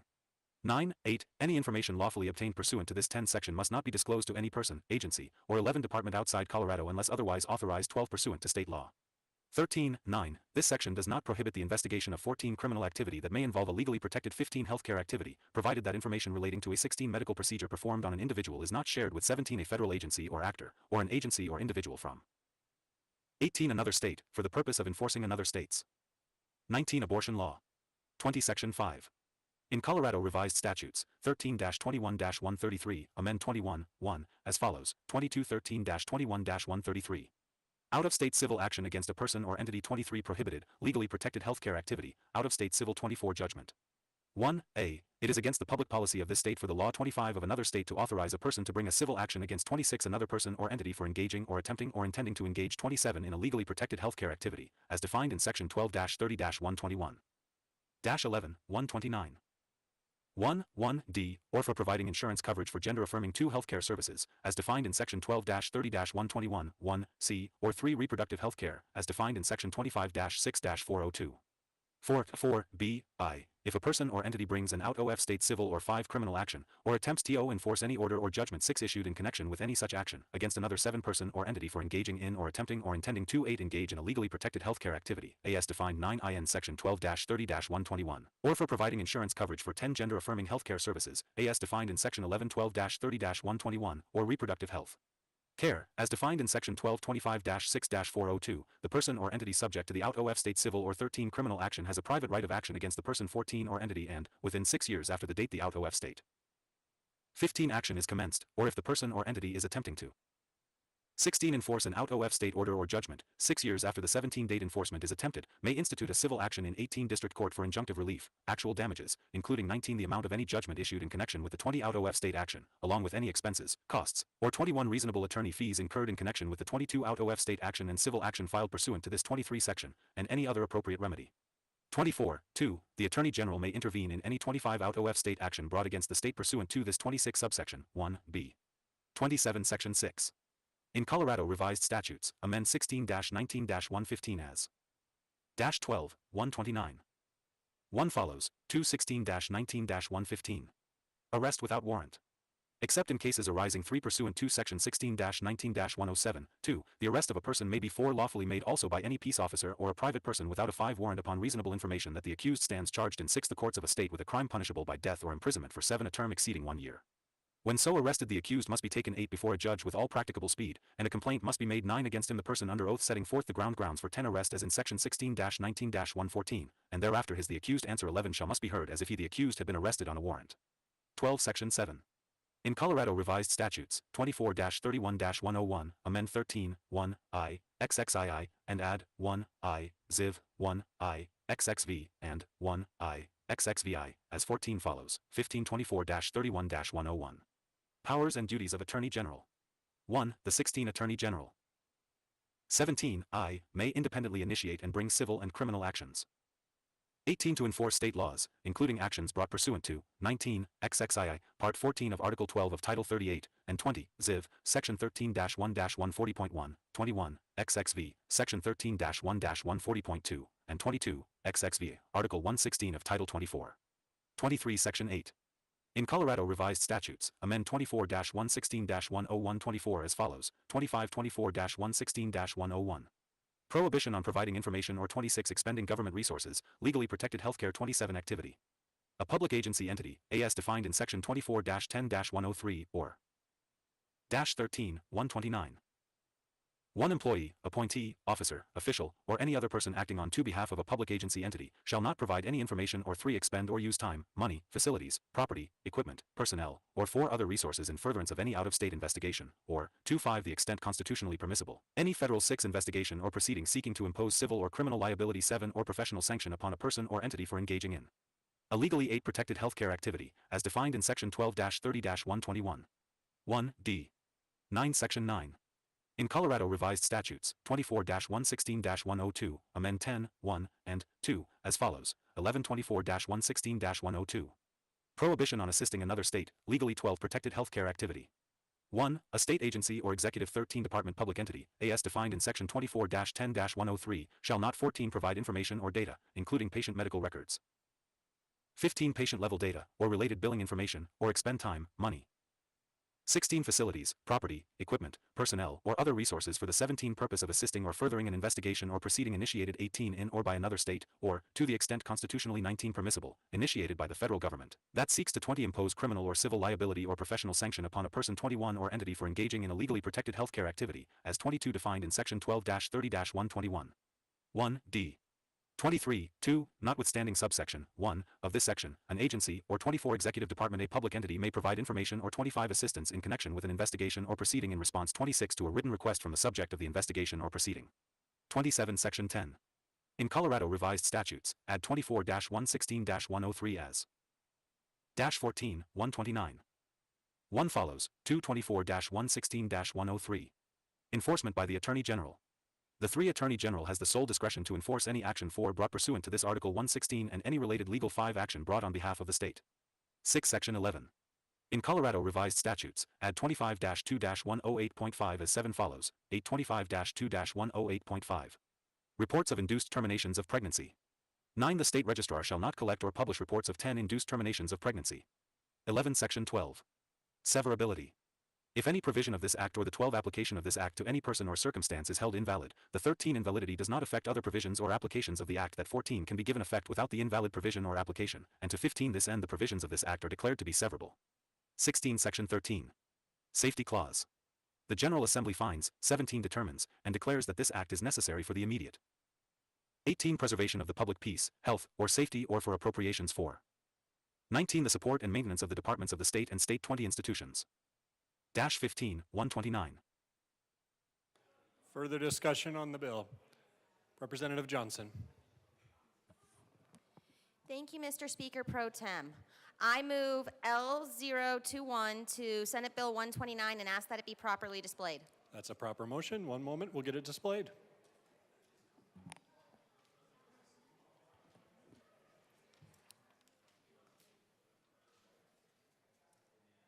The amendment is before us. Please proceed. Thank you. So this bill is stating that the policyholder of a minor, the parent or guardian, has to give written consent for that minor to use their insurance for the purposes of an abortion. This is parental control, but more so it is protecting the insurance holder, saying that if you're going to use my insurance because of the monetary value, they should be aware that it's going to be used, that it's going to be that they're going to be charged with it, and have bills come their way. This is a transparency bill. This is an accountability bill, and it allows that way you don't have somebody later on, a provider, having a disputed claim because the insurance holder was not aware this claim was coming. We don't need to add to the backfills of our medical providers and their filings when someone who's unaware of a procedure comes and says, I file a claim that I'm not paying this because I was not aware. This would allow for a bigger litigation. This bill will take that away. This amendment will take that away, and that way they can't come and litigate saying I was not aware, so I'm not going to pay. If they're paying, they should have consent. If it's dealing with their minor, they could have consent. This amendment simply does both of those things in the name of transparency. I urge a yes vote. Rep. McCormick. Thank you, thank you, Mr. Chair. Just looking at this amendment. Members, I'm having a hard time hearing from the well. Please keep your conversations down. I could talk louder too, if that helps. It does help. Thank you. Okay. This consent to have an abortion, minor child, I would like to call for a title ruling on this amendment, please, Mr. Chair. The committee will stand in a brief recess to discuss whether the amendment fits under the title.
The committee will come back to order. The chair rules that the amendment does not fit under the title. We are back to the bill. Representative Bottoms.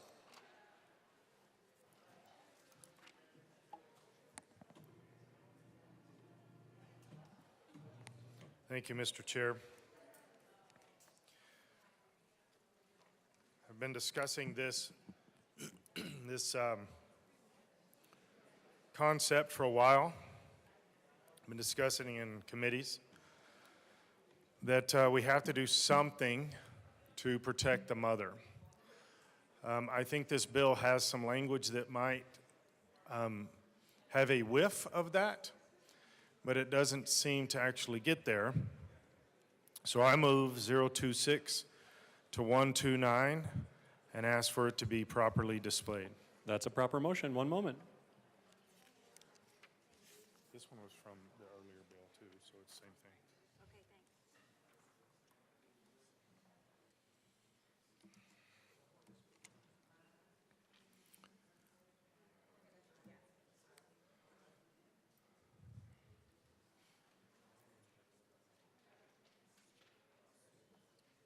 Rep. Bottoms, the amendment is before us. Please tell us about it. So this amendment puts in a section to make sure that we're getting some kind of guidelines that are specific, well, really it's guidelines in general sense, but specific to second and third trimester. Once abortion goes into the second trimester, the danger for the mother goes up a lot. Once it goes into third trimester, it goes up astronomically. The mother's life is at extreme high risk during third trimester. So this is, again, to repeat some of my earlier statements, it's no doubt in this room that I abhor abortion.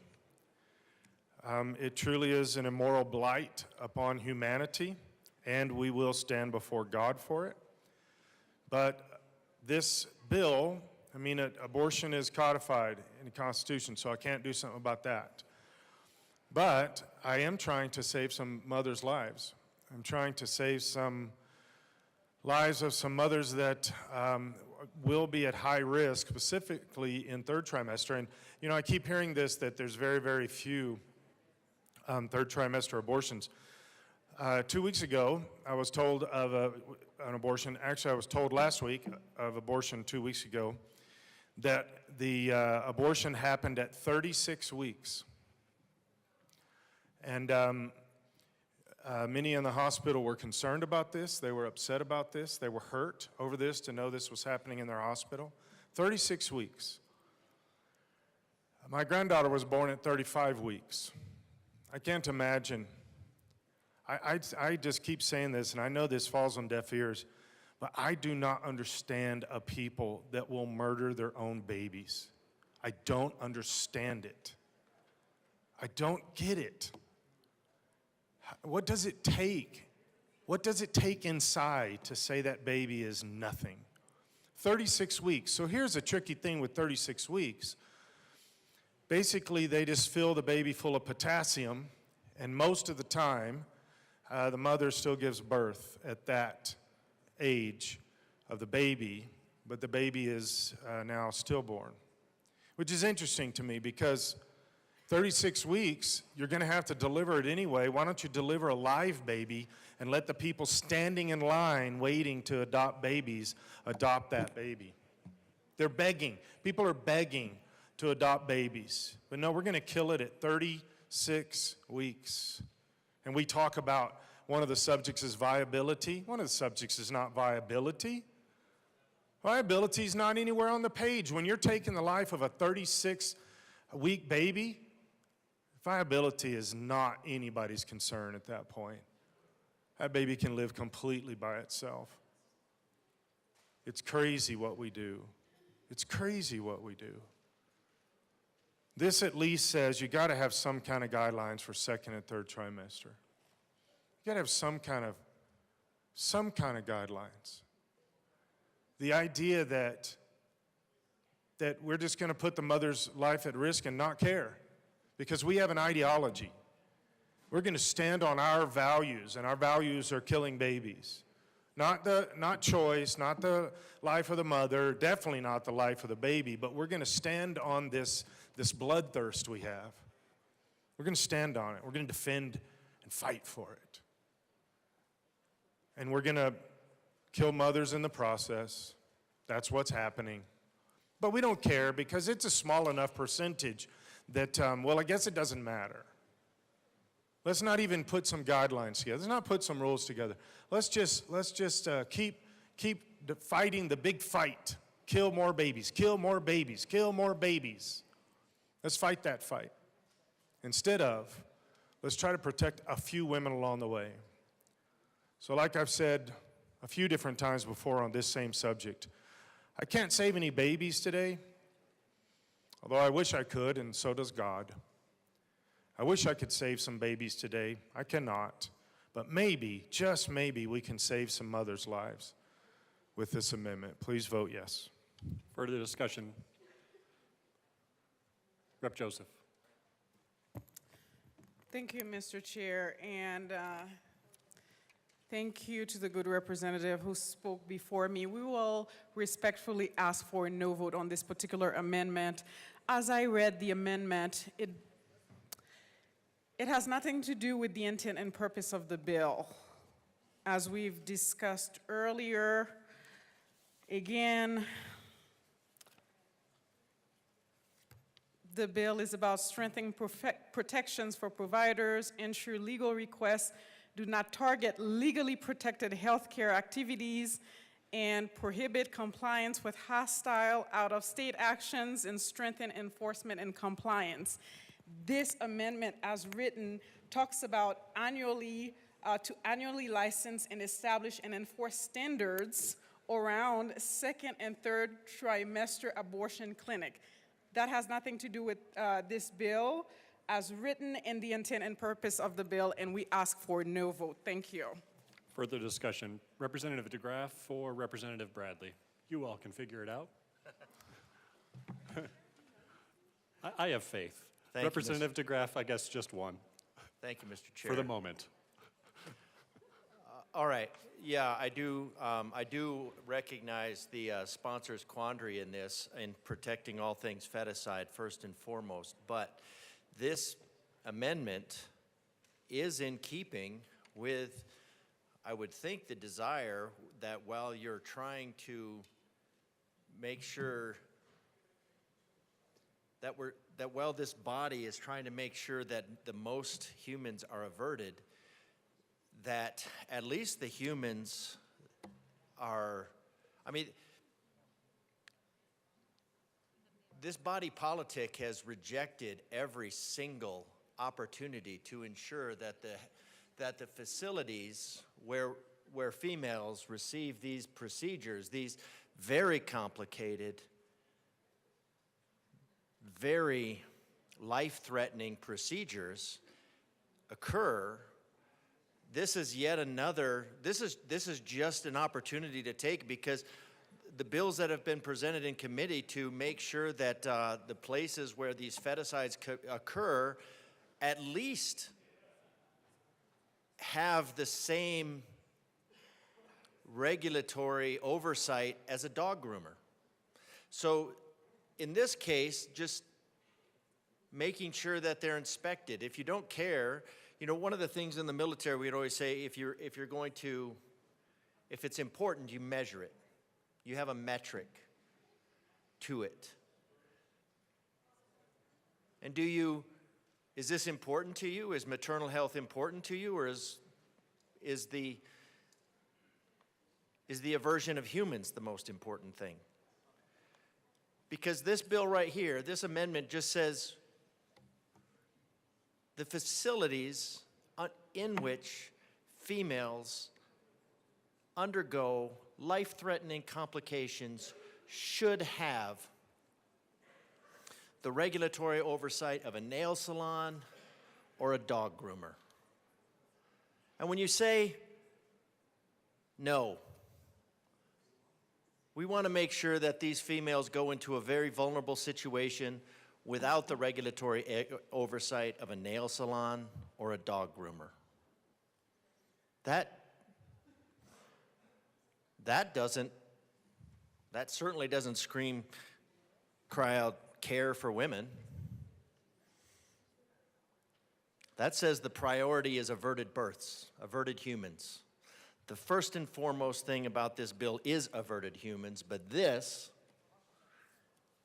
gives the opportunity to at least say that we value the life of the female. And I think this bill does not.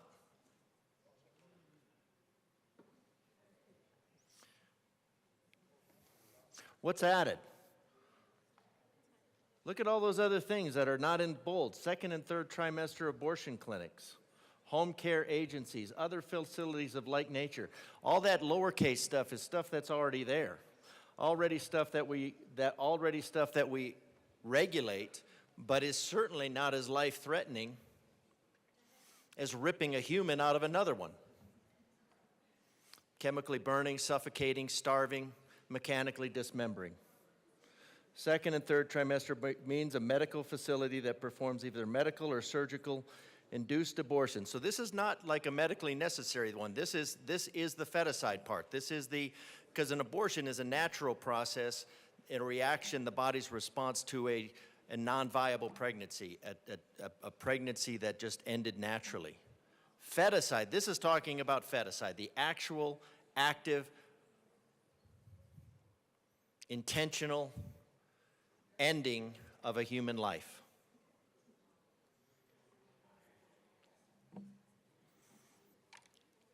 And it's the sponsors in this case that are saying that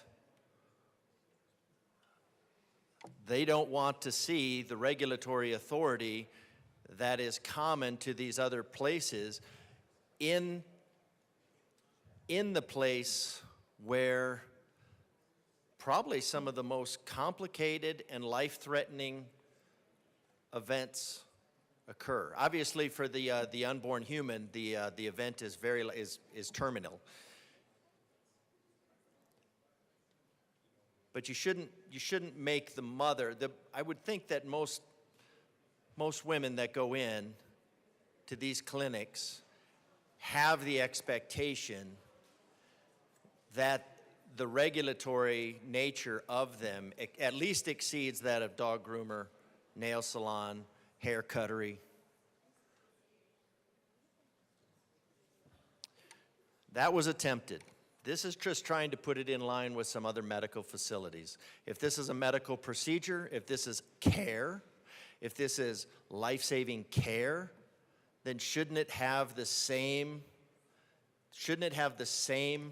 criteria as other care that is much less complicated, much less invasive? A pregnancy is not ended by feticide. It's just the difference of delivering a baby that's alive or a baby that's dead. The active choice of making sure that the baby is dead so that the baby is delivered dead instead of alive. That's what this bill is about. It's not about some magical, mystical making a pregnancy go away. It's just the assurance that the pregnancy is terminated with a dead baby instead of a live baby.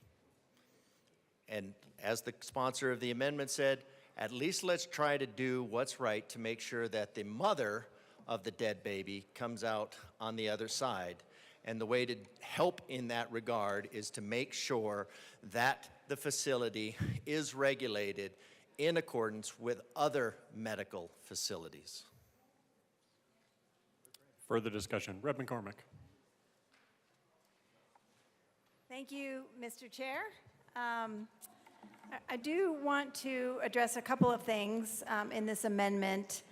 First, I want to correct some of the terminology here that abortions that happen later in pregnancy are just that. They're later in pregnancy. So putting numbers on trimesters is not medically appropriate language. And also, we don't have gestational times in statute. So this amendment with these words don't have some underlying definition in statute, so that makes it problematic. And also, this just creates more of an access to a barrier to care. We license and regulate doctors who perform different procedures across the spectrum. We don't regulate facilities where they do that. They are licensed, they have a license to practice, there's malpractice that can occur if they're doing something outside of their scope or something goes wrong that is proven to be their fault. So this amendment, I urge a no vote on this amendment for so many reasons. Further discussion on L26? Seeing none, the question before us, Representative Bottoms. Thank you, Mr. Chair. I thought recently in this building, we discussed that the sex of the baby is determined in the first trimester and the gender is determined in the second trimester. Didn't that conversation come up in a committee? So now are we changing that now no trimesters mean anything? It's just they're pregnant? Man, I'm getting confused staying up with the leftist mentality. Representative DeGraff. Well, this kind of emphasizes the need for doing less than 700 out of 500 bills every year. Let's just bring it to this amendment. We had a committee hearing that was talking about the regulation of second and third trimester facilities. And these facilities, because this is a much higher complication, so they can't just do it in any back alley. So the argument was made for the places that perform second and third trimester feticides that they can't, that looking at the mortality and looking at inspecting these facilities would effectively shut them down. So it seems to me that the sponsor is more worried about the reality shutting down these fetal harvest profit centers more than the life and health of the mothers, which would explain why there's no attempt to inform them of the violence that's about to occur. Further discussion on L26? Seeing none, the question before us, Representative Luck. My apologies, I didn't see you. No worries, Mr. Chair. Thank you. I'm confused because my understanding is that CDPHE does have regulations related to the first trimester, procedures, facilities, all of those requirements. But if I understood the bill sponsor correctly, that's not actually the case. So am I to understand that the state of Colorado imposes no basic health and safety standards on any sort of medical clinic, that it's only the licensure of a doctor? But even in the licensure of a doctor, don't they have to meet certain standards of practice and performance and cleanliness, et cetera? If someone could clarify that for me. Representative Bottoms. Thanks for inviting us to your meeting, y'all. Yeah. Yes, I can clarify that for you. We actually heard this in committee, but I also brought lots of paperwork. CDPHE actually has regulations for first trimester. To say that they don't is just not true. They have regulations for first trimester. We asked them to weigh in on second and third trimester and what they would say here. And they did not want to make a comment. They didn't say anything negative or positive. They just said, we're staying out of it. This was back on my bill that included this amendment. This amendment was part of my original bill because there is no ruling on second and third trimester. This is CDPHE's paperwork, not mine. So to say that it's just pregnancy, that's extremely misleading. CDPHE already has ruling on first trimester. It's already in the books, it's on the paper, you can go to the website, the ruling is there, and it uses this crazy terminology called first trimester. It doesn't just say pregnancy, it says first trimester. So what I'm trying to do is let's give the mother at least something on second and third trimester. Why are those not important, but first trimester is? To say that this is just during the pregnancy, that is intentionally misleading. We can't do that. Further discussion, Representative DeGraff. Just terminology-wise, I mean, I was in that hearing. I was listening to that hearing, and why it's beyond me why the majority party chooses to put mothers at risk. Now, I know the viability is something around 23 weeks. Prior to viability, if there's that's a miscarriage naturally, and then there's an abortion. The abortion is a natural procedure after that. After 23 weeks, it's called a stillbirth because the baby is born dead. It's a viable baby born dead. That's amazingly tragic. Amazingly tragic.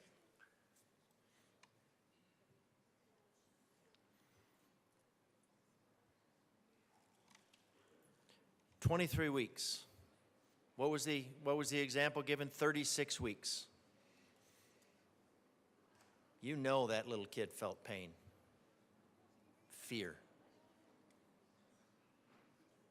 But that doesn't matter because damn the facts. Full speed ahead.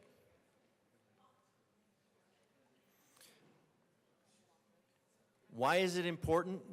Because the witnesses testified to the fact that the risk involved in feticide and induced abortion increases exponentially every day after the first trimester. It's incredibly risky in the first trimester, and it's also risky the second. We heard risks of, again, there was a severed head left inside of a mother, septic.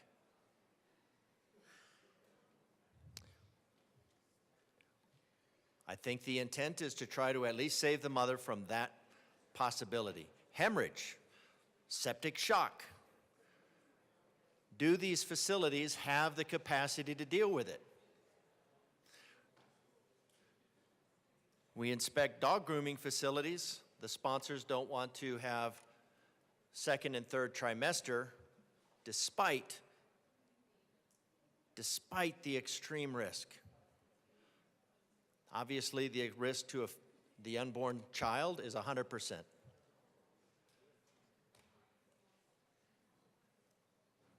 But at least, I would think, that the sponsors would want the mother to live to maybe sacrifice another child. So this is a reasonable amendment. It's just saying inspect facilities that provide second and third trimester feticides in the same realm as you would nail salons, dog grooming facilities, and anything else we care about. Further discussion.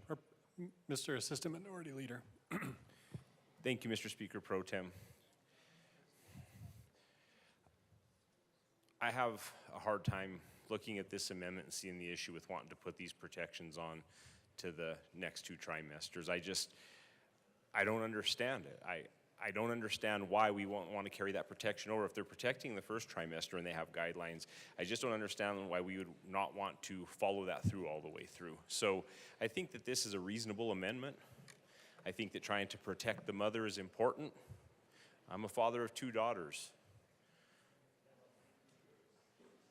And as a father of 2 daughters, I think it's important that we're consistent in these things. I mean, we overregulate everything in this state. And I just can't understand why we wouldn't want to look at making sure that those protections carry on out through the whole pregnancy. And to me, this is just a common sense amendment. I urge and I vote. Further discussion. Rep. Luck.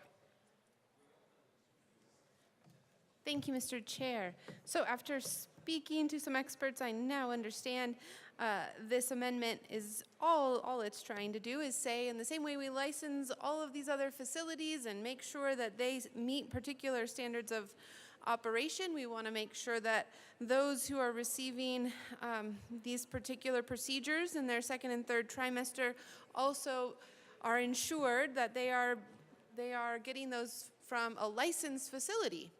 You know, that was the whole idea around the legalization of abortion, if you'll remember. We didn't want people, women, to be getting abortions in the back alley with clothes hangers. We wanted it to be safe, and we wanted it to be regulated. We wanted to make sure that they were protected. All this does is reaffirm that particular desire. That's all this amendment does. It doesn't place any undue burden on it. It just basically raises it to the same standard and level as all other medical care. And so I ask for an aye vote. Further discussion on L26. Seeing none, the question before us is the adoption of Amendment L26 to Senate Bill 129. All those in favor say aye. Aye. All those opposed, no. The noes have it. The amendment is lost. Representative Johnson. Thank you, Mr. Speaker Pro Tem. I move L028 to Senate Bill 129 and ask that it be properly displayed. That's a proper motion. One moment.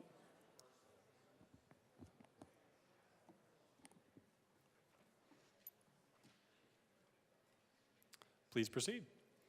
Thank you. This amendment is saying that the one who holds the insurance for this procedure has to be consulted and give written consent to make sure that their insurance coverage can be used when a minor decides to have an abortion. If they're going to pay for it, they should give their consent ahead of time, like every other procedure. When they say, do you consent to pay for this, every time before any medical procedure.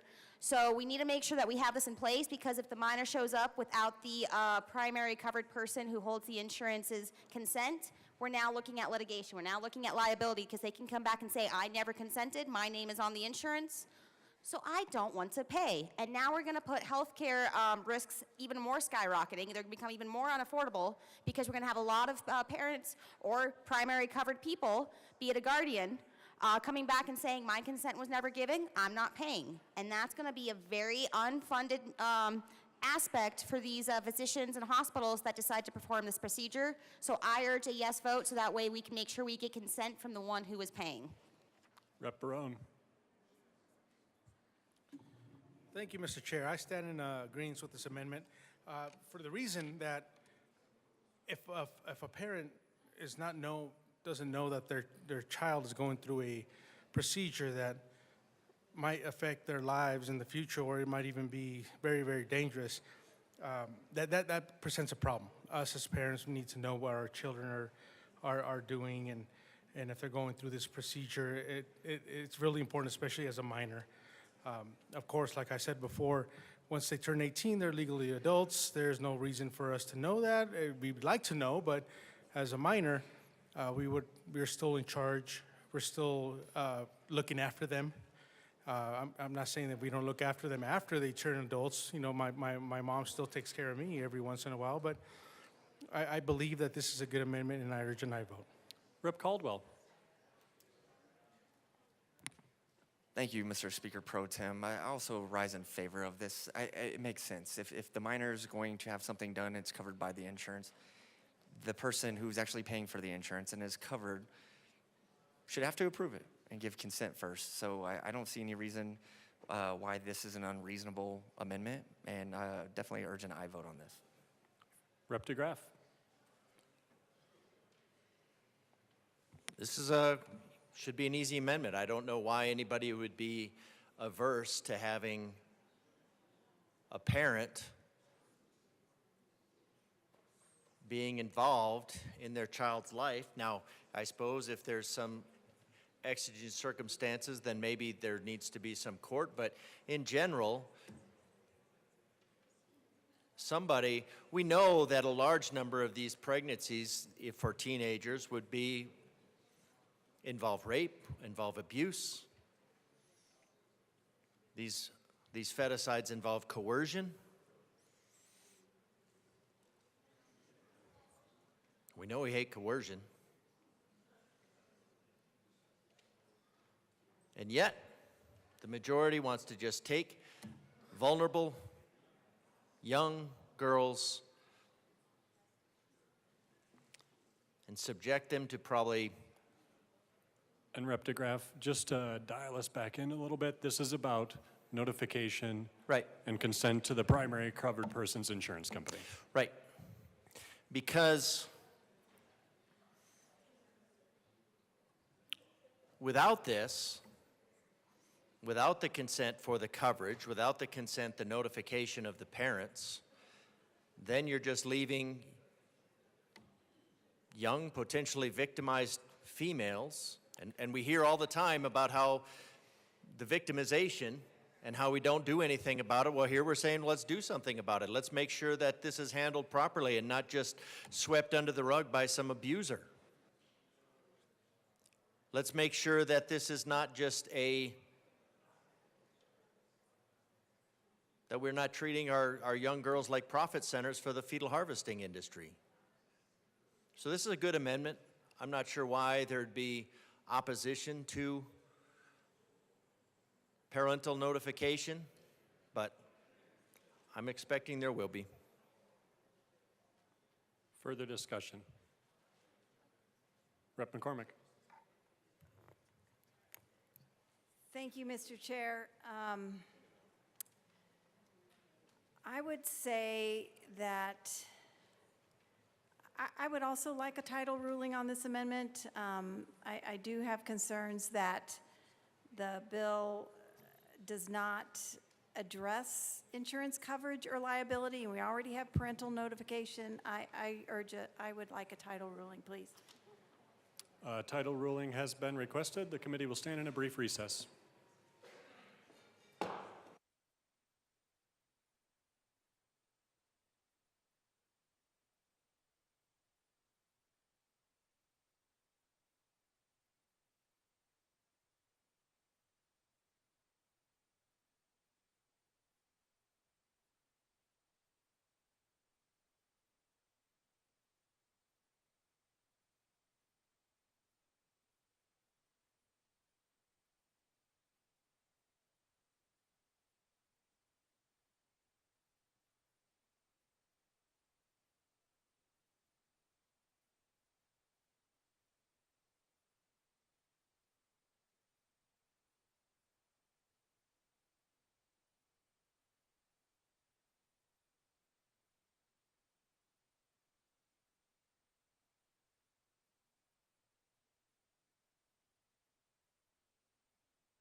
The committee will come back to order. The chair rules that the amendment does fit under the title. Representative Joseph. Thank you, Mr. Chair. I also want to thank the good representative for her amendment. However, we would ask for no vote on this particular amendment. Again, as we've talked about, this bill is considered a shield. It protects legally protected healthcare activities in this state from outside of state actors. And this particular amendment relates to protecting young people and having to do with insurance, which is very, very tangential to the bill. While it may fit under the title, it doesn't fit the intent and purpose of our bill, and we ask for a no vote. Thank you. Representative Johnson. Thank you, Mr. Speaker Pro Tem, and I would argue this actually helps with the protections. Anytime you get a medical procedure in the state of Colorado, you have to sign a consent to pay before that procedure is done. By guaranteeing we have this consent to pay, we are keeping it away from litigation, be it out-of-state or in-state actors, to ensure that we're making sure that that protection for this procedure is happening with no without it getting stuck in civil court, without it getting stuck in the filing or the claims process, and it allows for a smoother process for these individuals to get the procedures that they are seeking. I urge a yes vote.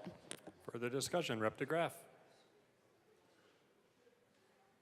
I guess after the explanation, and of course the title is so incredibly broad, as we find, in order to encompass absolutely everything.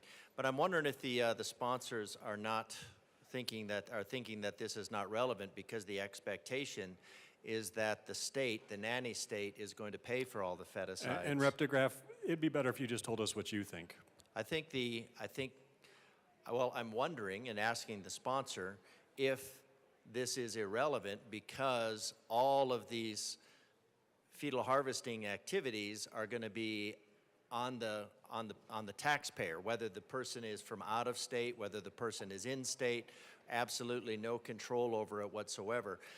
If that's the reason, because otherwise you're looking at a medical procedure that somebody could appeal and then not pay for, let alone so, I mean, this isn't even really along parental notification. This is just along the lines of who's going to pay for it. Unless we're just going with the assumption that you're putting the taxpayers on the hook for every action that goes through there. Then I would think that they should be involved in making that decision, but you've already taken their concern out. So is that the reason why you don't think this falls under it? Because these will all fall to taxpayers. Further discussion on Amendment L28? Seeing none, the question before us is the adoption of Amendment L28. All those in favor say aye. Aye. Opposed, no. No. The amendment is lost. We are back to the bill. Further discussion on Senate Bill 129. Rep. DeGraff. Thank you, Mr. Chair. I move L018 to SB 129. That's a proper motion. One moment.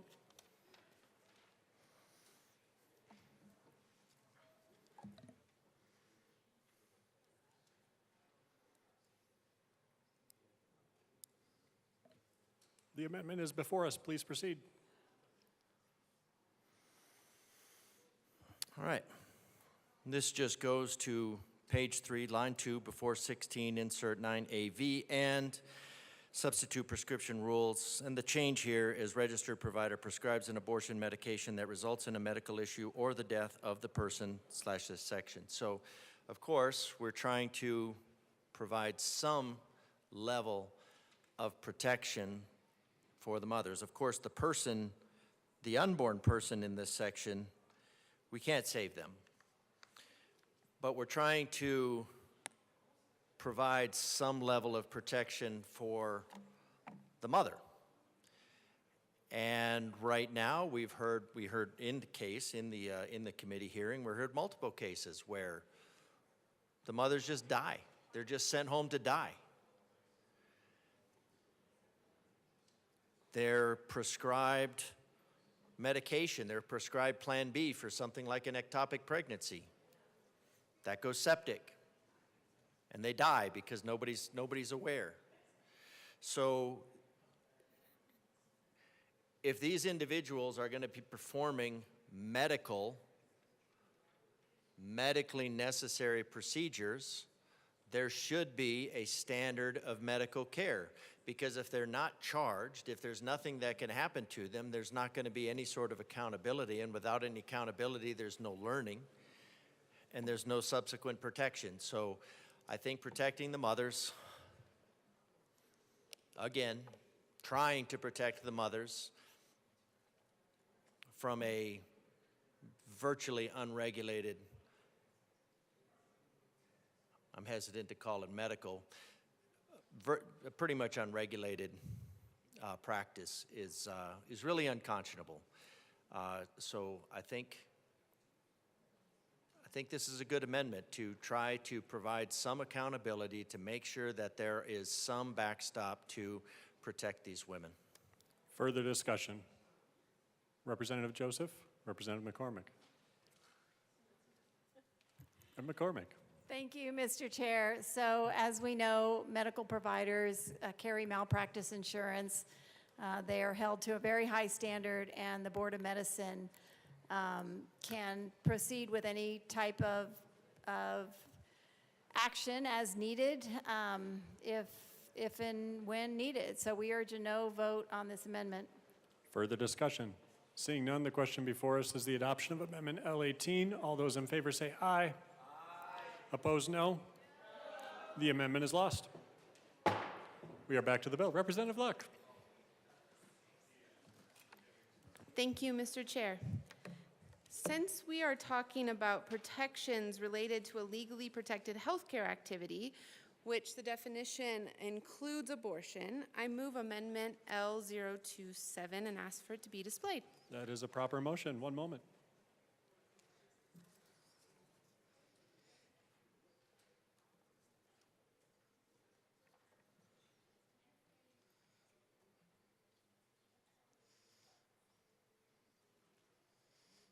Please proceed. Thank you, Mr. Chair. This amendment seeks to provide protections for the child directly before they are aborted. I don't know if you know this, but children can feel pain while in the womb.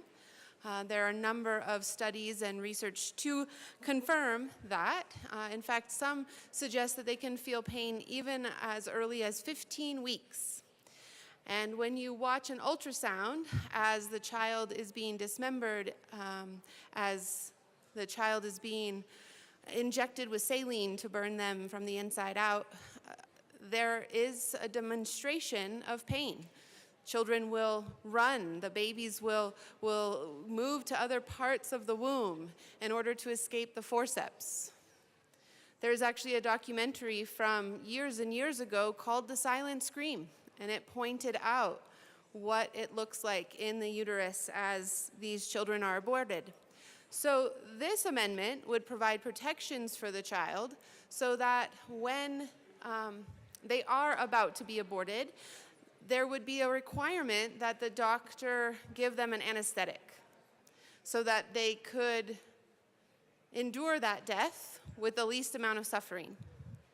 Lest you think that that is not possible, I will let you know that when procedures happen to cure some sort of abnormality in the child, like spina bifida, the doctors do administer an anesthetic for those healing treatments. So it is possible. And I think that if we are going to honor these kids in their short little lives, the least we could do is lessen their suffering and death. The least we could do would protect them from this particular pain. I ask for an aye vote. Rep. Caldwell. Thank you, Mr. Speaker Pro Tem. Like my colleague from Teller County just said, you know, when we're trying to do life-preserving procedures on a baby in the womb, maybe has spina bifida or something like that, we can actually administer pain medicine to them, so they're not suffering while they're getting a life-saving procedure. Yet when we're going to kill them in the womb, and we're going to dismember them, we don't afford them that same convenience. This amendment makes sense. We are having a little bit of mercy. It is weird, and as ironic as that sounds, you're having a little bit of mercy on a baby in the womb before you take its life. That's the least we can do. Doesn't make the act any better, but at least you end the suffering a little less painless. This is a great amendment. Please vote yes. Representative DeGraff. The reason for not providing pain medication, as easy as that would be, I think in France they do, but in general, the provision of pain medication or anti-pain medication is the recognition of humanity. Despite this body's advocacy for feticide for any means, by any means, at any time, for any reason. Mechanical dismemberment, chemical burning, suffocation, starvation. When somebody's on death row, they're treated, a grisly murderer is treated better than the innocent unborn. And we know they feel pain because they need medication if they're going to undergo surgery. And I think these studies actually indicate that the unborn feel pain more intensely than adults. And a reason for thinking that might be because if you recognize that a newborn child has taste receptors all over the inside of its mouth, and they have nerve endings all over their body. And those nerves, because they're a very expensive part of biology, are just they drop off as they're not needed. So you have concentrations in your fingertips, your lips, places where you're getting lots of sensation. A human, in fact, can be taught to see, a blind person can be taught to see through their back, pixelations on their back. And that's at adult level. So we take somebody who's condemned to die and we treat them more mercifully than we do the unborn. And as referenced, the movie The Silent Scream, the unborn human, the averted human, does its very best to hide in what was prior considered the most protective area, knit together, fearfully and wonderfully made, created in the image of God, treated more brutally than the most brutal criminal in society. It's pretty evident there's a complete lack of conscience in this room. This would help. Further discussion on L27. Representative Johnson. Thank you, Mr. Speaker Pro Tem. I also urge a yes vote on this amendment. It does both comfort to the unborn child and comfort to the pregnant woman who's undergoing this procedure. When you have pain, it also delays what is happening. It makes it more crucial to what could be detrimental to the woman who is undergoing this procedure because her body will naturally fight back in pain.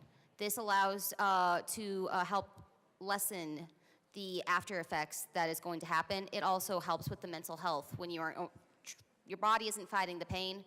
So this gives humanity in two ways. I urge a yes vote. Further discussion, Rep. Bottoms.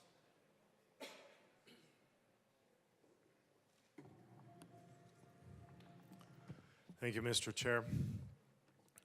This was interesting to me the first time I saw this presented. The first time I thought about it, I really hadn't thought about it, was when Representative from Penrose introduced it a couple years ago. And it really caught me off guard because she came to me and she said, this is not going to be well received from our side. I did not know that. And I was confused by that, and so I watched it. And it was, there was different pro-life groups that didn't like this because somehow it was conceding something to the abortion industry.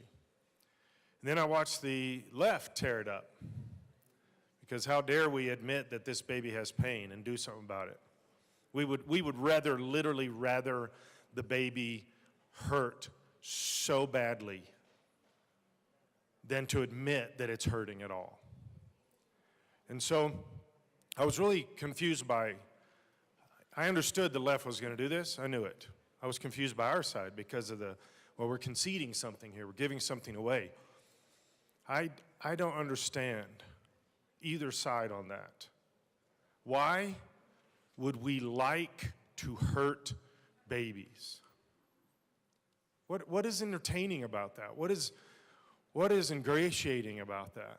What is fulfilling about knowing that a baby is going through the worst excruciating pain that a human can be?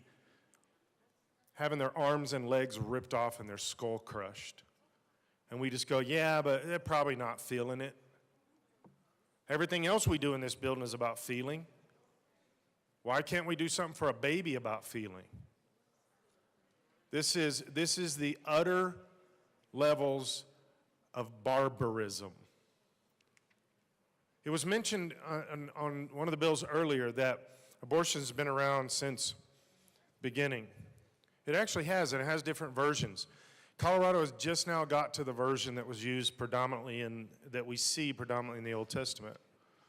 In the Old Testament, they would take brand new newborns, usually still wet with the blood from the womb, because that had spiritual significance, and they would throw them in the fire.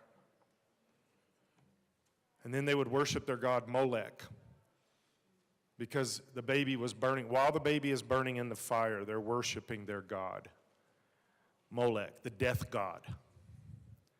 We're doing the same thing here in this state, exact same thing.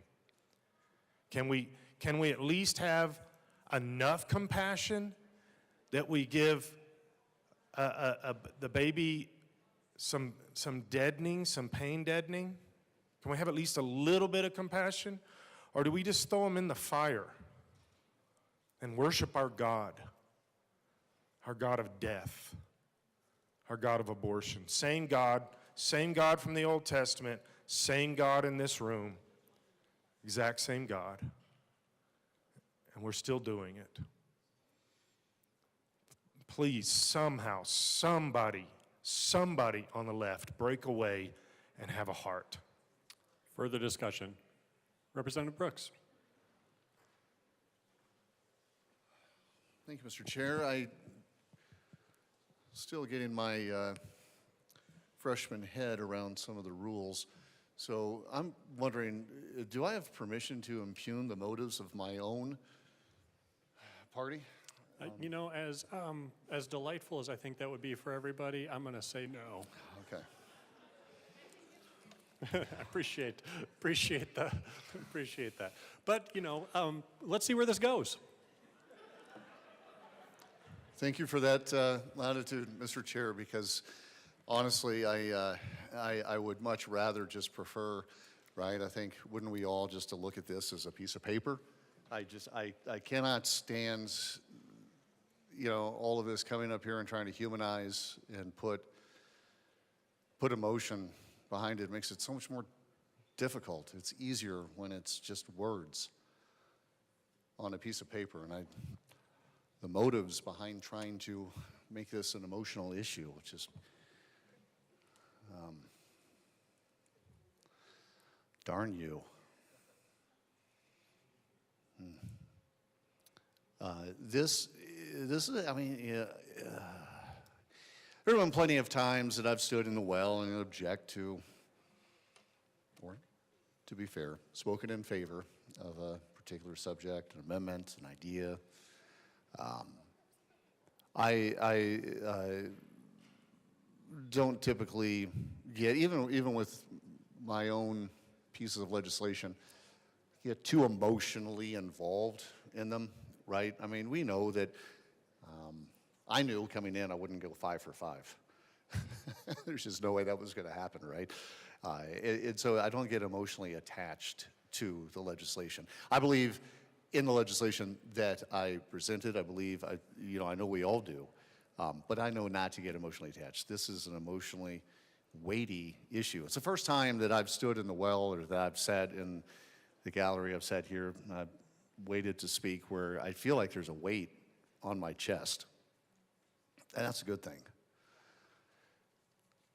I don't like it, but it's a good thing. I think that it should be how we feel with something like this, right? It is difficult subject, it's difficult material, so much easier if, darn it, we would just not attach the emotion to it. This is a good amendment. Makes sense. Putting the humanity into it, putting the life behind it. Not easy, I understand. It's easier to just look at this from black and white issue, not emotional, turn the page, punch a button, move on, even though we're not punching buttons today. We will be soon enough here. I appreciate the amendment. I believe that it is a good amendment. I believe that it is a fair amendment. I do understand the opposition behind it because of what it would mean to the overall movement, with which I cannot ever agree. I would just ask, please, that you give this some consideration, and I ask for an aye vote. Thank you. Further discussion. Representative McCormick.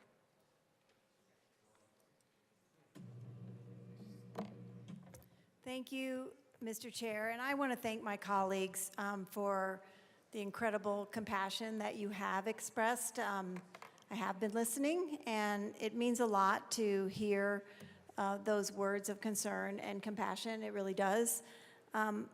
My objection to the amendment is not directly to all the things that you said. My degree of compassion and trust that I have is in the providers, in our doctors, in those patients seeking this care, and the fact that the OBGYNs and other providers are under the direction and they have to live up to a standard of medical care that it's directed by the medical board and their societies of the professions that they are part of. And each and every one of those doctors goes into being a medical provider, most of them because they are very compassionate people and want to help the person that's in front of them. So respectfully, I do urge a no vote on this amendment because I trust the medical board, I trust these professions to do what's right and to uphold and give that standard of care that they swore an oath to do. Rep. Johnson. Thank you, Mr. Speaker Pro Tem. And just in a follow-up to my good colleague on her statement is I do trust our doctors. I don't trust our insurance companies at times, and if we don't put this in statute after we're already putting this in statute that this is a protected, let me read it, a legally protected healthcare activity, then they might come back and say, as much as we'd love to prescribe this pain med, we can't do it because insurance won't approve it. So we're already as a state saying what a legally protected healthcare activity is. So let's also go ahead and say what a doctor shall be doing so that way when they come back, because as much as I've heard from the sponsors that this bill does not do with insurance, anytime you touch healthcare, insurance comes into play. Matter of fact, you can't separate the two. And so without putting this amendment through, doctors will do want to do the best for their patients. They do want to offer that standing of care. But if insurance says, no, we're not going to fill this prescription and you can't afford it, now, oh well, their hands are tied because our patients cannot afford this. The doctors cannot prescribe because the insurance is saying no. I strongly urge a yes vote to allow our doctors, our physicians, and those in the medical facility to do the due diligence care that they want to provide without tying their hands because insurance comes into play. Rep. DeGraff. Thank you, Mr. Chair. This is a emotionally exhausting day. With something like I'm pretty sure they provide pain medication for the mother who's about to have an incredible amount of violence done to her, through her, within her.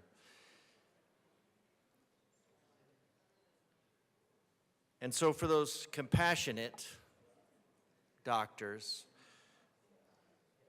who want to do the right thing, this legislation, this amendment right here would allow them to do so. The ones that recognize the humanity of the unborn. This amendment would allow them to alleviate the pain of the unborn persons before they're executed. Because right now they don't have that ability, they don't have that option.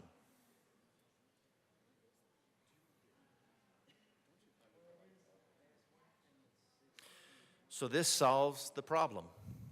This says that the state of Colorado says that these children should be treated better than hardened criminals, hardened murderers.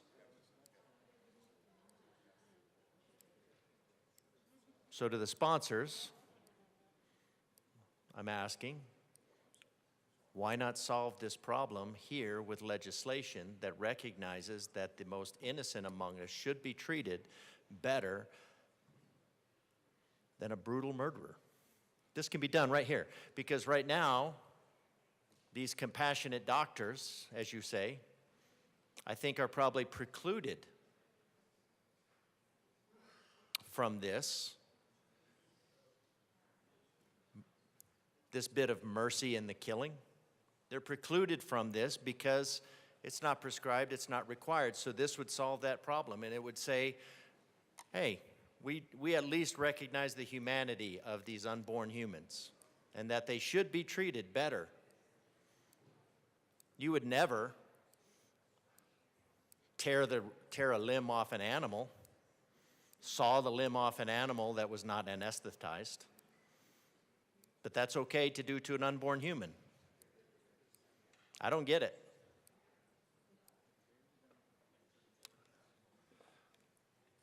I clearly don't. And I think that comes from a signatory to the bill that made it legal to execute an unborn human at any time, for any reason, by any means, no matter how painful. No matter how painful. Photo ops on the bench. Rep. DeGraff will speak to the bill or the amendment. So to the sponsors, this would solve the problem. This would solve the problem and allow the unborn humans some level of mercy, that the state would say, we need to provide some level of mercy for the unborn.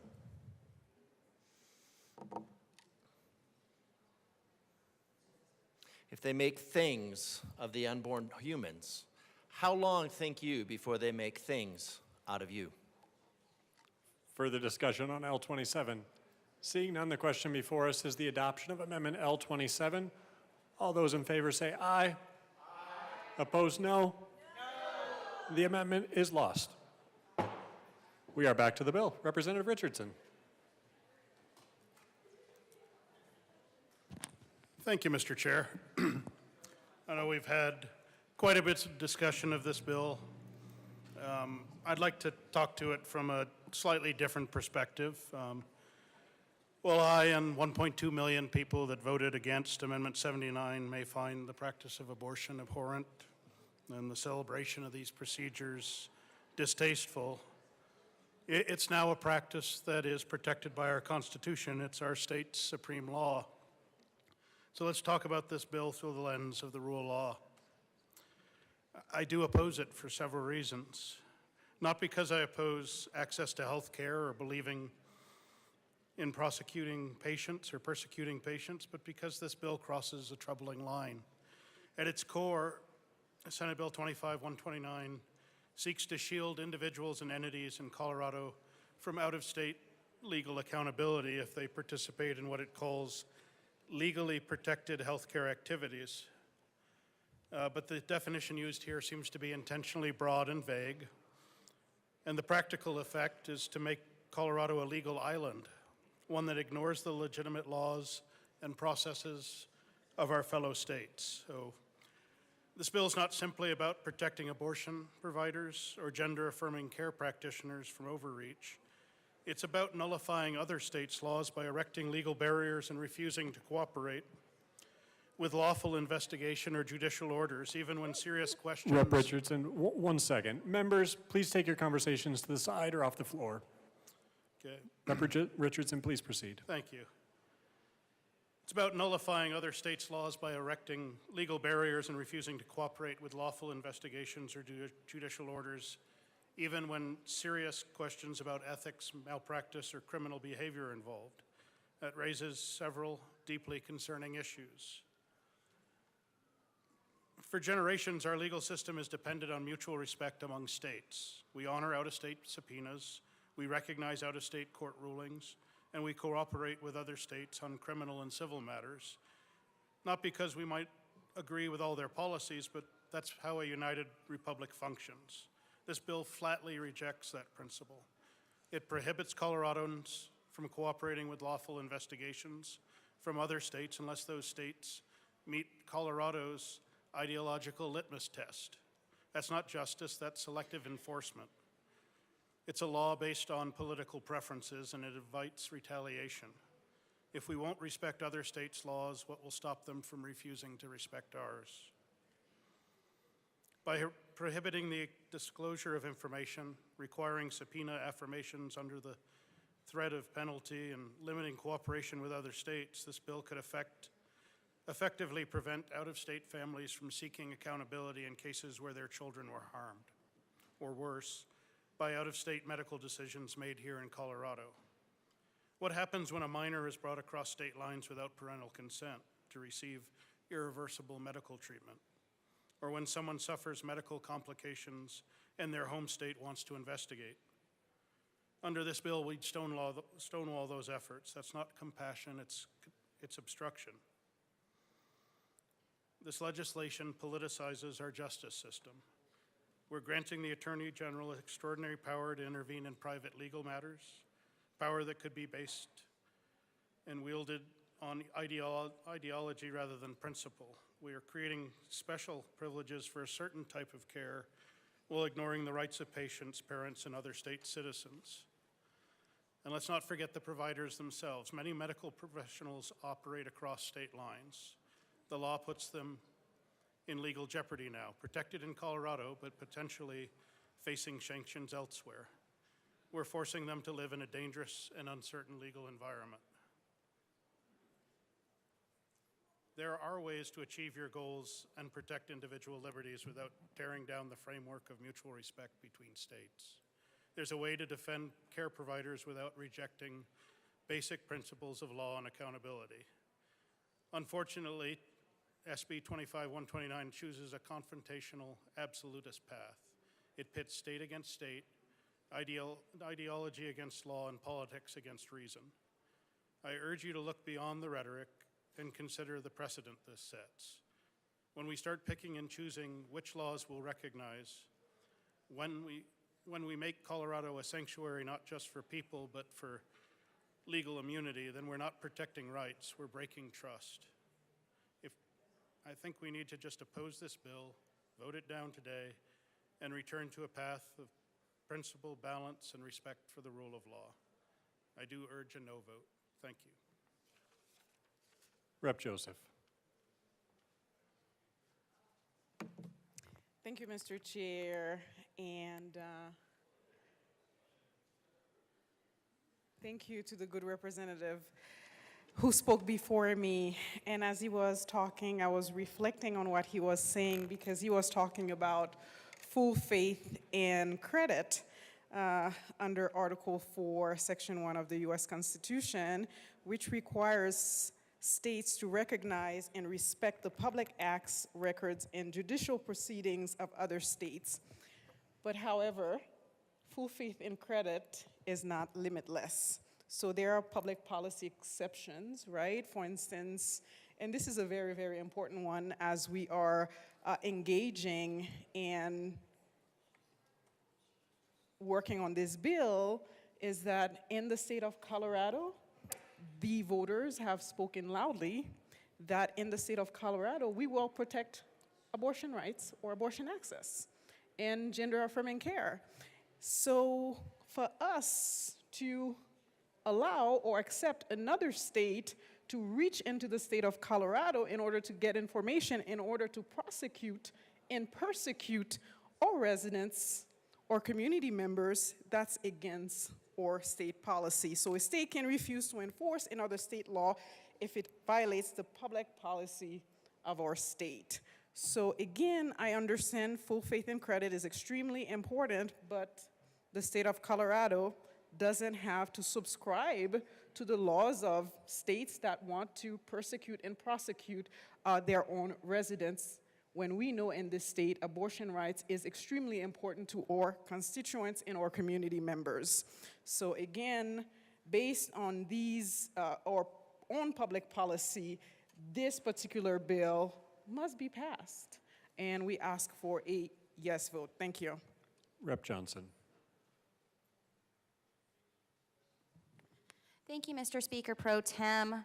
A little confused that we're saying other states cannot infringe on our state rules, but if an out-of-stater comes for a procedure here and then is penalized in their own state, but we're saying that own state cannot uphold their own rules, it feels very much like the kettle is calling the pot black. But on to other matters, I move L025 to Senate Bill 129 and ask that it be properly displayed. That's a proper motion. One moment.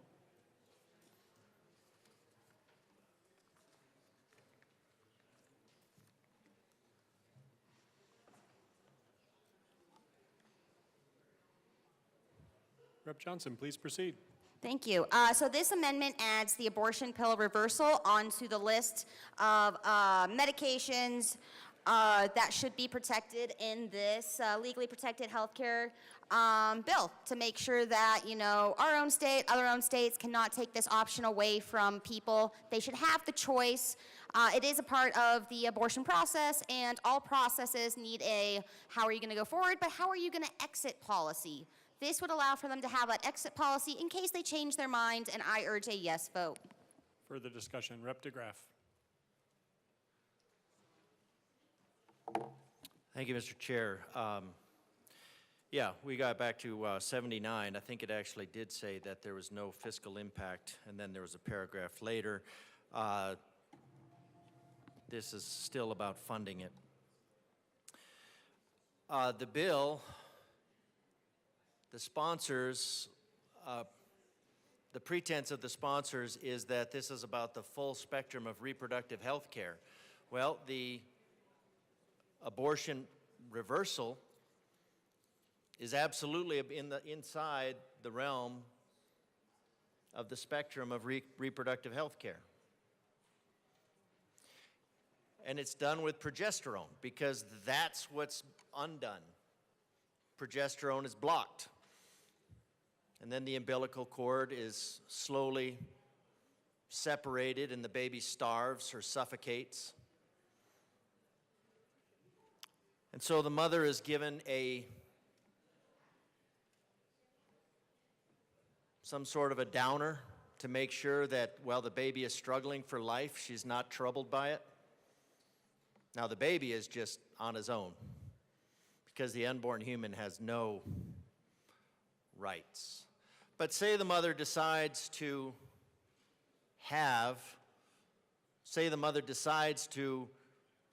and we know it's possible. And what's the harm? Because progesterone for the reversal has absolutely no negative effects.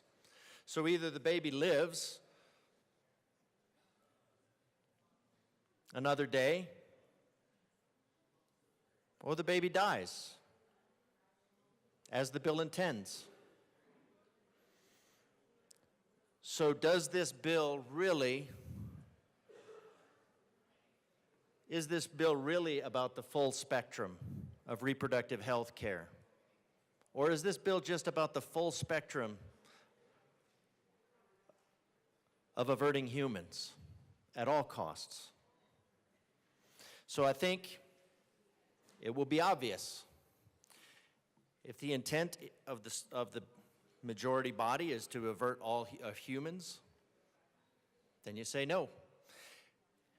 If there's some humanity left,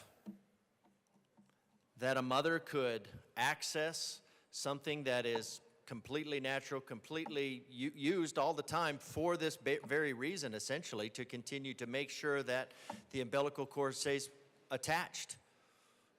Mothers use it all the time. It's prescribed all the time. This is just to undo the blocking. Of course, the victim of Plan B is given something to numb and distract. So I'm curious as to why the sponsors would only want this to be. So I'm expecting that the sponsors will say yes, because this falls in the full spectrum of reproductive health care. It's actually reproductive as opposed to termination. I mean, to call feticide reproductive health care when it's about termination of that reproduction, I don't get that.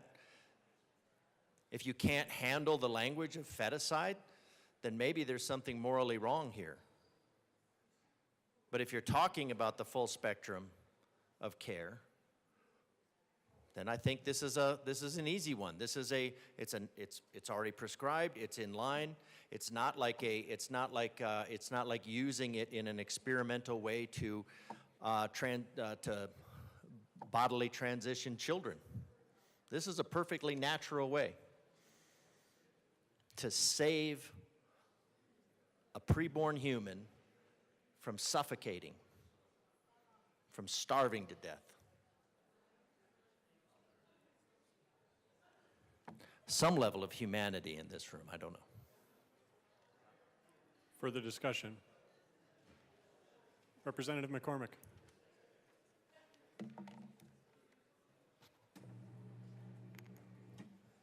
Thank you, Mr. Chair. L025 is doing a couple of different things. It is inserting this terminology, abortion pill reversal, and for those of you interested to go back on the Colorado Channel to 2023, we had an incredibly long discussion on this issue when this General Assembly passed, or that General Assembly passed Senate Bill 23-190, which discussed this in depth, and in that bill, which is now law, determined that to be a deceptive trade practice. And so that part of this amendment, I would be against because of that, what we've already stated in law. And the second part of this amendment looks to strike Section 12, which I believe is the severability clause, which is already something that we do often in law, that allows any part of the bills that if any provision of a piece of statute that we pass is found to be unconstitutional, the remaining provisions of that statute are still valid unless there's some other provisions that prove that they're inseparably connected. So the severability clause is important to keep in laws like this. So for those two reasons, I'm going to urge a no vote on this amendment.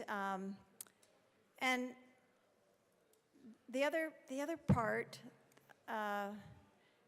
repealing 123120, I think that also removes the part of law that we pass that requires rules to be written on that bill that we passed in 2023. So anyway, I urge a no vote on this amendment. Further discussion? Rep. Bottoms. Thank you, Mr. Chair. So Senate Bill 23-190 was passed because I had run two bills 2 years in a row, same bill, trying to get acknowledgement that abortion pill reversal needed to be announced and explained by places like Planned Parenthood that do nothing except push into abortion. There's no conversation except abortion. And so I said that they should be made to declare the rest of the scientific story. Now, you guys are going to be amazed by this. Most of this side over here wasn't here at that time. So let me tell you what happened. Sitting in that committee, I didn't ask anybody to come and testify. A bunch of people did. In fact, we were there till early hours of the morning. But there was about 40, I think it was closer to 50, but I'll say in the 40s, mothers that brought their children up to testify. And they said, mother after mother after mother, said, I took the first pill, realized what I had done, so I didn't want to kill my baby. I realized that's what I was doing, so I got the progesterone, the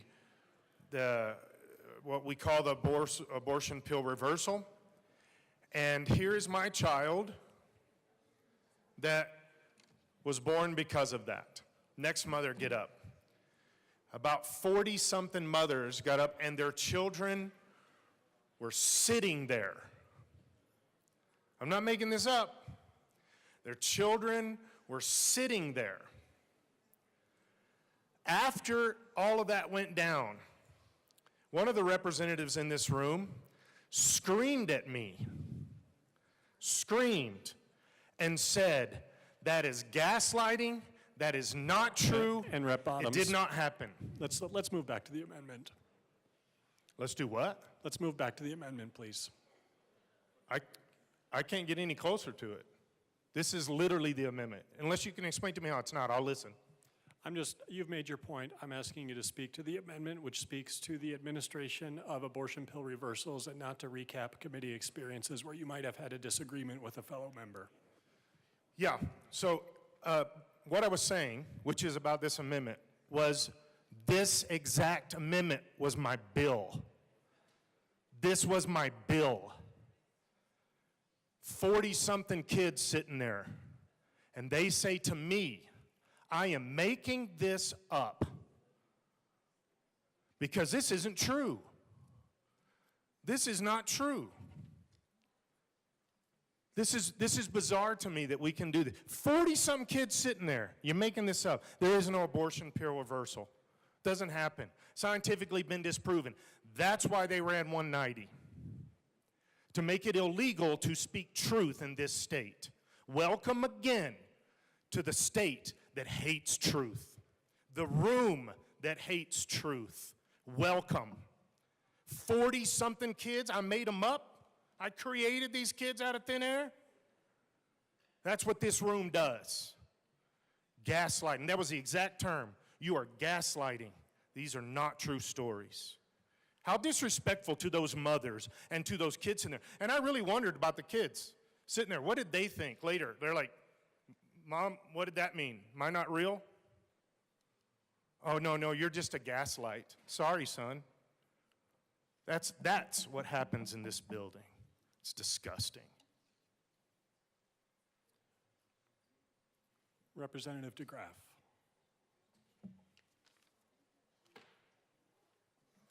Thank you, Mr. Chair. I move L020 to SB 129.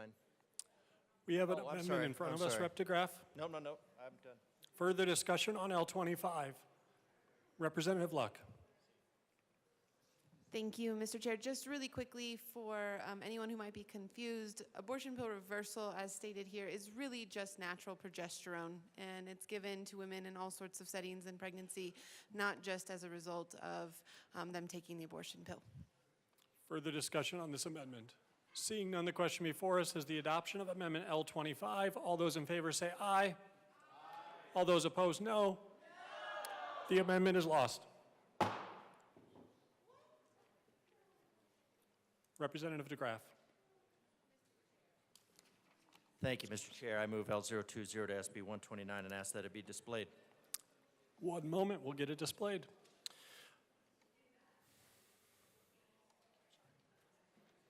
Please proceed. Thank you, Mr. Chair. This just says, whenever you're talking about any sort of surgical procedure, and we're acting under the pretense that this is a medical procedure, this is medical care. And so it should be treated like any other medical care, and where there is something that is going to, say for an amputation, for a big surgery, you're required to get you are required to get a second opinion. Now, my wife had half of her foot removed, and she had to go through several evals to make sure that removing the part of her foot that was causing immense pain was something that she actually wanted to do. Now, if you are going to amputate another human from your body, that would probably be something that you should have a discussion about, because we know that there is lots of... 1 second, Reptograph. I apologize. Members, please proceed. It's too bad this building is so small that everybody has to Reptograph. cram in here. I've got you. Please Thank proceed. you. I appreciate that. I was just waiting. So if you're going to amputate a human from your body, it would seem that you would go through that same mental health consultation process prior, where it's not just something. Could be the same day, could be a couple days. We obviously don't have any limitation because feticide is allowed at any time, by any means, for any reason. So there's no time limit on this unless tragically the unaverted human would come in to be a human prior to the ability to execute it. So this is a good amendment to make sure it's a protect the mother, to make sure that she understands the ramifications of what's going on, and make sure that to give the full story. So this is a good amendment. I ask for a yes vote. Further discussion. Representative McCormick. Thank you, Mr. Chair. I would say, again, we urge a no vote on this amendment because I do trust mothers, I do trust pregnant people to seek mental health care as they need it, and not to have the state dictate to them when they need to seek mental health care. So those that need mental health consultations are free to do so, and those that don't also need to be free to do so. So I urge a no vote. Further discussion. Seeing none, the question before us is the adoption of Amendment L20. All those in favor say aye. Aye. All those opposed, no. The amendment is lost. We are back to the bill, and just so I don't have to interrupt anybody, we have 11 minutes and 42 seconds remaining. Representative Johnson. Thank you, Mr. Speaker Pro Tem. I move L016 to SB 129 and ask that it be properly displayed. That's a proper motion. 1 moment. It's before us. Please proceed. Thank you. So this is moving into a non-severability clause. We are a one-subject ruling here in Colorado, so in theory, if something is found to be unconstitutional or go against federal ruling, then it should do all of the topic because it's supposed to be one topic. So this just makes that point, saying if anything is found to be in non-compliance with the Constitution, state or federal, or if there's a federal ruling that, could stop our funds from coming down to the state when it comes to healthcare matters, that we want to make sure we are protecting ourselves in that aspect. I urge a yes vote on this amendment. Further discussion. Representative McCormick. Thank you, Mr. Chair. So I had mistakenly thought that this previous amendment was striking this section, but now this is the amendment that's striking this section. Non-severability is not, we have in law, and I'm going to give you the citation, 2-4-204, that allows severability to be in our policies and our laws.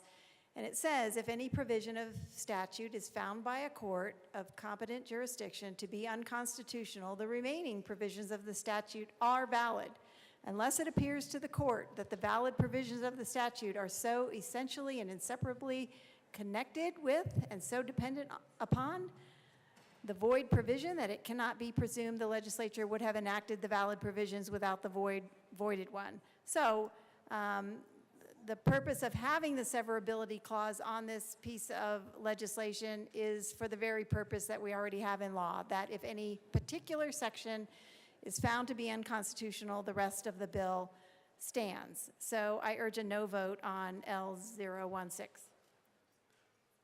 Madam Minority Leader. Thank you, Mr. Chair. Thank you to the sponsor. That's exactly why we want this provision. What we are saying is if there's any part of this bill that's unconstitutional, this whole bill goes away, and I ask for an aye vote. Thank you. Further discussion? Seeing none, the question before us is the adoption of Amendment L16 to Senate Bill 129. All those in favor say aye. Aye. All those opposed, no. No. The amendment is lost. We are back to the bill. Rep. Luck. Thank you, Mr. Chair. I move Amendment L029 and ask that it be displayed.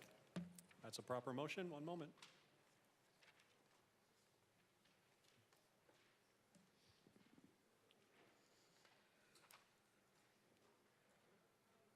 Please proceed. Thank you, Mr. Chair. So reproductive health care has been a topic in this building for the last 3 years especially, and there have been conversations about the importance of women being able to access the care that they desire. And so I put this amendment forward to ensure that those women who desire the services, the healthcare services and other medical services that are provided by crisis pregnancy centers are given notice that despite some of the other narratives coming out of this building, that those too are protected services. I ask for an aye vote. Further discussion. Representative Joseph. Thank you, Mr. Chair. This particular amendment does not fit with the intent and purpose of the bill as we understand the bill. Maybe the drafter and the person who proposed, the representative who proposed this amendment can further explain how it fits with the intent and purpose of the bill. Thank you. Further discussion. Seeing none, the question before us is the adoption of Amendment L29. All those in favor say aye. Aye. All those opposed, no. The amendment is lost. We are back to the bill. Representative Johnson. Thank you, Mr. Speaker Pro Tem. I move L015 to Senate Bill 129 and ask that it be properly displayed. That's a proper motion. Please proceed.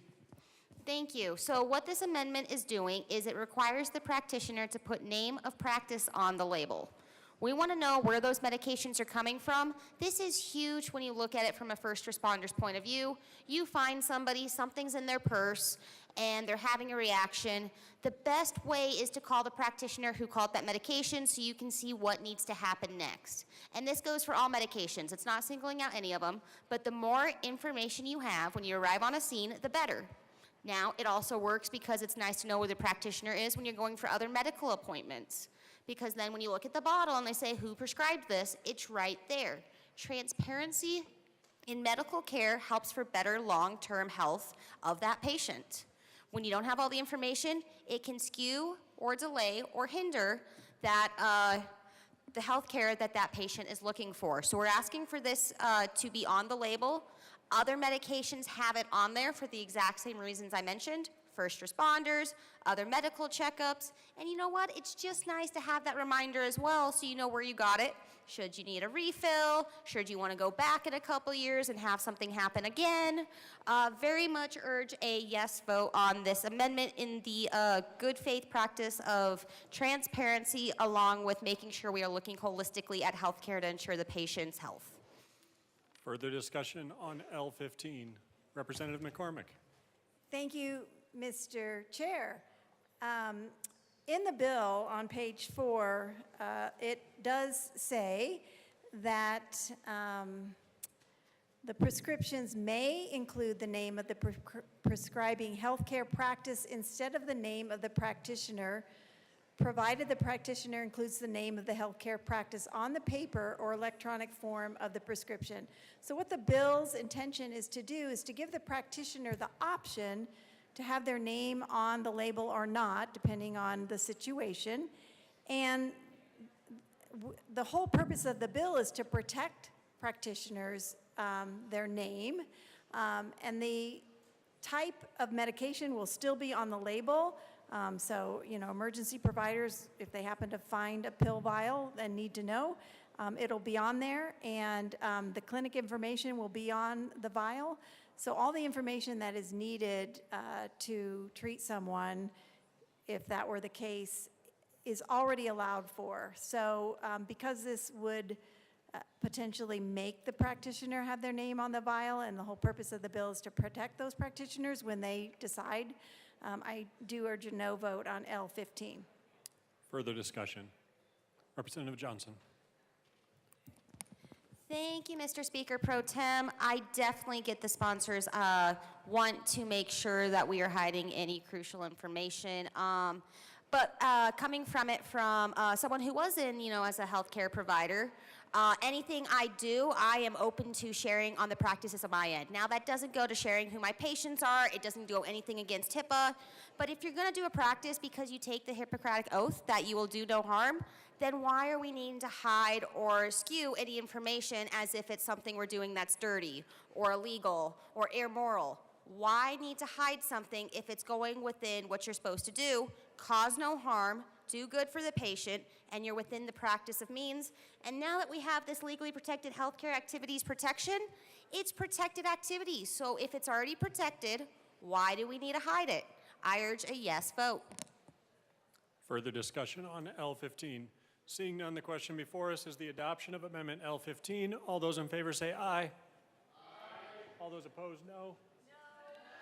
The amendment is lost. We are back to the bill. Further discussion on Senate Bill 129. Seeing none, the question before us is the adoption of Senate Bill 129 as amended. All those in favor say aye. Aye. All those opposed, no. No. The bill passes. Madam Majority Leader. Thank you, Mr. Chair. I move the committee rise and report. Seeing no objection, the committee will rise and report.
The House will come back to order.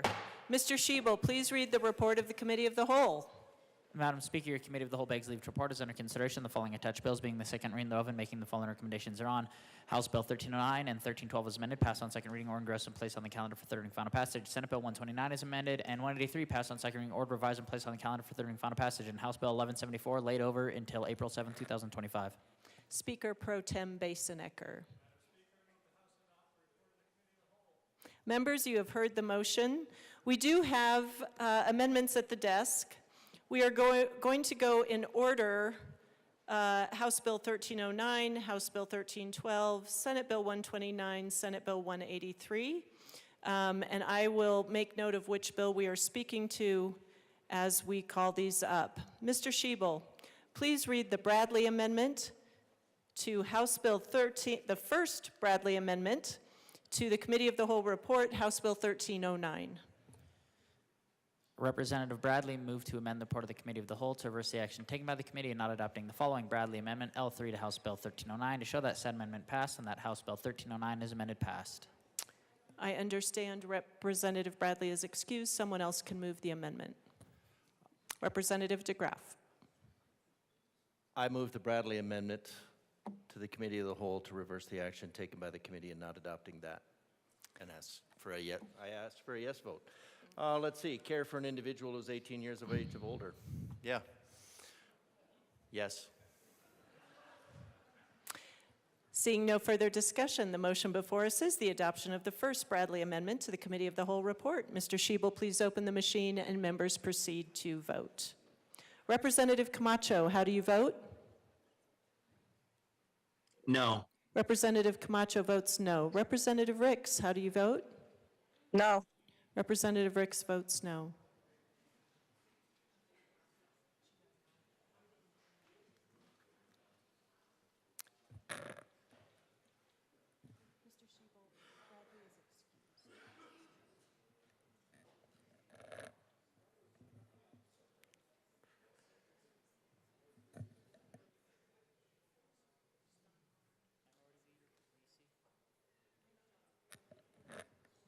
Minority Leader Puglisi, Rep. Soper is excused. Thank you, Mr. Shebel. Please close the machine. With 19 aye, 38 no, and 8 excused, the amendment is lost.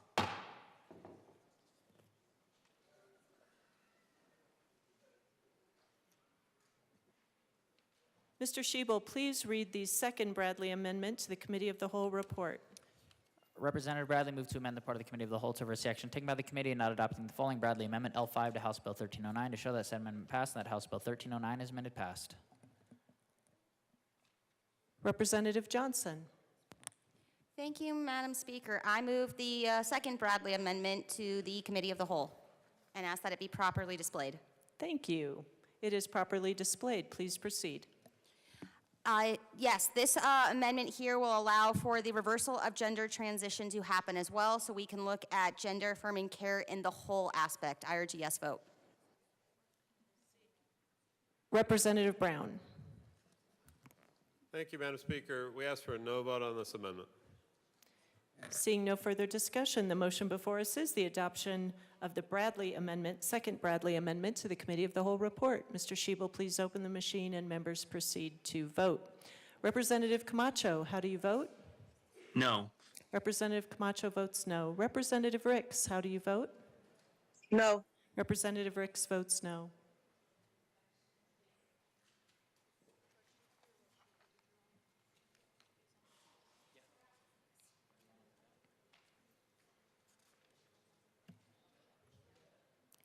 Please, Representative DeGraff.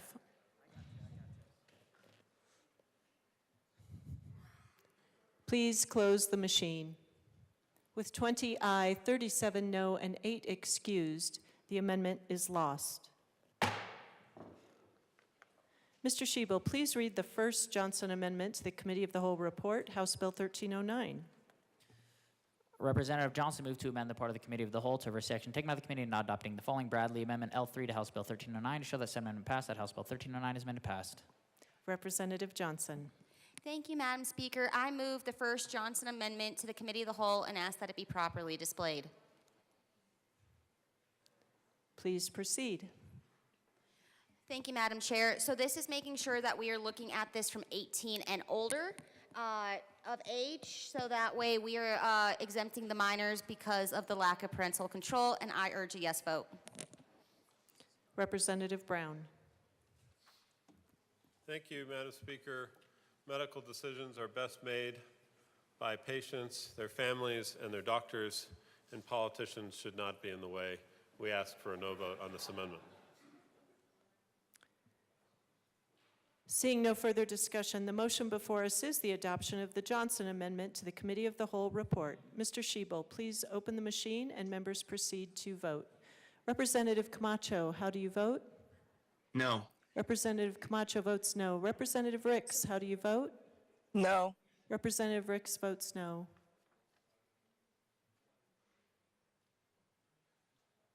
Please close the machine.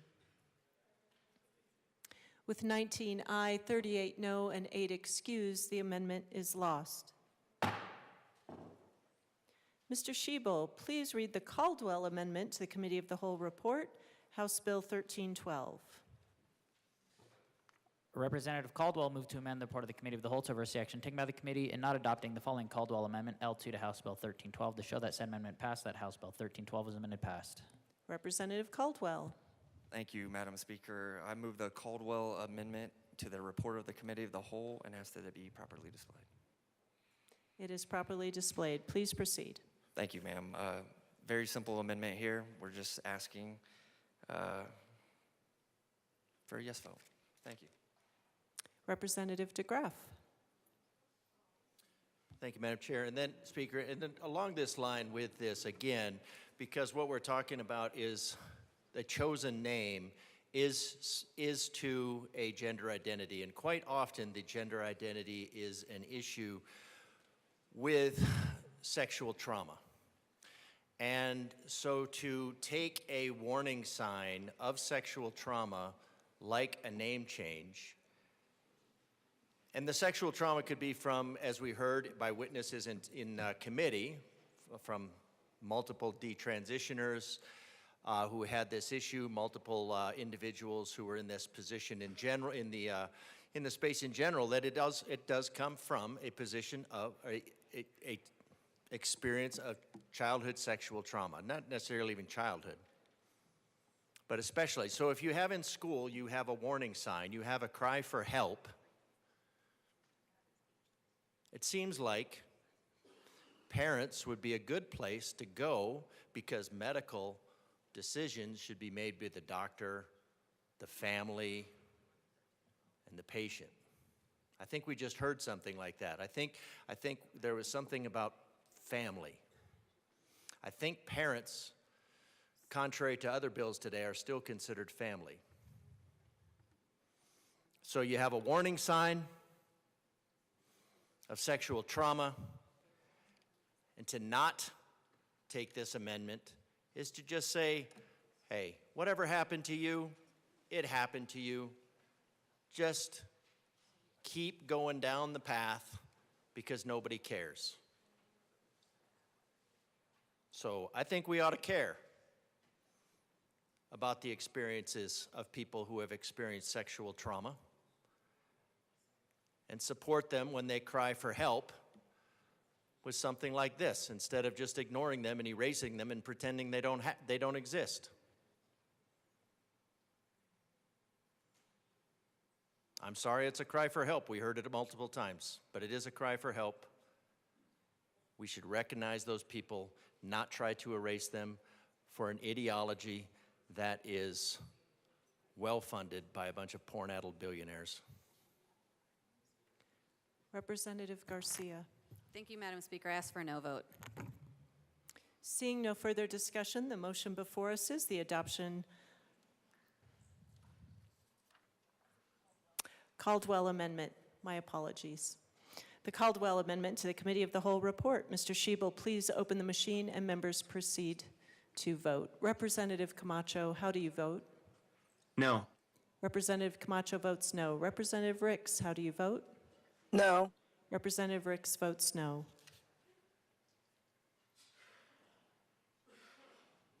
Please close the machine. With 19 aye, 38 no, and 8 excused, the amendment is lost. Members, we are returning to House Bill 1309. Mr. Schiebel, please read the Johnson Amendment to the Committee of the Whole report, House Bill 1309. Representative Johnson moved to amend the part of the Committee of the Whole to reverse the action taken by the committee in not adopting the following Bradley Amendment, L1 to House Bill 1309, to show that said amendment passed, that House Bill 1309 is amended passed. Representative Johnson. Thank you, Madam Speaker. I move the second Johnson Amendment to the cow and ask that it be properly displayed. One moment. That is properly displayed. Please proceed. Thank you. This allows for the people, for the parents, if we agree that, and we all do agree, the parents should have a choice on this matter, that we should allow the people to also have a choice. And I urge a yes vote to move its petition. Representative Brown. Thank you, Madam Speaker. We ask for a no vote on this amendment. Seeing no further discussion, the motion before us is the adoption of the second Johnson Amendment to the Committee of the Whole report. Mr. Schiebel, please open the machine and members proceed to vote. Representative Camacho, how do you vote? No. Representative Camacho votes no. Representative Ricks, how do you vote? No. Representative Ricks votes no.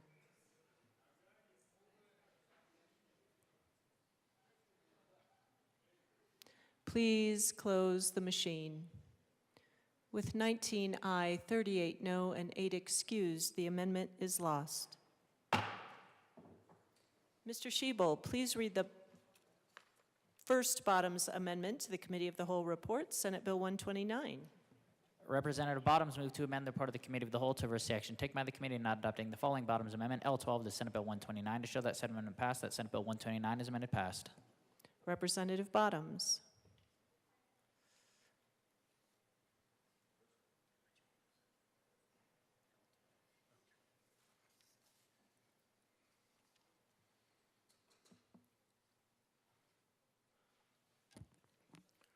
Thank you, Madam Speaker. I move the Bottoms Amendment to the report of the Committee of the Whole and ask for it to be displayed. It is properly displayed. Please proceed. I ask for an aye vote on this. Representative Joseph. Thank you, Madam Speaker. We ask for no vote. Seeing no further discussion, the motion before us is the adoption of the first Bottoms Amendment to the Committee of the Whole report. Mr. Schiebel, please open the machine and members proceed to vote. Representative Camacho, how do you vote? No. Representative Camacho votes no. Representative Ricks, how do you vote? No. Representative Ricks votes no.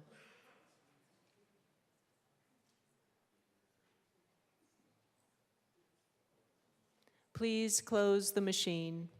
With 19 aye, 38 no, and 8 excused, the amendment is lost. Mr. Schiebel, please read the second Bottoms Amendment to the Committee of the Whole report, Senate Bill 129. Representative Bottoms moved to amend the part of the Committee of the Whole to reverse the action taken by the committee in not adopting the following Bottoms Amendment, L26 to Senate Bill 129, to show that said amendment passed, that Senate Bill 129 is amended passed. Representative Bottoms. Thank you. I move the Bottoms Amendment to the report of the Committee of the Whole. One moment.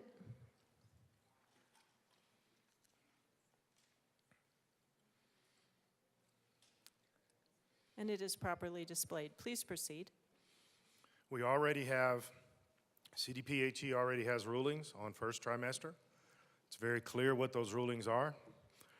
We do not have any guidelines, any criteria for second and third trimester abortions, and those are going up quite a bit. And the mortality rate of the mother goes up a lot for second, astronomically high for third trimester. And so while I can't save any babies today, maybe we can save at least a few mothers. I urge an aye vote on this amendment. Representative DeGraff.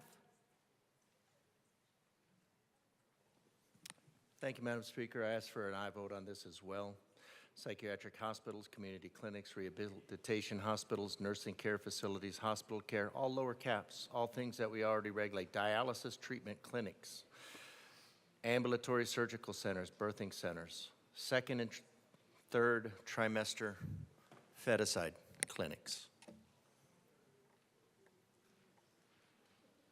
They should have, if there is any compassion, any concern for the health of women in general, this should be a no-brainer. We should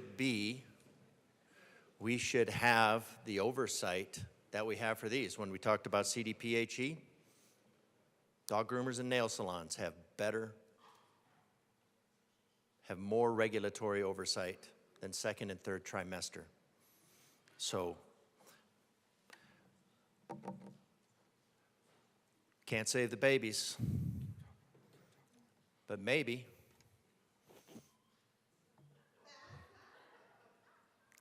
I feel so intimidated right now. But maybe we could save some of the mothers, or maybe not have them go through some, this is like deja vu all over again. You gotta have a pen, clicking your pen and doing some stuff. I asked for an aye vote. Since there's no compassion for the unborn, at least protect the mothers. Seeing no further discussion, the motion before us is the adoption of the second Bottoms Amendment to the Committee of the Whole report. Mr. Schiebel, please open the machine and members proceed to vote.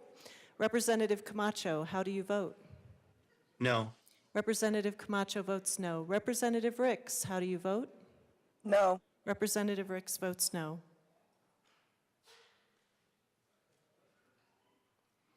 Please close the machine. With 19 aye, 38 no, and 8 excused, the amendment is lost. Mr. Schiebel, please read the Johnson Amendment to the Committee of the Whole report, Senate Bill 129, the first Johnson Amendment. Representative Johnson moved to amend the part of the Committee of the Whole to oversee action taken by the committee not adopting the following Johnson Amendment, L28 to Senate Bill 129, to show that said amendment passed, that Senate Bill 129 is amended passed. Representative Johnson. Thank you, Madam Speaker. I move the first Johnson Amendment to the Committee of the Whole and ask that it be properly displayed. It is properly displayed. Please proceed. Thank you, Madam Chair. This is the amendment that says that the healthcare provider who the one who has the coverage has to consent to the procedure. This is to ensure that we follow all of the other statutes that we have set here in the state, that before you can do a procedure, the one with the insurance has to say they consent to it so we know it's going to get paid. This way we just don't get stuck into any courts, we don't get stuck in any extra lawsuits, and we can ensure that this is moving the way that the sponsors intend. I urge a yes vote. Representative DeGraff. Thank you, Madam Speaker. I think on the first cow, there was the very ironic statement from the bill sponsor that medical decisions are best made between the patient, the doctor, and their families. This brings in the family, make sure the family is included. Now, I mean, obviously we know that was hyperbole. But this brings in the family not for because if the family has to pay for the medical procedure, then they should probably, otherwise they're going to get a bill in the mail if they're going to get charged, and then there's really going to be a problem. Won't be able to do anything about it. The averted human will be averted, but I mean that's the whole goal here. Humanity averted. This brings in, as a good rep said earlier, patient, doctor, family. And especially in this case, where the family is the one that's going to be paying the bills. Patient, doctor, family. See if you guys were serious about that. Representative McCormick. Thank you, Madam Speaker. We urge a no vote on this. This is having to do with the insurance and the payee, and we urge a no vote. Seeing no further discussion, the motion before us is the adoption of the first Johnson Amendment to the Committee of the Whole report. Mr. Schiebel, please open the machine and members proceed to vote. Representative Camacho, how do you vote? No. Representative Camacho votes no. Representative Ricks, how do you vote? No. Representative Ricks votes no.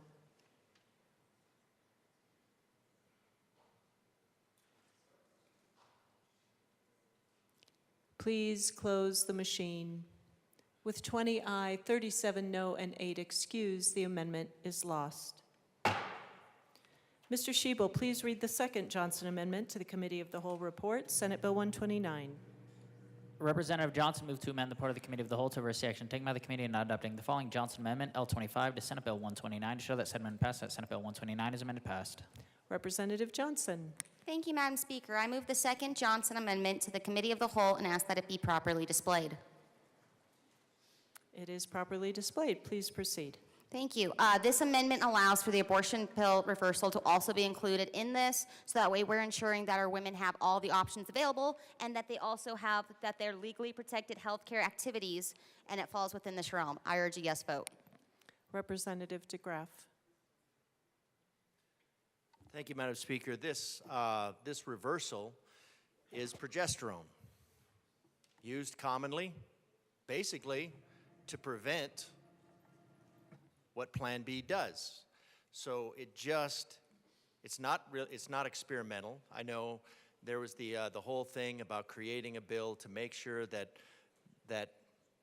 mothers who started down that first path had no option but to avert the human,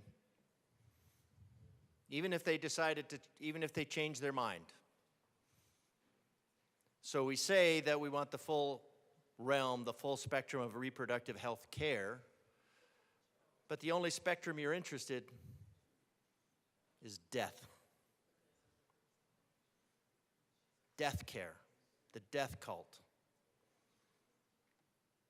Averting humans is the only goal here today. So I ask for an aye vote, at least for some pretense that there's some value in life. Representative McCormick. Thank you, Madam Speaker. Again, we have in law that abortion pill reversal is a deceptive trade practice as passed in 2023. I urge a no vote on this amendment. Representative DeGraff, this is your second and final time to speak. You have 8 minutes and 52 seconds. Thank you, Madam Speaker. And we reverse those laws all the time. That's why we're here. This would effectively change that or change part of that. It certainly could. You could reevaluate and you could say maybe there's some importance in life. Maybe a mother that recognizes maybe one of those 40 kids are actually living human beings and appreciate being alive. Maybe some other ones would appreciate being alive. Maybe that recognition of reality should fall on the spectrum. And maybe not all humans need to be averted. Maybe the value of human life is more than just the cost to the state. It's a human life. A mother who in distress wants to reverse the action taken by the Committee of the Whole in averting her unborn human. And the Committee of the Whole has an opportunity to say yes. Or you just make sure that spectrum of the death cult stays on death. Always death. I asked for an aye vote. I was thinking earlier about the little pin. I don't know if you've seen them. They're little 8-week-old feet. They're not little model feet. They're feet that are of the size of an 8-week-old unborn human. That was averted. 10 toes, 10 fingers, eyes, nose, mouth, throat, nerves, brain, everything. They deserve to live. A person's a person, no matter how small. Seeing no further discussion, the motion before us is the adoption of the second Johnson Amendment to the Committee of the Whole report. Mr. Shebel, please open the machine and members proceed to vote. Representative Camacho, how do you vote? No. Representative Camacho votes no. Representative Ricks, how do you vote? No. Representative Ricks votes no.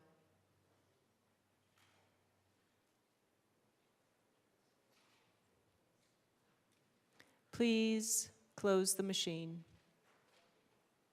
With 19 aye, 38 no, and 8 excused, the amendment is lost. Mr. Shebel, please read the third Johnson Amendment to the Committee of the Whole report, Senate Bill 129. Representative Johnson moved to amend the report of the Committee of the Whole to reverse action taken by the committee and not adopting the following Johnson Amendment L16 to Senate Bill 129 to show that said amendment passed, that Senate Bill 129 is amended passed. Representative Johnson. Thank you, Madam Speaker. I move the third Johnson Amendment to the cow and ask that it be properly displayed. It is properly displayed. Please proceed. So this is a non-severability clause. Should anything in this act be held invalid, it would take away the entire bill. The reason I'm saying non-severability instead of the severability is Colorado, we are constitutionally supposed to be a one-subject bill. So if it's one subject, truly one subject, then it should be non-severability because it affects the whole bill. I urge a yes vote.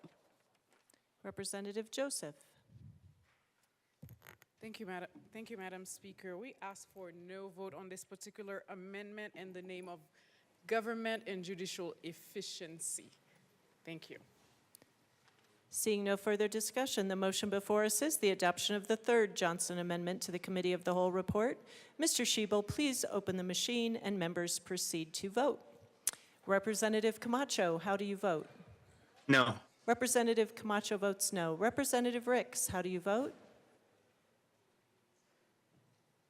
Representative Ricks, you are on mute. No. Representative Ricks votes no.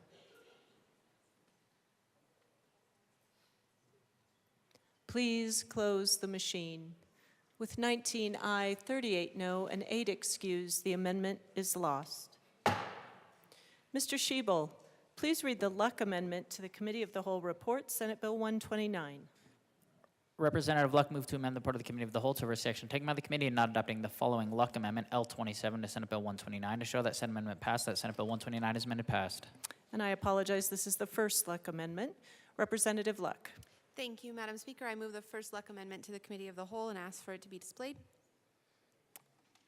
It is displayed. Please proceed. Thank you, Madam Speaker. I ask for an aye vote. Representative DeGraff. Thank you, Madam Speaker. This is a request to treat unborn humans with some modicum of compassion before you execute them for the crime of being unwanted. We treat hardened criminals on death row better than we do the unborn. The unborn have a higher sensation of pain than we do, certainly have a higher and they've certainly done nothing to anybody. Yet, for hardened criminals, brutal murderers, we treat better than the unborn. Why? Because a level of squeamishness. Because if you recognize, if you allow that recognition of humanity, then it becomes problematic. We hold this truth to be self-evident, that all men are created equal, endowed by the Creator with certain unalienable rights. Among these are life, without which the others are useless. Hardened criminals you treat better than the most innocent human being that you treat as chattel property.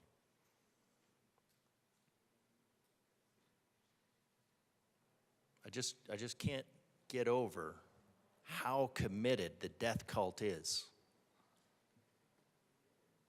to inflicting as much pain and suffering on the preborn human. Live by the sword, die by the sword. Seeing no further discussion, the motion before us is the adoption of the first Luck Amendment to the Committee of the Whole report. Mr. Shebel, please open the machine and members proceed to vote. Representative Camacho, how do you vote? No. Representative Camacho votes no. Representative Ricks, how do you vote? No.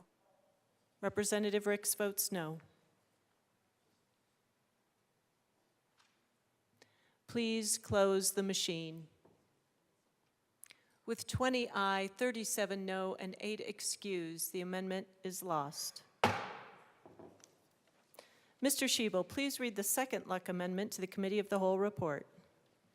Representative Luck moved to amend the part of the Committee of the Whole to reverse the action taken by the committee and not adopting the following Luck Amendment L29 to Senate Bill 129 to show that said amendment passed and that Senate Bill 129 is amended passed.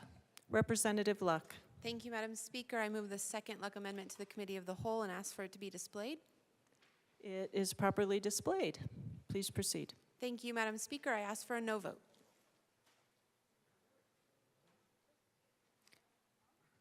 Seeing Representative Luck? I'm sorry.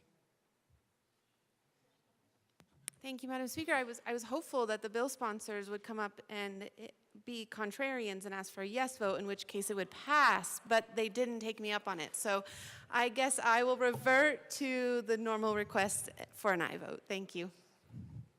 Representative McCormick. Thank you, Madam Speaker. I didn't get the notice that it was opposite day, so I apologize. I do urge a no vote. Seeing no further discussion, the motion before us is the adoption of the second Luck Amendment to the Committee of the Whole report. Mr. Shebel, please open the machine and members proceed to vote. Representative Camacho, how do you vote? No. Representative Camacho votes no. Representative Ricks, how do you vote? No. Representative Ricks votes no. Please close the machine. With 19 aye, 38 no, and 8 excused, the amendment is lost. Mr. Shebel, please read the Johnson Amendment to the Committee of the Whole report, Senate Bill 183. Representative Johnson moved to amend the part of the Committee of the Whole to reverse the action taken by the committee and not adopting the following Johnson Amendment L11 to Senate Bill 183 to show that said amendment passed, that Senate Bill 183 is amended passed. Representative Johnson. Thank you, Madam Speaker. I move the first Johnson Amendment to the cow and ask that it be properly displayed. It is properly displayed. Please proceed. Thank you. This amendment would require that other alternatives to abortion are offered. That's it. It's not saying they have to be accepted. It's not saying that they have to be considered. It just has to say that they were on the table, so that they could be considered, so that way the woman could have all choices presented in front of her. If we are saying that we want fully educated Coloradans who have all of their options before them, vote yes on this amendment so that way folks have all of it before them. It is their choice. They can refuse to even look at these options. They could toss the flyers, if be that what it is, to the trash, but they should have the option to do so, and I urge a yes vote. Representative Garcia. Thank you, Madam Speaker. I ask for a no vote. Seeing no further discussion, the motion before us is the adoption of the Johnson Amendment to the Committee of the Whole report. Mr. Shebel, please open the machine and members proceed to vote. Representative Camacho, how do you vote? No. Representative Camacho votes no. Representative Ricks, how do you vote? No. Representative Ricks votes no.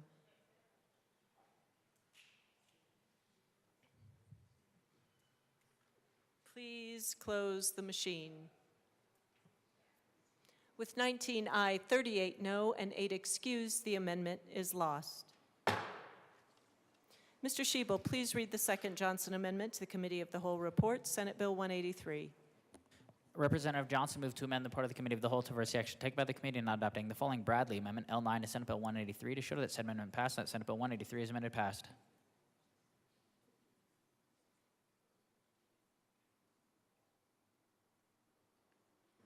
Representative Johnson.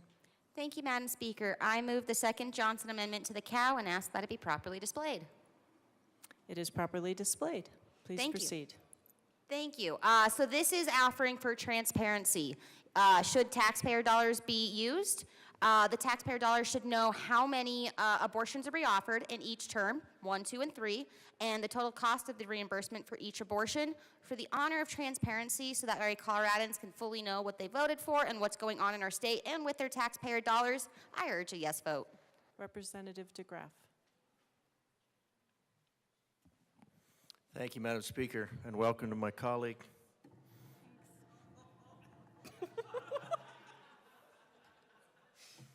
Fair. Just settling in. All right. The Colorado death cult, per Article 5, Section 34, is taking full control over the fetal harvesting industry in Colorado. And when the death cult wants to take over full control, absolute control, I'm sorry, the term is absolute control. I think you were doing it a little more aggressively last time. There we go, thank you, thank you. When the fetal harvesting issue in the fetal harvesting industry is taken over by the death cult, I think the death cult probably wants to have a little bit more. I mean, you're talking about absolute control. So if you're going to be given absolute control over the fetal harvesting industry in Colorado, you probably want to have some metrics around that. I mean, how else can you assure, I mean, the number of averted humans? I mean, how do you know if you're meeting your quota of averted humans here in Colorado? I mean, you need to know how much they cost, how much each averted human costs. You need to know if there's any complications to averting humans. There's a lot of metrics too, and if you're going to be taking on the business of fetal harvesting, I mean, you probably ought to settle in and really, kind of get into the nuts and bolts of the business. We have a representative from Grand Junction that could probably, I mean, that might be the first business information that you've listened to of his, but I mean, I'm sure, as distasteful as it would be to him, I'm sure he could teach you how to actually execute and actuate full, absolute control over the fetal harvesting in Colorado to make sure you're getting your money's worth. Not that I think you care about getting the taxpayers' money's worth, but I'm pretty sure you care about averting humans as efficiently as possible. Representative Garcia. I encourage a yes vote. Thank you. Oh, yeah. Here, yeah. Go ahead. Thank you, Madam Speaker. I asked for a no vote. Can I show you how? So just go like this. Okay. Here, try to. We have clearly crossed over into the dark side. Ooh. Seeing no further discussion, the motion before us is the adoption of the second Johnson Amendment to the Committee of the Whole report for Senate Bill 183. Mr. Schiebel, please open the machine and members proceed to vote. Representative Camacho, how do you vote? No. Representative Camacho votes no. Representative Ricks, how do you vote? No. Representative Ricks votes no.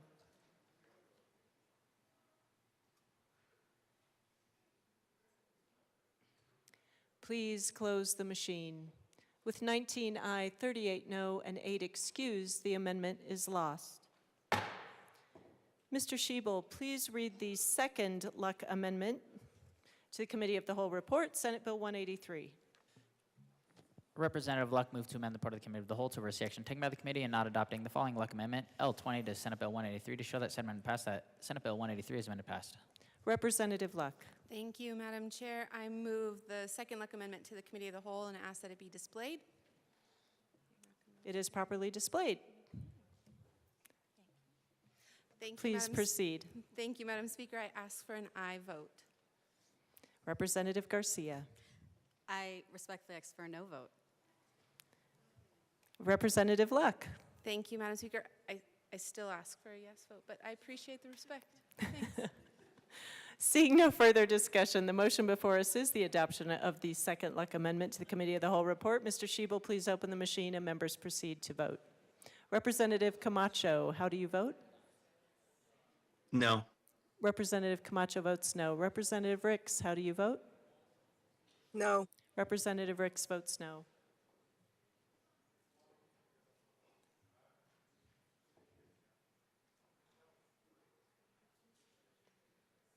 Please close the machine. With 19 aye, 38 no, and 8 excused, the amendment is lost. The question before us is the adoption of the Committee of the Whole report. Mr. Shebel, please open the machine and members proceed to vote. Representative Camacho, how do you vote? Yes. Representative Camacho votes yes. Representative Ricks, how do you vote? No. Representative Oh, Ricks. yes, sorry. Representative Ricks votes yes.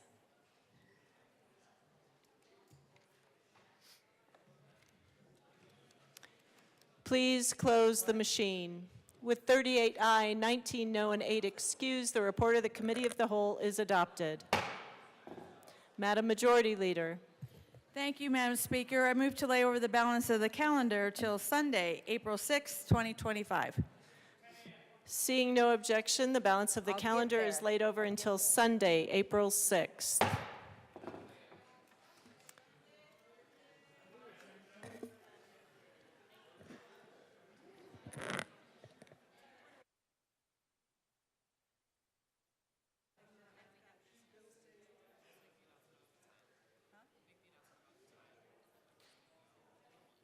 But I have a couple announcements I need from members.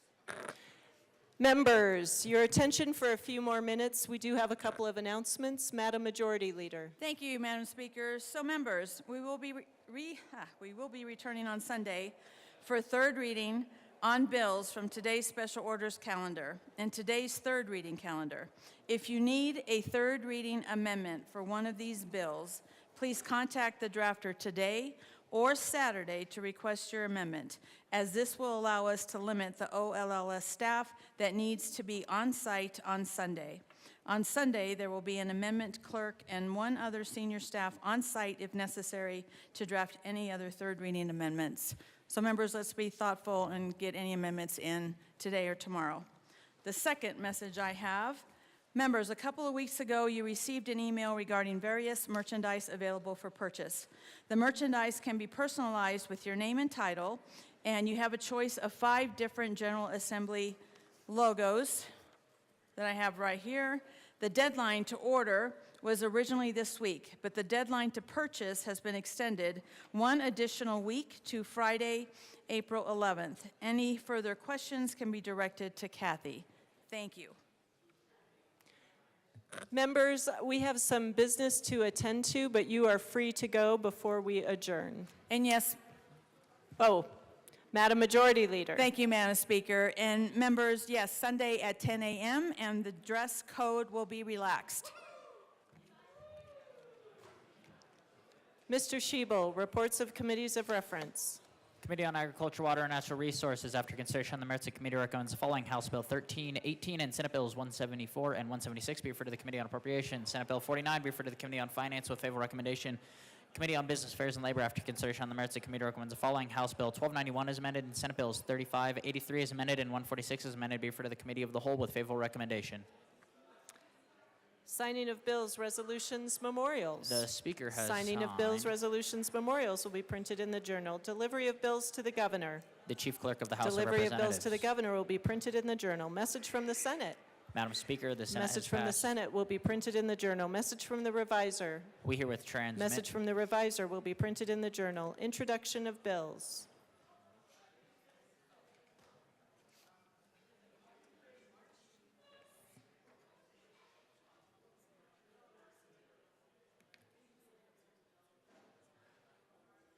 We will stand in a brief recess.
The House will come back to order. Introduction of bills, Mr. Schiebel.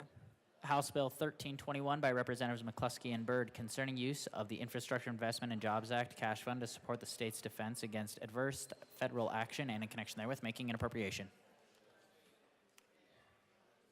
House Bill 1321 will be assigned to the Committee on Appropriations. House Bill 1322 by Representatives Carter and Espinoza, also Senators Exum and Roberts, concerning a homeowner's insurance carrier's duty to comply with the policyholder's request for a copy of their insurance policy. House Bill 1322 will be assigned to the Committee on Judiciary. House Bill 1323 by Representatives Lukens and Taggart, also Senator Roberts, concerning the authority of the Division of Parks and Wildlife to enhance outdoor recreation opportunities. House Bill 1323 will be assigned to the Committee on Agriculture, Water, and Natural Resources. House Bill 1324 by Representatives Espinoza and Luck, also Senators Ball and Catlin, concerning clarification of the deadlines that are applicable to objections and protests concerning valuation of taxable property. House Bill 1324 will be assigned to the Committee on Transportation, Housing, and Local Government. Senate Bill 204 by Senators Catlin and Ball, also Representatives Carter and Luck, concerning the relocation of a definition in House Bill 241266 related to utility company betterment during local government utility relocation. Senate Bill 204 will be assigned to the Committee on Energy and Environment. Introduction of resolutions. House Joint Resolution 1024 by Representatives Winter and Story, also Senators Pelton, R. and Mullica, concerning the installation of the state capitol grounds of a memorial to the victims of the Sand Creek Massacre of November 29, 1864. House Joint Resolution 1024 will be laid over one day under House rules. House Joint Resolution 1025 by Representatives Duran and Puglisi, also Senators Frizzell and Roberts, concerning the recognition of the week of April 6 through 12, 2025 as National Crime Victims' Rights Week. House Joint Resolution 1025 will be laid over one day under House rules. House Joint Resolution 1026 by Representative Weinberg, concerning designation of Colorado State Highway 402 from United States Highway 287 to Interstate 25 as the Rep. Hugh McKean Memorial Highway. House Joint Resolution 1026 will be laid over one day under House rules. House Joint Resolution 1027 by Representative Weinberg, concerning designation of a portion of Colorado State Highway 1 from East County Road 60 to Interstate 25 in Larimer County as the Commissioner Lou Gator III Memorial Highway. House Joint Resolution 1027 will be laid over one day under House rule. House Joint Resolution 1028 by Representatives Armagosa and Lukens, also Senators Pelton, R. and Roberts, concerning the Colorado Legislative Sportsman's Caucus and in connection therewith designating April 25th to 25 as Sportsman's Day. House Joint Resolution 1028 will be laid over one day under House rules. Introduction of memorial. House Joint Memorial 1001 by Representatives Puglisi and Richardson, also Senators Kirkmeyer and Pelton R., memorializing former Representative Rodney Bockenfeld. House Joint Memorial 1001 will be laid over one day under House rules. Madam Majority Leader. Thank you, Madam Speaker. I move that the House stand in adjournment until Sunday, April 6, 2025 at 10 a.m. The House is adjourned until Sunday, April 6th at 10 a.m.